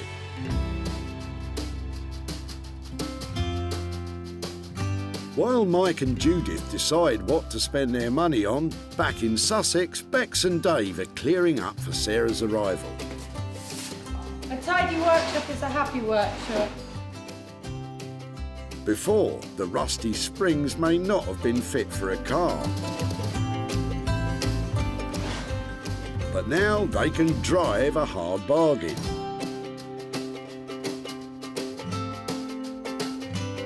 The elegant curve of the overhanging lamp is balanced at the base with polished concrete weighed precisely to keep the structure stable. Bex has added details mirroring the spring's original shape to hold the cable flex onto the frame, and the metal is finished with jade oil to reduce tarnishing. All in all, it's as far away from its original use as you could imagine. Here, Sarah's on her way, so I'm very keen to find out what she thinks of it, so fingers crossed. Well, because we've worked our guts out on this one, we'll probably go, yeah. Yeah. Hello. Hello. Hiya. Hi. How you doing? Where is it then? Oh my word. It's fantastic. I love it. Can I touch it? Yeah. Well, you touch it. I'm too scared. You do. Come on, it won't break. Again, give it a wobble. It's not lost its spring at all. How about you? No, well, I'm really pleased with it now. I love the fact it's still got that reference to where it came from. Yeah, exactly. And up here, that is really sweet. Yeah. Amazing. And this bit. Do you think you'll be able to sell it? Do you think it's a nice, a nice product? Definitely, Yeah. definitely. Yeah. How did we do on budget? Because I think I only left you with 200 quid, but that was before we talked about you finishing it like this. We had to spend £50 extra on the concrete, and then what was the light fittings altogether? Was that about 40? Because it was like an extra £90 on top of that. If that's, 300 quid's worth of cost, I think you've done a great job. Because that scale of lighting and that kind of finish has got to be worth a lot more than that, hasn't it? I get the impression that Bex and Dave will be glad to see the back of this one. Now, all Sarah has to do is find someone to pay more than $290 for it, and she's in the money. That was good. Yeah. Went well. She seemed to like it. Yeah, no, definitely. Well, I'm really glad. No tears. Onwards and upwards, eh? Back at the dump, Sarah sprung into action when she got a look inside Andrew's boot. Have they just come off this then? Yeah. Really? Yeah, that's what keeps the car on the road, basically.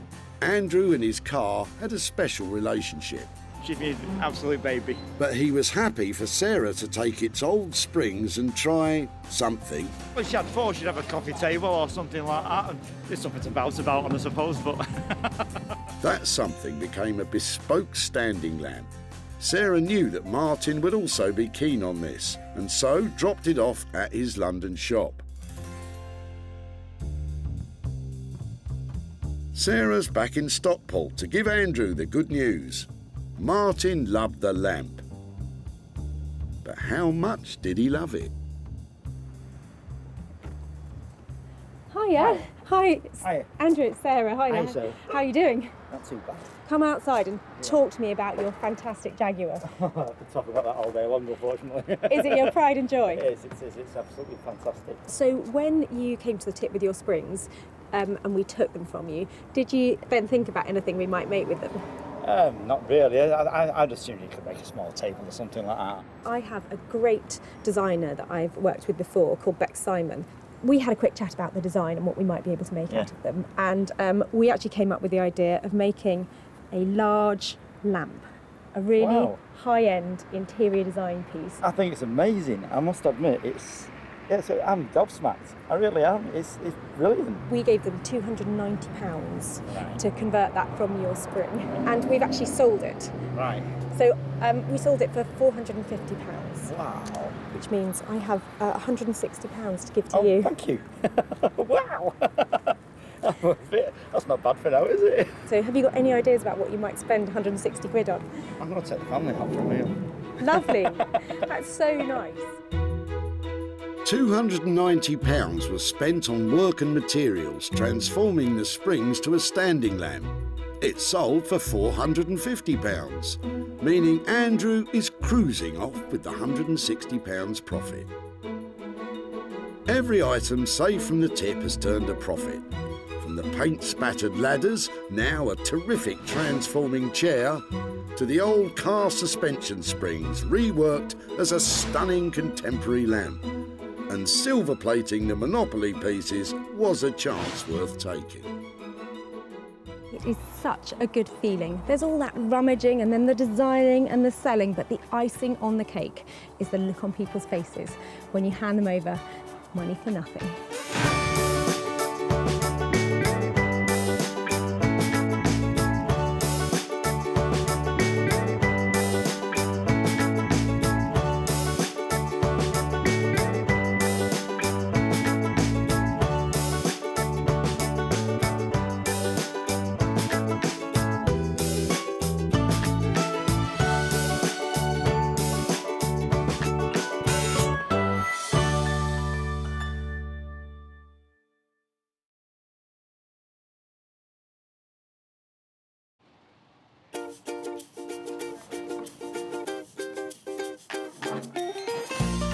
How do you make money for nothing? The answer could be hiding in the 20 million tonnes of household waste we throw out every year. Just before you throw it away, would it be possible to have a quick look at it? That's why entrepreneur Sarah Moore wants to get her hands on things before they hit the skip. I am a passionate buyer, user and renovator of second-hand stuff, and I've turned that passion into a money-making business. I turn old into new and I sell it for a profit. Sarah's ready to sift through as many boots and bin bags as she needs to. That's vintage gold, isn't it? It's really exciting. In her search for tip treasure. I love it. And with some of the country's elite designers and makers, What are we going to do with that? Oh no! she can transform her finds into desirable, Amazing. beautiful, valuable, Cha-ching. and hopefully saleable items. That's £80 profit. If Sarah is successful, then she can hand the profits back to the very people who had no idea there was cash to be made from their trash. Oh, that's fantastic. That's unbelievable.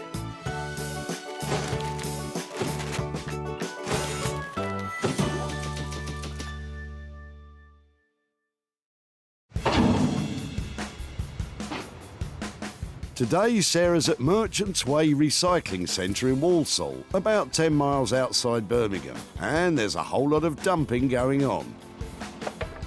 Although much of what we throw away each year could have a newfound purpose. It's so busy here today, and I know that there are fabulous things coming in. All I've got to do is find them before they get dumped. Sarah's search has been given the thumbs up by the local council, so don't think this is an invitation to start raiding skips in your local tip. That's not rubble, what's that? It's an old tripod, belongs to my dad a very long time ago. It's amazing what you find amongst the rubble. Sarah's not going to quit until she's got her hands on 3 items which, once repurposed, can be sold at a profit, meaning a potential pocket full of cash for their original owner. They're being thrown out. But some people are more happy to see their things gone for good. My other half is on holiday and he doesn't know I'm getting rid of all this. He comes back tomorrow. Luckily, Sarah's found Don, whose other half is more than happy to get rid of their old furniture. Her indoors doesn't want it. Really?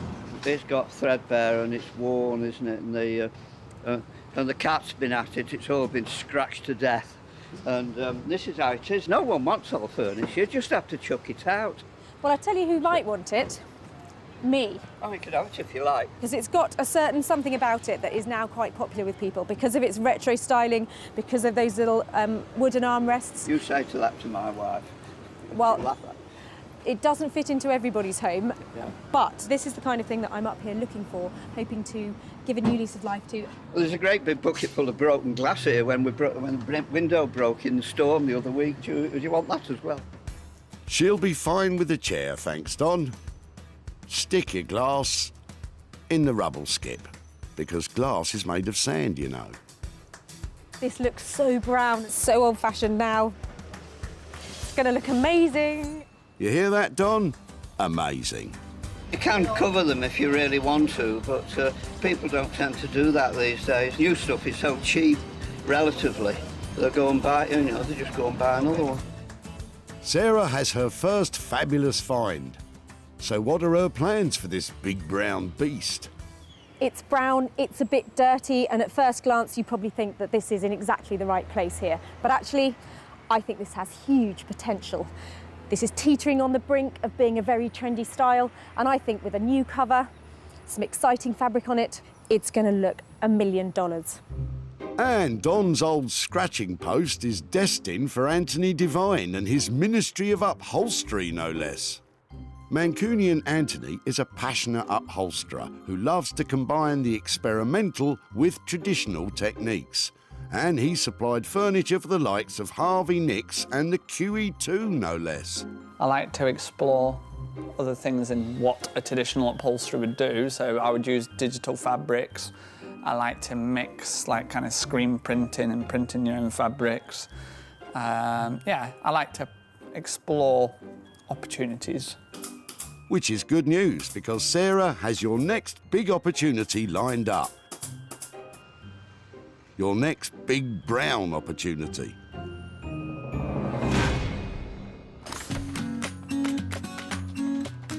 Sarah's seeking out her second item, and she has a spring in her step.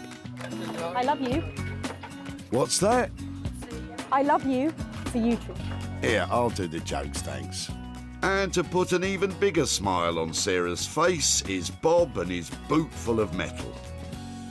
Thanks to Bob, Sarah has her second item to renovate. Just before you throw everything away, tell me what you're doing here today and where this has all come from.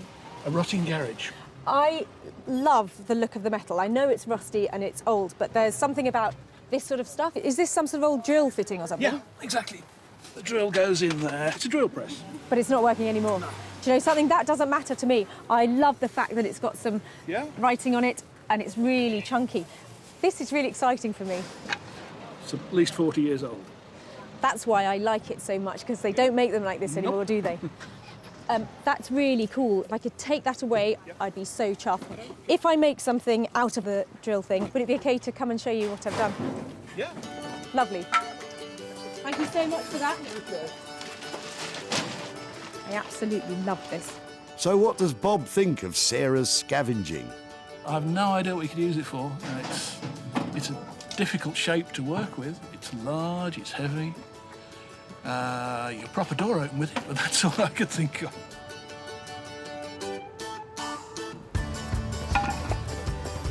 I'm so excited to have found this. I absolutely love it.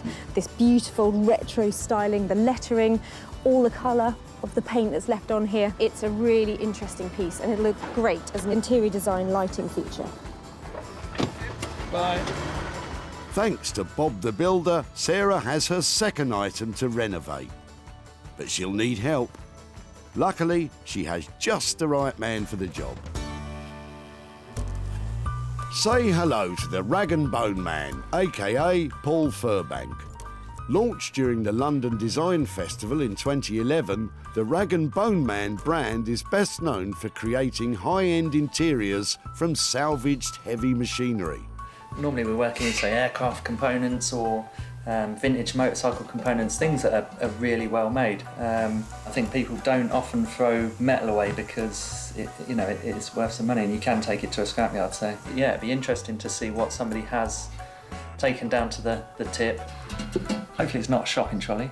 Paul will be happy to hear it's not a shopping trolley, but I can't imagine he'll be much happier once he sees the rusty drill press.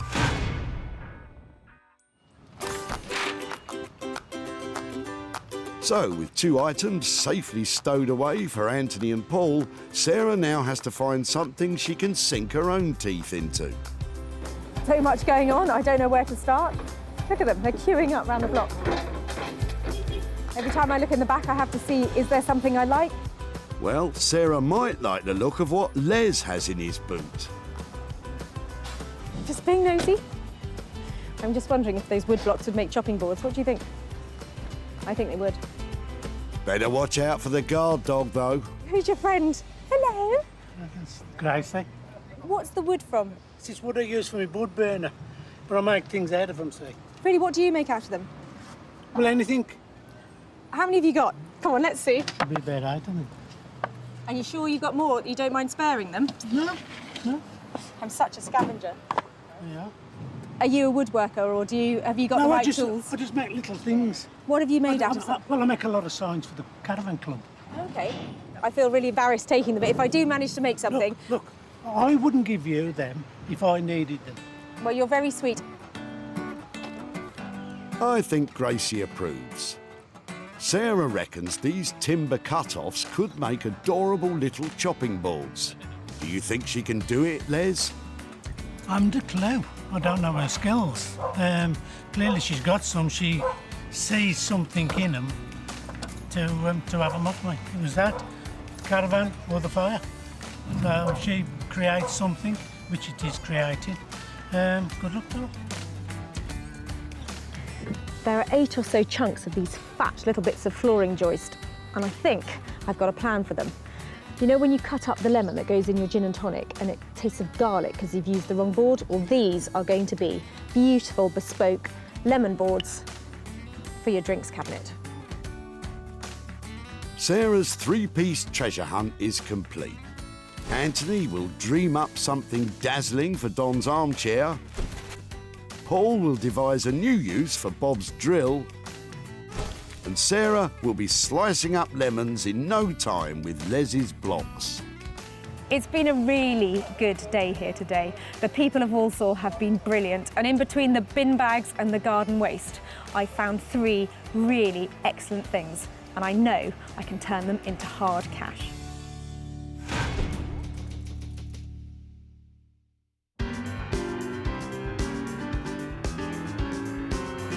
Sarah's first stop is cool, happening Manchester.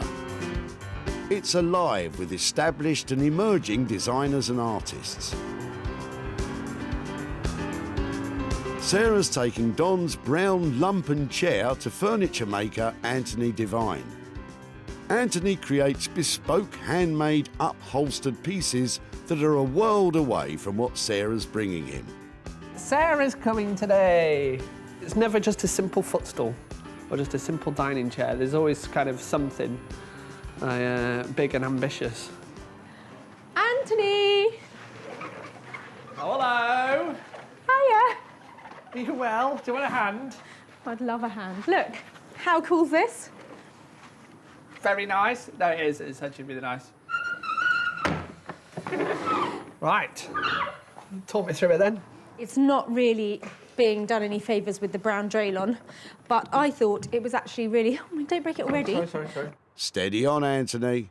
I thought that it could be absolutely bang on trend and looking really cool. Yes. And so I brought it to you. Yes. Well, this is the kind of thing that's kind of fetching big money at the moment. It's nice. I didn't know whether we should cover it in blocks of fabric rather than a pattern fabric, so you could really see the structure of the chair and the way it was designed. But I know you're dealing with this stuff all the time, so I'm all ears to hear what you've got to say. We're using some great fabrics from Guatemala, of all places. Really? All hand woven, and I think it would look amazing on this chair. Hand woven Guatemalan fabrics? That's exactly what I had in mind. Uncanny. Oh, wow. This is 1 metre by 50, and it takes over a month to produce. Do you know something? That's going to be so out of my budget you wouldn't believe.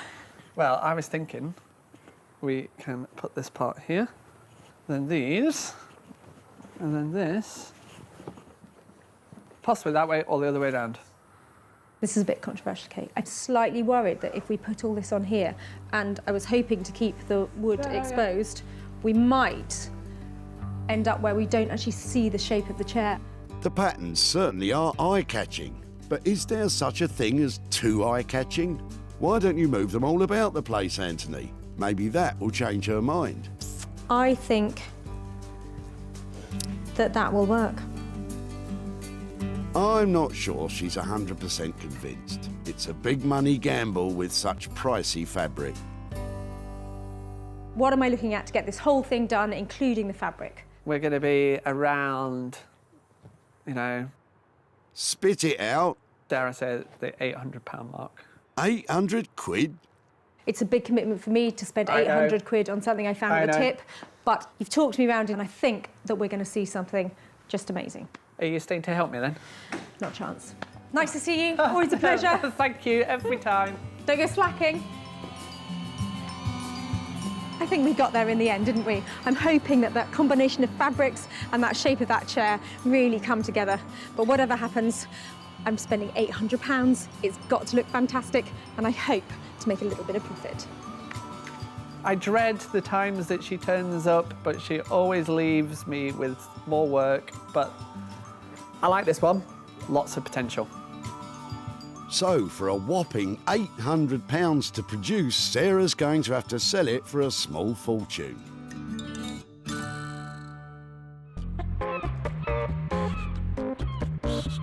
Next up, Sarah is off to Margate in Kent,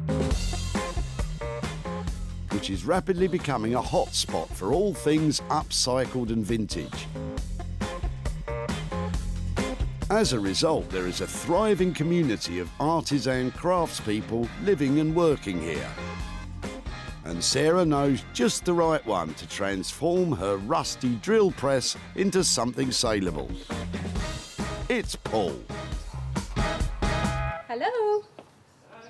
Hiya, how are you? Not too bad. Just what have you got here? This... Oh, a little something. Shall I hand over to you? It's Yeah, really let me heavy. take It's that off really you. heavy. Let me have that bit. How are things? Yeah, good. Paul should be feeling good. He specialises in transforming old rusty machines, and you don't get rustier than that. I can't believe somebody's actually thrown this away. It looks so cool with the cha-ching kind of handle. Yeah. I'm sure we can get that to move. Really, because I had a few ideas. I mean, when the first time I saw it, I thought, you know, it's kind of ice cream, coffee machine. There's something about it that has that kind of American diner sort of feeling. It would probably take us a little while to kind of strip it down and actually get it all moving again. It'd be quite cool to turn it into some kind of like a wine bottle opener or something like that. I mean, this will obviously come up and down if I can get the mechanism free and get it moving. You could do something like that, but It would be great to sell it into a commercial setting. okay. And it looks something like it would look good on a bar or something that along those lines. What about a nutcracker or something like that? Something really simple. Love it. That's a really cool idea. So you kind of buy your pot of nuts from the bar or whatever, and matey says, oh, you know, welcome to the crusher, and you can kind of pick what flavour you want and crush away. We could, you know, try something like that. You know, even if it was 5, a little handful of them that you could cha-ching in there. Sarah's got cha-ching on the brain today, and so she should. To produce a nutcracker out of the drill will cost upwards of £300, so she'll have to find a buyer with plenty cha-ching to make it worthwhile. Well, I'll leave you to it. Okay. Got your work cut out. Look forward to some beer and some nuts very soon. Every so often you come across somebody who just blows you away with the ideas they come up with and the creativity, and Paul is just like that. I am so excited about what he's got planned for that drill bit, and I just can't wait to see that nut crusher. It's going to be amazing. It certainly will be amazing. Sarah's not getting it for peanuts. With Paul's labour and materials estimated at £300, let's hope it's just the nuts getting squeezed and not the profit margin.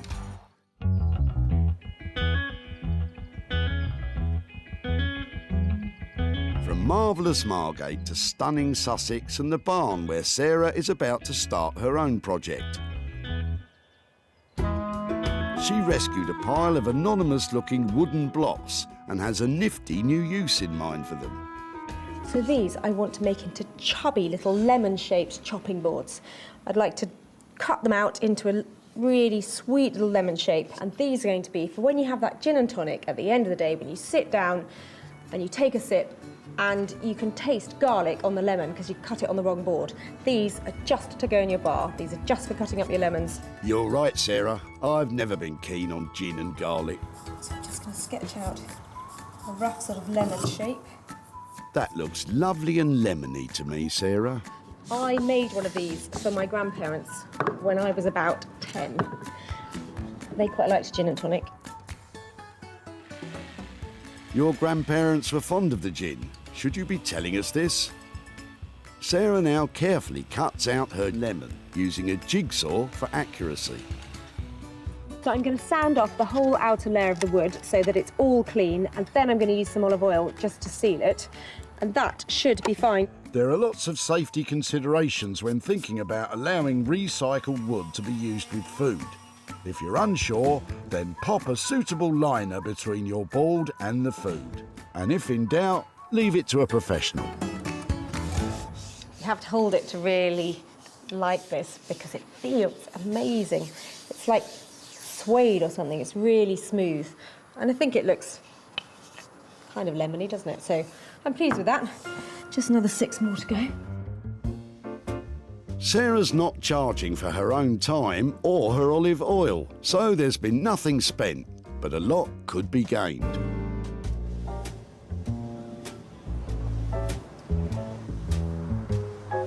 Back in Manchester, Anthony's stripping back the retro brown chair and uncovering about 50 years worth of dirt. Ugh. Thank you, Sarah. I hope he washes his hands, because Anthony's handling the very pricey Guatemalan fabric. Many textiles from this region originate from ancient Mayan culture, so it was an obvious choice, eh, Anthony? It would be easily to just be able to put like a kind of a nice wool or a nice felt on there, just kind of really blocky colour. Given this opportunity, we wanted to just have a little play around with something new. Anthony's upholstering one arm of the chair as a guide to work out how to arrange the other fabrics. And if I remember right, Sarah wasn't totally convinced with his plan. There was a lot to discuss on the day when Sarah came round. I know she was quite interested in keeping it quite defined. More defined? That should be easy. If that goes in there, what do we think of these colours? Like, does it affect your eyes too much? Having this there takes it away from that, I think. Like you were saying, less is more sometimes. Yeah, I think more is more on this one. What I'm thinking now, this is a centre, a thinner stripe of that down there.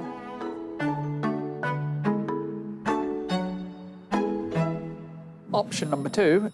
Pretty soon, all of Anthony's upholstery students want to give their 2 cents worth. It's just a bit busy. It goes better vertically. Something like that. That's your focal point for me. How many upholsterers does it take to choose a fabric? Well said. Why don't you leave the hard stuff till later and get on rebuilding the insides? Anthony stitches and staples Hessian material on the rest of the chair. We're going to stitch this in.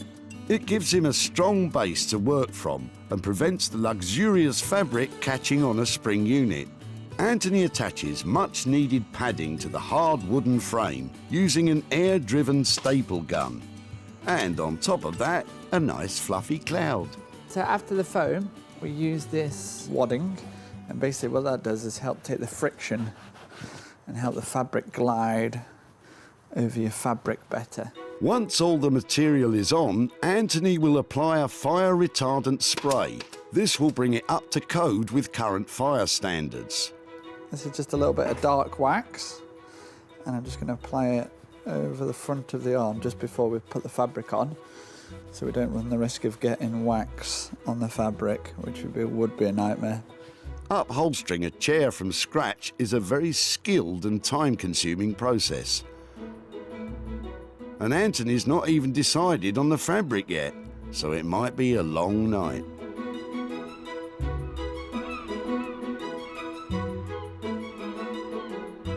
Back in Margate, Paul has been working on the new designer nutcracker.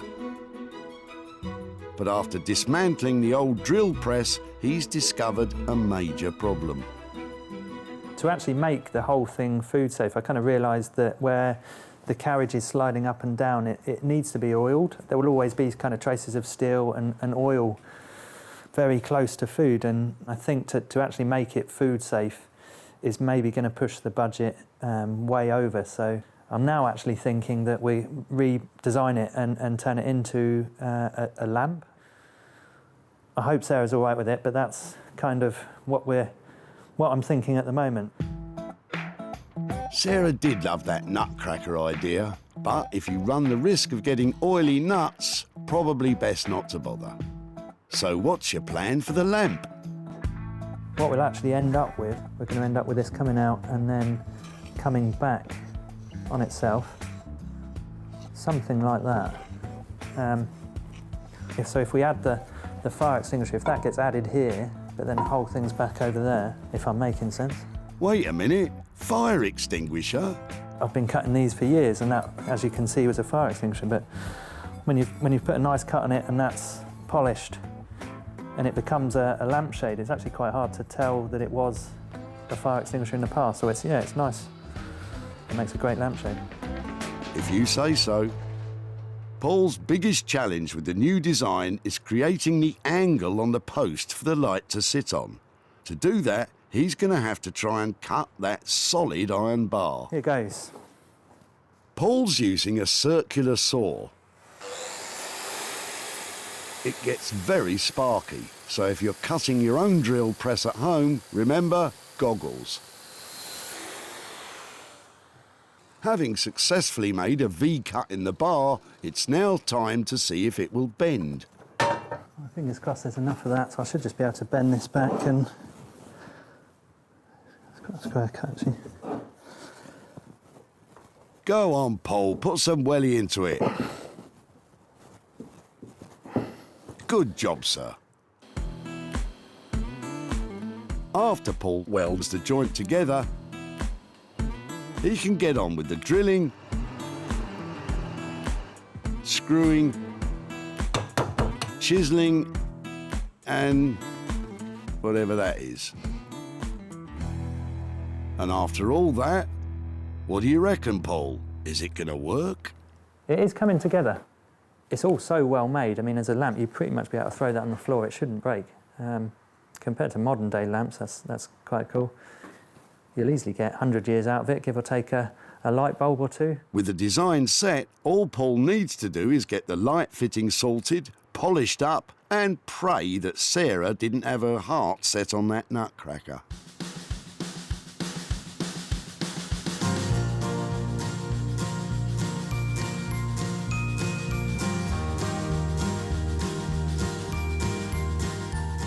Back at the barn, Sarah's sanding her last lemon-shaped chopping block. Sarah took 7 sorry lumps of pine and created 7 sweet citrus-shaped lovely lemon chopping balls, with a silky smooth finish sealed with luscious olive oil. I have really enjoyed making these, and they're a simple project. They're approachable if you want to have a go at home. You've got a piece of wood that you can sand on all sides and just a saw to cut out a shape. It's a really fun thing to do. And you get the added bonus that now I have to go and test drive it to make sure it works. So I'm off to find something that needs a lemon putting in it.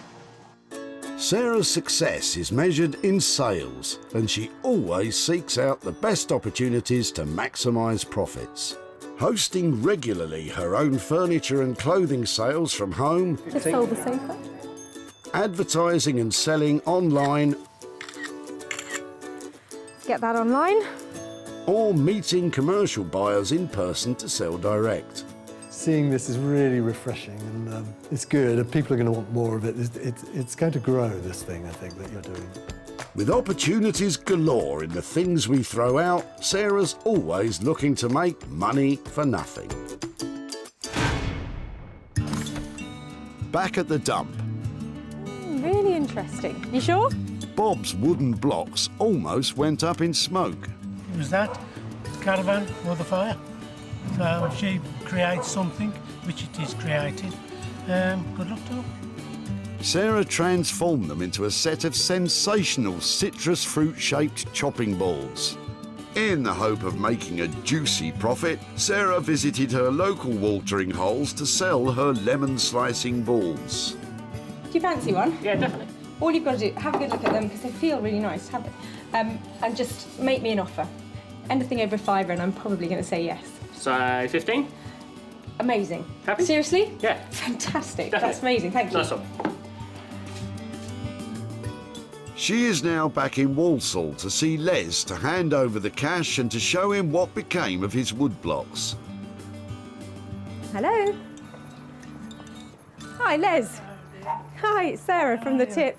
Nice to see you again. How are you? I'm fine, yes. Wow, you've got a lot going on here. An awful lot going on here, yes, and more to do, as you can see. I remember when you came to the Tip, I took 2 different types of wood away from you. Yes. One was some little blocks I think you were going to use that were leftover flooring bits. Yes. And I had a look at those, and I didn't think I could do anything with those. Not really, But no, those big chunks, I think, did you say you were going to use them for blocking up the caravan? We or do, yes. Yeah. Yes. Well, they were really cool. So shall I show you what I did with them? Go on, fire Did you away. have any ideas when I took them away? None at all. Okay, well, I made them into little chopping boards you can use for cutting up your lemon on. What do you reckon? I think they're fantastic.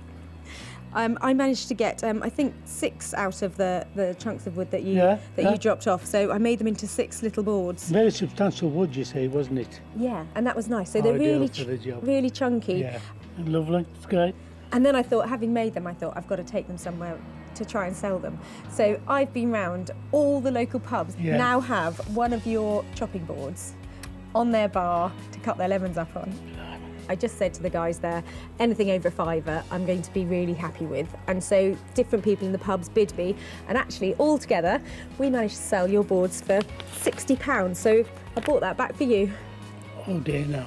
No, no, it No, is. no. No, do you know something? Don't. No, let me explain. You can explain as much as you like. I'm sure you know a charity you could give that to. Well, do you know something? This is money for nothing because it was made out of nothing, and we bought it back for you. We'd love you to take it if you'd like to give it to a charity. That's absolutely I certainly lovely. will be able to do that, and I will do that. If you'd like to give it to charity, that's great. If Thank you so much. If you'd like to spend it and I'm think about... touched. Truly touched. Oh, that's so sweet. Les, it was really lovely to see you again, and Yeah, nice to thank see you, all meeting you. the bits that you're getting on with here. Yes, sure. Yes, Take care, and I thank hope to so see you much. in Sussex in a pub very soon. Yes. Bye-bye. All that was involved in the making of the lemon chopping balls was some elbow grease. Sarah managed to sell them for £60, making it all profit. I think they're absolutely fantastic what she's done with them. I mean, I've always wondered what on earth she could make out of them, because to me they're scrap. but what she's done is absolutely fantastic. I think possibly there could be a chance that I shall be having a go myself.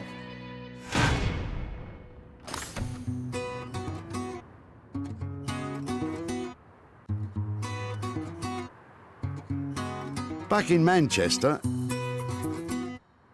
Anthony's waiting on Sarah to pick up the renovated brown chair. They didn't see eye to eye on the fabric, so Anthony's dying to find out what Sarah thinks of the finished product. In the past, she's always had a really good reaction to my work, so I would very much think it'd be exactly the same. So yeah, quite looking forward to it. I left Anthony with the brown chair challenge. Really knackered, not attractive, and definitely looking past its best. I'm hoping that with his 2,000-year-old styled fabric and all of his creativity, he's managed to make it look fantastic.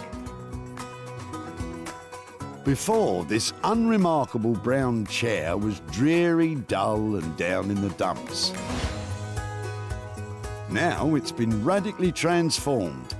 Anthony has pulled out all the stops to give this chair a striking personality and a quality finish. Contrasting geometric designs on lush hand-woven fabrics ensures this chair doesn't just stand out from the crowd, it demands to sit centre stage. But what will Sarah think? Hello, you all right? I'm really well. How are you doing? What are we doing? High-fiving? Are we... You're so intense. Ta-da! Never. Where's my brown chair gone? What have you done with it? This is the new look brown chair. Blue is the new brown. It's amazing that just the look of it. Almost killed me. Are you telling me that there were problems along the way? Not so much problems, but challenges. We had a few kind of design changes along the way, but we thought that would kind of give it more of a modern look to it. And so talk me through this, because that's quite a bold stripe down the back, isn't it? Where the fabric originates from, it's all about kind of colour and intense colour. It's going to be the right customer will literally just fall in love with it, and it'll be just, there's no hard sell involved in this. It's just walk up, I love it, I'll have it. And to feel it, it's like patting a really nice dog, isn't it? It's really, that's a good thing. It looks great. Is it comfortable? To be honest, I've not sat in it yet. Should we have a go? Well, it seems Anthony's turned Sarah round with his Mayan masterpiece. It's bolder than she expected, but it's not the end of the world. It's really comfortable. Really cool. Go on, have a pew. Put your feet up, Anthony. You deserve it. After a late night in the workshop, it's nice to be able to sit in something comfy. All right, don't get too comfy. Let's get down to business and that £800 budget. It did take a long time, but we're still on budget. Really? Just. I think it looks absolutely lovely. Really cool.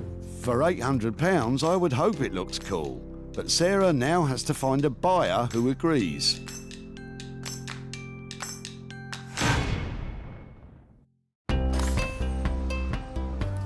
Back at the dump, Don's dilapidated armchair was destined to be ditched, as Mrs. Don deemed it a disaster area. Her indoors doesn't want it. Really? And the cat's been at it, it's all been scratched to death. But Sarah saw it could be something special if left in the skilled hands of Anthony Devine. Sarah sold the chair to Smithers of Stamford, who specialise in vintage and retro pieces. It's original, and you can see that it's handmade, can't you? Love all the colours in it, all the different colours. I don't think it'll be on the website for long. No. And she's back in Walsall to show Don what became of his armchair and hopefully hand over some cash. Hello there. Hi, Don, how are you doing? Oh, I'm fine, thanks. How are you? Yeah, really well, really well. I've got a few things to talk about with your old chair. Oh, right. Now, I remember when you were throwing it out, I think you said your wife didn't like it anymore. Is that right? That's about it, yes. I've got some pictures of it, how it ended up, and I just Right. wondered if you think that she'd give it house room the way it ended up here. What do you think? Oh, my goodness me. Right. Does it look like your chair?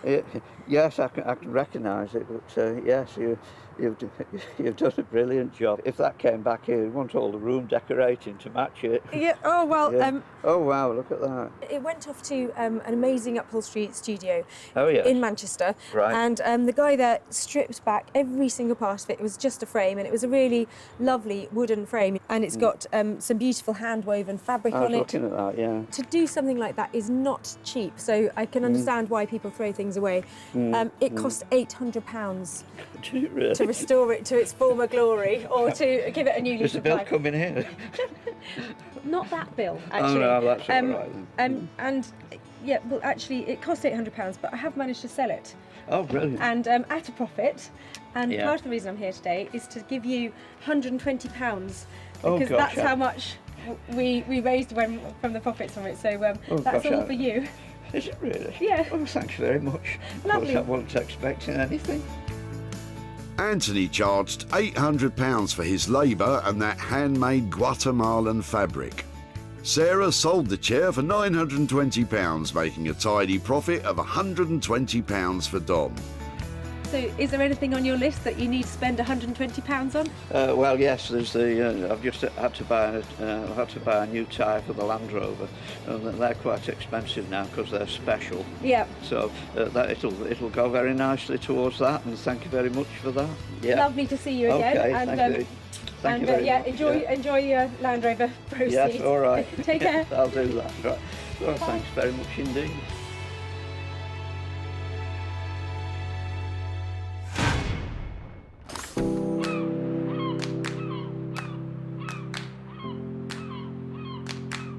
So, while Don counts his cash, Paul is making the finishing touches to the drill press turned lamp. The only thing is, it's nothing like what Sarah asked him to make.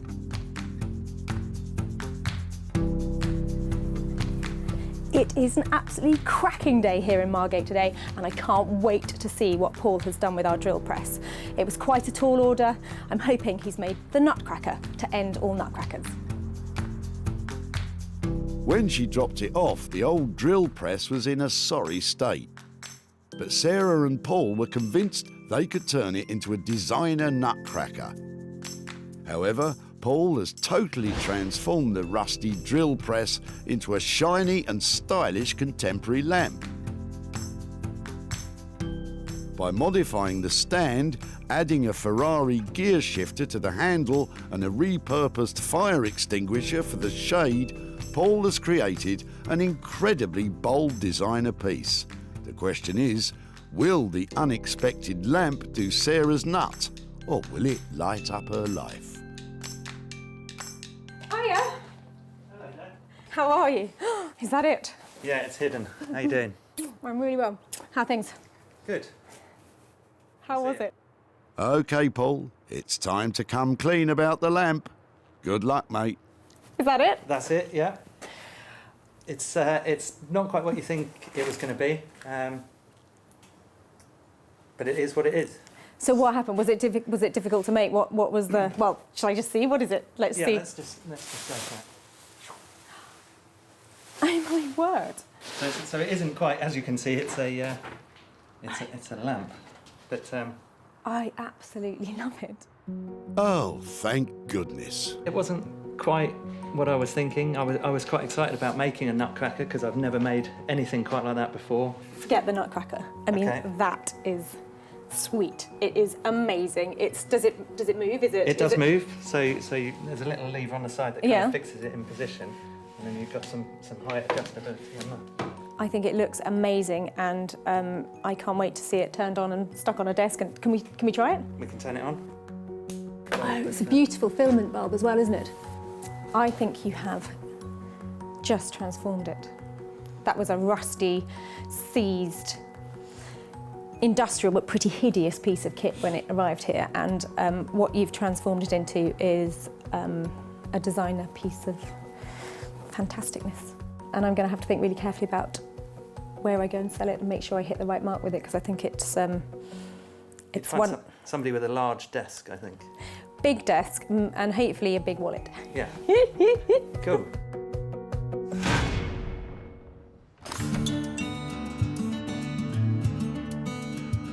Back at the dump, Bob was hard-pressed to think of a use for his old drill press. I've no idea what we could use it for. It's a difficult shape to work with. You can prop a door open with it, but that's all I could think of. But it lit up the imagination of the rag and bone man, and now its future looks bright. Sarah gave Martin of the old cinema first look at the lamp. He's matched the cord, he's brought out the red, he's got some dull and he's got some shiny, and that's good. It's just a nice mix of textures. I like it. Martin bought it to add to his collection in his London shop. The rag and bone man charged £350 for the table lamp. It was sold for £450, making a profit, obviously, of £100 for Bob. So the good news is I've sold that fantastic light that the rag and bone man made out of that old drill stand, and I've made £100 profit. But Bob doesn't want the money, so I'm going to give it to children in need. Sarah saved 3 items from their demise at the dump. The timber cut-offs are now pride of place in pubs across Sussex. The old brown bedraggled chair is now a stylish and striking armchair. And the rusty drill press has been thrust into the limelight as a top-notch table lamp. So we've given a whole new lease of life to some blocks of wood, a drill stand and an old chair, and turned a profit too. Maybe next time I'll see you at your tip and make some money for you.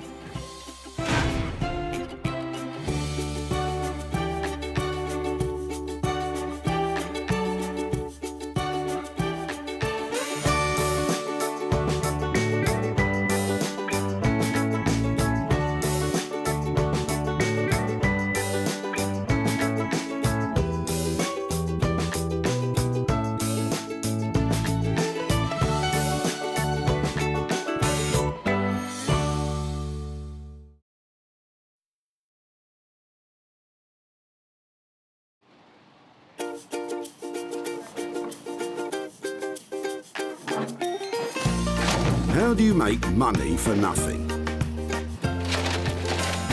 The answer could be hiding in the 20 million tonnes of household waste we throw out every year.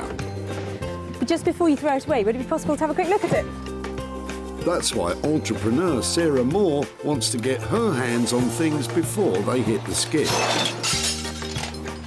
I am a passionate buyer, user and renovator of second-hand stuff, and I've turned that passion into a money-making business. I turn old into new and I sell it for a profit. Sarah's ready to sift through as many boots and bin bags as she needs to. That's vintage gold, isn't it? It's really exciting. In her search for tip treasure. I love it. And with some of the country's elite designers and makers. What are we going to do with that? Oh no! She can transform her finds into desirable, Amazing. beautiful, valuable, Cha-ching. and hopefully saleable items. That's £80 profit.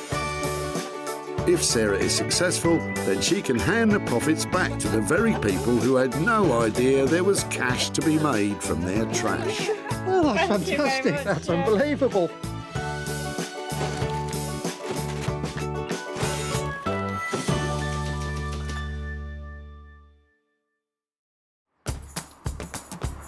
The bustling Merchants Way recycling centre near Walsall can process up to 2,000 carloads of rubbish a day, and they take all sorts. I just love the fact that you never know what you're going to find. Check these out. Aren't they cool? Sarah wants to be able to prove to the dumpers that they could be making some serious reddies from their refuse. To do that, she's been given special permission from the council to search for 3 unwanted items before they get binned. I like your Christmas trees. She may have just missed out on some festive treats, but with more vehicles arriving every minute, it doesn't take Sarah long to spot her first item, nestling in the back of Judith's car. Hiya, are these yours? Yes, yeah. Well, they're my mum's, but OK, I'm sorry to bother you. Is it right just to have a quick chat about them? yeah, sure. What, are they a pair of bedside cabinets? Yeah. Lovely. Would it be possible to bring them out and have a look? Yeah. Wow, they've got some age, haven't they? Yeah. I think about 1950s, I think. Okay, and have they been in your family? Yeah. They're in good condition, aren't they? Uh-huh. Lovely. So do you remember these growing up? Were these? Oh, yeah, they were Mum and Dad's wedding present. Fantastic. So they'd have had them since new, wouldn't they? Oh, yeah. His and hers? Yeah, that's right. Yeah. I'm looking for stuff like this that I can maybe do something else with. If it would be okay to take those away, I'd love to see if I could do something with them. Yes, certainly, yeah. Brilliant. Thank you so much for that. They're lovely. It's a shame to be throwing them away, but if something's going to, be done that's nice with them, it's nice to see that. I love this little pair of cabinets. They're really sweet and they're really useful. I'm not quite sure, though, if I should decorate them, add some details to them, or just leave them the way they are. But I'm sure I can make money out of them. And Sarah knows just the man to help her turn old cabinets into new money. Jay Blades is a builder turned philosophy graduate turned furniture restorer. Jay has his finger on the pulse of modern design interiors, reworking the very best of British craftsmanship and bringing it into the 21st century. I've always had a passion for the kind of heritage that the British designers have produced over the years. Traditionalists would love to keep it as it is, but to be reintroduced into the market, I like to just add a bit of colour and add something a bit quirky. I really enjoy adding my bit and not necessarily worried about other people's reactions. It's more about, do I like it? If I like it, then it's good. Well, here's hoping Jay has a soft spot for this 1950s wedding present.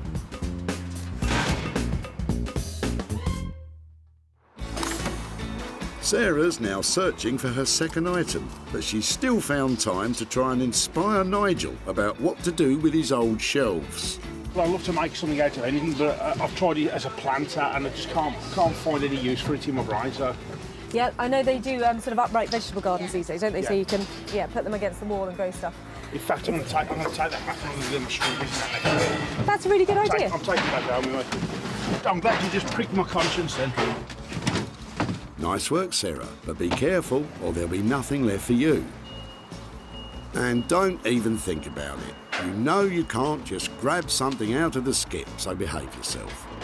Instead, why don't you sneak a peek at what treasures Richard might be about to tip? I've spied something exciting in the back of your car. Sorry to bother you. Okay. Is that yours? Have you had it for a long time? I've had it, nearly 40 years, but it wasn't mine originally. It was given to me, and I've been just using it to keep tools in. Really? And what, you just had enough of it now? We're moving house and trying to clear out a lot of stuff that we don't need anymore. It's got a great shape to it, hasn't it? And it looks so battered and worn and really cool. It's got character. Yeah, I really like that. I'm looking for things that I can repurpose or upcycle or turn into other things. And there's something about that is just so beautifully worn. You can't recreate that, and it's really quite appealing for me. Okay, well, it's all yours. You want it? I'd really like it. I really would. I don't know what I'm going to do with it, but I absolutely love that. Thank you very much for letting me have it. You're welcome. Well done, Sarah. I had a feeling Richard was going to come up trumps. But what does he think you'll do with his old toolbox? Yeah, I haven't got a clue. I can't imagine, but it'd be interesting to see. I can't wait to see what she does with it. I absolutely love this, and there's something about its chunkiness that is shouting laptop or some sort of place where you put some technology. It'd be amazing if you opened it up and you had a screen on the top and a keyboard in the bottom. I think this could be a portable office. Lots of space for other things.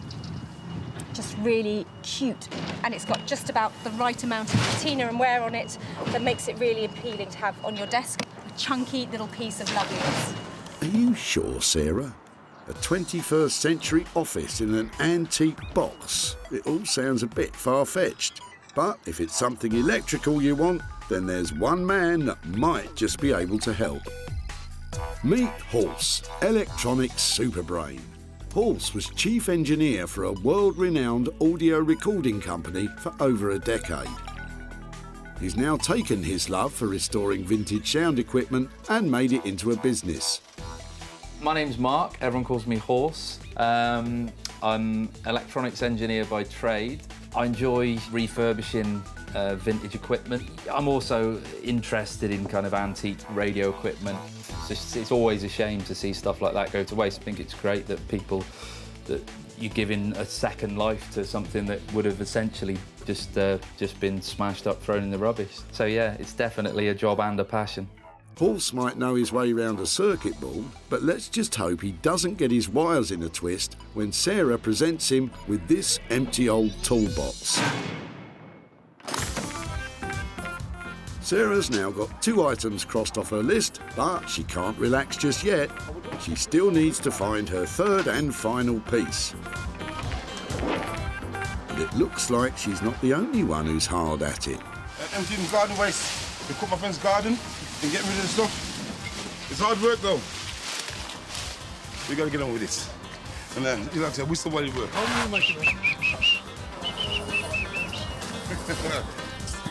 Keith looks relaxed though. He's about to dump an old sofa. Hold on, boys, hold on. There's no missing what you've got in the back of the car. Is it time for a new sofa? Well, no, I've just cleared the house actually. My sister's been renting the house for a few months. She lives abroad. Okay. And of course, hard foundations came down. They wouldn't take it, so I just pick it up and throw it in the back of the car. I'm impressed you got it in here. It looks like quite a big piece. Should I help you get it out? And would it be possible to have a closer look at it? Oh, dearie me, Sarah. I know things are getting desperate, but surely you can't be serious about Keith's tatty old sofa. I'm after big pieces of furniture that I can refurbish, perhaps bring into, modern design and that kind of stuff. So for me, this is a really exciting thing to see here. It would be great if I could stop it going into the skip and take it away and try and do something to it. Lovely, thank you. Keith seems in a bit of a hurry to get away. Mind you, I'd be keen to see the back of that sofa too. But what on earth does he think Sarah will do with it? Well, I don't know, because Sarah says she can do a lot with it. It'll be really interesting to find out, to see what she can do with it. It certainly will be interesting, Keith. But is Sarah still feeling confident about tackling this charity shop reject? Part of me looks at this and thinks, I'm not sure I can take it away with me because I just hate the colour. But underneath it, I know it's got a clean, bright white cover. And once I've exposed that, I think I'm going to feel a bit more positive towards it. And I can cover it in some really bright, exciting fabrics and make it saleable. Everybody needs a good, comfortable sofa. And this is one of those. If you say so, Sarah. But one thing's for sure, Keith's not hanging about any longer, just in case you change your mind. Thank you. Bye. Bye. Bye. So, the sorry sofa completes a hat-trick of salvage swag for Sarah, which she now has to try and convert into hard cash. The bedside cabinets will be reworked by Jay, the old toolbox will be placed in Horse's capable hands, and Sarah will be trying to bring a smile back to the sad sofa. It's a dirty job, but somebody's got to do it. I've had a great day here raking through the rubbish, and I think I'm going to clean up.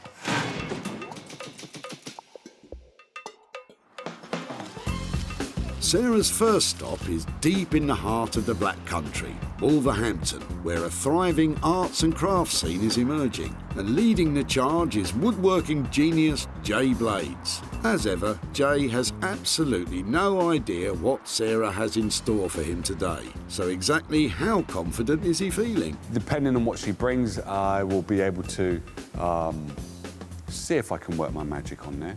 But also Sarah will have some ideas that might not be commercially viable.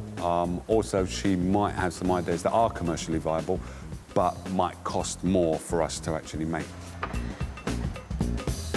Hello, hello. Hello. Jay. How you doing? I've got a little something for you, but I might need a hand. Okay. These are quite cool. I'm glad you said that. These are very cool. I'll tell you what, they're quite light, Yeah. which is nice because I've been carrying them around a bit. So, what do you reckon to these nice pair of bedside cabinets? Yes, you can do quite a bit with these. The thing that I would kind of do with these would be try to restore the outside and then inside just go a fusion of colour.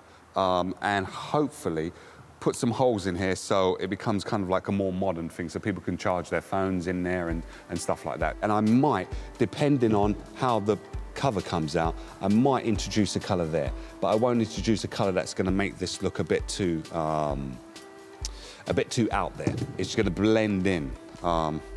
Actually, I like that. I think a little pop of colour at the bottom, I think that's a good idea. Yeah. It makes them fresh, and maybe change the handles on them maybe as well if you find something appropriate. Yeah. But obviously, you know what I'm like, I've got budget in mind. How much do you reckon it would cost? I'd say this would be about £75 for the two, because I'll have to remove the backs, work on the inside, and take off the doors, restore the actual... That might be a problem there. Bloomed a bit, hasn't it? Yeah. Depending on how good the veneer does come up, I think you would definitely double your money on these ones. Yeah, definitely. Well, that's potentially great news. With labour and materials estimated at £75, Sarah could be in for a tidy profit. But only if Jay can bring those 65-year-old bedside cabinets into the 21st century.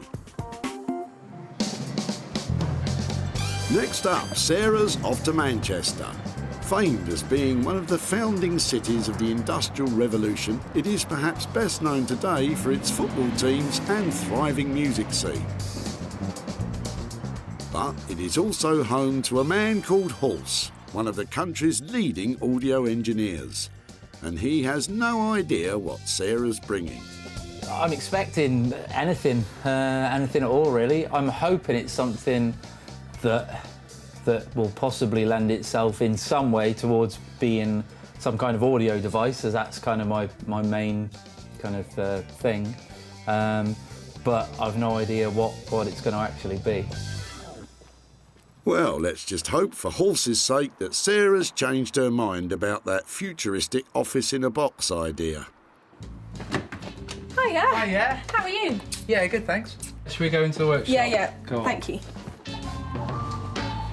Right then, what have we got? Well, it's quite sweet. Actually, looking at it here, it seems like there's bits on it that really need some work, but I think it does still open. And inside, it's good, sturdy, wooden construction. Yeah. So I thought... Yeah. I thought maybe it makes a noise. That's as far as I got. I got some sort of amazing speaker. Yeah. I don't know if it's something that you put in here and you open up like an old record player, or, you know, I have no real plans for it other than the fact that it would be so nice if you could make that. Something to make a noise. What do you think? Because it's got a handle, I'd want to make it portable, but you could still make a decent sounding kind of like a ghetto blaster sort of thing, and make it rechargeable possibly. I'll look into that as well.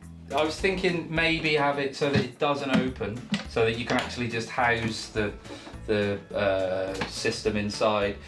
Speakers in here. That looked a bit dodgy. Do you think it'll stand the process? Okay, that sounds good. I totally agree. If you don't need to see inside, there's no point in making it complicated, is there? Maybe makes it a bit easier. Maybe have like a panel on the back or on the side with adjustments on. Okay, and so to make something like that, what kind of value are we talking about in terms of what I need to pay you? I reckon probably 300 to 350, probably. Okay, and so that sounds quite expensive, but what do you think the retail price would be for something if it's got really good sound quality? Yeah, I mean, if it like, I don't think 450 is out of the realms of possibility if it does sound good, you know, and if it looks good. I think this has got the potential to kind of break. To you know, sort of to look weathered enough to be cool, but not quite, you know, useless. Yeah. Paul certainly has a big challenge on his hands, and it's a big risk for Sarah too. With labour and materials estimated at £350, converting the box into a speaker is not going to be cheap. So let's just hope Horse can make it sing.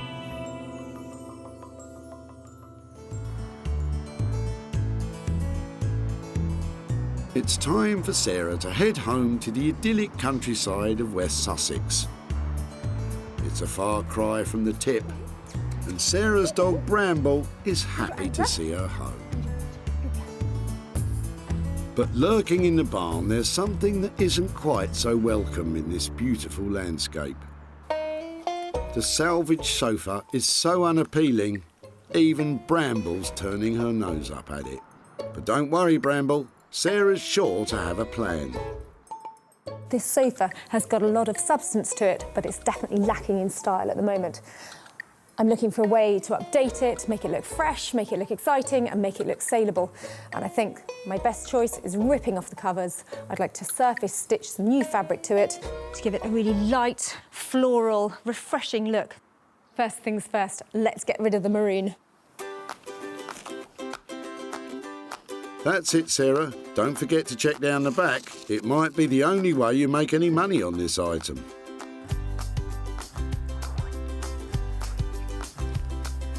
That's quite promising, really, isn't it? It's well made.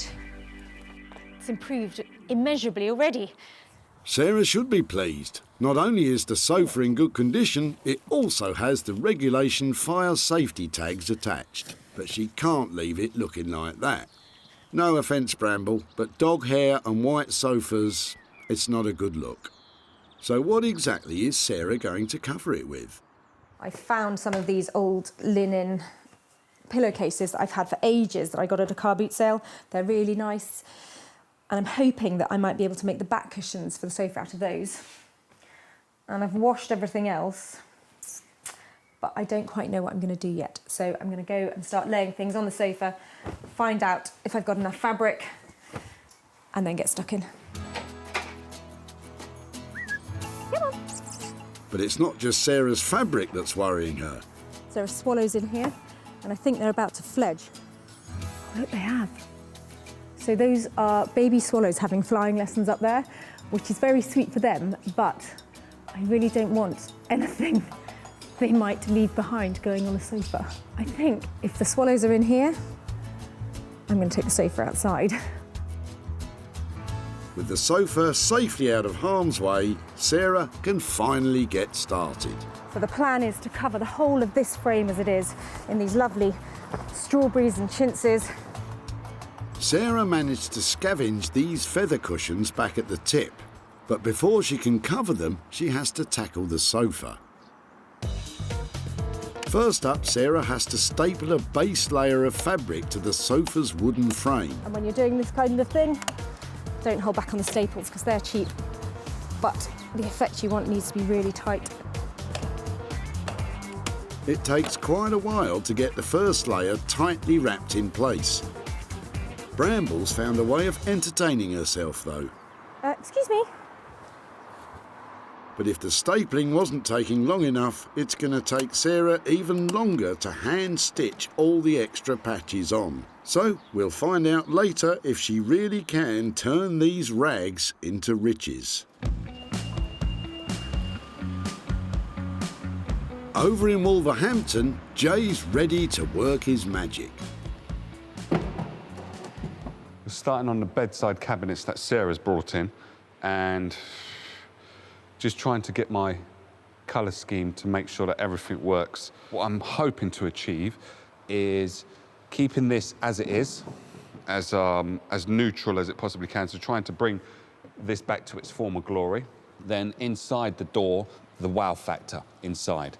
So I'm hoping to paint this one colour and then have wallpaper on the door and probably wallpaper on the shelf that's inside there. And I'm just checking to see if this colour lifts this wallpaper. So the colour that I see that has the minimal amount is a blue that's here. So rather than copying this blue, I'm going for that blue what's right there. That little minute piece of blue, I'm trying to just lift that. Having decided on his colour scheme, Jay can now get cracking on wallpapering those shelves and doors. He starts by applying an even coat of PVA glue to the wood and the paper. Then, this is where you need a steady hand, Jay. And mind you don't get any creases. Sarah won't be able to sell it with a lumpy finish. And that looks perfect. Now, while the paper dries, Jay can paint the insides of the cabinets with the carefully chosen paint. With the first coat now on, Jay wants to see how it's going to look with the wallpapered shelf. That is really, really cool. I am really, really chuffed with that. Now, this has passed the test of it being in my house. I would have this in my house. Just the way that looks now, like, I haven't even put the door on, and it's the shelf alone just makes that. I really like it. If Jay likes the cabinets that much, maybe he could buy them off Sarah. Well, you never know. Back in Manchester, electrical engineer Halse has got all of the components ready to build the new speaker. He's even made a new handle for the box out of one of his girlfriend's old belts. But today, he's really stepping into the unknown. The next bit is going to be the point of no return, really, which is drilling a hole and then jigsawing out the holes for the speakers. It's a bit out of my comfort zone because I'm not really that used to doing it, but yeah. More at home with his circuit boards, just how confident is Halse feeling about a spot of carpentry? I could have measured it completely wrong and then I've ruined the box and any chance of doing anything good with it, but I don't know, fingers crossed. Oh dear, this doesn't look too promising. Let's just hope Halse kept his receipts for the speakers, otherwise one slip with that jigsaw could prove costly.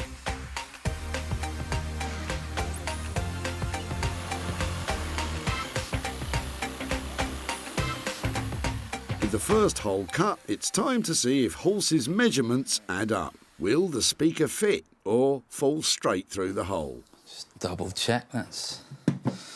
Oh, there we go. Not too bad. Nice one, Halse. I never doubted you. Now, you just need to do it all again for the second speaker.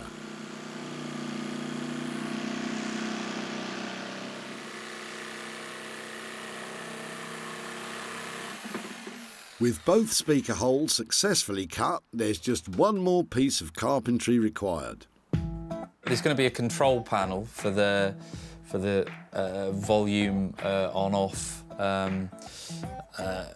I've pre-made that out of a piece of checker plate that they'd normally use for kind of fire escapes and things. I thought it looked quite cool on this, but I just need to make the actual hole on the side of the box now.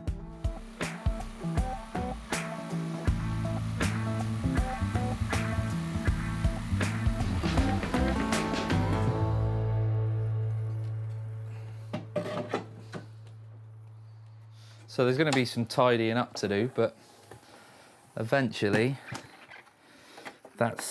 this is to make, this piece of wood is so that it's further recessed to protect the control knobs, but it's going to sit back like that. I'll have to tart this up a bit, but it's roughly there, it's fine. I'll have to put some edging around there as well, some leather or something, but yeah, I'm quite pleased with that.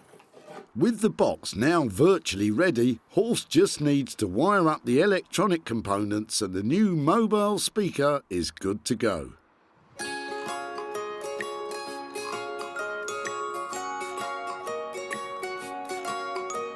Meanwhile, in West Sussex, after hours of stapling and sewing, Sarah has almost finished the new sofa. So the more I sew onto this sofa, the more I like the look of it. I have patched all the way around really tightly, and I know you can see the stitches, but it's all part of its handmade charm. I can't make it look much neater than that, so I thought I might as well really go for the rustic look. So I've just sewn these panels of vintage offcuts all the way around here using a curved upholstery needle. With the patchwork complete, now all Sarah needs to do is to add the cushions. She made some basic covers for them earlier by using more of the vintage fabric. I can hardly remember what it looked like when it was maroon. Thank goodness. Thank goodness indeed, because the old sofa was so tired and worn, it was even rejected by a charity shop. But now, Sarah has utterly transformed it. With just a bundle of vintage remnants, she's made the sofa bright and welcoming and just bursting with old-world charm. And after all her hard work, I think it's time Sarah put her feet up. So, I hardly want to sit on it because I just know I'm going to have to plump up the cushions again, but now that is a really good selling point because this is so comfortable. It really is. It's lovely.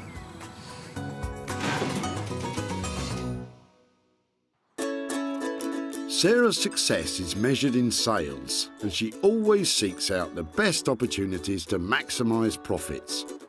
Hosting regularly her own furniture and clothing sales from home, advertising and selling online,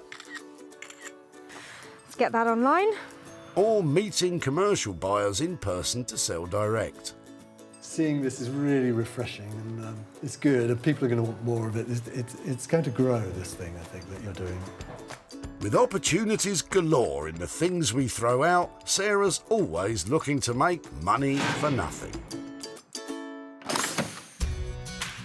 Back at the tip, Keith's old sofa made quite an impression. Hold on, boys, hold on. There's no missing what you've got in the back of the car.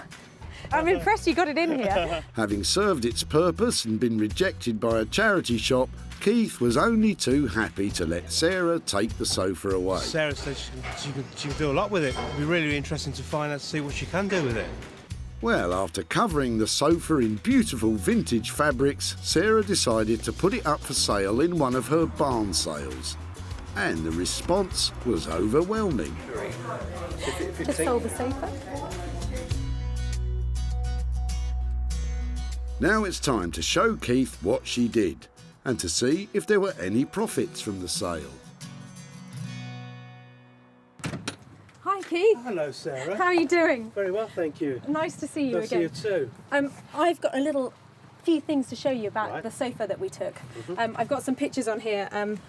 That's the one, isn't it? Yes, that's the one, yes. So we started off, we stripped off all the covers from it, and I actually chose some vintage fabrics to reupholster it. And looking completely different, I think. Wow. What do you think? Fantastic. I just can't recognise it. Yeah? It looks good, but did it make any money? We did go through a bit of a process with the sofa, and I spent £120 on it. Oh, right. But I did manage to sell it for £1,200. Wow. So Keith, I've got for you £1,080 for your sofa. Oh. All yours. Thank you. Wow. Absolutely flabbergasted. I really am. From the day when I took the tip, I did not expect today things to happen. With £120 for materials, Sarah made the sofa 10 times more valuable, which means Keith really is walking away with £1,080. And I just wonder if you'd have any plans for what you might do with over £1,000. Well, I think put it towards a holiday. Oh, fantastic. That would be great. Well, I tell you what, I am so pleased to have worked on it. I love the fact that that might take you somewhere, and it was really cool to have saved the sofa and made it into money. Thank you. My pleasure. Thank you ever so much. Thank you so much.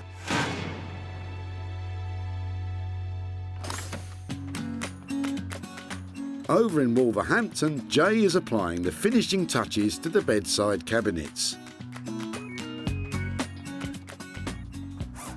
Well, Sarah's due any minute to come and pick these up, and I'm in a bit of a rush to try and get these finished. So excuse me while I crack on.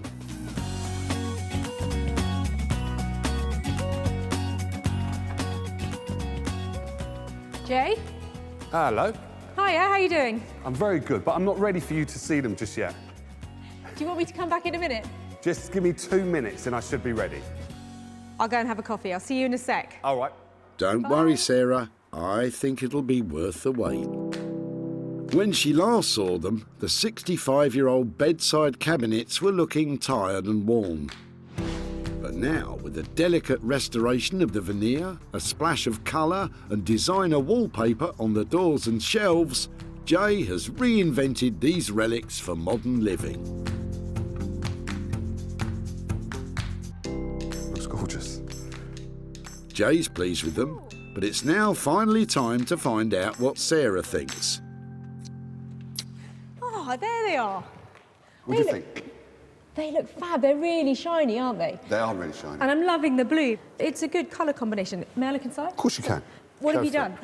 Well, basically, we've painted the blue inside and on the lip at the bottom, and then put some wallpaper on the shelf and also some wallpaper on the back of the door, and drilled some holes in the back so you can load up or charge up your phone or your laptop, whatever you've got on the side of your bed. Well, I think what you've done is given them that really fresh update that means that people who have a funky house will love these, and they didn't look like that before. So I think what you've achieved on that budget is really quite impressive. Thank you.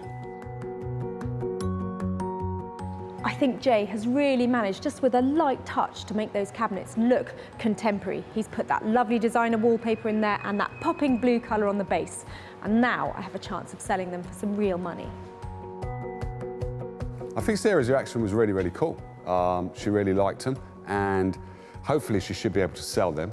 As I said, they will pass my house test, so let's see if she can do it. When Sarah first met Judith at the tip, she was letting go of her parents' old bedside cabinets.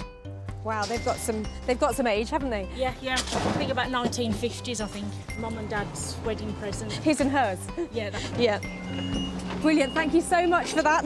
It's a shame to be throwing them away, but if something's going to, be done that's nice with them, it's nice to see that. Top vintage furniture dealer Martin couldn't agree more. Who did that? Jay Blades. Did he? It's amazing. I like that. Bedside tables, and particularly a pair, are really desirable things, so they're easy to sell. Martin was so confident the cabinets would sell that he bought them for his shop. Now, Sarah is off to tell Judith what happened to her parents' old wedding present, and hopefully to give Judith a gift of her own. Hi there, hello again. Hi, it's Sarah. Hi there. How are you? How are you doing? Thank you. Yeah. I've just got a couple of pictures and things to show you about your cabinets that you dropped off. We had a look at them and we were wondering about turning them into a cocktail cabinet or doing something with them like that. Yeah. But actually, I took them to a designer called Jay Blades, who loves colour and gets really passionate about furniture and updating it, and mainly keeping it just the way it is. He had some good ideas about turning them into sort of slightly more modern bedside cabinets so they could keep their original use. Yeah. So I've got a couple of pictures I can show you of them. He had an idea. Oh, they look lovely. Do you like them? Yeah. So what and the picture inside, that's lovely. Mum would like that, she would. She wouldn't have minded a bit of colour on there and that kind of thing? No, she would have liked that, and she would have liked the thought of they were being used, not just discarded. I gave Jay a budget of £75 to update them, and so he did all that painting and the restoration of the veneer and that kind of thing. And they were bought for £125. So that means that's awful. I have got a little £50 present for you. Thank you very much. So I hope that's a good return. And I wonder, with £50, is there anything particularly to do with that kind of money? I think I'd like to buy some flowers with the money for Mum and Dad. That would be nice. Mum loved flowers as well. So. Oh, that's really lovely. It's nice to think that it goes back full circle. Yeah. Breathing new life into the cabinets cost £75. It didn't take long for Martin to snap them up for £125, meaning Judith can enjoy shopping for flowers with her 50 quid. Well, I am delighted that Judith approved of what we did with her cabinets and the fact that she thought her mum would like it too. And spending that money on a big bunch of flowers in memory of her mother, well, that's a very sweet idea.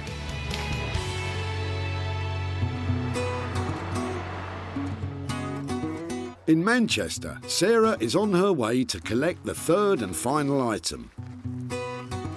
When she last saw it, the old toolbox had some charm, but no longer had a purpose. But now, Horse has turned it into a fully functional and stylish mobile speaker, complete with a rechargeable battery, Bluetooth connectivity, and even a USB charger. So how's he feeling about Sarah coming to see it? I think there's quite a transformation, so I think hopefully she's pleased with it. I think it looks quite cool, but then I'm a massive nerd, so I quite like the idea of a Bluetooth-powered speaker, but I'm not sure everyone's that fussed about it. I love surprises, Horse. How's it gone? Pretty good. Oh! You're nuts. Do you know that? You are nuts. Look at that. Wow. So you've been really busy, haven't you? What on earth have you put inside there to make it like that? There is a very hefty battery, so you've always got this kind of compromise between battery life and weight. So that's the battery. I mean, Okay. it's, you know, it's not short of a car battery really, but it's going to last. Okay, so normally this won't be on show, will it? No. That's right. Normally, Okay, normally these are shut, and then there's also screws to put in the side just to properly seal it, because you wouldn't really want it open. So, yeah. Horse, you're really clever, do you know that? It's got an instantly attractive look about it. And what, this bit here, so this is, Yeah. talk me through what gadgets you've got in here and how it works. So that's sort of, so on and off switch is the big switch there. Main volume control. That's an input just so you can plug anything into it that's got a mini jack connector from like a smartphone or whatever. This switch either turns it to the input, or if you turn it to the right, then it engages the internal Bluetooth receiver, so you can just use it without having anything connected to it. This is the voltage that the battery's at. Okay. So when that drops below a certain point, you'll kind of lose volume and fidelity, so it just kind of tells you whereabouts you are. The USB charger there that will send power to any kind of USB device. So you can charge something on there as well. You can. And I think it's that kind of attention to detail that just makes it so lovely. It feels like it's a well thought out design. Well done, it's cool. Ace. Brilliant. Ace? You've aced it. I absolutely love it. Shall I demonstrate? It's a really good mixture, isn't it, of kind of retro and yeah, I think new. so. I think so.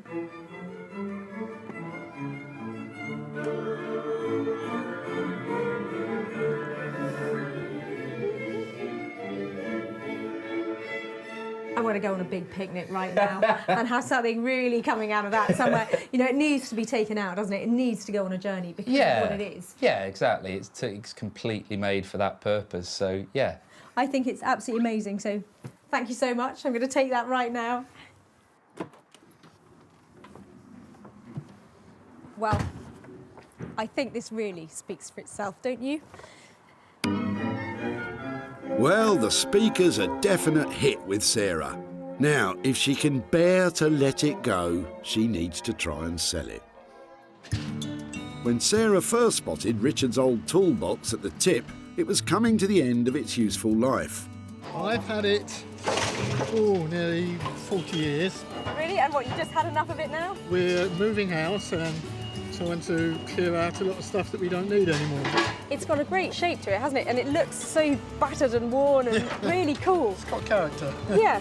The characterful box just needed a new purpose, and with Halsey's help, that's exactly what it got. Now it's time for Sarah to show Richard what happened to his old box, and hopefully she's got some profits to share with him too. Hi there, Richard. How are you? Sarah. Yeah. Hi there. How are you? Yeah, very well. Nice to see you again. I've just got a bit of an update about the box or case or whatever you called it. What did you call it? I think it's a case, but... And I know that when we caught up at the tip, it was something you said you just used for storage and you'd had for, That's right. for ages. When we took it away, did you have any ideas about what we might do with it? None whatsoever. So I'm quite excited to see what you've done. We decided we'd make it into the most amazing boombox.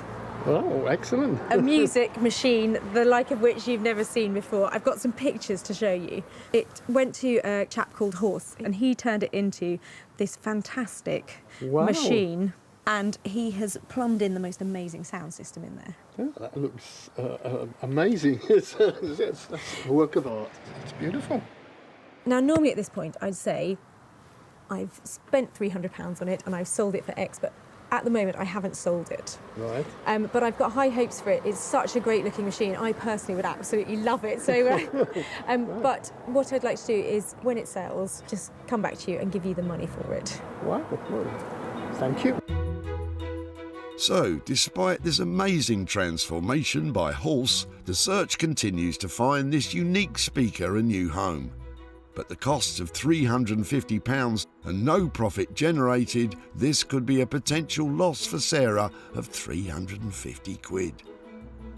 So I'm really disappointed that I wasn't handing over money to Richard, but I've got high hopes that his boombox will sell and I'll be back here with some cash soon. So, Sarah's managed to make a profit on 2 of the 3 salvaged items. The bedside cabinets, beautifully brought back to life by Jay. I'm sure it won't be long before Richard's utterly unique speaker will be blasting some sweet sounds. And of course we have the unwanted sofa transformed into a showstopper by Sarah. We have transformed, restored and repurposed 3 things that were destined for the dump and handed over some money for nothing. Maybe the next time you take a trip to the tip, I could do the same for you.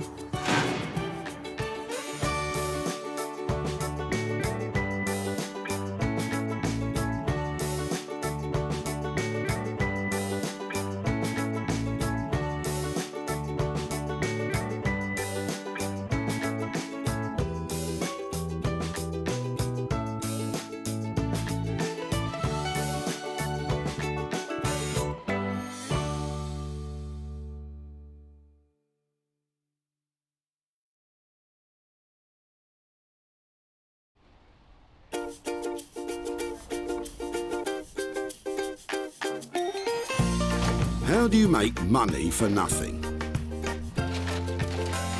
The answer could be hiding in the 20 million tonnes of household waste we throw out every year. Sorry to bother you, before you throw that away, is there any chance I can have a quick chat to you about it? Sure. That's why entrepreneur Sarah Moore wants to get her hands on things before they hit the skip. I am a passionate buyer, maker and user of old stuff, and I've turned that passion into a money-making business. I turn old stuff into new stuff and sell it for a profit. Sarah's ready to sift through as many boots and bin bags as she needs to. Look at that absolute box of joy. These are just fantastic. In her search for tip treasure. We've got to be able to make something out of that, haven't we? And with some of the country's elite designers and makers, I've got a little something for you. Yeah, I thought you might. Oh, this is a hard one. she can transform her finds into desirable, Oh my word. beautiful, valuable, Cha-ching. and hopefully saleable items. Well, I love this, so I would really like to have it. If Sarah is successful, then she can hand the profits back to the very people who had no idea there was cash to be made from their trash. That is incredible, isn't it?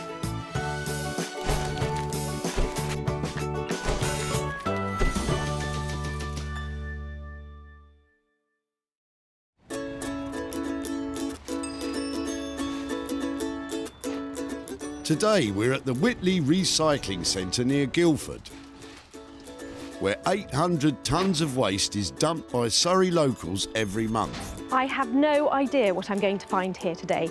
It might be a chair in despair or a toy with no joy. But whatever it is, I'm hoping to find something amazing and make some money for nothing. Award-winning interior designer Sarah is here looking for 3 items which can be saved rather than slung and turned into something new and desirable once again. You just never know what's going to come in. Could be a Rembrandt any minute now. A Lowry. It's more likely to be a Renault or a Land Rover, I think, Sarah. Still, all we need are items which, with a little TLC lavished upon them, could reflect a profit for their owners. And Sarah spotted something interesting weighing down the back of Shane's car. Hi, I'm really sorry to bother you. Hello. I'm just looking at people's rubbish today and what they're throwing away and just having a chat about it. Okay. Manhole. We've had a new patio laid, and the builder's left some of the old patio covers. Wow. So it's left to me to throw them away. Well, we're looking at things that we can recycle and make into other things. And I know that they're not probably the daintiest thing I'm going to see all day. Yeah, they weigh a ton, and they're quite old. Is there a chance that I could take them rather than you putting them in the tip? I'd love you to. How many have you got? Have you got 2? Got 3. 3? I'm going to get somebody to help me. The provenance of these old manhole covers is important. Having come from Shane's patio, Sarah is planning to turn them into, well, something. Never think it, would you? But looking at them, the moment you see them in that lovely crisscross pattern, geometric stuff's really in at the moment. That's going to make a fantastic garden table or something. There's some scrap weight there, isn't there? Whatever she does make, it'll last a long time. There's a lot of steel there. They weigh a ton, so I look forward to seeing it. If Sarah hadn't seen the potential in these manhole covers, it could have been money down the drain. There's money to be made out of these drain covers, and I'm going to go for it in a big way. I didn't think Sarah would be quite so into heavy metal, but fortunately, she knows a man who is. Headphones. Rob Scher has years of experience bending, shaping, grinding and welding metal. Years of experience, know-how, tips of the trade, so to speak. Graduating from art school, his work is now regularly in demand by architects and artists. And Rob has turned his hand to making everything from church bells to climbing frames. He has no idea what Sarah's going to bring in today, but he definitely knows what he'd like. An old-fashioned copper hot water boiler, like a really big one, about 5 foot by 500. You know, nice and substantial, like a torpedo, a copper torpedo. That's what I want.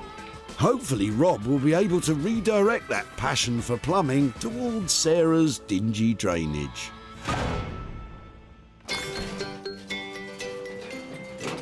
I was only looking. Just as well, Sarah. Of course, once items reach the skip, they can no longer be retrieved. All I'm seeing is bush, grass, tree.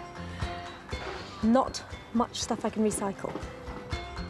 Sometimes it's difficult to see the wood for the trees. Janet and her partner Chris are helping Janet's mum move house and have surplus items which are not making the transition from old to new. It's really grotty stuff today because it's just come from the loft. Oh really? Well, you never know. Did you mention grotty old stuff? Well, you weren't far wrong in the case of that old case. It hasn't got the heirlooms in it, has it? Without heirlooms inside, I think it's fair to say that case has seen the last of its travels. But hidden away on the back seat of the pickup is something with much more potential mileage. Oh, they're really sweet. Told you. 2 of those. Yeah, they're quite nice. They're so retro. They're quite sweet. They are. It's just finding things that have got that old-fashioned look, and anything mid-century is really collectible, and people are loving having it in their houses. Okay, that's good. All right, yeah, no problem. If you don't mind, I'd love to add them to our collection from you. I'm going to stand here and see what else you've got, because you never know. A bit of sponge. Tempting, but maybe not today, thanks. How cool are they? If it's all right, I'm going to take them down here out of your way. Yeah, sure. Thank you. Looks like it's easy to get carried away around about here. You better stay there and look at what else is coming out, because I'm going to look after these, but there could be more exciting things. It's not always the case that people don't see the value. Sometimes it's just a question of time. You just think, right, it's going to go, it's going to go, it's going to go. And someone else might have the time and effort to think, I know what I can do with that, I'll save it. You know, but at some point you've just got to think to yourself, no, it's got to go, out. That's it. So how cool are these two? I absolutely love their styling. They are bang on 1960, don't you think? I think we could stitch something fabby over here and really sort out these seats. And I think I'm going to be sitting on a fortune. So, item 2 today has the potential to be double money in the shape of these 2 gorgeous 1950s chairs. And Sarah has just the man in mind to help bring them bang up to date.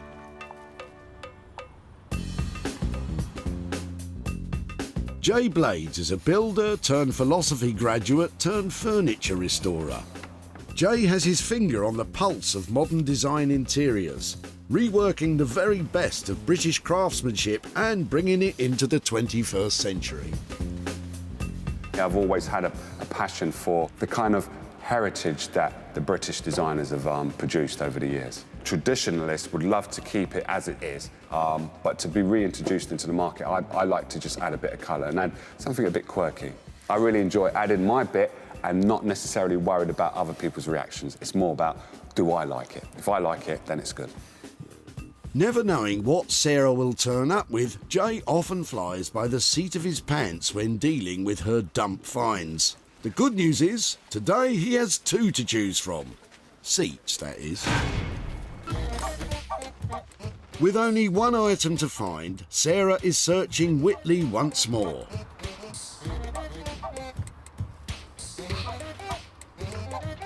Rubbish it may be, but luckily Sarah has spotted Chris with something much more suitable.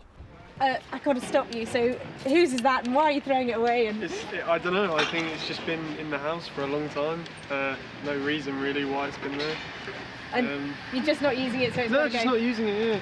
And I think it's for some, I think it's like to put your suit on or something. Yeah, and then it's really cool. maybe have your cufflinks here or something. I love it don't know. because nobody has pieces of furniture that just do one thing anymore, do they? No, definitely not. I really like the styling on it. It's really cool. Yeah. We're looking for things that we might be able to sell for people or repurpose or Definitely, redo. Is that something you might be able to share with us? Well, you can have it if Yeah. that's what you want. Yeah, I think just, So I'm not sure if I'll be able right. to use it, but just to have the option to do it. Do you know what it is? It's the bits on the bottom, the fact that it's got such lovely little casters and stuff. Yeah. I just think maybe it's, maybe there's hope for it yet. Maybe, yeah. It could Lovely. be revived. Yeah. Something, yeah. Well, that's fab. Thank you ever so much for sharing it. You're very welcome. I don't know how to find something to do with it now. Look at that. That's brilliant. Good luck. Thank you ever so much. I'm sure you've got something up your sleeve, Sarah. Just been sitting in my house, not doing anything. And I thought, might give it to someone else or put it to recycling where it could actually be used for something decent, How cool is that? Nobody has a bespoke piece of furniture just for holding their suit these days, do they? And I can't really see what else I'll be able to do with it, but I just don't think it needs to go in the tip at the moment. Don't worry, Sarah. If you hang around long enough, I'm sure something suitable will spring to mind. So, 3 items found. Rob will be fortunate enough to tackle the manhole covers, Jay the 2 1950s flavoured chairs, and Sarah will take care of the suit stand. It's been a fantastic day here today and I've met great people, but I've been making all sorts of promises about what I'm going to do with their rubbish. I've got my work cut out, but I can't wait to get started to turn their trash into cash.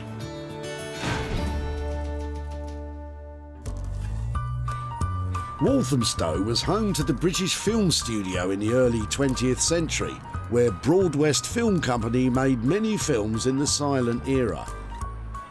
These days, there's nothing silent about the Black Horse Workshop, where Rob Scher specialises in turning brutal into beautiful. I never have any idea what Sarah's going to bring. It's always a bit of a challenge, always a bit of a head scratch. What would I like Sarah to bring? Something a little bit ugly, something a little bit brutal. Look at those little beauties. Something that I could beautify, pimp up. I think I'm going to get Rob out here. These things are really heavy duty. Come with me, come and see what I've got. No need to look so worried, Rob. It'll be something perfectly normal. So these, it's a little bit unusual. Ready? Ta-da! Come in, what do you reckon? Yeah, completely random. As usual, like completely off the shelf, completely off your trolley. They're heavy duty. There's loads of metal there. There are 3 of them and 3 covers. And so I was thinking maybe we could make some kind of amazing desk out of them, stitch them all together, or... Could do, a shelving unit. Ooh. Or, they're very macho, aren't they? They're very macho. I mean, maybe we can make a nice little delicate touch, make it maybe a little vanity unit. I like the idea of turning it on its head. That would be so cool, to put this into a girl's space. Because nothing says feminine like an enormous slab of old rusty iron. Go on, impress me. How are you going to do that? Powder coated, maybe a very, very light pastel-y colour. Oh, my word. Keep the shape. And then something quite fine on the bottom then to support it. Let's get the weight hovering above the ground. Yeah, some hairpin legs. Are we just talking about a table? Have we got a mirror at the back? What kind of thing are we looking at? Mirror frame. I'm looking lighting in here. An LED like strip going around on the inside. That really takes it up a level, and I think it just puts it in a different bracket. Different price bracket. Different price bracket, you know me and the money. I know. I've always got an eye on the cash. It's all very well having an eye on the cash at this point, but this project won't be a success until we get our hands on some. Talk to me about the money. In terms of powder coating costs, what are we, 100 quid, 150? 120 quid, to get them powder coated. OK, and what about legs? Roughly about 50 quid. And then the mirror? 50, 75 for 3 mirrors, yeah. Roughly, materials-wise, we're in the kind of 400 quid ballpark then. I would say about that, yeah. On top of that £400 for materials, Rob's expertise and time will cost a further £600, transforming these 3 manky manhole covers into 3 makeover vanity tables. Well, the van is a lot lighter, but I've just committed to spending £1,000 on 3 very old manhole covers. I don't know if I'll make any money on this one, but it's going to be interesting.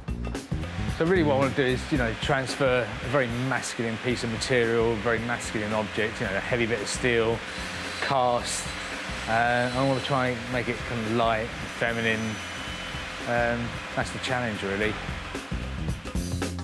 So, Sarah's committed to £1,000 of costs to transform 3 masculine manhole covers into 3 feminine freestanding vanity units.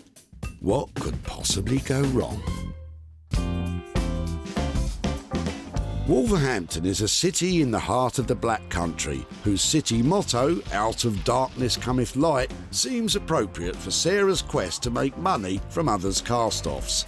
She's here today to seek the help of furniture rejuvenator Jay Blades. I tend to like to work with stuff that is real wood. Pre-1970s is my kind of flavour. It's going to be rather interesting because I don't know what Sarah's actually going to give me. Normally when she brings stuff down, it's weird and it's wonderful. Jay is a retro modern craftsman who specialises in reviving ageing furniture. Hello, hello. Hello, how are we doing? Yeah, really well. What have you got today? I think I bought you a couple of crackers here, but I'm not quite sure. OK. They look interesting. They do look really, really interesting.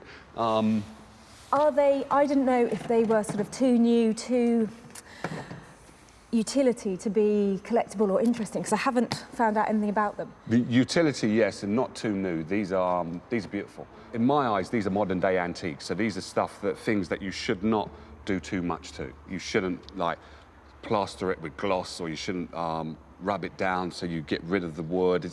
Personally, I think you should just lift it a little bit more than what it is now. Do you have any ideas of what sort of fabric we might be able to put onto the seat covers? The fabric that I think going into someone's house, I believe it has to be a velvet. Luckily, I've got something here.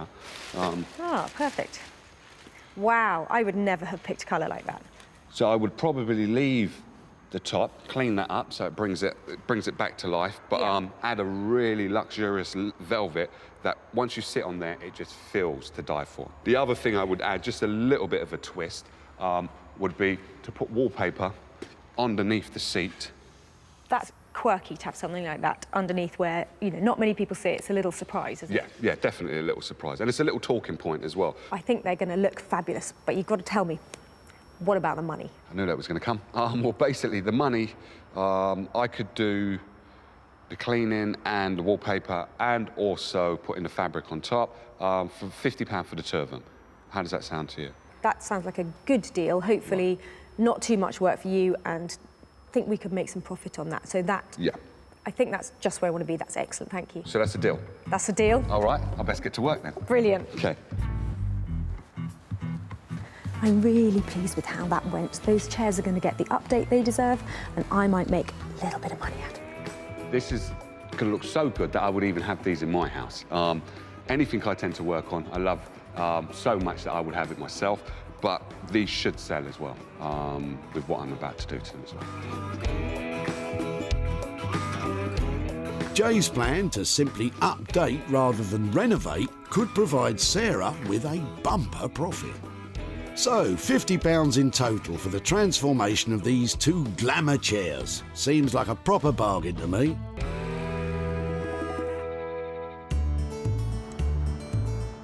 Sarah is in London with the suit stand and is pursuing a more direct approach to selling this item. So I've come to Portobello Market to see if my trusty suit stand can find a home. It's just the right kind of place. There are heaps of antique shops around here. It'd be really cool to get above 50 quid for this, but if somebody offers me a pink note, I'm going to take it. The suit stand is an odd item in that it's a perfectly good and useful piece of furniture. It's just become unloved. Sarah recognised that to make a profit, the only work required is some fancy footwork in order to find the suit stand a new home. That's a no. Another no. Easier said than done. Hiya. Hello. It's very cool what's going on in here. Yep. Really nice. Are they all vintage clothes that you're selling, or are they mixture? No, it's all new. Is it? Yep. God, it looks fantastic. It looks really classic. I've got a little proposition for you. Go on. I am looking to find a buyer for this today. Right. It's something that somebody was going to throw away, and I'm trying to find a new home for it and hopefully raise a bit of money for the person who was chucking it away. So this one, I think, was the classic kind of butler's thing that people had in their houses when they couldn't afford a butler. Okay. So just a suit stand, it's got somewhere to put the shoes, somewhere for your trousers. I was thinking that if I could get 60 quid for it, right, I think it would be cool to go in a place like this. Do you fancy buying it then? I think we could maybe negotiate, but you know. Okay, well, I'm happy to negotiate because this is something that somebody thought didn't have any value. But if you think it's got, should we say 50 quid? Despite Sarah's best efforts, £50 proved to be a bit too rich, and a suitable compromise couldn't be found. If you change your mind, okay, I'll leave you some details. You can maybe give me a shout. Lovely. Okay, thanks ever so much. Thanks for your time. Bye-bye. So, a bit more shoe leather required if Sarah's going to gain a dividend from that old suit stand then. These are the manhole covers. I want to see how easy it is to drill. This could be cast iron, so depending on when it was cast, it could be like a real nightmare to drill. So the legs are going to sit something like that, I think. Yeah, what am I going to do? It's a bit of an ugly duckling, but they make it to a beautiful swan. I think that's why I quite like it. Starting to make the legs, Rob uses brute strength to bend each iron bar to the correct angle, making the legs feminine and dainty. Suitable for any girl's bedroom, I think we said. I reckon it's time. Let's see what we got. I must remember which way round it goes. I think it's fair to say there's a bit of imagination required before you can see these slabs of old cast iron taking pride of place in any girl's bedroom. But what we are seeing is very likely to be a world's first. No one else would think to turn these into a vanity table. See, originally I was going to have it coming out the back here, so it's going to be like a couple of arms, but I think it just makes the whole thing a little bit too wobbly. As it is, it's wobbly anyway, so we're going to have to sort that out. See, that's quite nice. That's, you know, just like if I can weld it on there, that'd be brilliant. It's not certain at this point that the mirror frame can be welded to the base due to the nature of the cast iron. The only way to find out is to do a test weld. If this cracks now, then I'll know that I can't actually do any welding this, and I'll have to, like, make... OK, so, I mean... I think what Rob's trying to say is that if the welding is unsuccessful, that means an alternative way of fastening together the tables would be required, and that has time and budget implications. Like, I'm just going to go for it, and then it breaks. I think it's not the best strategy, but kind of against the clock a little bit here. So,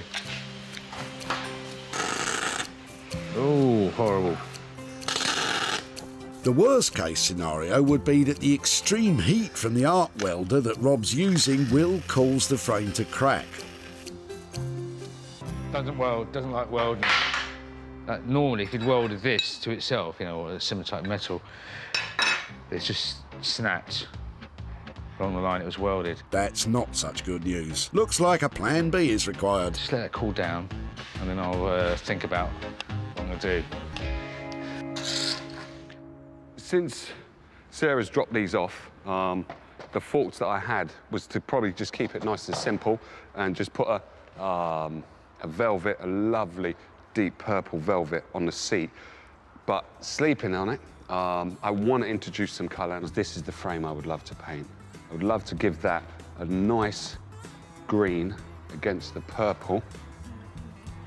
So if I can get that there, because that works well with that, I have to add that just a little bit of ooh to it. Ooh, that'll be a technical term then. I would say for me, this is not a big task, but normally when you think it's not a big task, then it shows itself to be a big task. So personally speaking, this is a job I'm just going to get stuck into. And if there's problems, then I'll overcome those problems in due time. You never know with old furniture. I don't know where it's been, what kind of life it's had, what someone's done to it. They might have had an easy life. Imagine that, one previous owner. That would be cool. If you don't have a jar to put all the screws and bits and bobs in there, the best bet is to get masking tape, stick them all down,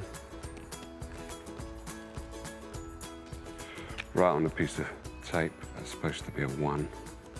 And then on the bottom of the chair, you put a 1 as well, so you know which one, especially if you're working with 2 chairs that are identical. Matching the old fixings back to the chairs from which they came makes putting them back together again so much easier. I want this to go a kind of minty green, but I've got a darker green primer, and then get ready to rock and roll.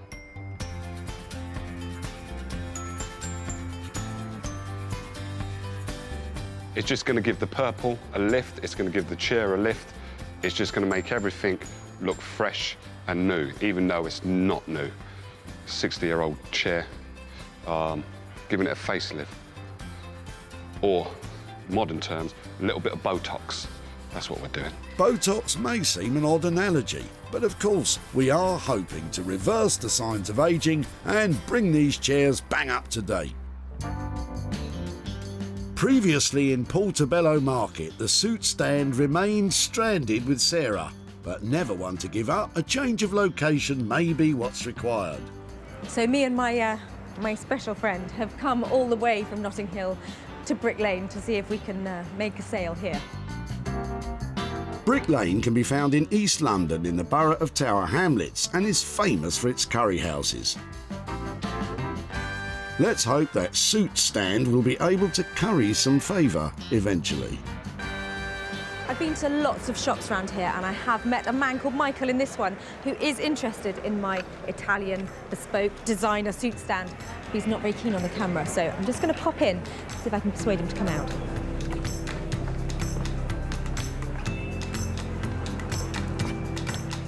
Guess what, Michael? It's your lucky day. We're back.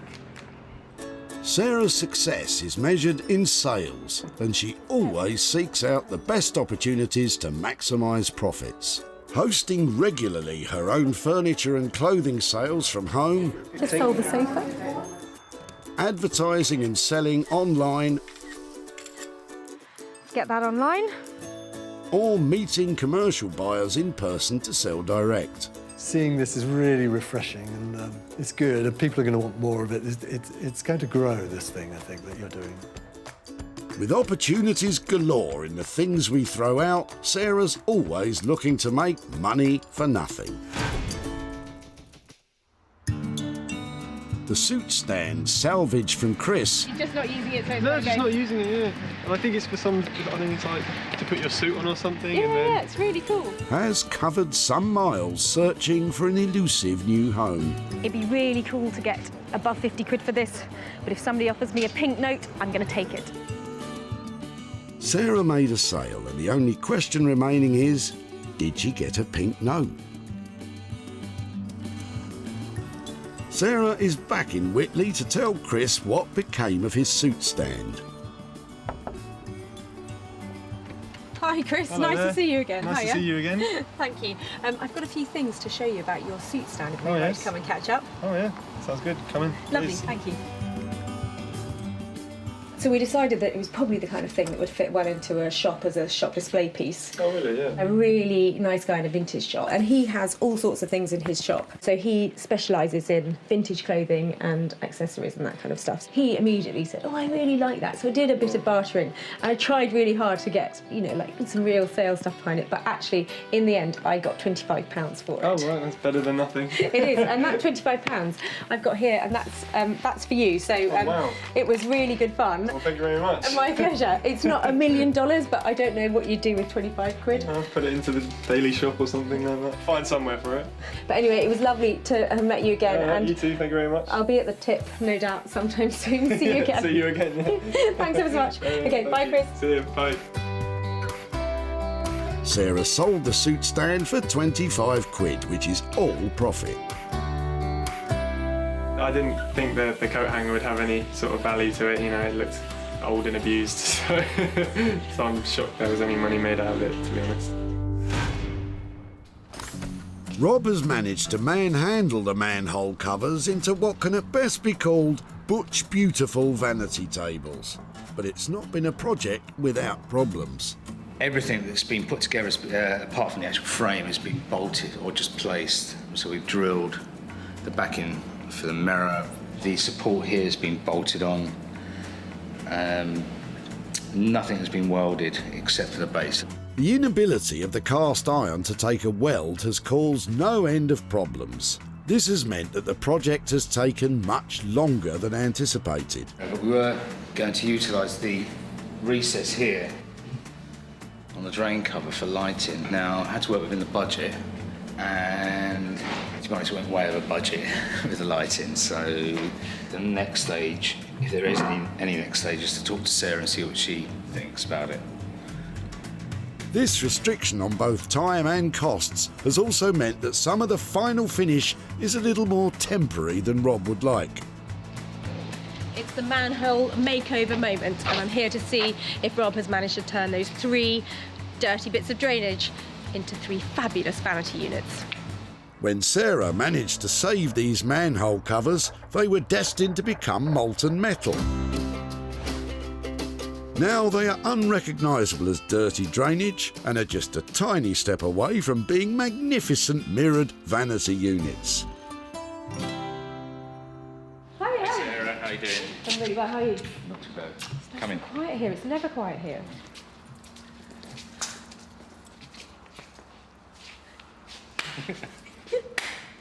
Oh, relief. Oh, really cool. That is amazing. I think the bases... Even the broken one, I quite like. OK, you've done well there. I'm a bit worried about this, though. What's that? Well, the original plan was, because of the lighting, I wanted this suspended. OK. So there would have been a bar across there, so you would have seen daylight around here, you had OK. the lighting, that was the idea. OK. Now we don't have that. OK, in terms of finish, I'm not sure that... You don't like that kind of crusty finish? What about a bit of white in there? Because the other alternative is to get new mirror cut, and so it actually fills the frame. But, you know, I think we've got to do one thing or another, because this gap here is going to cause a problem. Is it possible to see it spun the other way? Or? Right, so. I'm just wondering if we were to sell these. If they go against the wall, they're going to have to go against the wall, aren't they? This kind of weight has got to be anchored against a wall in some way, hasn't it? Yeah. If we could have brackets on here that get screwed to the wall. Yeah, yeah. I think you're 99% there in terms of making these look fantastic. As a trio, they're really impressive. You know, as you walk in, and the colour that you've chosen, I had this idea about the sage green, and you've picked it up, and I think it's lovely. They're really impressive together. Yeah? Yeah, really. I think so, yeah. Yeah, and I hate to walk in and be critical, but I think you've got maybe 5% more just to get them completely finished. Being just slightly rough around the edges is enough to make a profit improbable, especially if there's insufficient left to bling them up with the LED lighting as originally planned. How are we doing on the budget? So I think we had £1,000 for the 3. We're up to budget on that, yeah? OK. I think that all 3 together, the finish, the really lovely legs you put on them, and the detail of that is cracking. It's just pushing that last bit. So give me a shout when they're ready to collect, and then I think we'll have something that's really saleable and really stylish, because I think they are so close to being perfect. So thank you very much. You'll be so pleased to see the back of me. Take care. Bye. Clearly, when attempting to make a profit, costs have to be tightly controlled. And if just a little more of Rob's time invested at this stage means they can be sold for a much higher price, it will all be worth it in the end. Well, Rob has certainly transformed those manhole covers, and I feel really picky because the colour on them is really good and the legs are really good detail. But I just need that 5% extra finesse because they need to look $1 million. I need to be able to sell them at a profit, and for that, they've got to be bang on. What I'm going to do is put some hooks in the back here, raise the mirror. I'm going to tighten up the brackets, give them a good crank on to make sure that the whole thing's quite steady. Give Sarah what she wants. Back in Whitley, Sarah spotted something distinctly masculine in the back of Shane's car. Manhole? We've had a new patio laid, and the builder's left some of the old patio covers. Rob, on the other hand, was able to spot the feminine potential. Maybe we can make a nice little delicate touch, make it maybe a little vanity unit. With the budget rapidly running out, the cast iron makeover required just one small push to prove its mettle. And I hate to walk in and be critical, but I think you've got maybe 5% more just to get them completely finished. Rob has taken these 3 dank, dirty drainage covers and, with a few necessary strong-arm tactics, has transformed them into make-up, touch-up vanity units. Rob's final finishing touches have created just what Sarah was looking for. And with those details taken care of, making these into a premium product, these unique units have been snapped up as stock for a prestigious London outlet. And, most importantly, for a premium price. Sarah has returned to Whitley to surprise Shane with pictures of what his cast iron manhole covers have become, and to hand over some profit. Hi there, hello. Hello. Hi there. Shane, how are you doing? Hi, nice to see Nice you. to see you again. Hello. Oh, hello there. Hello. Hi, I'm Sarah. Vicky. Hi there, how are you doing? Do you know what Daddy took to the tip? The drain covers. Yeah, and I have to say, I got a little bit enthusiastic about them. Well, we're intrigued. I do. Well, I took them to London, and there is this fantastic place in Walthamstow, which is an open studio, and there's a guy there called Rob, who's a technician who runs it, and he came up with the idea that they're very chunky, masculine things. We should turn them completely on their head and turn them into vanity tables. Okay. Oh, cool. So I've actually got some pictures to show you. They turned out, we made 3 of them. He really went to town on them. Cool. Do you like them? Oh, yeah. When they're all together, they look great. And somebody has bought them. Unfortunately, £1,000 to spend on them to convert them was quite a lot of money to spend. But we did manage to sell them at a profit. And I've got a wad of money here. I want to know just how much you think might be, how much profit. Nice. Well, there's £500 here, and I'm really pleased to say that's all yours. So I don't know who gets that. Maybe it was Daddy. Calm down. Daddy was the one who took them. We'll discuss it Split it. That's a good Maybe thing. give it to Mummy. She looks after it. Gladly. The keeper of the cash. Goodness gracious. The 3-man hole covers cost £1,000 to transform, but with a sale of £1,500, Sarah has made a profit of £500 for Shane and his family. Do you have any idea what you might do with it? Well, your timing's very good. We're leaving early in the morning to go to France for our summer holiday, so I'm sure that these guys here will find something good to do with it. Really? Oh, you're going to have a really good time. Very nice wine. Lovely to Thank see you, Thank and you. have a really good time. very Bye, much. guys. Really nice to see you. Bye bye. Thank you.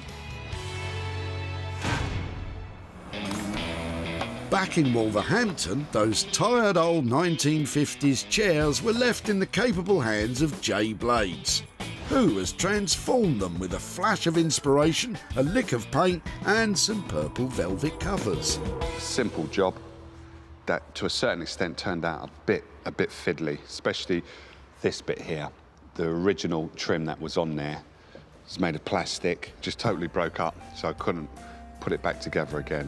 I think there's a touch of femininity with masculinity in there as well. I think these appeal to a lot of people, but Sarah might not like them, or she might like them. She'll tell me once she sees them. When Sarah collected these 2 chairs, they were looking a little bit dated and unloved. Now, Jay has transformed them into luxurious pieces of furniture, fit to grace any designer home. Oh my word. They are amazing. I'm absolutely gobsmacked. I think now they look like they've been brought into the 21st century. Beautiful. What you've done is amazing. Really. Oh, look at that. You are a genius. I'm trying to be. And both of them, rather than having a match up, they're just slightly different. Quirky. I love it. Yeah.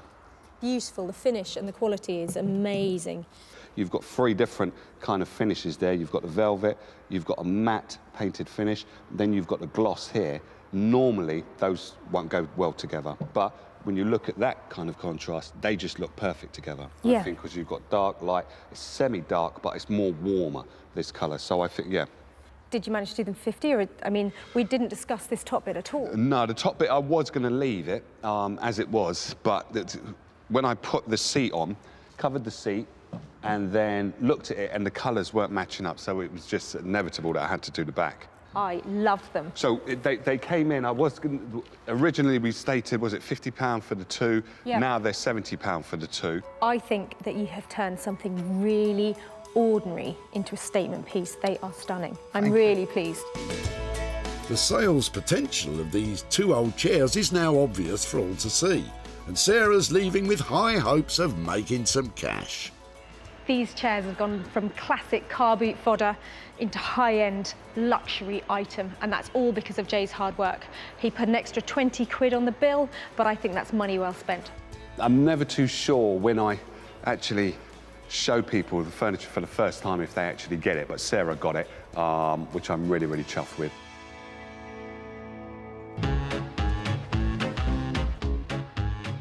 Back at the tip, Sarah made a beeline for Janet and Chris, who had a pickup full of potential. These are really sweet.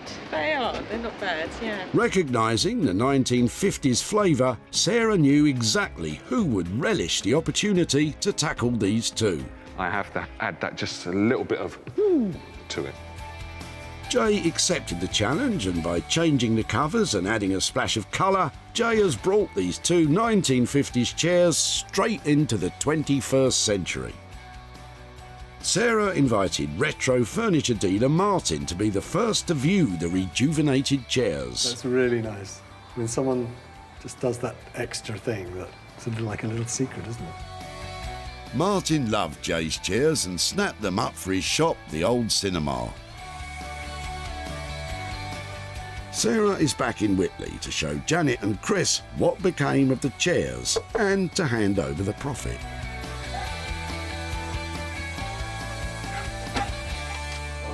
Hi there. Hello. Hi, Chris. How are you doing? Oh, how are you? All right. Yeah, really Good, well, good, really good, well. good, good. Are you coming out too, Janet? Yes, Hi there. hello. All Nice right, to see you again. I've got a few pictures to show you about the chairs. Yeah, do you want to come and have a look at them? Yeah, by all means. The chairs that you dropped off, this is how they ended up. Oh, fantastic. Yeah. They look No, brilliant, they don't look brilliant, don't they? They were really Oh, it's comfortable. amazing. They did Yeah. look, and this sort of turquoisey colour was amazing. Very high-end sort of feel to them. Yeah. To be honest, the legs and, you know, they just look totally different, but I'm sure they're not. But it's because of the seats and everything, it's just made the legs stand out. So we have managed to sell them at a profit. Yeah. It's not a massive profit, but it is £40 for you for those chairs. Fantastic. And I think you're keen on motorbikes and that kind of stuff. Yeah, I can always get something for the motorbike, or I suppose I could give in and take you down the mill for a meal, or the mill for a pub.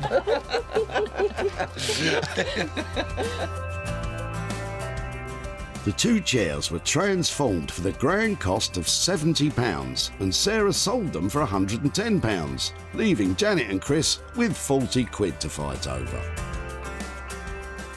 2 things that would have ended up rubbish have now got a life, and they can carry on and be used by other people and appreciated. And we've got some money to spend on a BSA. Yeah. That's right, yeah. So that's yet to be discussed properly off camera. Sarah has made a profit on all of the things she saved from the crusher. The suit stand has found a new home in a London shop. The iron manhole covers have been transformed into 3 pastel-coloured vanity tables. And the 2 chairs reborn as chic velvet-clad beauties. Whoa.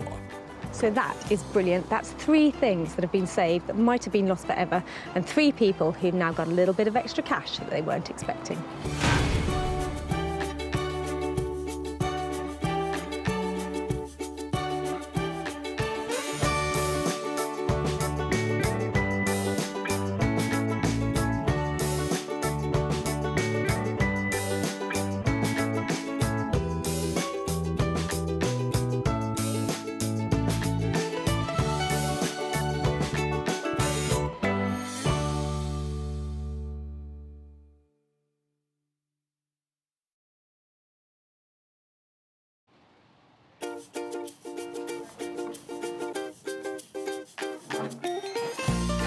How do you make money for nothing?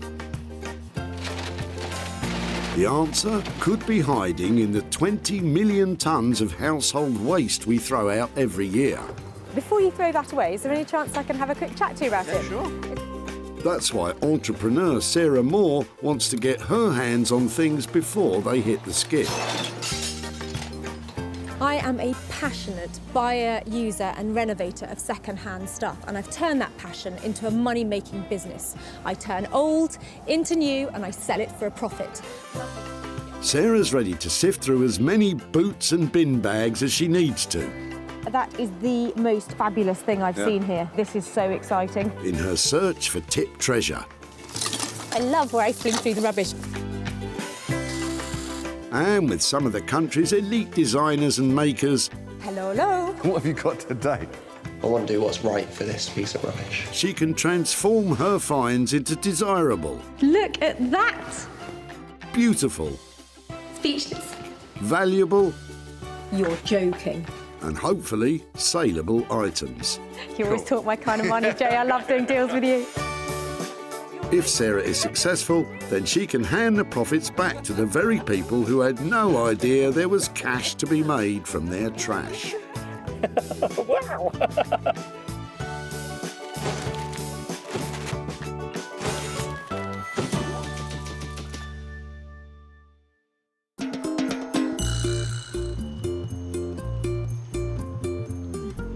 Today we're at Whitley Recycling Centre near Guildford.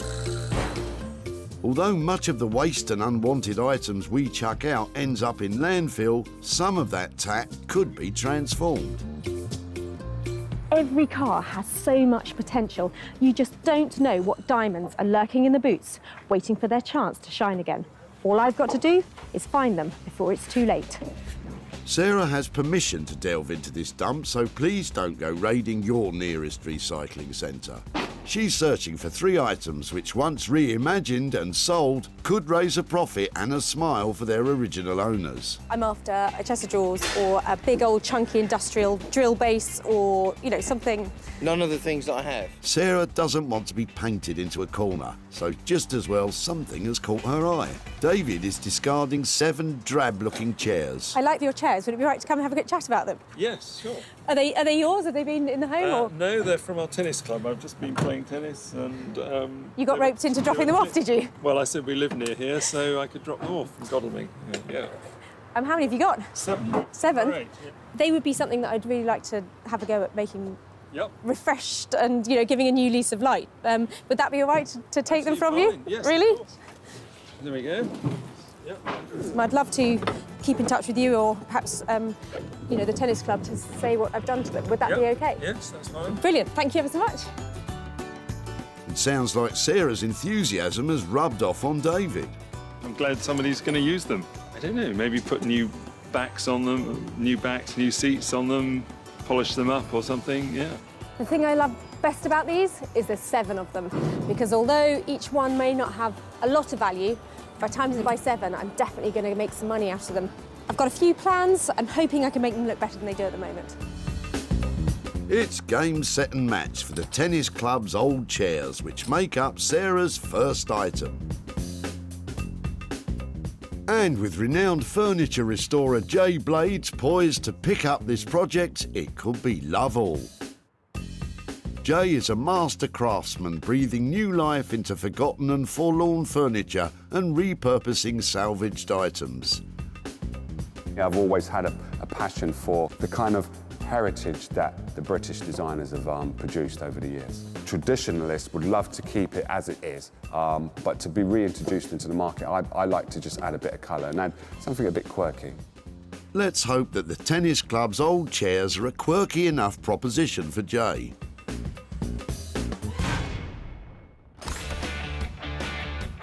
Sarah's on the lookout for a second item that can be rescued, repurposed and sold for a profit. Are you having a clear out? No. I like you've got a pig theme going on, have you? Yeah, there is a bit. And Sarah's not the only one who's caught the recycling bug. Matthew and daughter Lucy are tipping out their tired 2-seater, but Lucy's reluctant to say ta-ta. I couldn't help spotting your sofa and thinking it looks really nice. Yeah, we've had it for a long time. I don't personally want to get rid of it, but Okay. family's decision was To get rid of it? Yeah.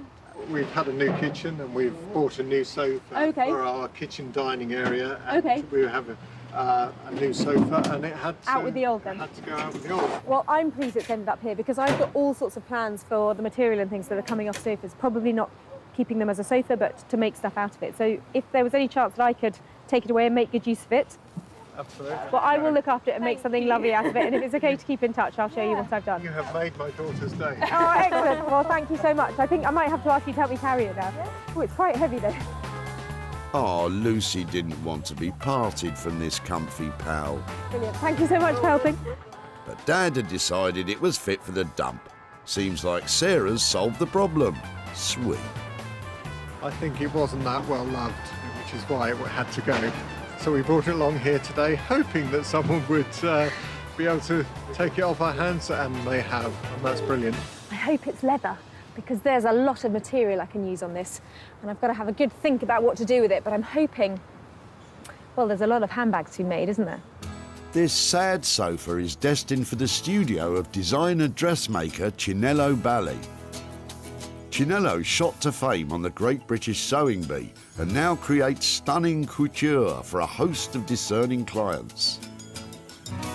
I've always loved fashion. I think it comes from background actually, because my mum is very, very stylish. The women in my family are very stylish. And one of the things that encouraged me the most to start making for other people was because when I wore my garments, people would always stop me saying, oh, you know, oh, I really like this. Where did you get it from? And they're trying to, I'd made it myself.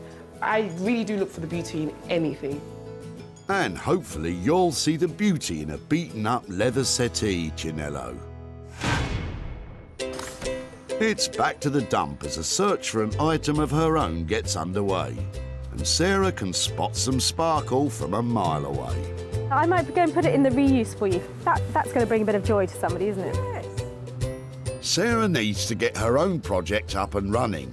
And she spots a man with a van. It's Philip, who she's saved stuff for before, and he's on a mission to clear out a house. Smashing. They're pretty cool, aren't they? And voila, Philip is getting rid of some striking-looking metalwork. Brilliant. They look like they could have a new lease of life.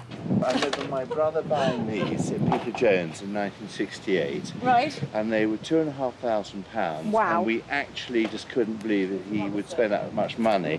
Anyway, they ended up in the garage.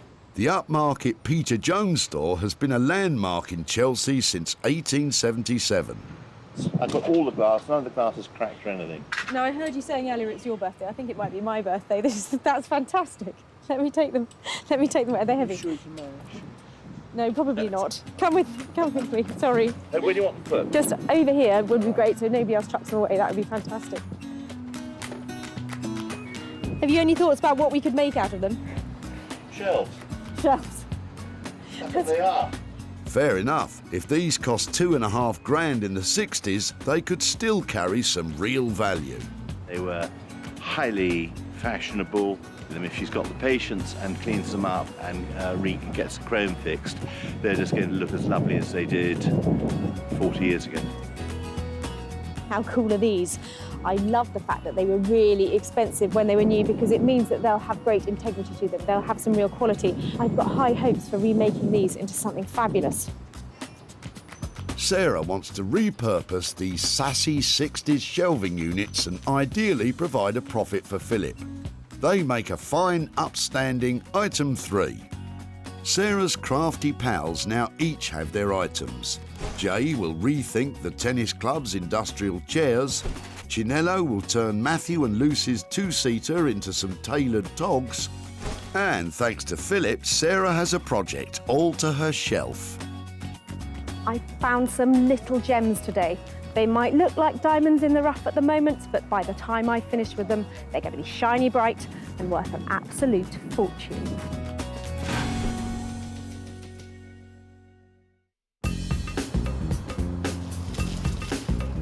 The former market town of Wolverhampton became a powerhouse of engineering during the Industrial Revolution. It was where the first set of automatic traffic lights were introduced. And furniture restorer Jay Blades is revving up and ready to go. Sarah will be along in a little while. Don't know what it's going to be. Hopefully, it'll be something from the mid-century modern, so pre-1970s would be nice. Made of wood. An English manufacturer, be even better. But who knows what people are throwing away these days. So, not to be too specific then, Jay. Hopefully he won't be too put out that Sarah's chairs are made of metal. Hello. Okay. They're not wood. I'm a bit worried. Wow. Good news or bad news? I've got another 5 outside. You've got another 5? Yeah. Should we go and get them? Yeah. Okay. There's no going back now, Jay. That's right. Sarah's brought you 7 rusty seats. First things first is you know I like working with wood, and this is metal. Yeah, I've got a bit of wood, thank you. It's not in great condition. No, but it's not too bad. The only thing I'm concerned about is just the frame, the amount of rust that's on there. Oh, look, there's a label. Yeah. Nita Limited, excellent, ER. Yeah. They're royal. There you go. They've got the Queen's name on them. This little symbol confirms that the manufacturer of these chairs once supplied the royal family. Anything with a brand name, anything like that, always gives it that little bit of provenance that makes it a little bit more interesting and probably worth a bit more, doesn't it? Yes, most definitely. The ideas I've got, I would do 3 in one cover of fabric, so these will be kind of matching, and then do another 3 in another fabric, completely different to this one, and then one odd one as a wow factor. Having in mind that the wow factor one is going to be the bee's knees. Well, that sounds very intriguing, Yeah. but... Price. Price. Yeah. To do the work on these, rub them down, you're probably looking at about 75 to £80 per chair. You don't need to go to the gym this week, I tell you. I've got my work cut out. You've got your hands full here. Yeah, most definitely. So we do have a deal. We're dealing, Jay. We're dealing. I'm happy. Furnished steel frames, brand spanking new upholstery, and at least one unique standout seat. These seats could end up as the pride of the West Midlands. Really important to see that those chairs have got tags on the bottom with a maker's mark, because that adds value. And with Jay's ideas for making them into a really cool set, I think there's potential to make at least a couple of £100 there. These are not the normal thing that I normally work on, but I always like a challenge. But these are really, really interesting. I do like them, to tell you the honest truth. But it's a lot of work, hell of a lot of work. These tennis club cast-offs will command a sizable budget to take from tired and tarnished to shiny and sought after. At £80 each, Sarah's going to have to make in excess of £560 to stand any chance of making a profit. From Wolverhampton to Canning Town in London's East End, amongst the legacy of its industrial past and its gleaming regeneration lies a fashion hotspot, although it might not look it from the outside. Sarah sees her sad sofa as an ideal project for Chinello Bally. Chinello is an uncompromising designer dressmaker, but she's certainly not an upholsterer, and she has no idea what Sarah's bringing. What will she make of that tragic two-seater? Well, Sarah's been to the dumps, so it could be anything really. It could be, she could bring me a lampshade and say, you know, turn this into something amazing. Don't know with that girl. So I just don't know what it could be. It's really dusty. Didn't we have this sofa? Do you? I think we had this sofa, yeah. Oh, wow. It's really bad. It's been in a barn and it's got bird poo on it, so it doesn't... Oh, okay. It needs cleaning up. Do you think that smells like real leather? It smells like a barn. That's where it's been. Don't tell anybody. I've seen you do all your lovely freehand cutting. I didn't know whether it was bodice or armour type stuff, but I just thought, I know you'll have great ideas. There's a garment in this, definitely. I'm thinking lace as well. Can we put more to it? Yeah, that's absolutely fine. Do you know, I'm thinking maybe a dress or a jumpsuit. Something very sexy, feminine. But playing with the leathers, I'm really looking forward to this one. And is there any problem with the thickness of the leather? Oh, no, I actually felt it. It's not that thick. It's not that bad, actually. Shall we rip into the leather and then have a look at it. I thought you'd never say it. Let's get stabbing. Looks like the sofa's got someone excited. Instead of actually cutting it, I'm going to just rip into this. Get ripping, girls. Oh, it smells like leather, doesn't it? Yeah, it does. It sounds fantastic, you know, I can see this amazing couture garment, but how much is that going to be to actually make? Well, for my charges, you'll be looking at about £300. Okay. So try and keep it within sort of that price range. The lace and the leather, I would never put it together. I can't wait to show it to you, to be honest. Looks like Chinello loves that leather. Phew. I'm so excited that it's a black leather sofa. It's black, I love black, it's leather, leather's amazing. And it's a sofa, what kind of transformation is that? I'm just really, really excited about it. At a cost of £300, this is certainly no off-the-peg job. So will Sarah go from rags to riches and pull in a profit?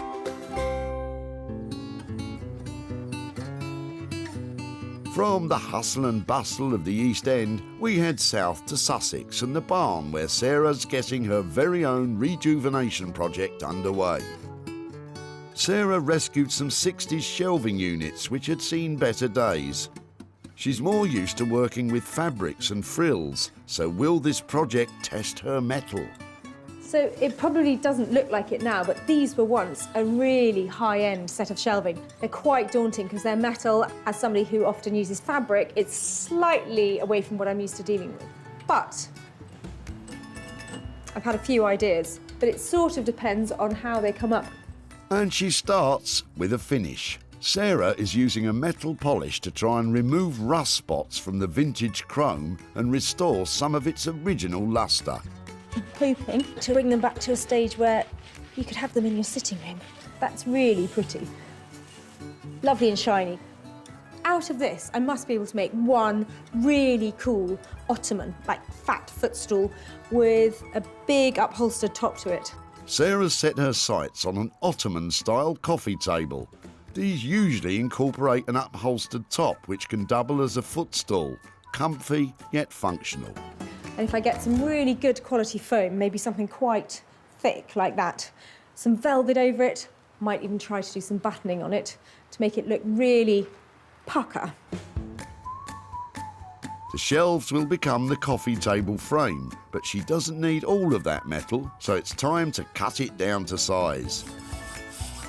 Using a hacksaw to cut thin tubular metal like this is perfectly fine, but it's slow going and takes a lot of effort.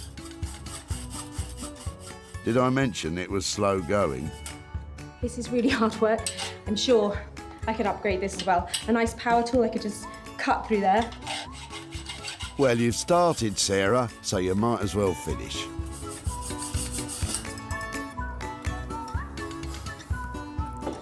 Glad that's over. So that bit there, hopefully, is going to slot into that bit there. And with a cut and shut frame just about ready, Sarah can turn her attention to the planned upholstered top, which will have a plywood base. And she wouldn't be our Sarah if she didn't already have some materials standing by. This is a big old length. I think it's old mattress ticking, so it's really robust and firm. It'll certainly do the job.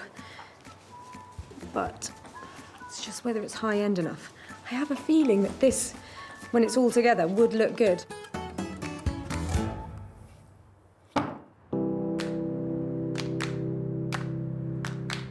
Back in Wolverhampton, Sarah left furniture restorer Jay with 7 sorry seats.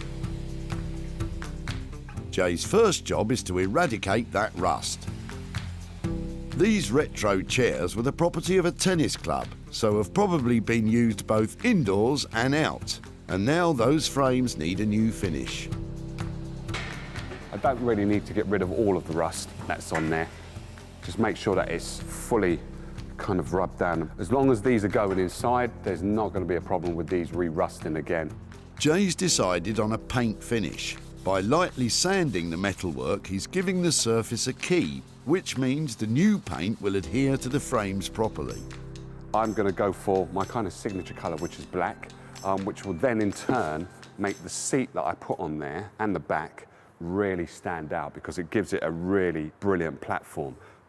So normally what happens is before I'm going to paint, I get in the mood by playing a little bit of music. You might not like it, but it gets me going. So now Jay has his tunes on, it's time to get some paint on. Whenever I paint a chair, I always work towards myself. If it's got struts, then you go 1, 2, 3, 4, 5, 6, 7, 8. Applying the paint really, really thinly, and as you can see, you could probably see strokes and you could see the silver coming through. That's absolutely perfect. I'm not looking to cover this completely in a full-on black. This will more than likely take at least, I'd say about 4, maybe 6 coats of paint is what this is going to take. I'm going in a kind of angle like that. The last stroke is always coming up. White shirt and black paint. You're a braver man than me, Jay. I like to wear something a bit nice while I'm painting, so I take my time and I don't actually get paint onto me. Very confident. I've just got a stain here. I think that was from the breakfast that I had this morning.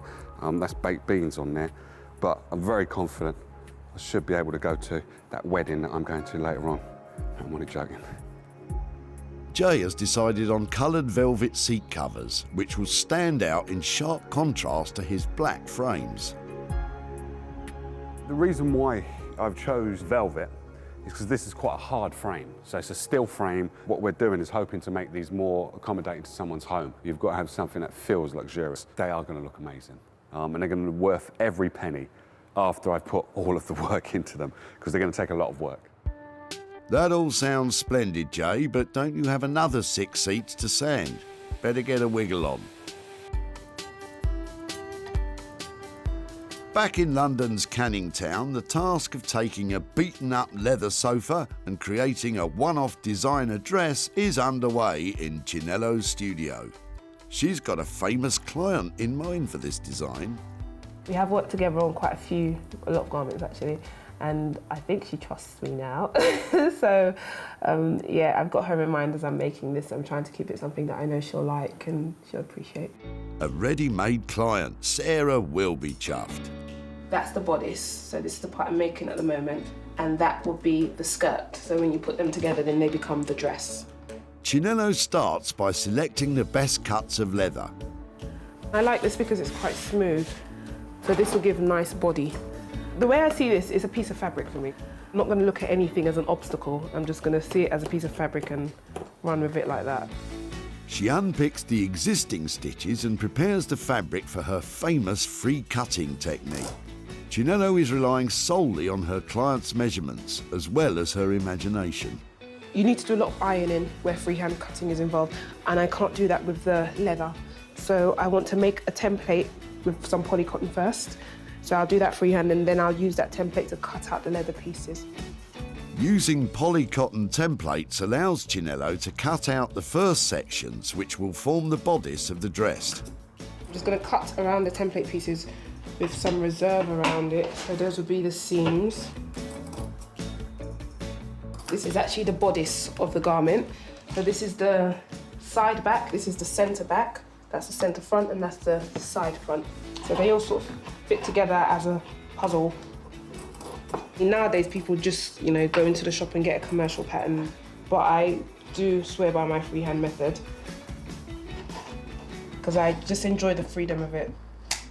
With the individual elements cut out, Chinello now sews them together, stitching what are known as darts to help the bodice follow her famous client's curves. And this is what I mean by darting, giving the garment shape, because we had a flat piece, and just by creating those darts, we've now got some shape in that piece, and that's where the bust would sit inside of.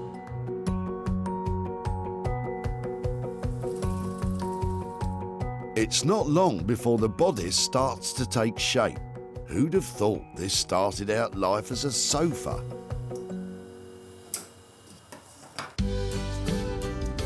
Back in Sussex, Let's put it down on the floor next to Bramble.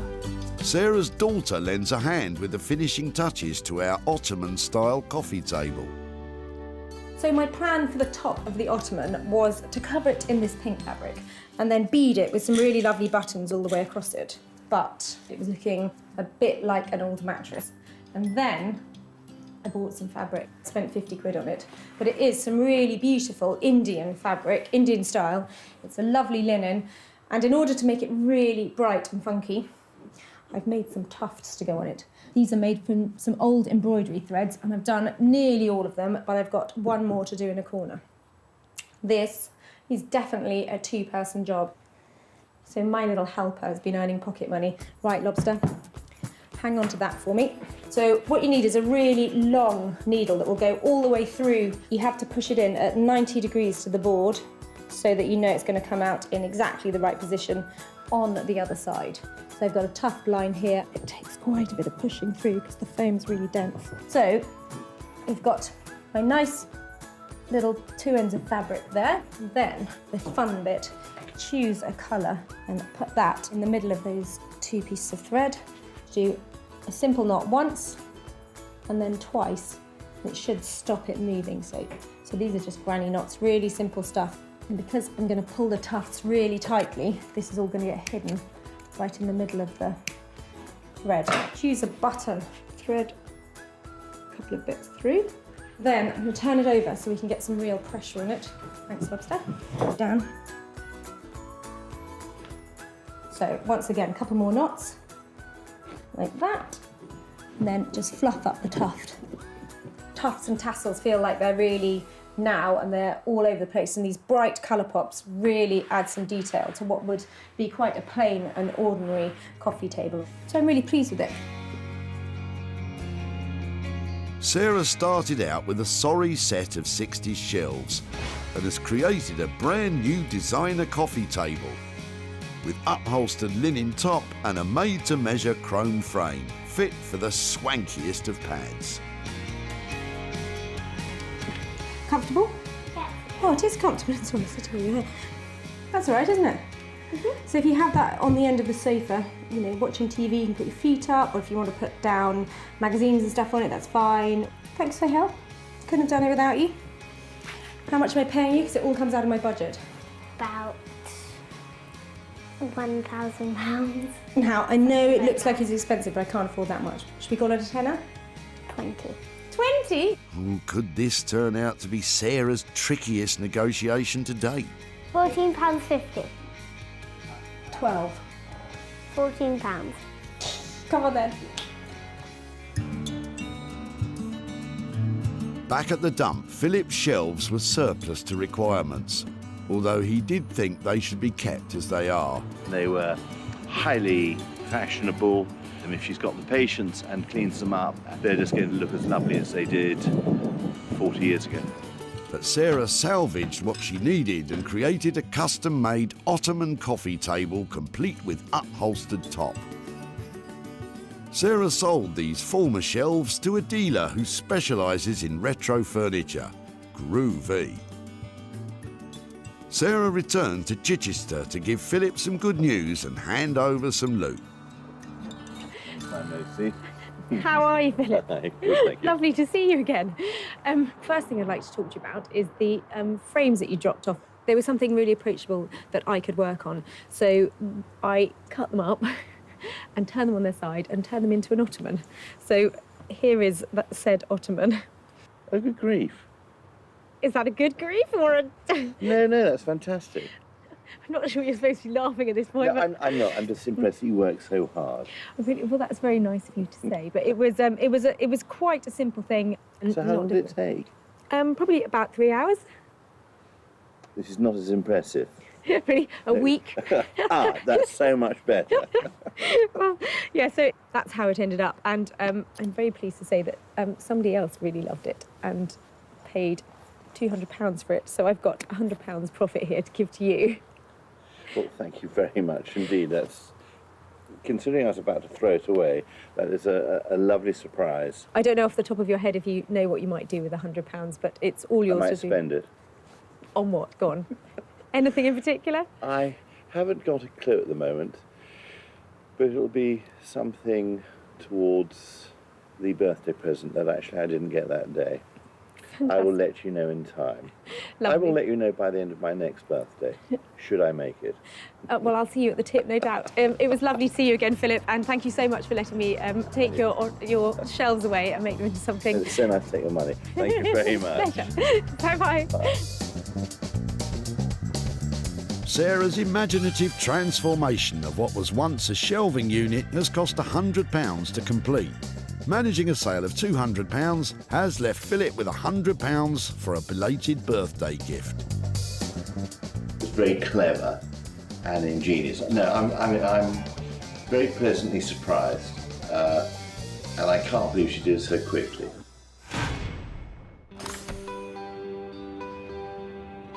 Sarah's back in wonderful Wolverhampton to check up on the industrial chairs that she left with furniture rejuvenator Jay. Jay is making some last-minute tweaks to one of those seats. I think it's gone brilliantly according to plan. They look, for me, the chairs just look to die for. I think she should love them the same way I love them, but you never know, she might not like it. When I left here, Jay had just been given 7 chairs that could best be described as, say, utility chic, but actually were just depressing grey. I'm hoping that with his bags of ideas and all of that style that he has, he's managed to drag them up into something really stylish, and with £80 budget each, he better have nailed it. Jay took on 7 sad stackable chairs and has transformed them into 7 signature seats, with rust-free frames in black and rich-coloured velvet seat covers, including this standout eye-catching wild card.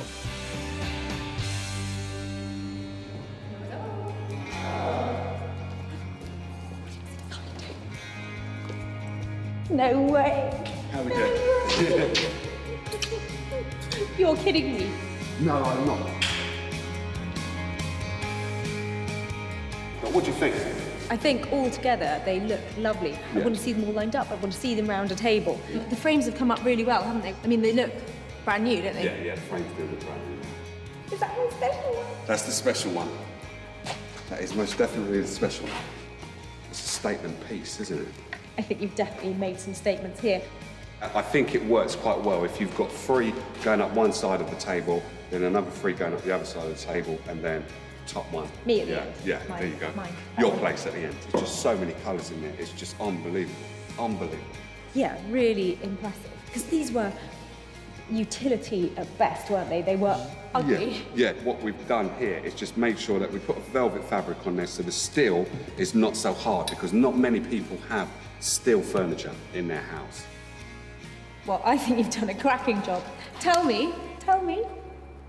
I left you with a load of budget for these. Am I under or am I over? With the rubbing down, you're slightly over. I think, if I remember rightly, we said £80 per chair, if I remember rightly. It came in at 85 per chair. I think I'm in profit. I mean, even if I sold them for 700 quid, Yeah. I'm 100 quid up for the tennis club. So I think it's nice to be able to give you back some real money for the hard work you put into sorting out all those frames and the lovely upholstery. And my elbow is absolutely killing me. Because the rubbing down is just unreal. You boys, you don't know what hard work is. That's true. That's true. Right, I'm taking these away. Lovely. Jay has managed to make those chairs look absolutely fantastic. It's the attention to detail that matters with these things, and he's absolutely nailed it. I'm very chuffed with that, actually. It's always daunting when Sarah comes in, because I've worked by myself in the workshop, and it's kind of like, well, will they like it? Would the real world like it? Because then you get exposed to the real world via Sarah, and then she comes and she likes it, and then obviously she has to sell it in the end. So, yeah, it's kind of cool. Back at the dump. There we go. These industrial utilitarian chairs had been discarded by the local tennis club, and David had offered to dispose of them. I'm glad somebody's going to use them. I don't know, maybe put new backs on them, new seats on them, polish them up or something. Yeah, I'd be interested to see what happens. Yeah. And after the J-Blades treatment, they look good enough for centre court. Unfortunately, despite it being advantage Sarah, these 7 beauties have failed to score a new home. Sarah has returned to Whitley to serve up the results and show David what has become of the old chairs. Hi there. Hi, David. Nice to see you again. Nice to see you, yes. How are you? Very well, very well. Yeah, not so good the weather, but... No, we are. it's Yeah. typical English summer, is it? Yeah. I've got a few pictures and things to show you about your chairs. Yep, I'd love to see. They were Oh my completely... Look at that. They look amazing. They really do. Completely different. So would they look out of place in the tennis club now? They look too good, I think. It does get like that. At this point, I'd love to be saying I've sold them for loads of money and handing over watches of cash for the tennis club. Right. But they haven't sold yet. Okay. So I just thought I'd come along and update you on how they are. Yeah, and yeah. I think they have a good chance of selling. And Really? when they do, I'll come back to you with a profit. All right. Thank you very Lovely. much indeed. Really nice to see you again. Okay, and thank good you very to see much you. for letting Well me have done. your chair. Thank Okay. you. Thank you. then. Okay. All right, Bye-bye. Bye-bye. With Jay serving up an ace updating the 7 old chairs, his cost totaled £595.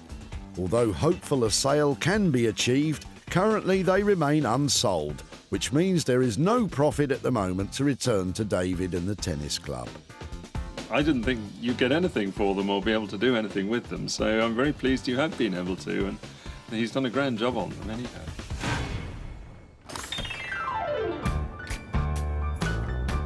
Back in London's East End, Chinello has just about completed her radical transformation of that sorry sofa and now awaits Sarah's arrival.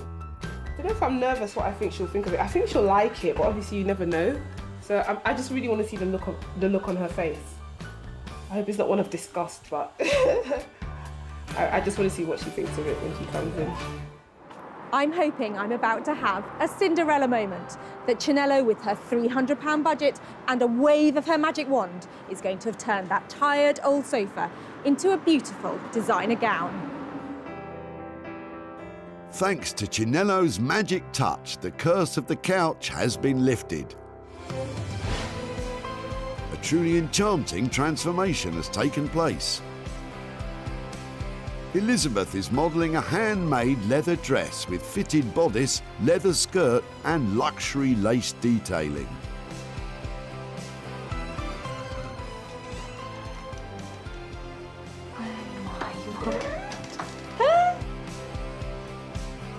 Hi there!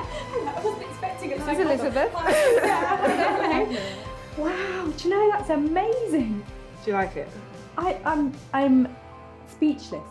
It's What fantastic. were you thinking before you came in? You were I suppose because I've seen these dresses before, I was thinking that it'd be something like that, you know, more just less petite, should we say, on the leather front, but it is fantastic. I love what you've done with it with the lace. Genius, genius. Let me give us a turn. So cool. I love the zip in the back. It does look really cool. I feel really underdressed. I don't know about you, but I'm feeling really dowdy over here. So what does it feel like actually wearing something like that? It feels amazing, and I kind of look sexy in it, so I kind of love it. Yeah, she didn't want to take it off actually. She wants it for herself. Okay. Well, like Sarah's going to give you a price for the dress. So yeah. I think that we left saying you had £300 worth of budget. we still kept it sort of within because the things we have added to it we had lying around in the studio anyway. Yeah, but so it's fine. It's still within budget. So I know that you said that you had somebody in mind. Did you actually fit it to somebody? Yeah, this is made for Lauren Vula. She's a client of mine, and I called her up and said, you know, this is the situation. Would you fancy something? And she said, you know, that she wouldn't mind. So I think she would love this. And have you discussed price with her? I haven't discussed price. That's your job, Sarah. Oh, lovely. Well, you know, looking at it looks amazing, doesn't it? Nobody's going to see that and think there's an old sofa, are they? I mean, I shall see you soon. See you soon. That was lovely. Thank you ever so much, Elizabeth. Okay, bye-bye. Bye.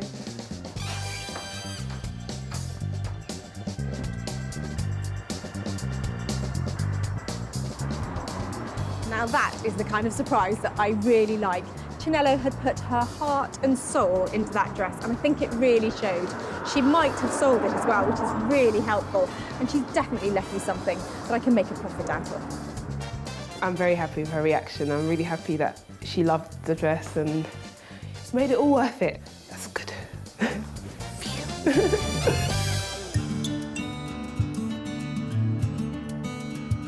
Matthew and daughter Lucy brought their old leather two-seater sofa to the dump, but Lucy had hoped someone would rescue it and give it a new home. I don't personally want to get rid of it, but Okay. family's decision was to get rid of it. Yeah.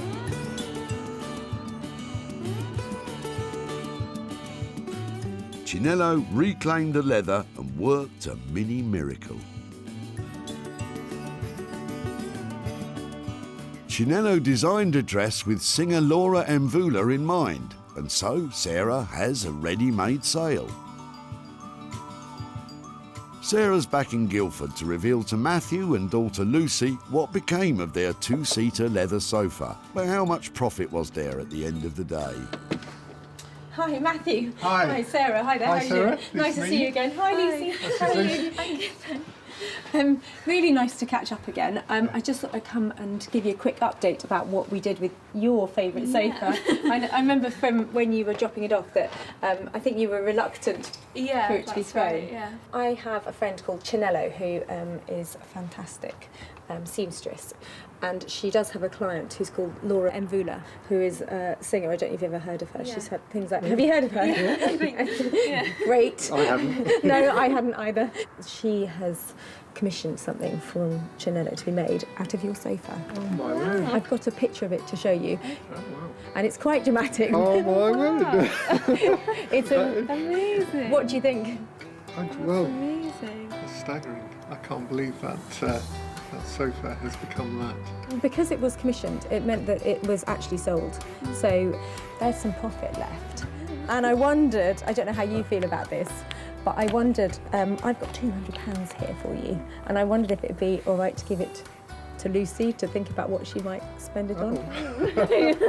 Is that? Yeah, that's all yours, and it was a lovely thing to work with.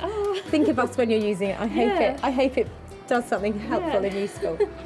Oh, that's amazing. Thank you so much. It was a pleasure.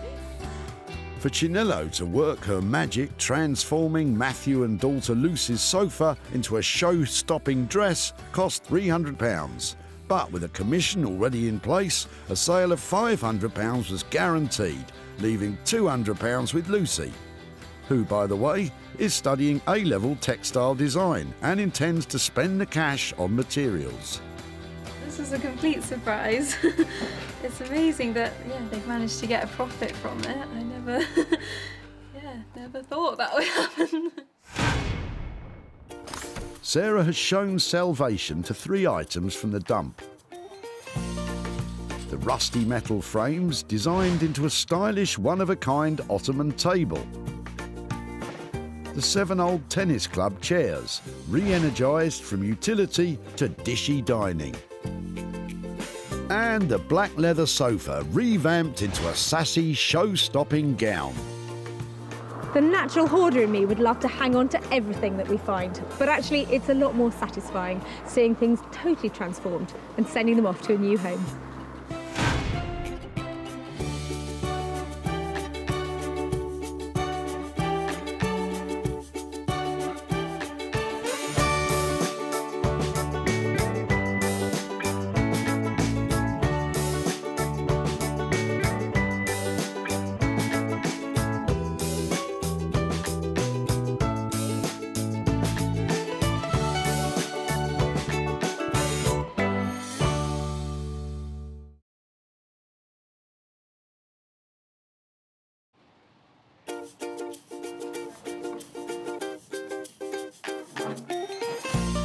How do you make money for nothing?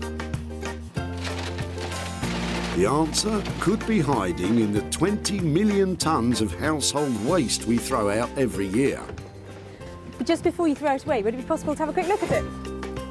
That's why entrepreneur Sarah Moore wants to get her hands on things before they hit the skip.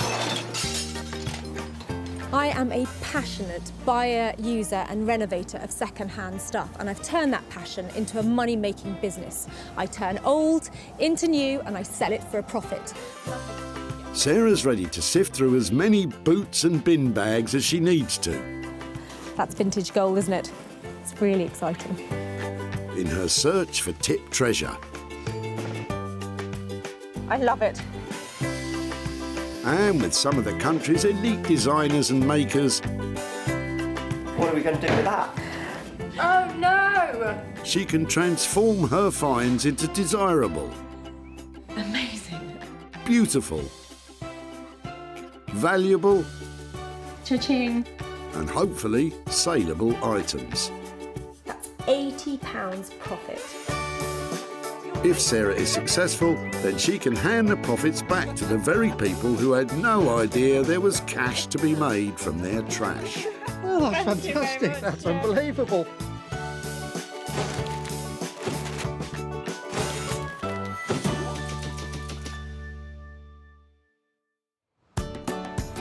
Sarah is at the Whitley Community Recycling Centre in Surrey, where the people of Whitley and the surrounding area bring a treasure trove of unloved and unwanted items destined for landfill. It's so exciting. People are flooding in here all day long, and I'm going to turn their old into gold, their trash into cash, and make some money for nothing.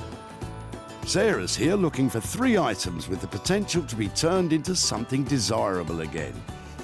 And Sarah has spotted Dion and Trevor removing something very interesting from the back of their car. Sorry, just before you throw that away, sorry to bother you. I like your jerry can. It's yours. Really? No, tell me about it. So where's it from and how long have you had it and why are you chucking it away? I've had it for 8 years and it's got a hole in the bottom. Oh, that says it all. I know why you're chucking it away now. I'm throwing it away to be recycled. Do you know something? We're trying to take stuff from people and make things out of it that we think might give things a new lease of life. There's something about that that's so classic. It would be really cool to see if we can make something out of it. What could you make out of that? I don't know, but I'll have a think about it. What am I going to make out of that? It could be turned into lighting. Maybe we could get some really cool legs on it and just make it into a little occasional table, something like that. You could do, if you want to. Well, if I did, and I did manage to make something, could I come and show you what I've done or keep in touch to let you see it? That would be fab. Thank you so much. You're very welcome. Occasional table, lighting. I'm sure Trevor and Dion can't wait to see how this one turns out. I don't hold my breath, if I'm really honest, but who knows? I don't know what I'm going to do with this, but I just love its styling. I love the fact that when it cleans up, I'm going to get left with something really shiny and cool. I've got to think of something fabulous that this can be made into. So, with Trevor and Dion's old petrol can safe from the dump, all we need now is someone to fuel those ideas. And Sarah knows just the person.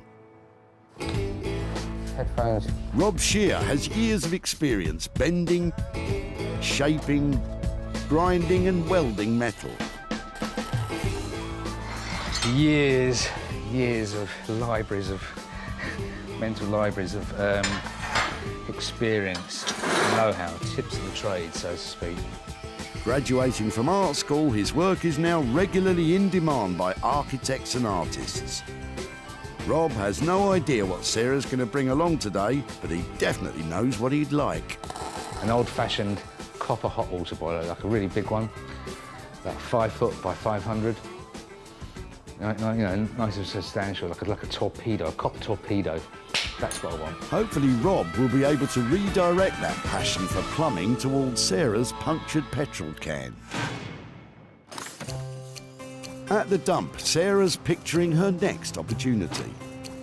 What do you reckon? How am I looking? Is it? I think the point is, Sarah, you don't appear to be looking, and the search is still on for 2 more items. I've just seen a table in the back of this guy's car and I'm hoping he might be dropping it off and he might be able to share it with me. Hi there. I'm really sorry to be loitering outside the back of your car. I was just looking at your table and wondering if that's something you're dropping off today as well, or? I am, yeah. My family's got increasingly bigger. Right. It's too small.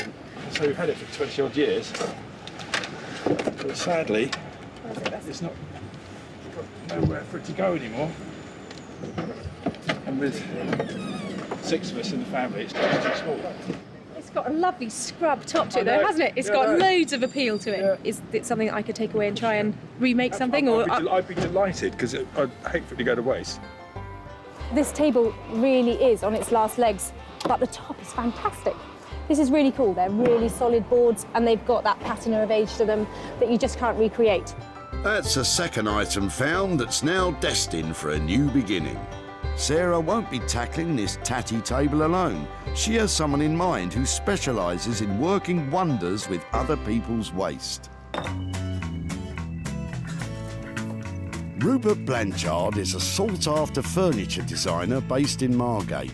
I love making things that appear really clean and simple, but the cleaner and simpler they get, the more complicated they are to make.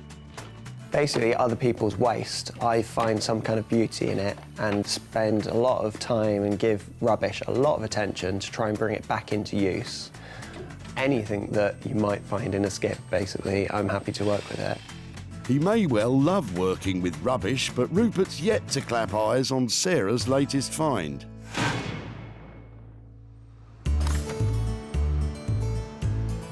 Of course, it's important to remember that not all that glitters is gold. Don't you love the dump? Probably not as much as you, Sarah.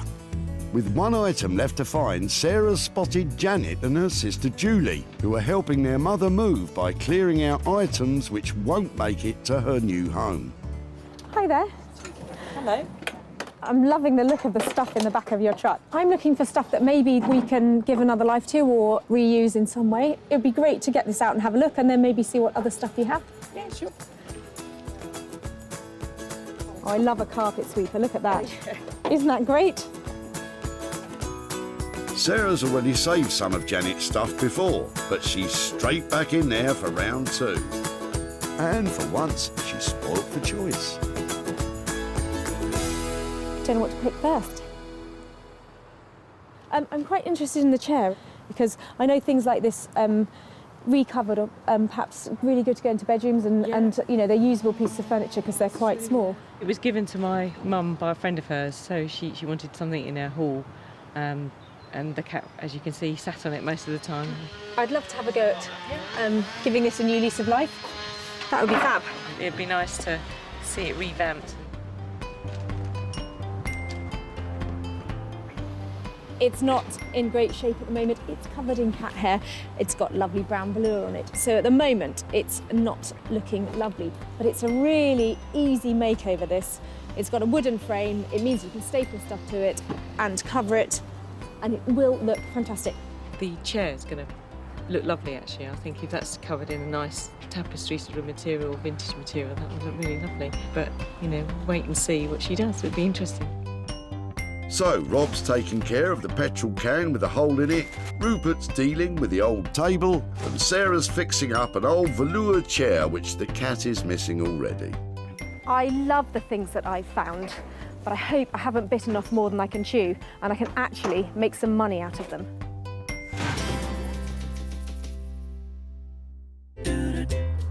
Walthamstow is not only a suburb of East London, but also the name of the first album of East 17, one of the 90s most popular boy bands. It's also where Sarah has brought her old petrol can, looking for a spark of inspiration to ignite the imagination of Rob Sher, who I'm pretty sure has never been in a boy band. I think Sarah's coming along today. I hear she's got a few bits and bobs for me. Got no idea what they're going to be. A real mixed bag of stuff she brings, a real surprise. Sometimes good, sometimes absolute trash. And I've really got to try and make a pearl out of her swine's ear, as they say. I think it's a silk purse, actually, Rob, and you'd be very lucky to make one of those out of that old petrol can. I've got a little something for you. Yeah, I thought you might. What have you got for me today? Well, do you know, I saw this and I thought of you, and then I thought, I'm not quite sure what I can do with it. So, first of all, I thought maybe it's a table, you know, like a sofa table or something like that. And the only other thing I thought about was it's kind of the right size for carry-on luggage, like a wheelie bag. Wheelie bag, petrol can on an aeroplane. Good idea, Sarah. That's not going to happen, is it? No, it's not going to happen, no. Go on then. What would you do with it? What we could do, maybe I could cut this out, give maybe a little bit of a graphic feel, a little graphic flame looking all the way through, seal it off, and then maybe put some kind of light feature inside. So not candle, but plug-in light, like... A plug-in light, yeah. That's really cool. So something, what, for somebody's, like a man office or the garage, you know, like... Man office. Do you know what I mean? Like I know, a den. yeah. I think that's really good, and lighting is a great option. It's going to appeal to the boy and the man. Man and the boy, boy and the man. Clearly designed to appeal to a cross-section of the male population, this old rusty punctured petrol can is about to become a unique designer lamp, perfect for gracing any man office. So what are we talking about money-wise to get that done like that? Well, we've got to take the surface off, I've got to cut it open, I've got to make the tube which goes inside, finish it, rivet it on. I mean, it's about 250 to 300. So we're looking at quite a high-end item here in the end, aren't we? This has got to sell for a load of money. It doesn't look great now, but I have every confidence that the next time I see it, it's going to look really fantastic. So I give you the challenge.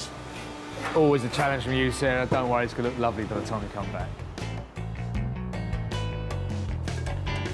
Rob is a genius. That light is going to look amazing. I can see it going into all sorts of different places, so I couldn't be more pleased. Brilliant. Sarah's going to have to spend up to £300 for Rob's expertise. But with premium price tags for lighting, Sarah is still hoping to make a profit from the old petrol can. Margate is a traditional British seaside town which has recently been rejuvenated by a cultural renaissance, a part of which has been the burgeoning revival of all things retro. It's where Rupert Blanchard has his workshop. Today I'm hoping that Sarah's going to turn up with something really rotten, really far gone, something that most people would only assign to landfill, and hopefully I can pull something out of it. Sarah knows that if anyone can save Andrew's table, it's Rupert. There's a really sweet story behind this table. The guy was dropping it off, he's got 4 kids, and you can see where there glitters all over it and everything, and they've just grown out of it. So they've got a new, bigger table, and this one, surplus requirements. But I was wondering if there's anything we can do to make it into something like smaller or cubey, or just not a table. Oh, this is a hard one because it's such a nice table, but it's obviously outgrown its use and it is actually rickety. If we're working with the material as it is, yeah, it is a lovely worn kitchen table, so why not have it as a worn kitchen table? Maybe just becoming a bigger table. You're talking about putting slabs of new product in here to make it into something really substantial. You can have a split, perhaps it does pull apart, if another element comes in, something that just really brings it up to date and celebrates what it is. It looks like Rupert is convincing Sarah to see the inner table in this dinner table. I love that idea, and I love the fact that it was redundant because it was too small, and now we're making it into something really impressive and bringing everybody together around the table again. That will be brilliant. However big the table becomes, Sarah will be hoping the cost stays small.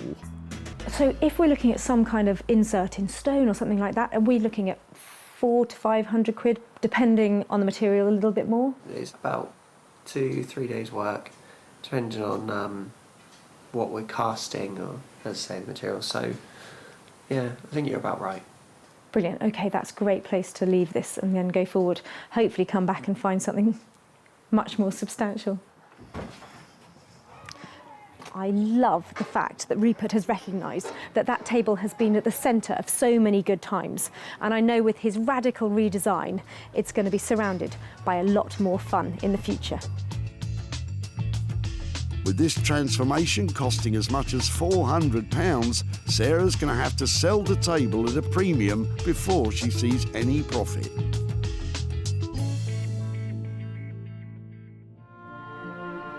Back at Reclamation HQ deep in the Sussex countryside, Sarah is about to give that tired old brown velour chair a whole new lease of life in the hope of turning that dowdy cat seat into lots of dough.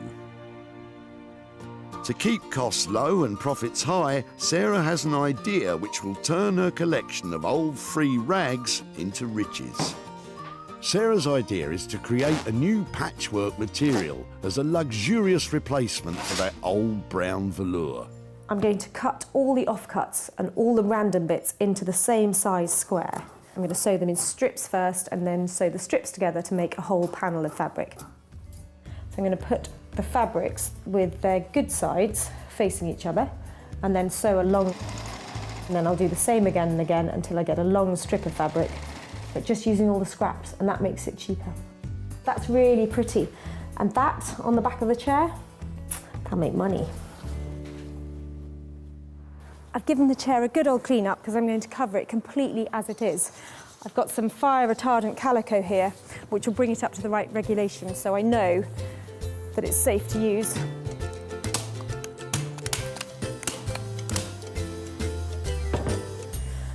I've just given the chair one quick layer in this fabric, and I think it looks much better already. Now I'm going to lay on our new panels of patchwork fabric. I want this to go all over the seat and the back. And then here, right around on this side, I'm probably going to use a piece of plain fabric. I think that's loads. A tip of the trade is to begin at the front edge of the chair with the fabric turned back on itself. That way you can achieve a nice neat finish with the staples hidden below the fabric. That's a really good neat start there. Quite lucky there, I've got a line going all the way along the back. That makes it look like I almost planned it. Very well, it's fine. With the new patchwork cover securely stapled, that old brown velour chair is already totally unrecognisable. Looks better already, doesn't it? In Margate, Sarah's tatty old table find is revealing to Rupert the reason why it ended up in the tip. Okay, so this one, beautiful table, Sarah dropped off to me. Although I say beautiful table, it's had its day, it's sadly knackered. I'm just trying to work out how it's made, so I'm just going to try to separate it all. It shouldn't be too taxing, given that it's already ridden with woodworm and barely hanging together as it is. I can already see that this table's had a strong history. There's marks and glitter and PVA glue from the previous children playing around the table. And sadly, the family that this came from, they just outgrew it. You're often with old wood like this, when you start playing with it, you reawaken old smells, or all sorts of things. Every meal and every glass of wine that's been spilt on it. A nice old kitchen pine table always makes me hungry. Could go for a nice sandwich around this table right now. That's the last piece of the top. Walthamstow was lucky enough to have a new fire station built only 3 years ago, but hopefully we won't be needing their services today. This kind of goes into the risk assessment. Put that there. Headphones. Of course, we all know there's a perfectly valid reason why we avoid all forms of ignition when dealing with petrol. Okay, so more importantly than any of this is to get the proportions right. So what I've got to do now is cut this right. I'm only going to get one chance. So tape measure. Oh, look at that! Look at that! Look at that! Look at that! The form's right across this line here. That's good. That's good. It's meant to be. It's meant to be. Now, at the moment, you may be thinking of a flame silhouette light for a man office. But Rob has had a spark of inspiration, potentially a dangerous thing when dealing with a petrol can. Having noticed the striking resemblance to the shape of a Zippo lighter, Rob is now going to cut the top from the can and have a light in the lid. Not sure what Sarah's going to think of this radical rethink. Okay, here we go. Not looking good.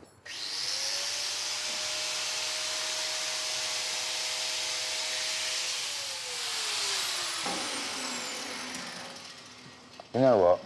You're going back to the original plan? I'm just going to put a little bit more water in it. No, thought not. If Rob doesn't combust in the making of this new Zippo lamp, Sarah's going to be in for a big surprise when she sees the new design. It's difficult to watch. Ooh, the design's coming out of me. I mean, maybe we could actually... Whoa! I'm sensing another change of plan. I don't dare say this because but maybe, okay, so we've got this.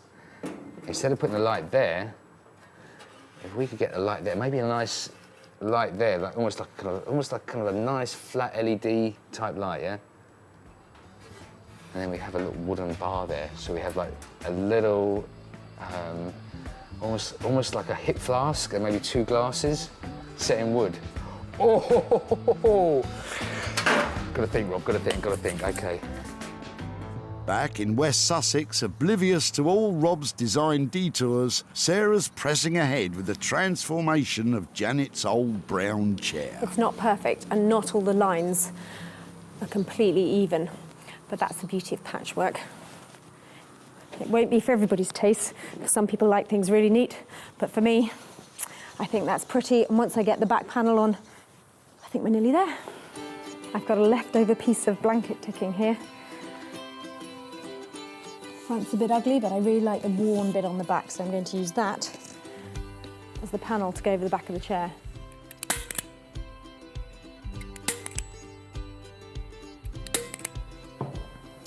Because I want to get a really neat finish all along the sides, I'm actually going to hand sew it in place, tucking it under as I go, like that, so I don't have to buy any expensive braid or anything to finish it off.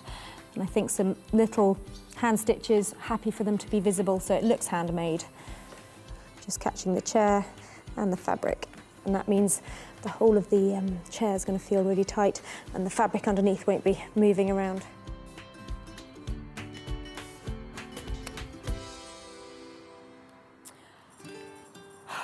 Should have painted the legs first, but at least now I can see what colour's going to look best. That's a relief. We thought you'd just forgotten. I think I will have to paint that. From a chair to a table, in Margate, Rupert is thinking on his feet as his design develops. I talked to Sarah about just cutting the table in half, pulling it apart and inserting a new material. I'd rather do it more randomly, almost as if the table had been blown up and glued back together, introducing some new materials, but they're reclaimed materials. Every time I walk past a building site or a skip on the street, I always have a look at what they've got. These came off of around the hoarding, around a development site, and I think this sort of colour might be perfect for the table. So I'm going to just take a few of these and start playing with it. I've kind of worked out what I'm going to do with this project, and it's just a case of doing it now. Assembling the many pieces of this jigsaw back together. I've got to work for quite a while to get it all nice and level, all sanded, all lovely. But I might put a thick sealant on it, maybe several coats of varnish, to get it to a really clean, glossy surface. Try to give it a little bit of an edge. Something a little bit different table. With Carlos the cat overseeing things, this table has grown from a table too small for a growing family to a tabletop large enough to seat a party. By adding extra materials sourced without costs, which add a splash of colour, Rupert is definitely thinking big. So, that's pretty tight there. So actually this is, having done all this, I think I'm gonna have to take this bit out, yeah? This bit is gonna come out and then we're gonna have the light bulb running in there. That's going to sit up like so. And I've got to find some kind of catch to hold this, almost a bit sharp, hold this down when it's been moved. So there's going to be a hinge on this side. Haven't quite found the hinge yet, the hinge, or maybe I'll just make one. And then when we lift it up, like so, got to find some way of actually keeping it up there. Okay, so a few little bits and pieces are going to take the time. It's unusual for Rob to have such freedom of design on a project. More often than not, when working for architects and artists, specific plans are provided detailing exact dimensions and specifications. So, with all this creative freedom, anything could happen. Not quite even, so I'm going to have to start again on this. As part of the ever-evolving plan for the old petrol can, Rob has placed an order for a hip flask, which will sit in a copper-lined recess, sunk into the wooden insert at the bottom half of the can. At the same time, in the lid, Rob has installed a light bulb of epic proportions. What I'll do is quickly fix this in so that's fixed in. Like I say, I want to replace it with some... I might even just use roofing nails, like zinc roofing nails, which might look okay as well. I just want that kind of whack. And now it's kind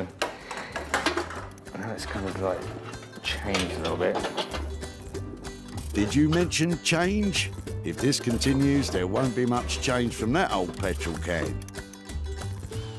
With an ever-evolving design and limited resources in the shape of the original old petrol can, it's important for Rob to keep in mind that whatever we end up with still has to have a potential for profit.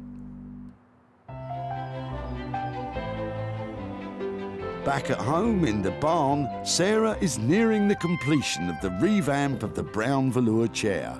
So the only thing I'm thinking about now is these legs are looking really odd because they're still brown.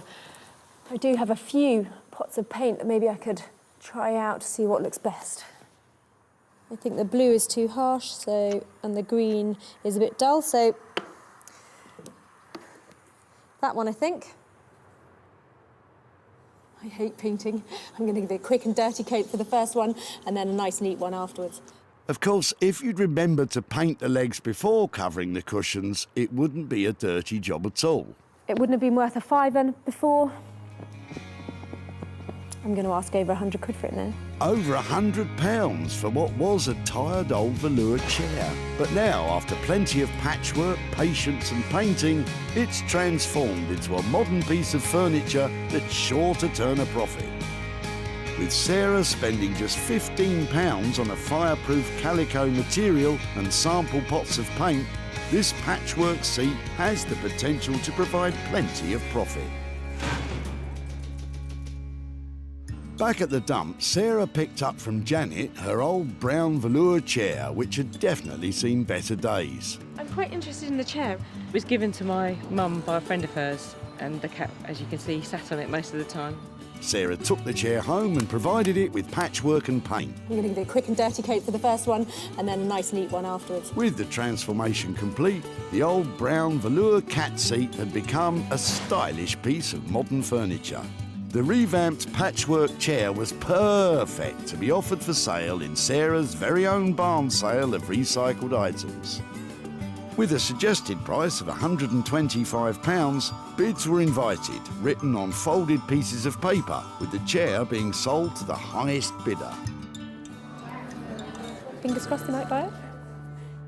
Sarah is back in Whitley to show Janet how her old brown velour chair has been transformed into patchwork profit, and to hand over the cash. Somebody friendly there. Hi there, hello again. Hello. How are you? Very well, thank you.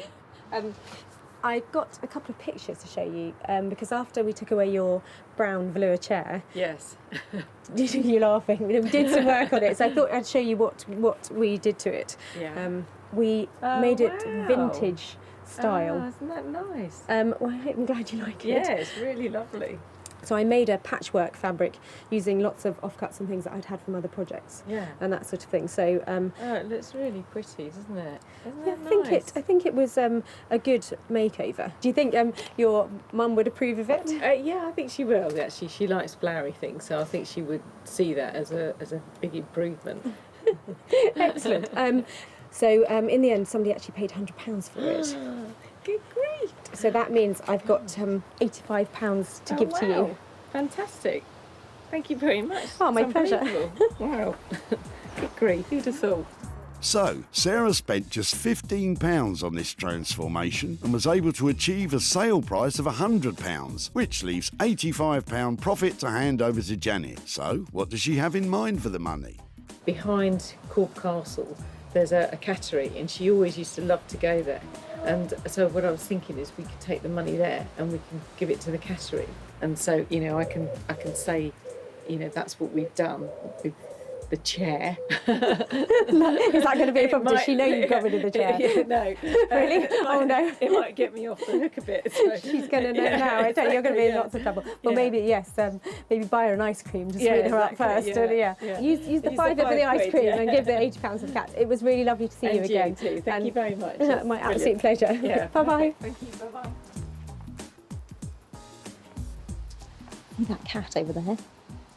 That's the cat that sat on the chair. All that cat hair? Is that one over there? I think if we give the money to the cat's home, buy Mum a cream tea, that means that everybody's happy. Then the cats are happy, Mum's happy. So yeah, a good result. With the patchwork chair producing a profit, Sarah now has high hopes for the punctured petrol can belonging to Trevor and Dion. She's back in Walthamstow, where Rob has finished fiddling with the old fuel can, which, after a number of different design directions, has come full circle and is back to being a table lamp for a man cave. The original idea was to cut a hole all the way through it and put a light in it. After she'd gone, I had a little bit more to think about it. I quite like the shape of it, a Zippo lighter. So that's when I decided to split it. And I was originally going to have a hinge on it and have the clip. And I preferred the idea of having a much more stationary kind of fitting, a much more stationary fixing. More of a table lamp you'd have on like a little low table. Well, I'm not quite sure what I'm here to pick up from Rob. I know that it's changed a little bit from our high-end lighting, and it's got something to do with a hip flask, which sounds very interesting. You might want to take a big gulp from that, Sarah. I don't know what she's going to say, actually. I hope she likes it. I really hope she likes it. When Sarah saved this old petrol can from the dump, it was on its final journey. But now it's been refitted and repurposed with the intention of reselling for a profit.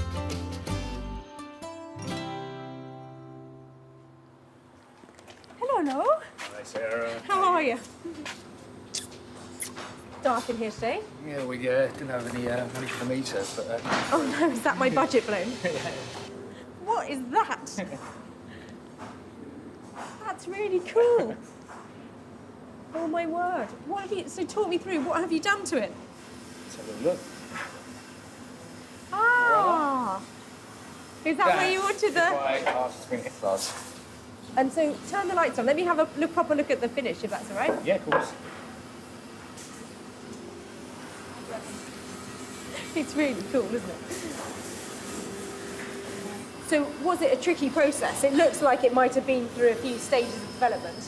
It went through a constant stage of development. It was, it was designed on the fly, really. So. Rob was left with a budget of up to £300, but including the price of the hip flask, the final cost has risen to £330. I have just some reservations about the finish for that kind of money, just to tidy it up. I mean, if I know that I think there's a few little things you could do. One of them was actually putting a car trim. You know, like the trims you get on the windscreen. Yeah. I quite like that as a reference to the car. Okay, so if... Just like a rubber trim around the edge. I think that we'll definitely just have to make sure that that is tied up, if that's all right. I think that... Give me a shout and I'll get it picked up when that's finished up, but for taking on the challenge. Well done, Rob.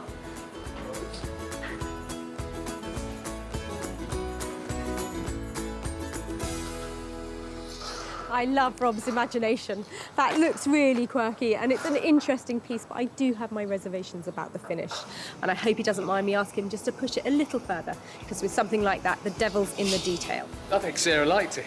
I think she was pleasantly pleased. Pleasantly surprised. Pleasantly pleased. Pleasantly surprised. Rob finished his petrol can creation for £330, so all that remains now is for Rob to smooth out those rough edges and for Sarah to find it a new home.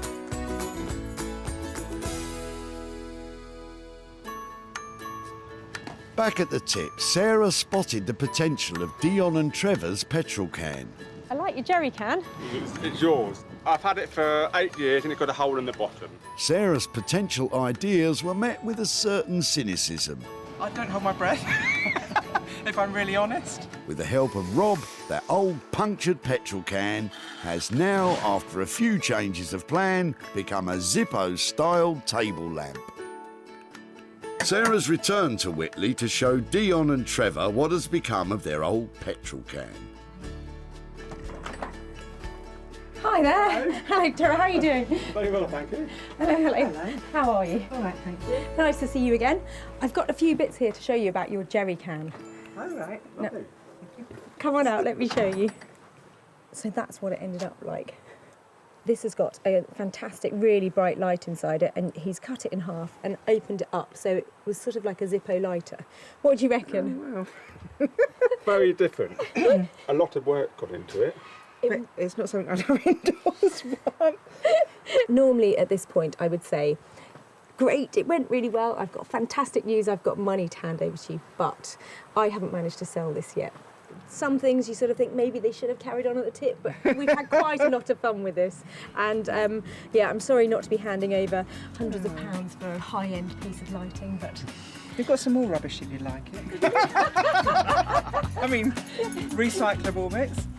So, despite all Rob's hard work, the search continues to find his light a new home. With costs of £330 spent and no income generated, this could be a potential loss for Sarah of £330.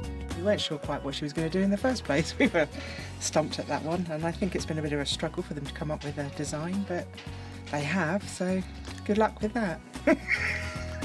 Well, I think Trevor and Dion were really good sports because there was no money for nothing to hand over, but we've had a good laugh and quite a lot of fun with that jerry can. Back in Margate, Rupert has managed to complete the jigsaw puzzle that was this new table, but he's not sure what Sarah will think of his radically different approach to what was discussed. It was a bit of a battle with this table, and I've made it into something new, and hopefully she's going to like it and find a suitable home for it. Last time I was here, I dropped Rupert off a real challenge, a table on its last legs. I mean, like hardly attached to its last legs, in a really bad state. So I can't wait to see what he's managed to do with it.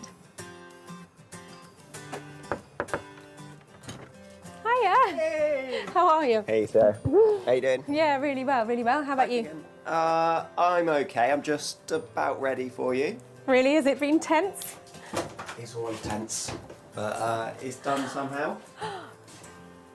That is amazing. Is it? Can I touch it? You can.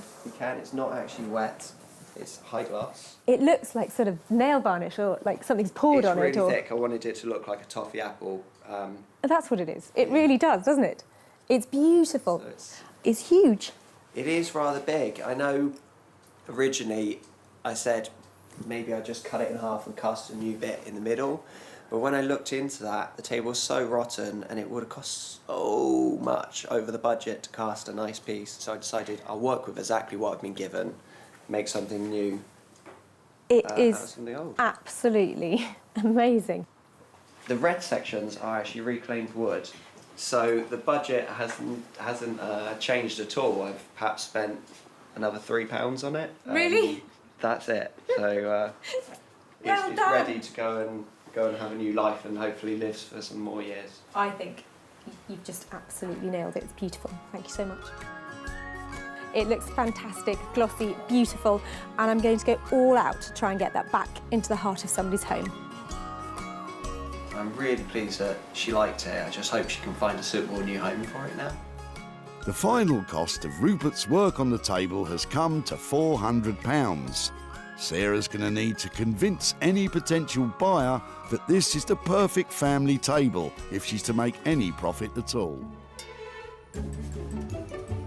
When Sarah first met Andrew, he was throwing out a rickety kitchen table his family had outgrown. So we've had it for 20 odd years, but sadly, we've got nowhere for it to go anymore. He was pleased when Sarah took an interest. Is it something I could take away and try and remake something? I'd be delighted, because I'd hate for it to go to waste. And now, with some reclaimed wood and a tin of varnish, Rupert has served up a large and strikingly beautiful family dining table. Sarah invited Martin, one of the country's leading retro furniture dealers, to take a look at Rupert's transformation. Whoever's done this is a very creative guy, and it's good. And he loved it so much, he snapped it up for his shop, the Old Cinema. Sarah has returned to Whitley to show Andrew and his family what has become of their kitchen table and to hand over any profit. Hi there. Hi, Andrew, Sarah. Hi, Sarah. Hi there. Oh, hello, girls. Hi there. This is the big family you were talking about. Yes. Some of them. Most of them. They're four, aren't there? Yeah, there's my son's hiding away somewhere. I don't know if you remember what your dad dropped off at the tip. Do you know what we're here to? The table. Yeah. And did you all grow up with that table? Do you remember it being in your house? Yeah, it's a little kitchen table. Do you know what we did with it? We made it into a table. I've got some pictures. This is how your table ended up. Oh, wow. It's had a That's whole amazing. new lease of life. Your table went to the most amazing designer called Rupert Blanchard. So he spliced every single bit of your table Brilliant. together with some new material to make it into a table for 10. Wow, that's incredible. Somebody has already bought it. Oh, have they? Yeah. Somebody who wanted a big table Mhm. paid 750 quid for it. Wow. So we spent £400 with Rupert, which means that I have got 350 quid to give to you guys. Really? For your table. No way. Yeah, really. So that money is yours to do whatever you like with it. That'll be a really good night in the pub. Well, I'm amazed. Thank you very much indeed. So, transforming Andrew's table from a table into a table has cost £400.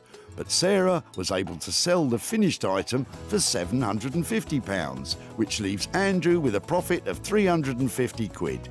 If he can keep it from the bar, does he have anything else he would like to spend his money on? A new bed, probably, for me and my wife, because we've been sleeping on the same one for 25 years and it's pretty worn out. And having just come back from holiday, my wife has got used to sleeping in a proper bed, so it'll go towards that. So a drink at the pub and a new bed. What better way to spend money for nothing? So, Sarah managed to make a profit on only 2 of the 3 salvaged items. The dining table restructured by Rupert and the brown velour seat seen to by Sarah. Rob's petrol can lighting has still to find a new home. Well, that's 3 things saved and only 2 things sold. Sometimes it's not as easy as you think to make money for nothing.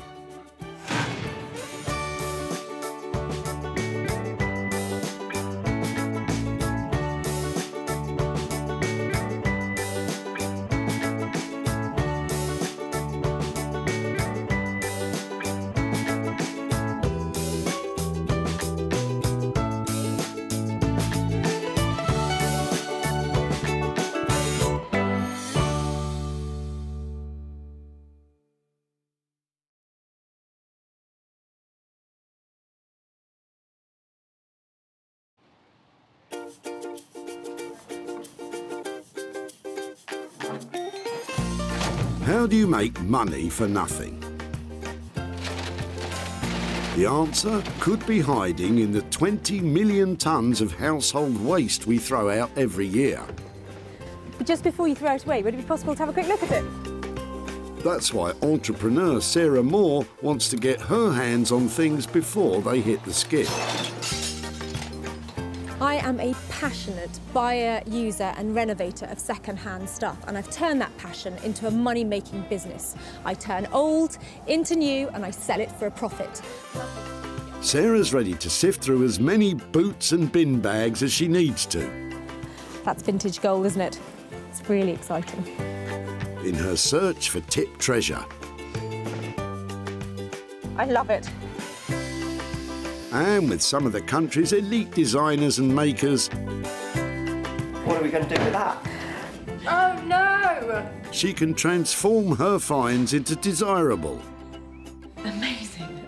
beautiful, valuable, Cha-ching. and hopefully saleable items. That's £80 profit. If Sarah is successful, then she can hand the profits back to the very people who had no idea there was cash to be made from their trash. Oh, that's fantastic. That's unbelievable.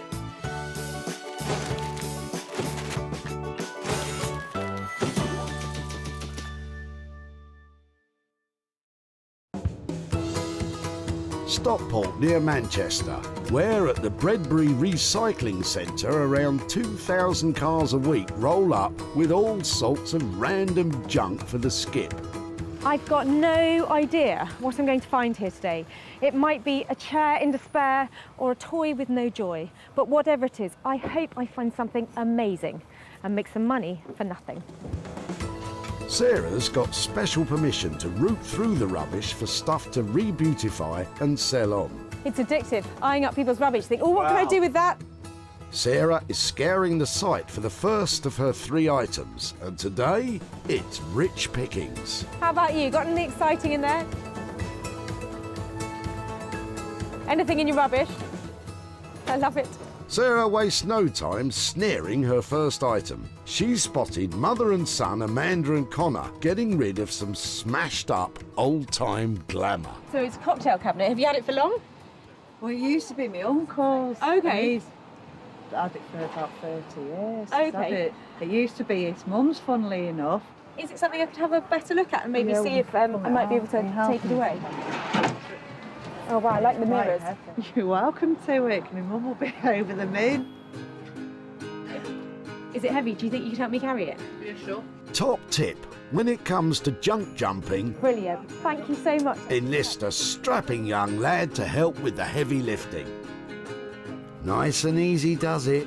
This little beauty could soon be worth a bob or two. Lovely. Sarah thinks she can see a profit here, but what does Amanda think she'll do? No, I haven't got a clue, but it'd be nice to see something good come off it. I love this cocktail cabinet, but I think it needs a real makeover. There's lots of detail in it that needs replacing, and I want to rip out all of this old, tired-looking stuff. I want it to be funky, I want it to be fun, and I want it to be really expensive.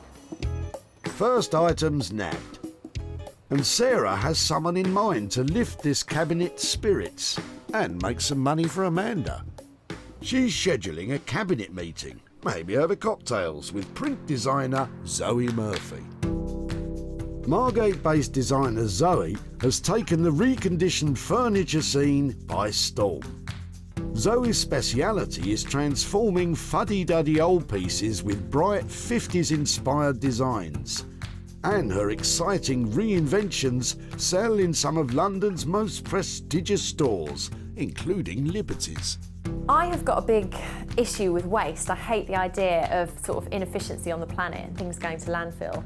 It's always bugged me loads, and to the point where I even wrote a letter to the Queen when I was 7 years old, telling her about the environment. And my love of recycling has brought me right round to using second-hand furniture pieces as well.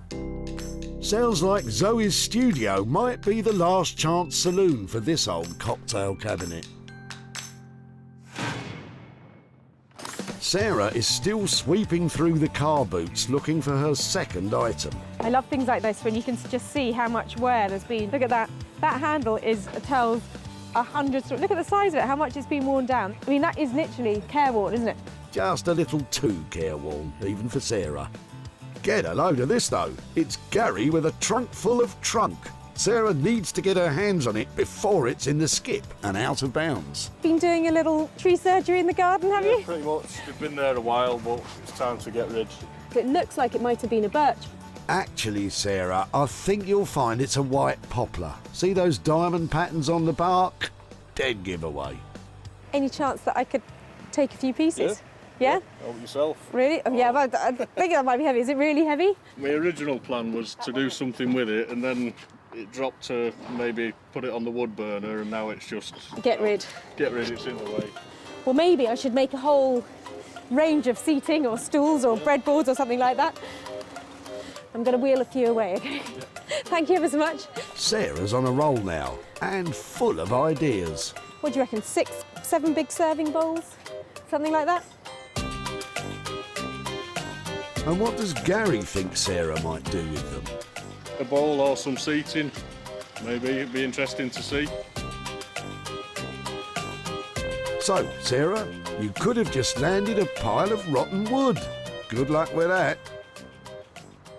I'm hoping that you've got 6 enormous, beautiful bowls here, but I can't really tell what condition the wood is in the centre because obviously it's been left out and it's in bad condition on the ends, but must have some potential, mustn't it? Well, if there's money to be made, yes, it must. Sarah's second find is a rather sorry-looking lot, but she knows exactly who to turn to for help. Top-notch craftsfolk Max Bainbridge and Abigail Booth. Hidden away in an East London garden shed, creative couple Abigail and Max run a successful business, making handmade homeware from reclaimed natural materials. From beautiful wooden utensils to luxury soft furnishings, the fine arts graduates really know their craft. We're so flooded with manufactured throwaway consumer items. It's like actually we decided we wanted to make things that lasted. There's a kind of physicality to it which I love, from being out in woodlands and forests sourcing stuff or chainsawing it. There's a real physicality that you have to enjoy. We love it. Yeah. But can they make anything out of Gary's sodden poplar stumps? Maybe they should carve a magic wand first. So that's 2 items in the bag. Now Sarah needs to find a third item to work on herself. After all, she shouldn't be hiding her own talents under a bushel. You've got to love what comes in here. Somebody's just throwing away like a mini plastic car. It's just great. You think that's mini? Take a look at Paul's little beauties. Where are these from? Are these yours or are these... they're all dismantled and broken toys. Pop it down the floor, they look heavy. Yeah. I do know some of them were kind of collector's items, but they're pretty well shot, to be honest. My father died a couple of years ago, so we had to clear out from his house. So did you actually play with these? Are these... A long time ago. Is this something that maybe I could take away and just see if I can do something with? Yeah, fine. That's fab. I shall cherish those and look after them for you. All right, no Thanks worries. ever so much. All right, no problem at all. I absolutely love this stuff. I love it. The condition is really bad, but these are just iconic 1970s fabulous things. Die-cast model cars became a huge craze in the 1950s and are massively collectible now. Rare cars in pristine condition can make hundreds of pounds. Though making a profit on this play-worn pile will mean that Sarah will have to step things up a gear. It's like Diamante and the lights. Absolutely love it. I've still got some of it at home, which is kind of sentimental, really. Batman, Thunderbirds, Joe 90 stuff. What does Paul think Sarah might do with this bounty of bashed-up toys? No idea whatsoever. No idea whatsoever. You and me both, Paul. Sarah's a champion boot raider. She's got hold of 3 potential treasures for free.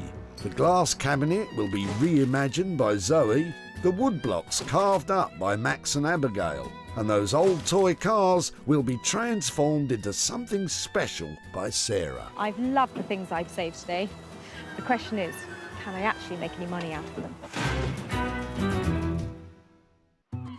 Sarah's next stop is the glorious seaside town of Margate, which has been enjoying something of an artistic revival lately.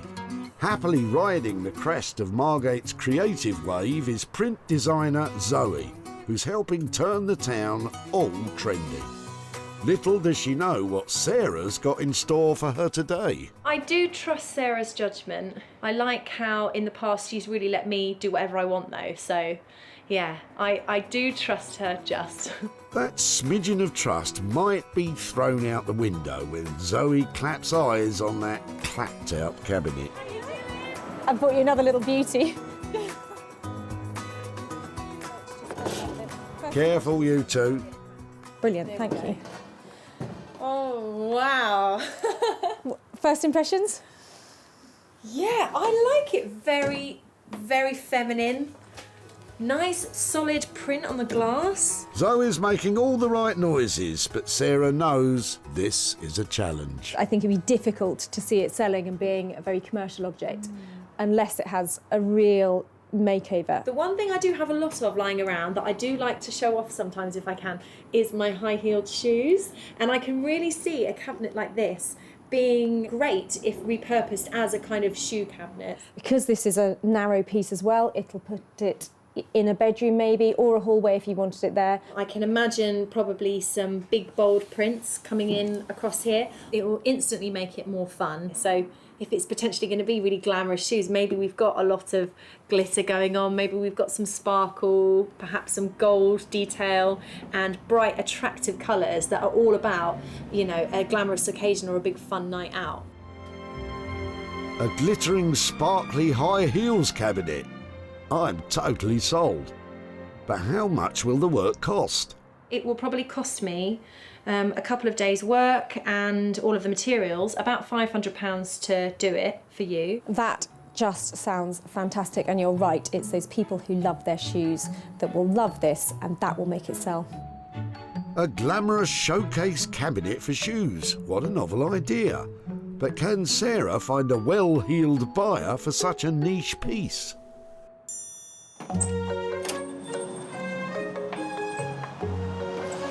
She is just so creative, and that idea is absolutely inspired.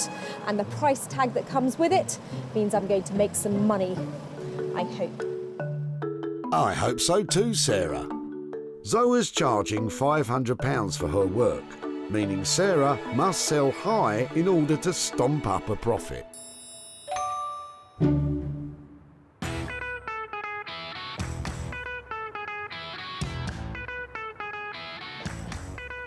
Vibrant Walthamstow in London's E17 is awash with artist studios and galleries. Honest. Hidden away in a quirky little garden shed, creative couple and business partners Max and Abigail specialise in making luxury handmade homeware. I can cut it on a chainsaw. Very unexpected. Yeah, great. Okay, let's see what we can do. Yeah. The woodblock should be in good hands, though they haven't got a clue what Sarah's rolling up with. Well, knowing Sarah, it could be anything. You could end up with some pallets. What Sarah thinks is a feasible idea could be somewhat of a challenge. Yeah. Well, I don't know what can actually be made of these, but they've got plenty to work with, and they're really heavy. Hiya. Hello. How are you? Yeah, Hello. how are you? Yeah, really well. I've got a lot of something for you. Wow. Do you want to come and see what Let me have a I've... look. Yeah, come on down. Wow. Yeah. They're great. They're fantastic. Yeah. Yeah? Absolutely. Brilliant. Things I do in the name of recycling.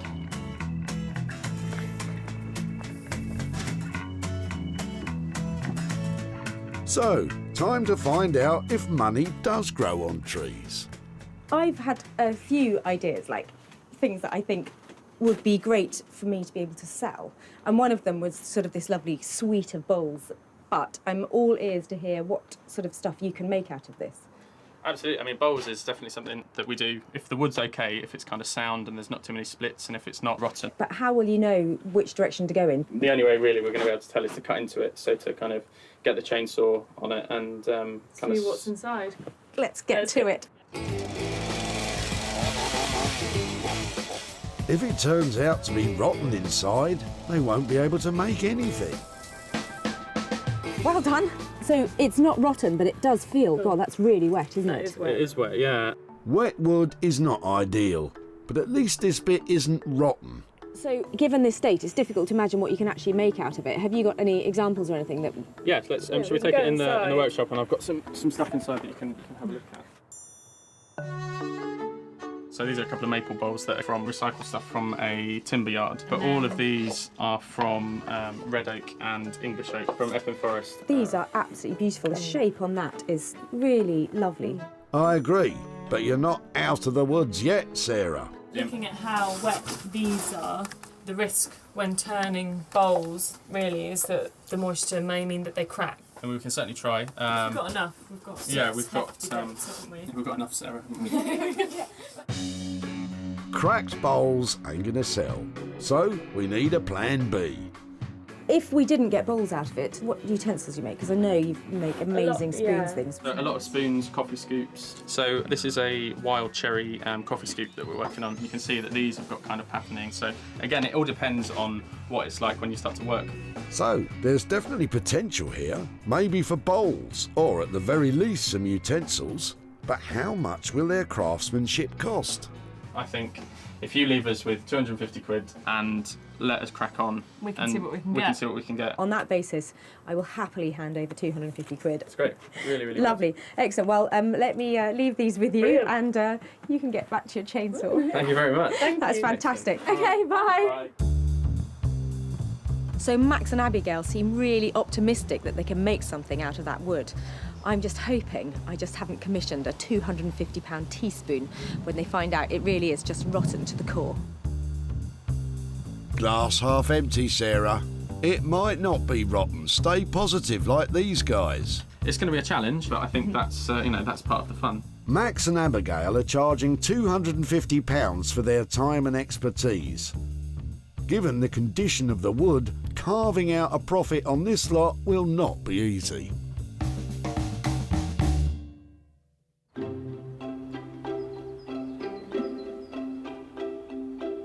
The designers are firmly on board. Now Sarah needs to work on her third item, Paul's box of toy cars. In rural Sussex, two of her children, Libby and Edward, have come to lend a hand and play, while Bramble the dog snoozes. Then it's off to the barn for Sarah to shine a light on her ideas. Sarah has bought 5 simple slimline lamps from the high street, and she's going to stick the toy cars onto them and create novelty memorabilia lighting. Now, why didn't I think of that? So I've got a plan. I want to keep it really simple and just stack a few of these up on the bases of these lights, then get stuck in. OK, Sarah, penny on, lamps, cars and glue at the ready. A kind of totem pole of vintage vehicles. Time to get cracking. It's going to take some doing. So I love Lady Penelope's car and I want to give it a little bit more space. I'm just popping these tyres on. And then I think this one. The Green Hornet, obviously. Aston Martin. The most popular die-cast model car ever made was James Bond's silver Aston Martin. Alas, Sarah doesn't have one of them, but she's still hoping to make a pretty money penny. This one's really cool, look at it. It's got a dog inside it. I thought that one looked a bit rough. Can I get the Saint on top in his Volvo? Oh, I think that looks fab. Sarah has categorised the cars for maximum customer appeal. This really cool rescue stack. Everything's got its little hazard lights, and there's a really sweet little snow plough there on the top. Can I get that on next? And maybe pop that one into there. The cars are stacked, but need to be stuck. And for that, Sarah's using a special kind of traffic jam. This is 2-pack glue, and it's really useful. It dries in about 5 minutes, something like that. Got a little bit of working time, and it's really thick and sticky, which is useful. Yeah, I also find it very useful when glue is sticky. So plenty of glue because there's lots of uneven surfaces on here, and I just want to make sure there's enough contact between the car and the wheels and the glue. Sarah will glue the car stacks together before attaching them to the lamp bases. That way there's less risk of messy glue marks all over the new lights. I'm going to put a big blob of it on the roof of the Green Hornet's car. And remember, glue can be dangerous, so use with caution or else. Right, what's next?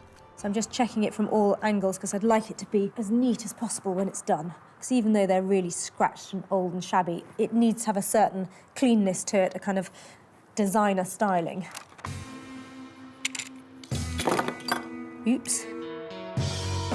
Sarah spent £180 on materials for the lamps.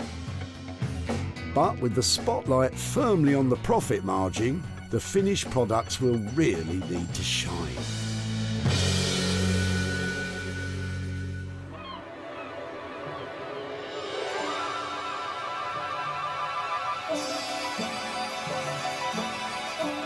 In Margate, the buds of creativity are starting to blossom in Zoe's studio. So I have this really interesting looking piece from Sarah. It's been broken on the side here, and also the lock has been kind of locked open. When I talked to Sarah, I suggested somewhere to kind of put your glitzy, glamorous going out shoes and things like that, or your trainers. Ah, I can see it now. My old trainers beautifully displayed for the world to smell. I mean, see. This cabinet needs serious TLC. I'm not too intimidated by the challenge. I'm looking forward to it.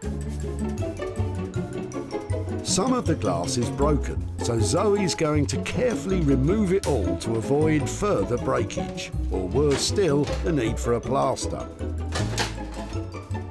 Because the overall condition of the wood is poor with flaking varnish, Zoe has decided to send it off to be professionally polished. Meaning Zoe can take some time to nestle in her loft space where she does all her creative thinking.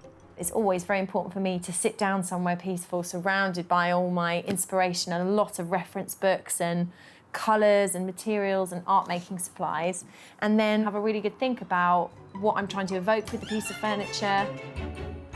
And it's here that Zoe's artistic muse really takes flight, away from that glitzy idea and landing firmly in, wait for it,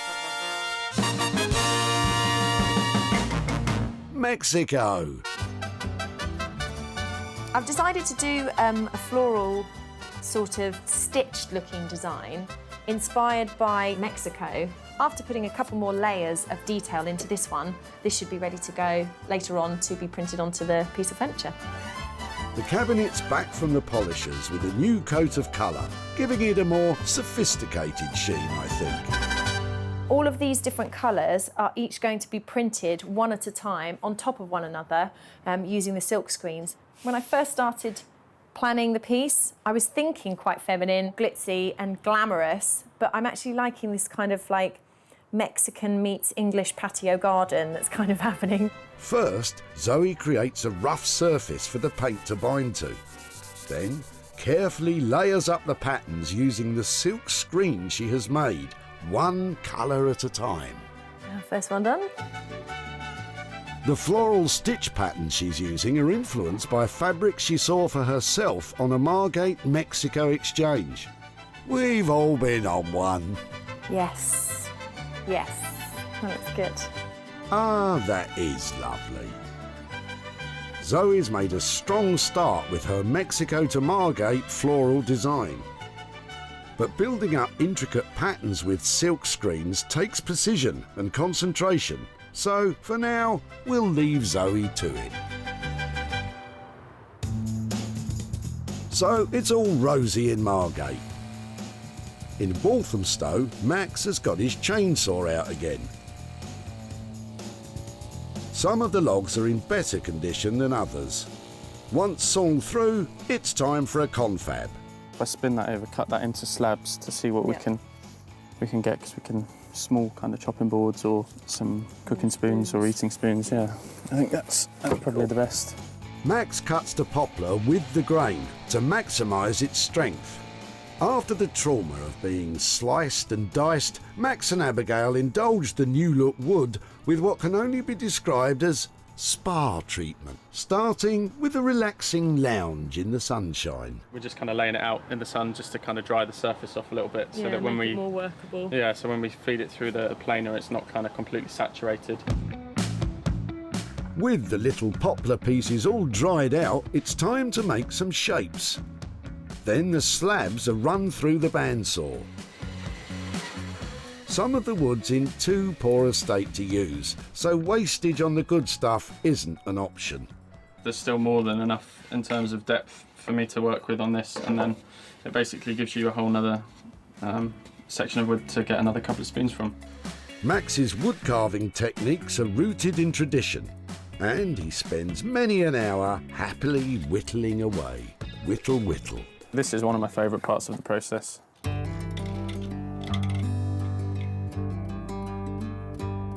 I mean, the colours are amazing. You wouldn't guess as you get in that you get the kind of greys and the greens running all the way through. Like Michelangelo's David emerging from the marble, kitchen utensils are starting to take shape. but it hasn't been easy. Even though Sarah brought us a lot of wood, it's actually been quite difficult to kind of process that down and get solid stuff out of it, but I think we've done quite well. Max and Abigail now take time with the precious few utensils they have made and treat them to some gentle exfoliation. When you're dealing with stuff that's all made by hand, there's not really a way of speeding that process up. It's kind of... There aren't shortcuts, basically, are there? No. That's what you learn quite quickly. It's great that stuff that they would otherwise just either have to take to the tip or would be burned, we can actually kind of take it off their hands and turn it into something that, you know, that then has another life other than just sort of landfill. Finally, a loving wax and buff. So it's a beeswax salve that we make ourselves, which is just pure beeswax and mineral oil. But it kind of brings out the grain of the wood much more once you've sanded. So you can see that the colour's completely changed. The poplar pieces have had quite the makeover under Max and Abigail's care. They've lost weight, basked in the sun and enjoyed a thorough pampering. But I don't see any bowls.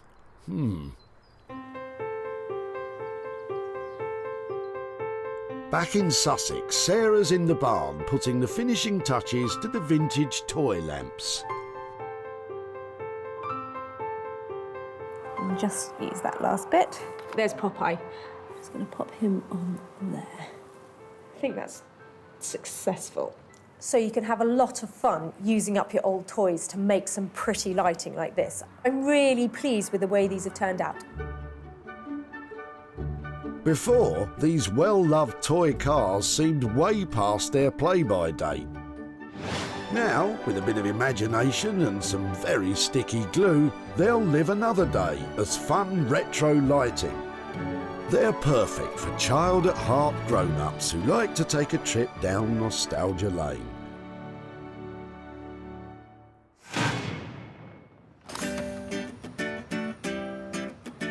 At the dump, Paul's collection of cars had long run out of gas. I do know some of them were kind of collector's items, but they're pretty well shot, to be honest. Sarah created 5 bespoke lights with nostalgic charm. And they've all been sold to Rowdy Roddy Vintage Store Boutique and online shop in Glasgow. Now Sarah's back in Stockport to show Paul her car creations and hand over a profit, I hope. Hiya. How are you? All right? Nice to see you again, Paul. How are you doing? Yeah, not too bad, thanks. Yeah, so it's been a while since we've seen you in the tip. How are things? All right, yeah, good. Yeah, not too bad, thank you. When I had a good look at the toys you dropped off, I just loved the fact that they were worn and they had, you know, like signs of age to them. Yeah. So I thought they had to be made into something that was decorative and where people could see them just the way they were. Yeah. Okay, so what I did with them is made them into lights. Okay. I've got a few pictures here. Oh, wow. Bought some retro looking lights, so they sort of had the right kind of feel. Yeah. And got some really strong glue and stacked them all up together. Yeah, that's cool. I recognise, I recognise the old police band there.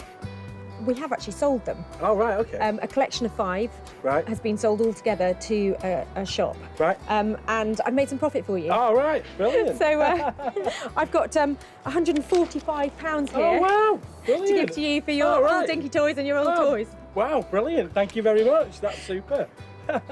Brilliant. Super. Excellent. Well, they were a lot of fun to work with. So thank you very much for letting me have them. Oh, right. Yeah, no, it's fine. Thank you. Pleasure. Well, lovely. Thank you ever so much for that. Okay, cheers. take care. Thank you. Bye-bye. Bye. Sarah spent £180 on lamps and glue for the 5 car lights, and they've been sold for £325, meaning a pretty profit for Paul of £145. Didn't expect anything at all. You know, it's a bit of all junk to me. It was nice surprise, definitely. I think we'll go out for something to eat. We maybe, you know, take the family out for some tea and treat the little one or something. So yeah.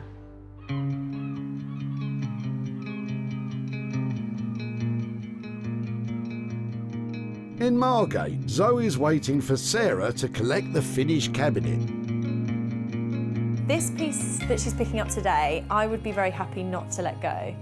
I can see my shoes being inside the cabinet instead of someone else's. So yeah, I'd like to hang on to it, but I don't think she's going to let me. Before, this was a smashed up cocktail cabinet whose partying days were well and truly over. Now, the wood's been lovingly restored, the glass replaced, and that broken lock's been fixed and is sitting pretty. Zoe's imaginative designs have been lovingly and skillfully applied, giving the piece a refreshing burst of colour, inside and out. It's the perfect place to house shoes or precious knickknacks. It could even be the belle of the ball as a cocktail cabinet again. But what will Sarah think? Hello. Hello. Hiya. I'm really well. Oh my word, how have you managed that? Oh, it looks beautiful, doesn't it? It looks really classy. I really, really like this one. I love it. It looks just crispy and stunning. It's really... Is it what you were imagining? No, I have to say, it is so much fresher and so much more stylish. It looks expensive and luscious. Oh, I'm so glad you like it.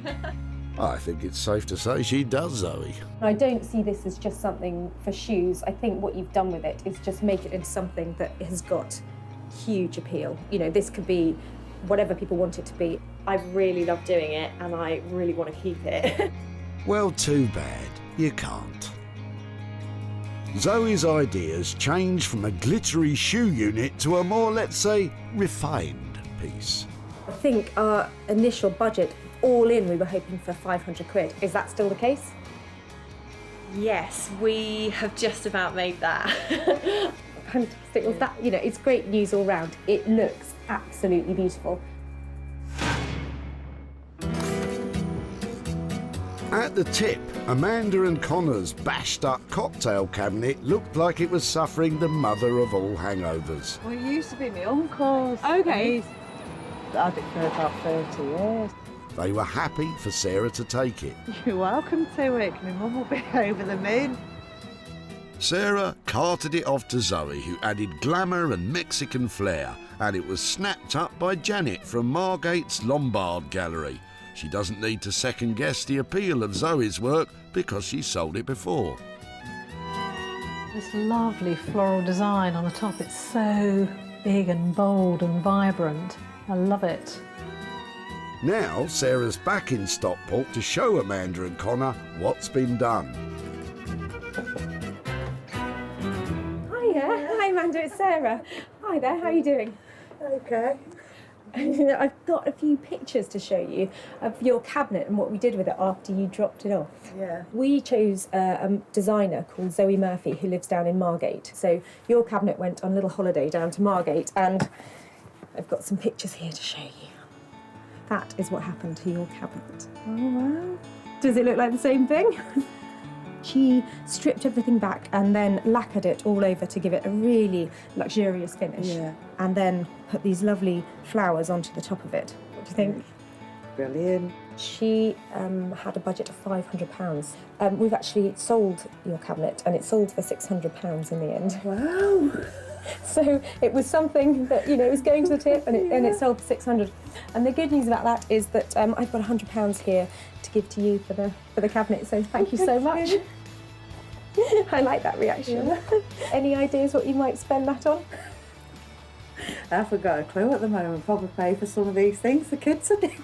Oh really? Are they on summer holidays? Are they? Camps and scouts. No, it never really goes down to me. It's always spending it on the kids. I've got 2 children. I know exactly where you're coming from.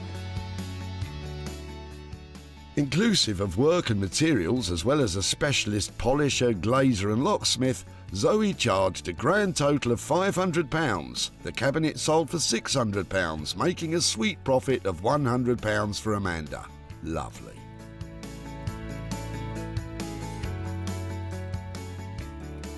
It's like it's been given a new lease of life. Well, I'm not that artistic really, but it gives you a good idea of things that you can try and do, you know, with old bits of furniture. We've got a profitable pair. But But Sarah wants a full house. In Walthamstow, the woodworking wonder couple have, well, worked wonders. Before, these mouldy old logs were destined to become charcoal and ashes. Now, they're luxury handcrafted utensils. Max and Abigail delved deep into the wood to tease out 3 eating spoons, 2 chopping boards and 3 pairs of coffee scoops, cooking spoons and spatulas. They used centuries-old methods to create 11 completely unique items and ladled them with love. They're perfect for any cook who values the quality of their tools as much as their ingredients. Max and Abigail were lumbered with wet old logs, and it was a hard-fought battle. There was a definite panic stage, wasn't there? Yeah, it was kind of like, at one point Yeah. it was just sort of actually, are we going to be able to get anything at all? Luckily, we were able to get some stuff then. We've got quite considered, elegant designs, I think. I mean, Yeah, I'm slightly nervous of what Sarah's going to say, just Yeah. because maybe she's, I guess she dropped off yeah. 6 massive logs, and I guess maybe there's an expectation that you're going to be able to get a vast amount of stuff. We're excited to see what she says. Yeah. But will Sarah be stirred by what's been made? Hiya. Hello. You're excited. I'm really excited. Wow, was this Oh, this is the carnage, yeah. Oh my word! Wow!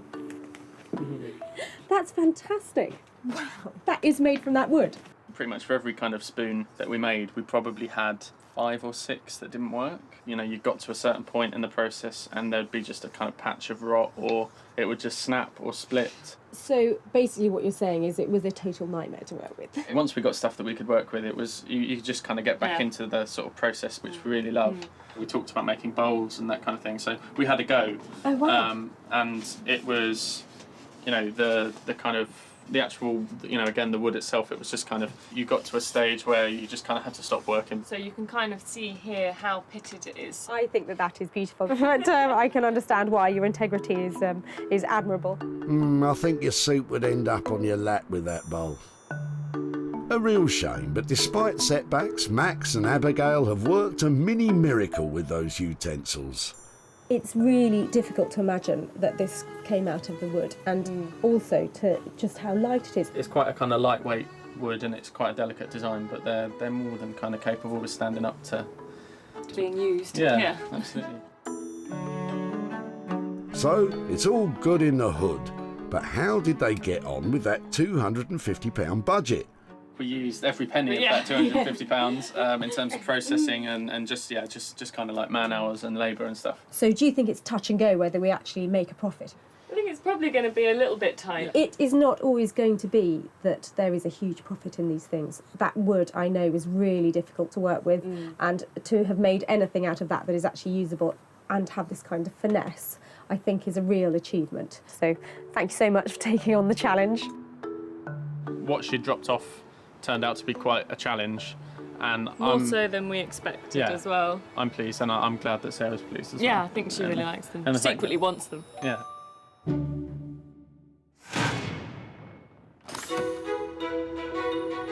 At the dump, Gary's wood blocks were about to be chucked. My original plan was to do something with it, and then it dropped to maybe put it on the wood burner, and now it's just... Get rid.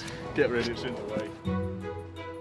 Max and Abigail created luxury kitchenware. And it's all been bought by Ali and Nikki from online homeware store Such and Such, who specialise in selling handmade products.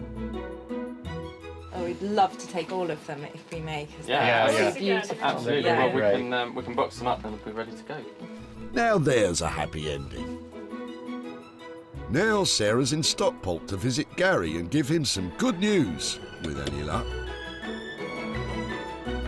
Hiya. Are you all right? Hi, Sarah. Nice to meet you again. Yeah, how are you doing? Yeah, not bad. Come on down, let me show you what we've done with your tree stumps. Yeah. There are a pair of amazing makers called Max and Abigail, and they are like modern day foragers and woodworkers. So they were a great fit for your logs. So I've got a couple of pictures to show you. Any ideas what we made out of them? Not a clue. They made beautiful handmade spoons, chopping boards, tasting spoons. What do you think? Yeah, really good. It's, I didn't expect them to be anything like that. It's really impressive what they've done. I mean, I just thought they'd go for landfill or something like that. So to see them like that is really, really good. We gave them a budget of £250 to do that. Yeah. And after that, they have been sold. And we sold your pieces for £300. So I've got 50 quid here for you. Yeah, well, thanks. How does that feel? Yeah, it's good. Good. Well, money for nothing. Yep. Bang on, that's exactly what it is. Max and Abigail charged £250 in total, and the 11 utensils were sold for £300, meaning Gary is now 50 quid richer. With the money, I'll probably get something for the garden. Just there's always something I can add to it. We spend a lot of time out here, so that's probably what we'll do. Sarah saved 3 items singing their swan song at the dump. The played-out toy cars became quirky novelty lighting. The sodden wooden blocks became luxury kitchen tools for discerning cooks. And the lacklustre cocktail cabinet got more than just its glamour back. It became a hot little Mexican number. Fantastico! Well, that really was an eclectic mix of stuff that we saved. But in the end, all 3 bits looked amazing and turned a profit. And it just goes to show, with a little bit of imagination, you really can make money from all sorts of rubbish.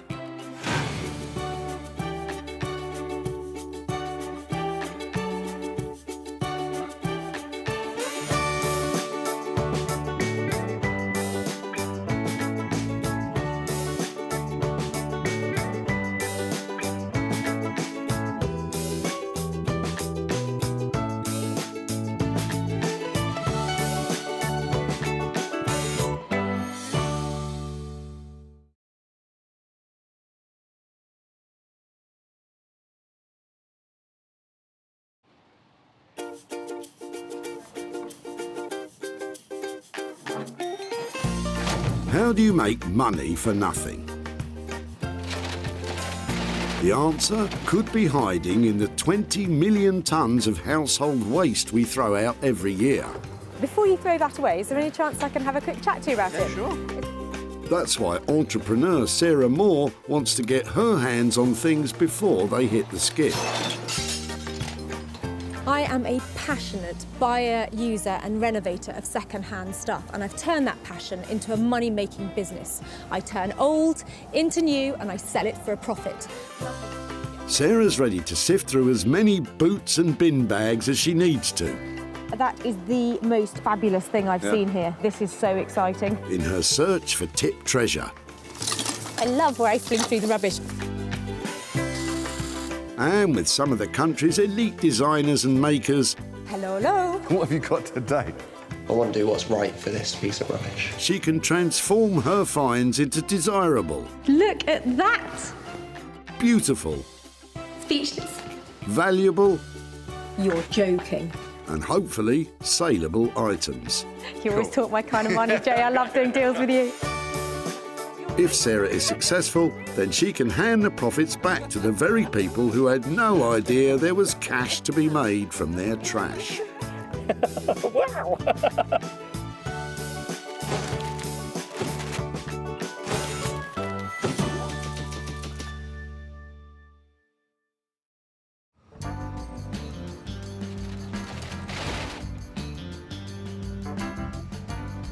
Sarah's travelled to the Breadbury Recycling Centre in Stockport, where they can have over 200 cars through the gates every day. So can you hear them? Can you hear them all calling out to me? They're saying, Sarah, save me, don't put me in the skip, make me into something beautiful.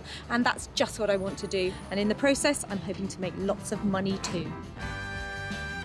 Sarah talked very nicely to the kind people who run the dump and has secured special permission to ambush people today. Oh look, there's a nice big car coming in. Maybe they've got lots of things in their boot. Sarah's on the lookout for 3 items she can breathe new life into and sell for a profit. No need for one of those in your life then? No. No breaking and entering? Well, I've got other tools for that. Stop bothering the nice cat burglar, Sarah, and get on with your search.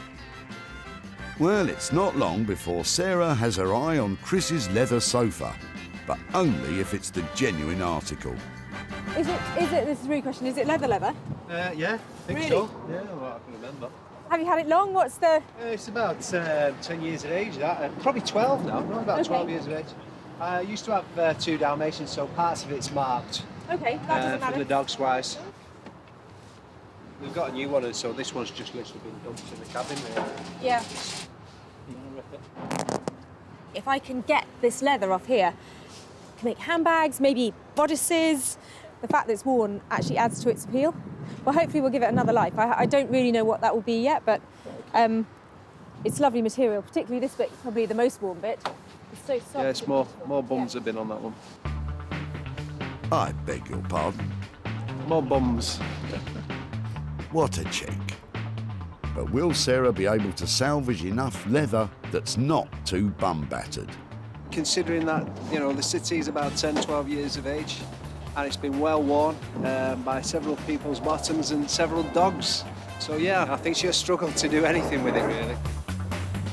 I couldn't be more pleased with this footstool and chair. It's covered in the most fantastic leather and like meters of it.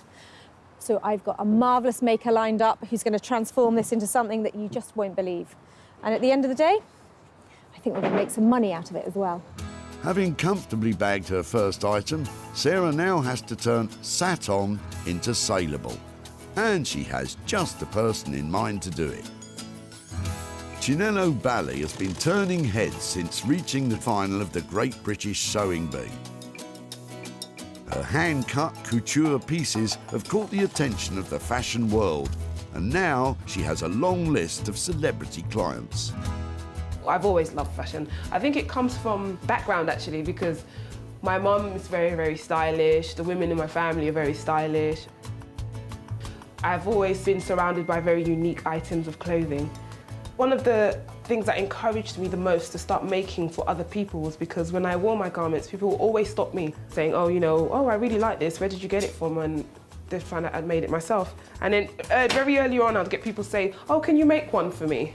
And I really do look for the beauty in anything. Chinello may look for the beauty in everything, but she may struggle to find it in the load of old leather Sarah's dropping off.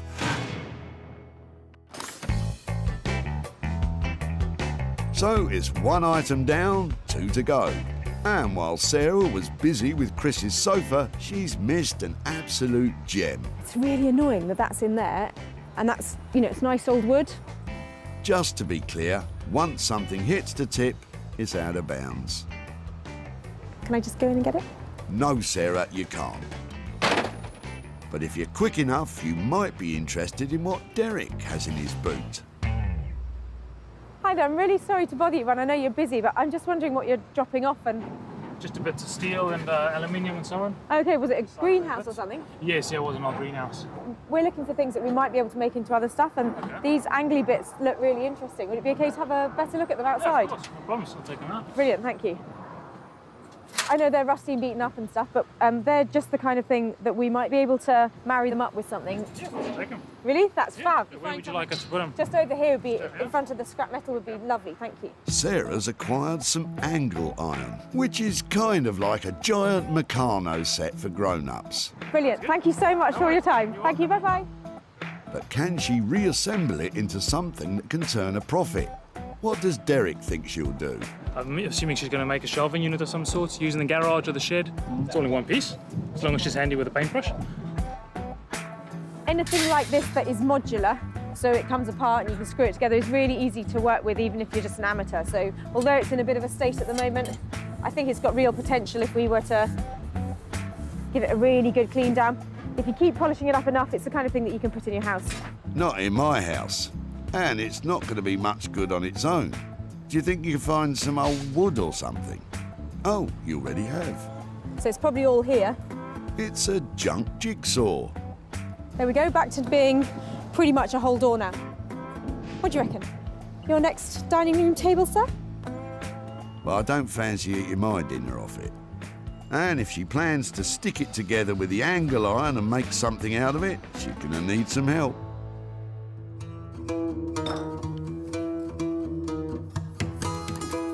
Rupert Blanchard is one of the most imaginative bespoke furniture makers, searching the country for undervalued materials to rework into contemporary designs. I work mostly with reclaimed, salvaged and abandoned materials. Basically other people's waste. I find some kind of beauty in it and spend a lot of time and give rubbish a lot of attention to try and bring it back into use. I like giving things a second, a third, a fourth chance. Rupert's been making furniture for over 10 years, and in that time has developed a thing for drawers. Oh, look at that drawer. Look at that. What a beautiful drawer. Rupert's no stranger to unused materials, but that door might be past saving.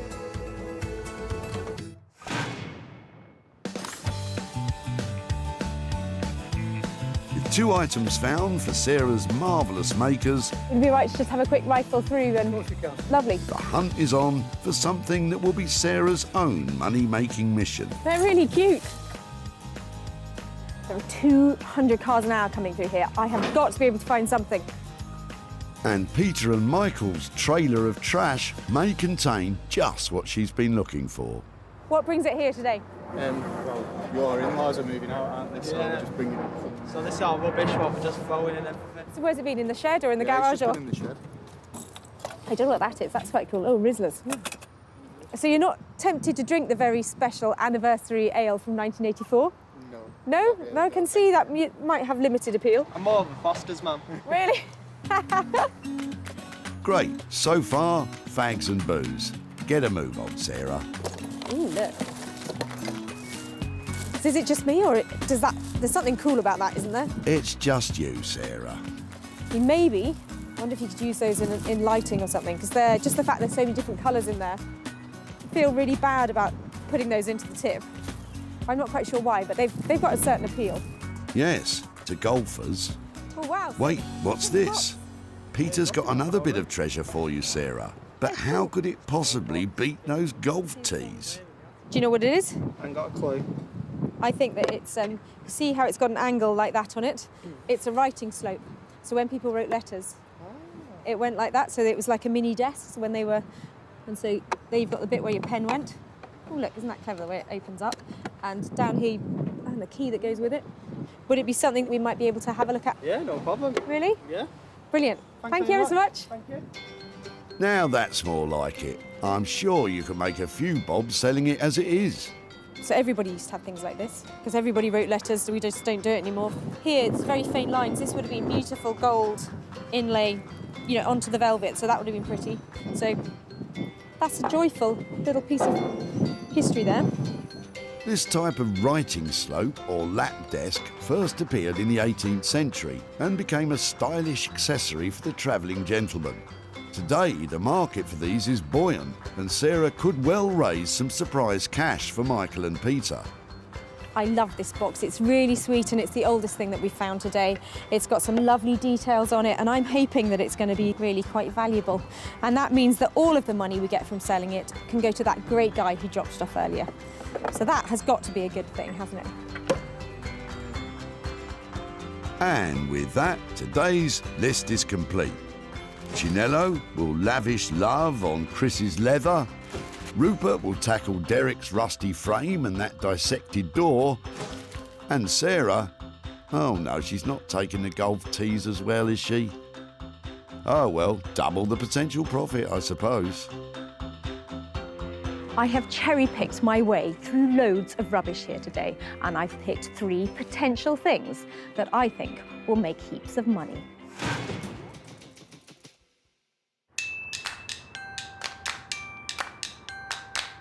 Canning Town, East London. Amongst its old industrial past and its current regeneration lies the home of high fashion. Well, you wouldn't think it from the outside. Designer Chinello Bally will have Sarah at her door any minute with the beaten down chair. I have a feeling she's not going to be happy when she sees what it's made out of. I love beautiful fabric. Anything that's beautiful, anything that's glamorous looking, I love. If I was going to say anything's out of my comfort zone, it would probably be leather. It's because you wouldn't usually think of leather and think elegant. Oh dear. Good luck, Chinello. Hello, Janello.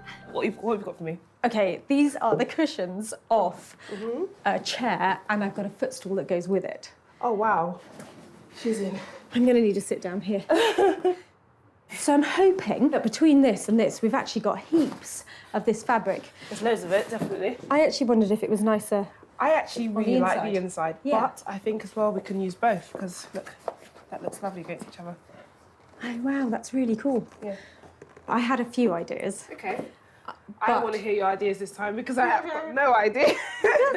When I was looking at this, I kept on thinking about maybe having something like some sort of cape or some sort of loosely fitted garment. Yes, maybe. How about like a blazer cape? You know, those blazers that have the capes attached to them, so they don't have a sleeve. It will be like the cape instead of the sleeve. Come on, Sarah. You know, those blazer capes that you see everyone wearing all over the place. What exactly, how does it style, the blazer cape? It's basically a blazer, like yours, but it would have a cape. Fascinating. Fantastic. A blazer cape, how much money does it cost to produce a blazer cape? Stop saying blazer cape. Could be looking about £250 to £300. Okay. Do you think that would mean we'd make a profit? Definitely, I think so, because this is real leather, you know, and it's a handmade jacket. Should be looking about £400 for it. Okay, well, I think that sounds great. I think leaves me a bit of room to surprise the guys who dropped it off. Well, shall I leave it with you? Yes, I'm going to kick you out now so I can get on with work. Okay. Bye. Don't work too hard. Okay, bye. Bye. And so, blazer cape. So this is sort of out of my comfort zone, but I think it'll be good. I think it'll be a challenge, a good challenge, however. Armchair footstool becomes blazer cape. It's not an obvious choice of garment, but only Chinello would think of something like that. Secretly, I hope it fits me. So do I. So it'll be £300 to produce the garment. And all Sarah has to do is find a superhero looking for formal wear, and she's sorted.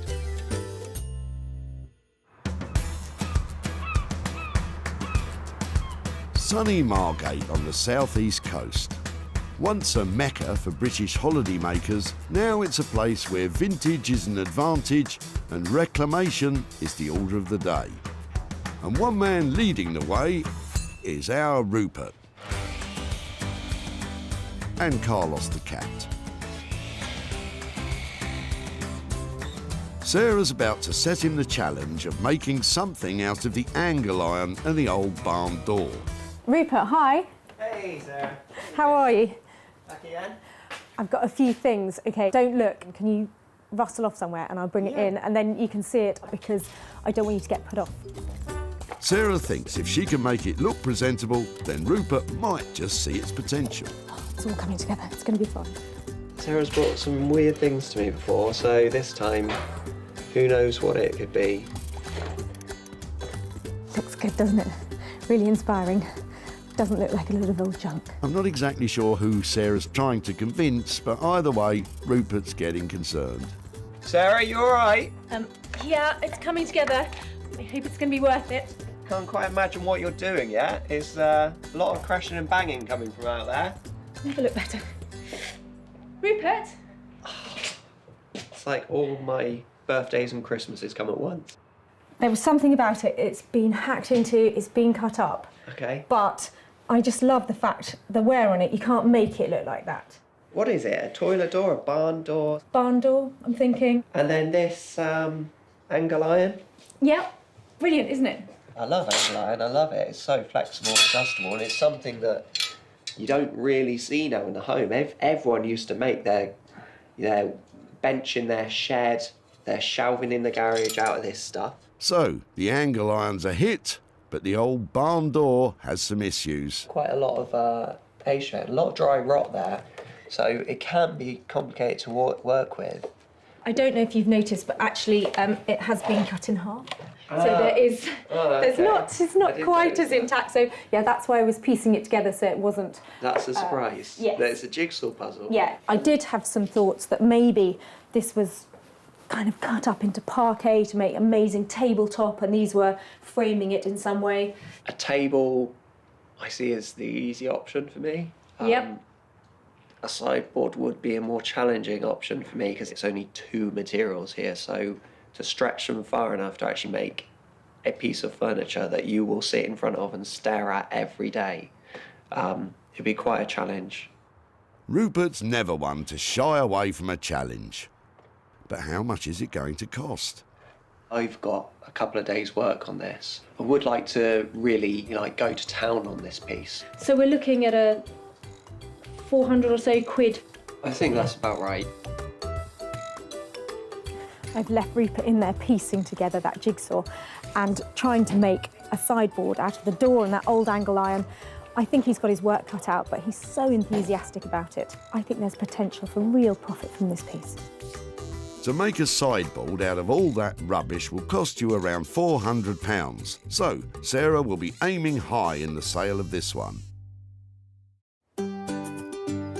With the worn leather and the deconstructed door being dealt with by the designers, it's time for Sarah to generate some cash of her own. And back at her barn, she's hoping the antique writing slope will do just that. Now, I was really pleased to save this the other day. I love the fact that we found something that was really old, and it's a charming piece. It's got sweet little things like its own key still with it. So to think that it was going to be thrown away, I'm really pleased that I rescued it. It's not in great condition, and that makes me worry about how much it's actually going to be worth. There's big chips off the veneer all around here, and I think it's had some restoration on it. In here, in the hinges, you can see how they've been nailed back in rather than screwed, and they're not the original ones. This isn't going to be worth a fortune, but I don't think it should get thrown away. And I know that because of the details on the front of it, the fact it's got the key and the lock, a lovely shield on the front and the escutcheon here, people might even buy it just to be able to reuse those to restore something else. I think the best thing I can do with it is to polish it up and make it look prettier, and then take some lovely pictures of it so that you can see all the details, so it has lots of appeal to lots of different people. When polishing up old veneer like this, it's best to avoid harsh chemicals. A thorough rub with a dry cloth will do the job. This is my very naughty puppy. Come here. It never does what it's told, do you? And the mere mention of a rub has brought Bramble in. I think it's looking better. I'm not an expert on wood. I'm just wondering if that's a mahogany veneer or maybe walnut. Oh wow, that looks really good on there. Sarah's planning to sell the piece online to the highest bidder. I'm going to take photographs from every angle of it and the detail and the damage that it's got, so that whoever buys it has got the whole picture. Well, maybe, looking at the state of it, less is more. Come here. A quick look online to compare prices, and things are looking promising. So this one's similar, and it's £44.50, but I'd say that's got a slightly Art Deco-y, sort of 40s-y maybe feel to it. So I think that one is newer than our one. Victorian writing slope. Right, so there it is. It's listed. Let's hope that it makes £30. Maybe, on a good day, £40. Fingers crossed. All we can do now is wait to see if it makes any money. Let the bidding begin. Sarah hasn't spent a penny on the writing slope, so any money made from it is truly profit.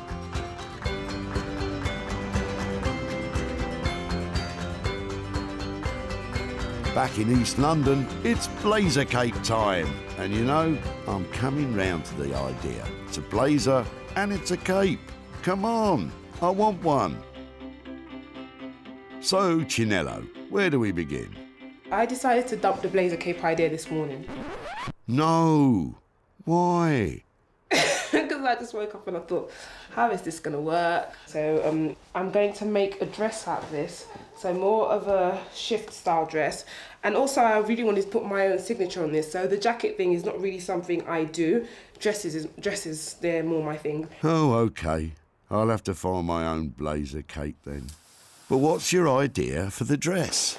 Okay, so my initial idea is to have this part here at the bottom, and then this would have made up, you know, the top half of the dress. So the dress is mainly in the leather, and then this would have been sleeve, and that would be a neckline there. Chinello's planning on using wax print fabric for the sleeves, a typical material for clothing in Africa.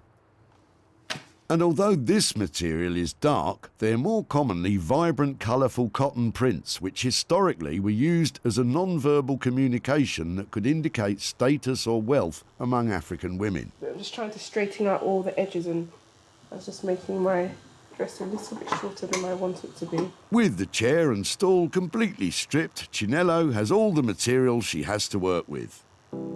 So now it's just a matter of sewing it all together. Still want to use some of the original seams from the sofa, so I'm going to keep some of those in place, and I'm using contrasting thread that matches with the fabric that I've decided to use for the sleeves. I'm going to use that to create some seam details. Chinello is sewing the panels together using robust and hard-wearing thread. Perfect for heavy leather stitching. Can you see that? But there's a problem. Don't know why it's doing that. I need to work out why it's doing that. The leather panels keep slipping away from each other. It's moving. So I'm not sure whether it's too worn or if there's some kind of waxing on it that's making it slide along each other. See, it jumps down as you try to sew it. Even though I start with the needle inside of it, so it shouldn't do that at all, it still jumps. This could potentially be it for the sofa dress. If it's not going to sew, what am I going to do with it? The more worn sections seem impossible to sew together, and considering most of it is well worn, Chinello might not have enough material to make a wallet, never mind a dress. Because it's not like it's not sewing it, it sews it in bits and then it just gathers it up at the bottom, and it was doing the same thing on that machine, so I moved over here. What are we going to do now? I'm not sure we'll be able to do this one. Is this the end of the road for Chinello's dress? Let's give her a chance to think.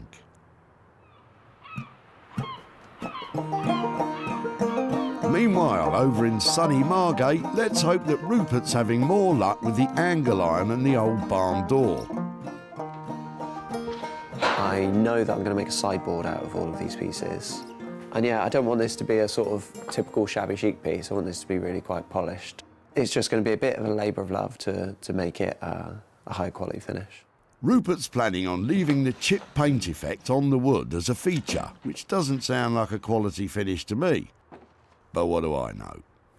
Although I know what I'm making, I've got to strip it down and prepare the materials. The nuts and bolts holding it together have fused shut with rust. Just going to cut these off. But Rupert can cut them off with his cut-off tool. That's what it's actually called.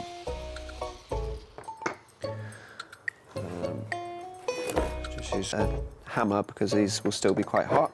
Once the door is taken apart, a few more screws. You can get an idea of how much usable wood he has to work with.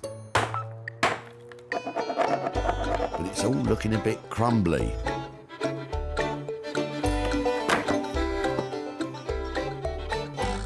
And it's not looking good. This is a good representation of the door overall, in that it is just crumbling. It's got a lot of normal rot and a lot of dry rot.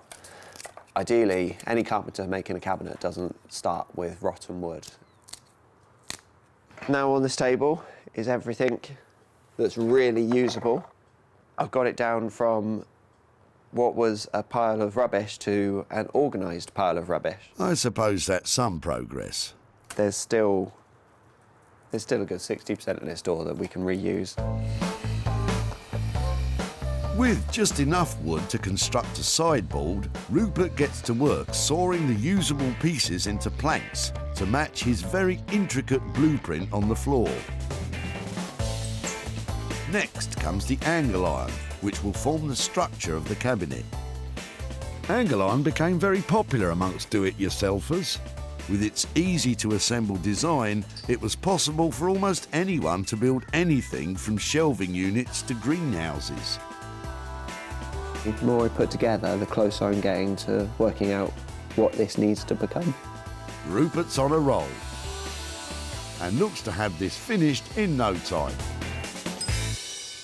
But wait a minute. That's one short and two wide. That's one short. Where are the other pieces of wood? I've miscalculated it. Uh-oh, with such little door to work with, that doesn't sound good. Oh, this is nuts.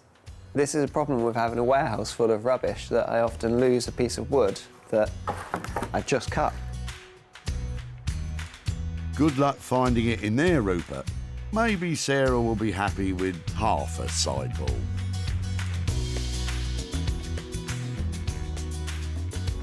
Back in Sussex, Sarah's online auction of the writing slope is nearing an end. Exciting. She was hoping for around £40, and with a few seconds to go, it's sold. Well, the writing slope has sold, but it hasn't made great money. It's made 15 quid, which is better than nothing because it was literally about to go into a skip. So if that has only made £15, I want to make a bit more money than that to give back to Pete. I think I'm going to have to take up the golf tee challenge. Oh no, I'd forgotten about them. What should we do with them then? Don't ask me.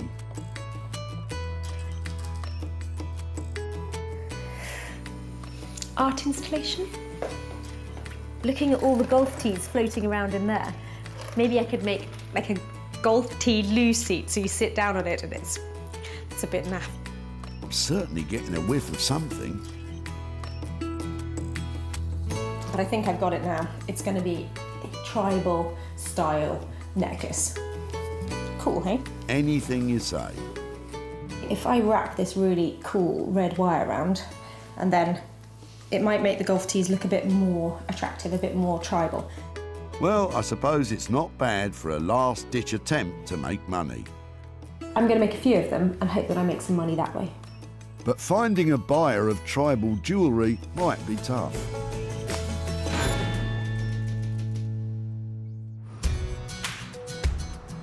Back at the dump, Sarah was rustling through Peter and Michael's box of old bits. So this is our rubbish, what we're just throwing in everything. Ooh, look. First came the golf tees. There's something cool about that, isn't there? And then an antique writing slope. Oh, look, isn't that clever the way it opens up? The writing slope underperformed online. It hasn't made great money. It's made 15 quid. So Sarah got to work on the tees and eventually produced some multicoloured tribal-esque necklaces. Sarah showcased them at her barn sale and was optimistic the country living crowd would get behind them. I'm putting them out at £10 each. I've got some more to come out later and I think they look really cool. But despite being a big talking point of the day, they remained unsold. Sarah contacted Peter, whom the two items had been taken from, to arrange to hand over the £15 from the sale of the writing desk, but alas, without success. So Peter has been very busy, so I haven't managed to catch up with him, but I have got £15 here that I'm going to send off to him, and I hope he's going to have a drink on us. So it's been a disappointing turnout for the boys, but still, 15 quid for what was rubbish is still better than a kick in the golf balls.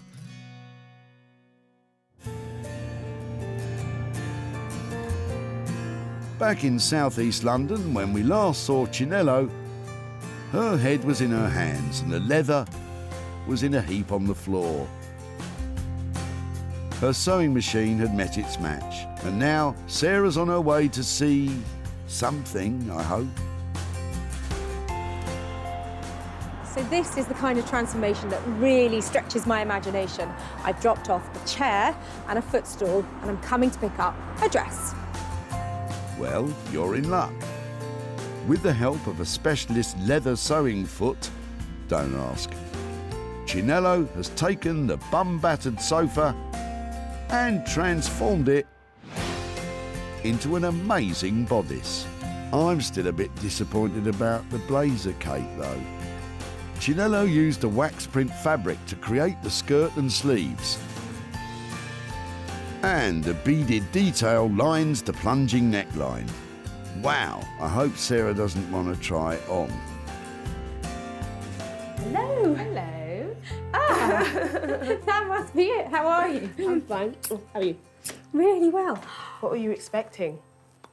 I wasn't expecting beading or detail like this. And I was thinking suede because of the back of it. Yeah, I was going to, but all of the back pieces were so different and there was nothing uniform at all. I thought, I don't think that's a problem. It looks amazing, doesn't it? I love the way you've got the darts in here. Yeah, I thought let's carry on with the, you know, the whole leather feel of things, you know, because usually it's, you know, so many panels put together and they just do all the outside stitching sort of decoratively. So I've done that as well. It's got your signature sassiness about it, hasn't it? Because this is quite revealing, isn't it? And this isn't long, is it? Would you like to try it on? No, I can't try it on. Seriously? Okay. Yeah, if you'd like to.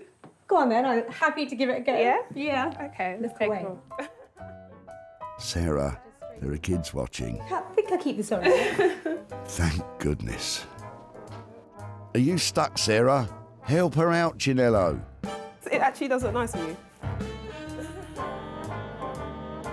Someone please stop her. There you go. Brilliant. That is amazing.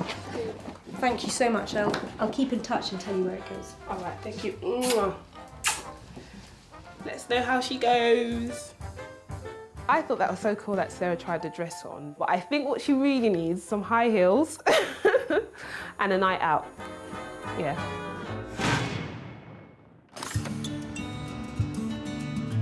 Back at the dump, Sarah saw potential in Chris's faded leather. If I can get this leather off here, it's beautiful, it's really soft. More bums have been on that one.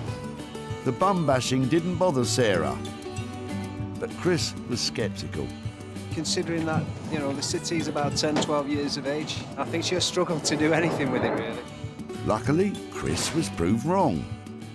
With the expert eye of Chinello, it was transformed into something spectacular. Sarah's been working her socks off to find a buyer.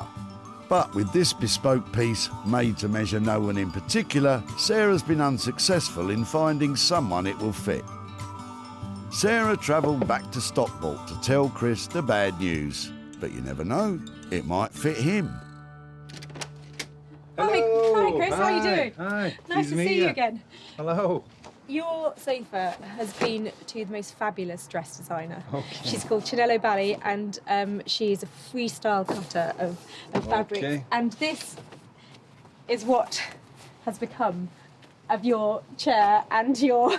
Wow, very, very different. Isn't it different? Extremely different. It's I do recognise the leather, but that'll be it. So our brief to her was, you know, do what you like. We had a few different ideas about maybe she'd make it into a cape or a blazer or something like that. But in the end, she's made a really striking dress from it. So what do you think? It's not your size, is it? It's definitely not my cup of tea, as in wearing wise, but I can see that it looks good quality and it's really different. So yeah, it's definitely it's not a settee anymore, isn't it? At this stage, what I'd really like to be saying was I've made your chair into a dress and I've sold your dress and bring you some money, but I haven't had time to sell it yet. So what I would like to do, if it's all right, is hang on to your dress and try and sell it for you at a profit, and then be in touch with some money at a later date. Okay. Chinello's work cost £250 to create the dress, but as yet it has unfortunately failed to sell, which means Chris will have to wait a little bit longer before he receives any profit.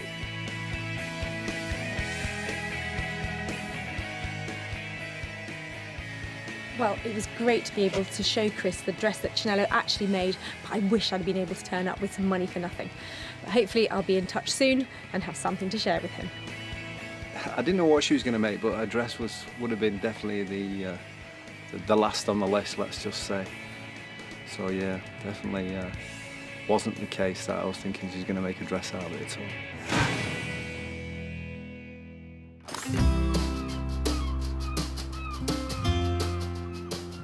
So, with the majority of items remaining unsold so far, Sarah will have high hopes for today's final find, Rupert's sideboard, which he's putting finishing touches to now. That is, if he's found that extra wood. So what do you get if you drop off a load of old metal and a broken door? I'm hoping for one of Rupert's signature sideboards and something that looks fantastic. Before, it was a rotten and rusty pile of wood and metal. Now, it's a super sideboard, oozing with charm. Maintaining the flaked paint effect, it is bang on trend amongst folk who like that kind of thing. The body is made up of one cupboard for storage and shelves for feature ornaments or electronic equipment. He even kept the door's original handle. It won't fit in everyone's house, but you have to admit it, it's an astounding achievement from Rupert. Good show, young man. Sarah's gonna love it. Hi, Rupert. Hiya. Welcome back. Welcome. Lovely to see you. Is that it? That is it. Wow. The What reveal. have you been up to? Here it is. It's definitely a fun one. It's been quite a bit of work to turn a pile of rotten painted wood and a bit of old scrap metal into something usable, into a new sideboard and cabinet for your home.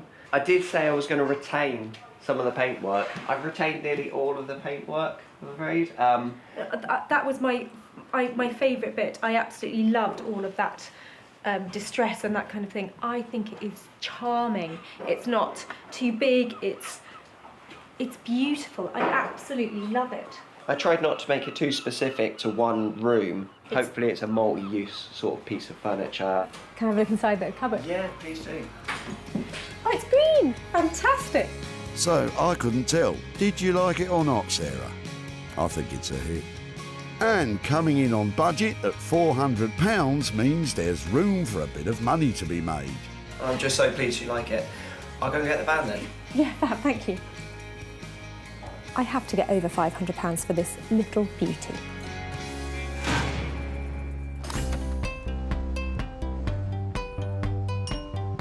Back at the dump, Sarah ambushed Derek for his angle iron. Yes, it was in our greenhouse. Oh, fantastic. Derek had confidence in Sarah's abilities, It's only one piece, as long as she's handy with a paintbrush. but it was missing something to tie it all together. And then she found it 2 minutes later. Your next dining room table, sir? She wasn't far off. Thanks to Rupert, it was transformed into a bespoke sideboard. Sarah's invited one of the country's leading retro furniture dealers to see if he was interested. And it turned out he's a big fan of Rupert's. Well, I love this, and I love his work. With a fish on the hook, Sarah tried to reel him in with some big figures. Probably in order to see profit, I need to sell this for £550. It's tight. That figure was a bit too big. But with a bit of negotiation, I would really like to have it. They came to an agreement. Sarah's back in Stockport to show Derek what was made of his old greenhouse and hand over the cash. Hi there, hi Derek, how are you doing? Okay. Not bad yourself? Yeah, very Good to see you well. again. Yes, and you, and you. Any ideas what we might have done with your frames? I can't think of anything except the same it was before, a shelving unit of some sort, or maybe an art display unit. Yeah, well, actually, they were turned into a sideboard, and I've got some wow. pictures to show you. Okay. Hopefully, you can see where your frames are in the. Wow. It was You got rid made. of all the rust and everything as well. Looks brilliant. Do you think? Yeah, it looks really good. Wow. They I never were- thought it would amount to anything except scrap metal. So you approve of what we did with it? Yes, no, it looks really good. You managed to find a good home for it? Yeah, a good home, and actually managed to sell it at a profit. Oh, wow. So I'm here tonight to give you £100 profit from your frames. Oh, wow, okay. To spend on whatever wow, you'd like. Thanks very much. Okay, perfect. Oh, I wasn't expecting that. Any ideas what you might do with £100? Well, I wasn't expecting this. I didn't think any money back of it, so I thought I'll donate it to charity. Oh, Got really? a local animal shelter charity around the corner that's always in need of something, so... That sounds like a great idea, and somebody has gone on to have a lovely piece of furniture made out of the materials you dropped off. So Brilliant. I think it sounds like it was all good. Gets a bit of good use out of it. Yeah. Great. Lovely. Well, really nice to catch up with No, you. thanks and very much. absolute pleasure. And Yeah. lovely use of money. That's great. Oh, brilliant. Thanks very Okay, much. take care. Okay, Thank you very cheers, much. bye. Bye-bye. So Rupert charged £400 to transform the pile of old metal and pieces of door into a sideboard, but the sale of £500 made a profit for Derek of £100. I wasn't expecting anything in the slightest, half of what you maybe made, or if anything at all. But no, it's come out looking really good. I love the fact that Derek has chosen an animal charity to give the money to. We've got a little fan down here. I'm going to go home and tell Bramble that there's £100 going to a really good cause. Sarah salvaged 3 unwanted items from the Breadbury recycling centre. Chris's old leather sofa turned into a beautiful bodice dress. Derek's ancient angle iron transformed into a super sideboard. And the writing slope and golf tees have been given a new lease of life. So 2 out of 3 items sold for a profit and a lot of fun had along the way. Next time, we could be making something from an item you no longer love. See you at the tip.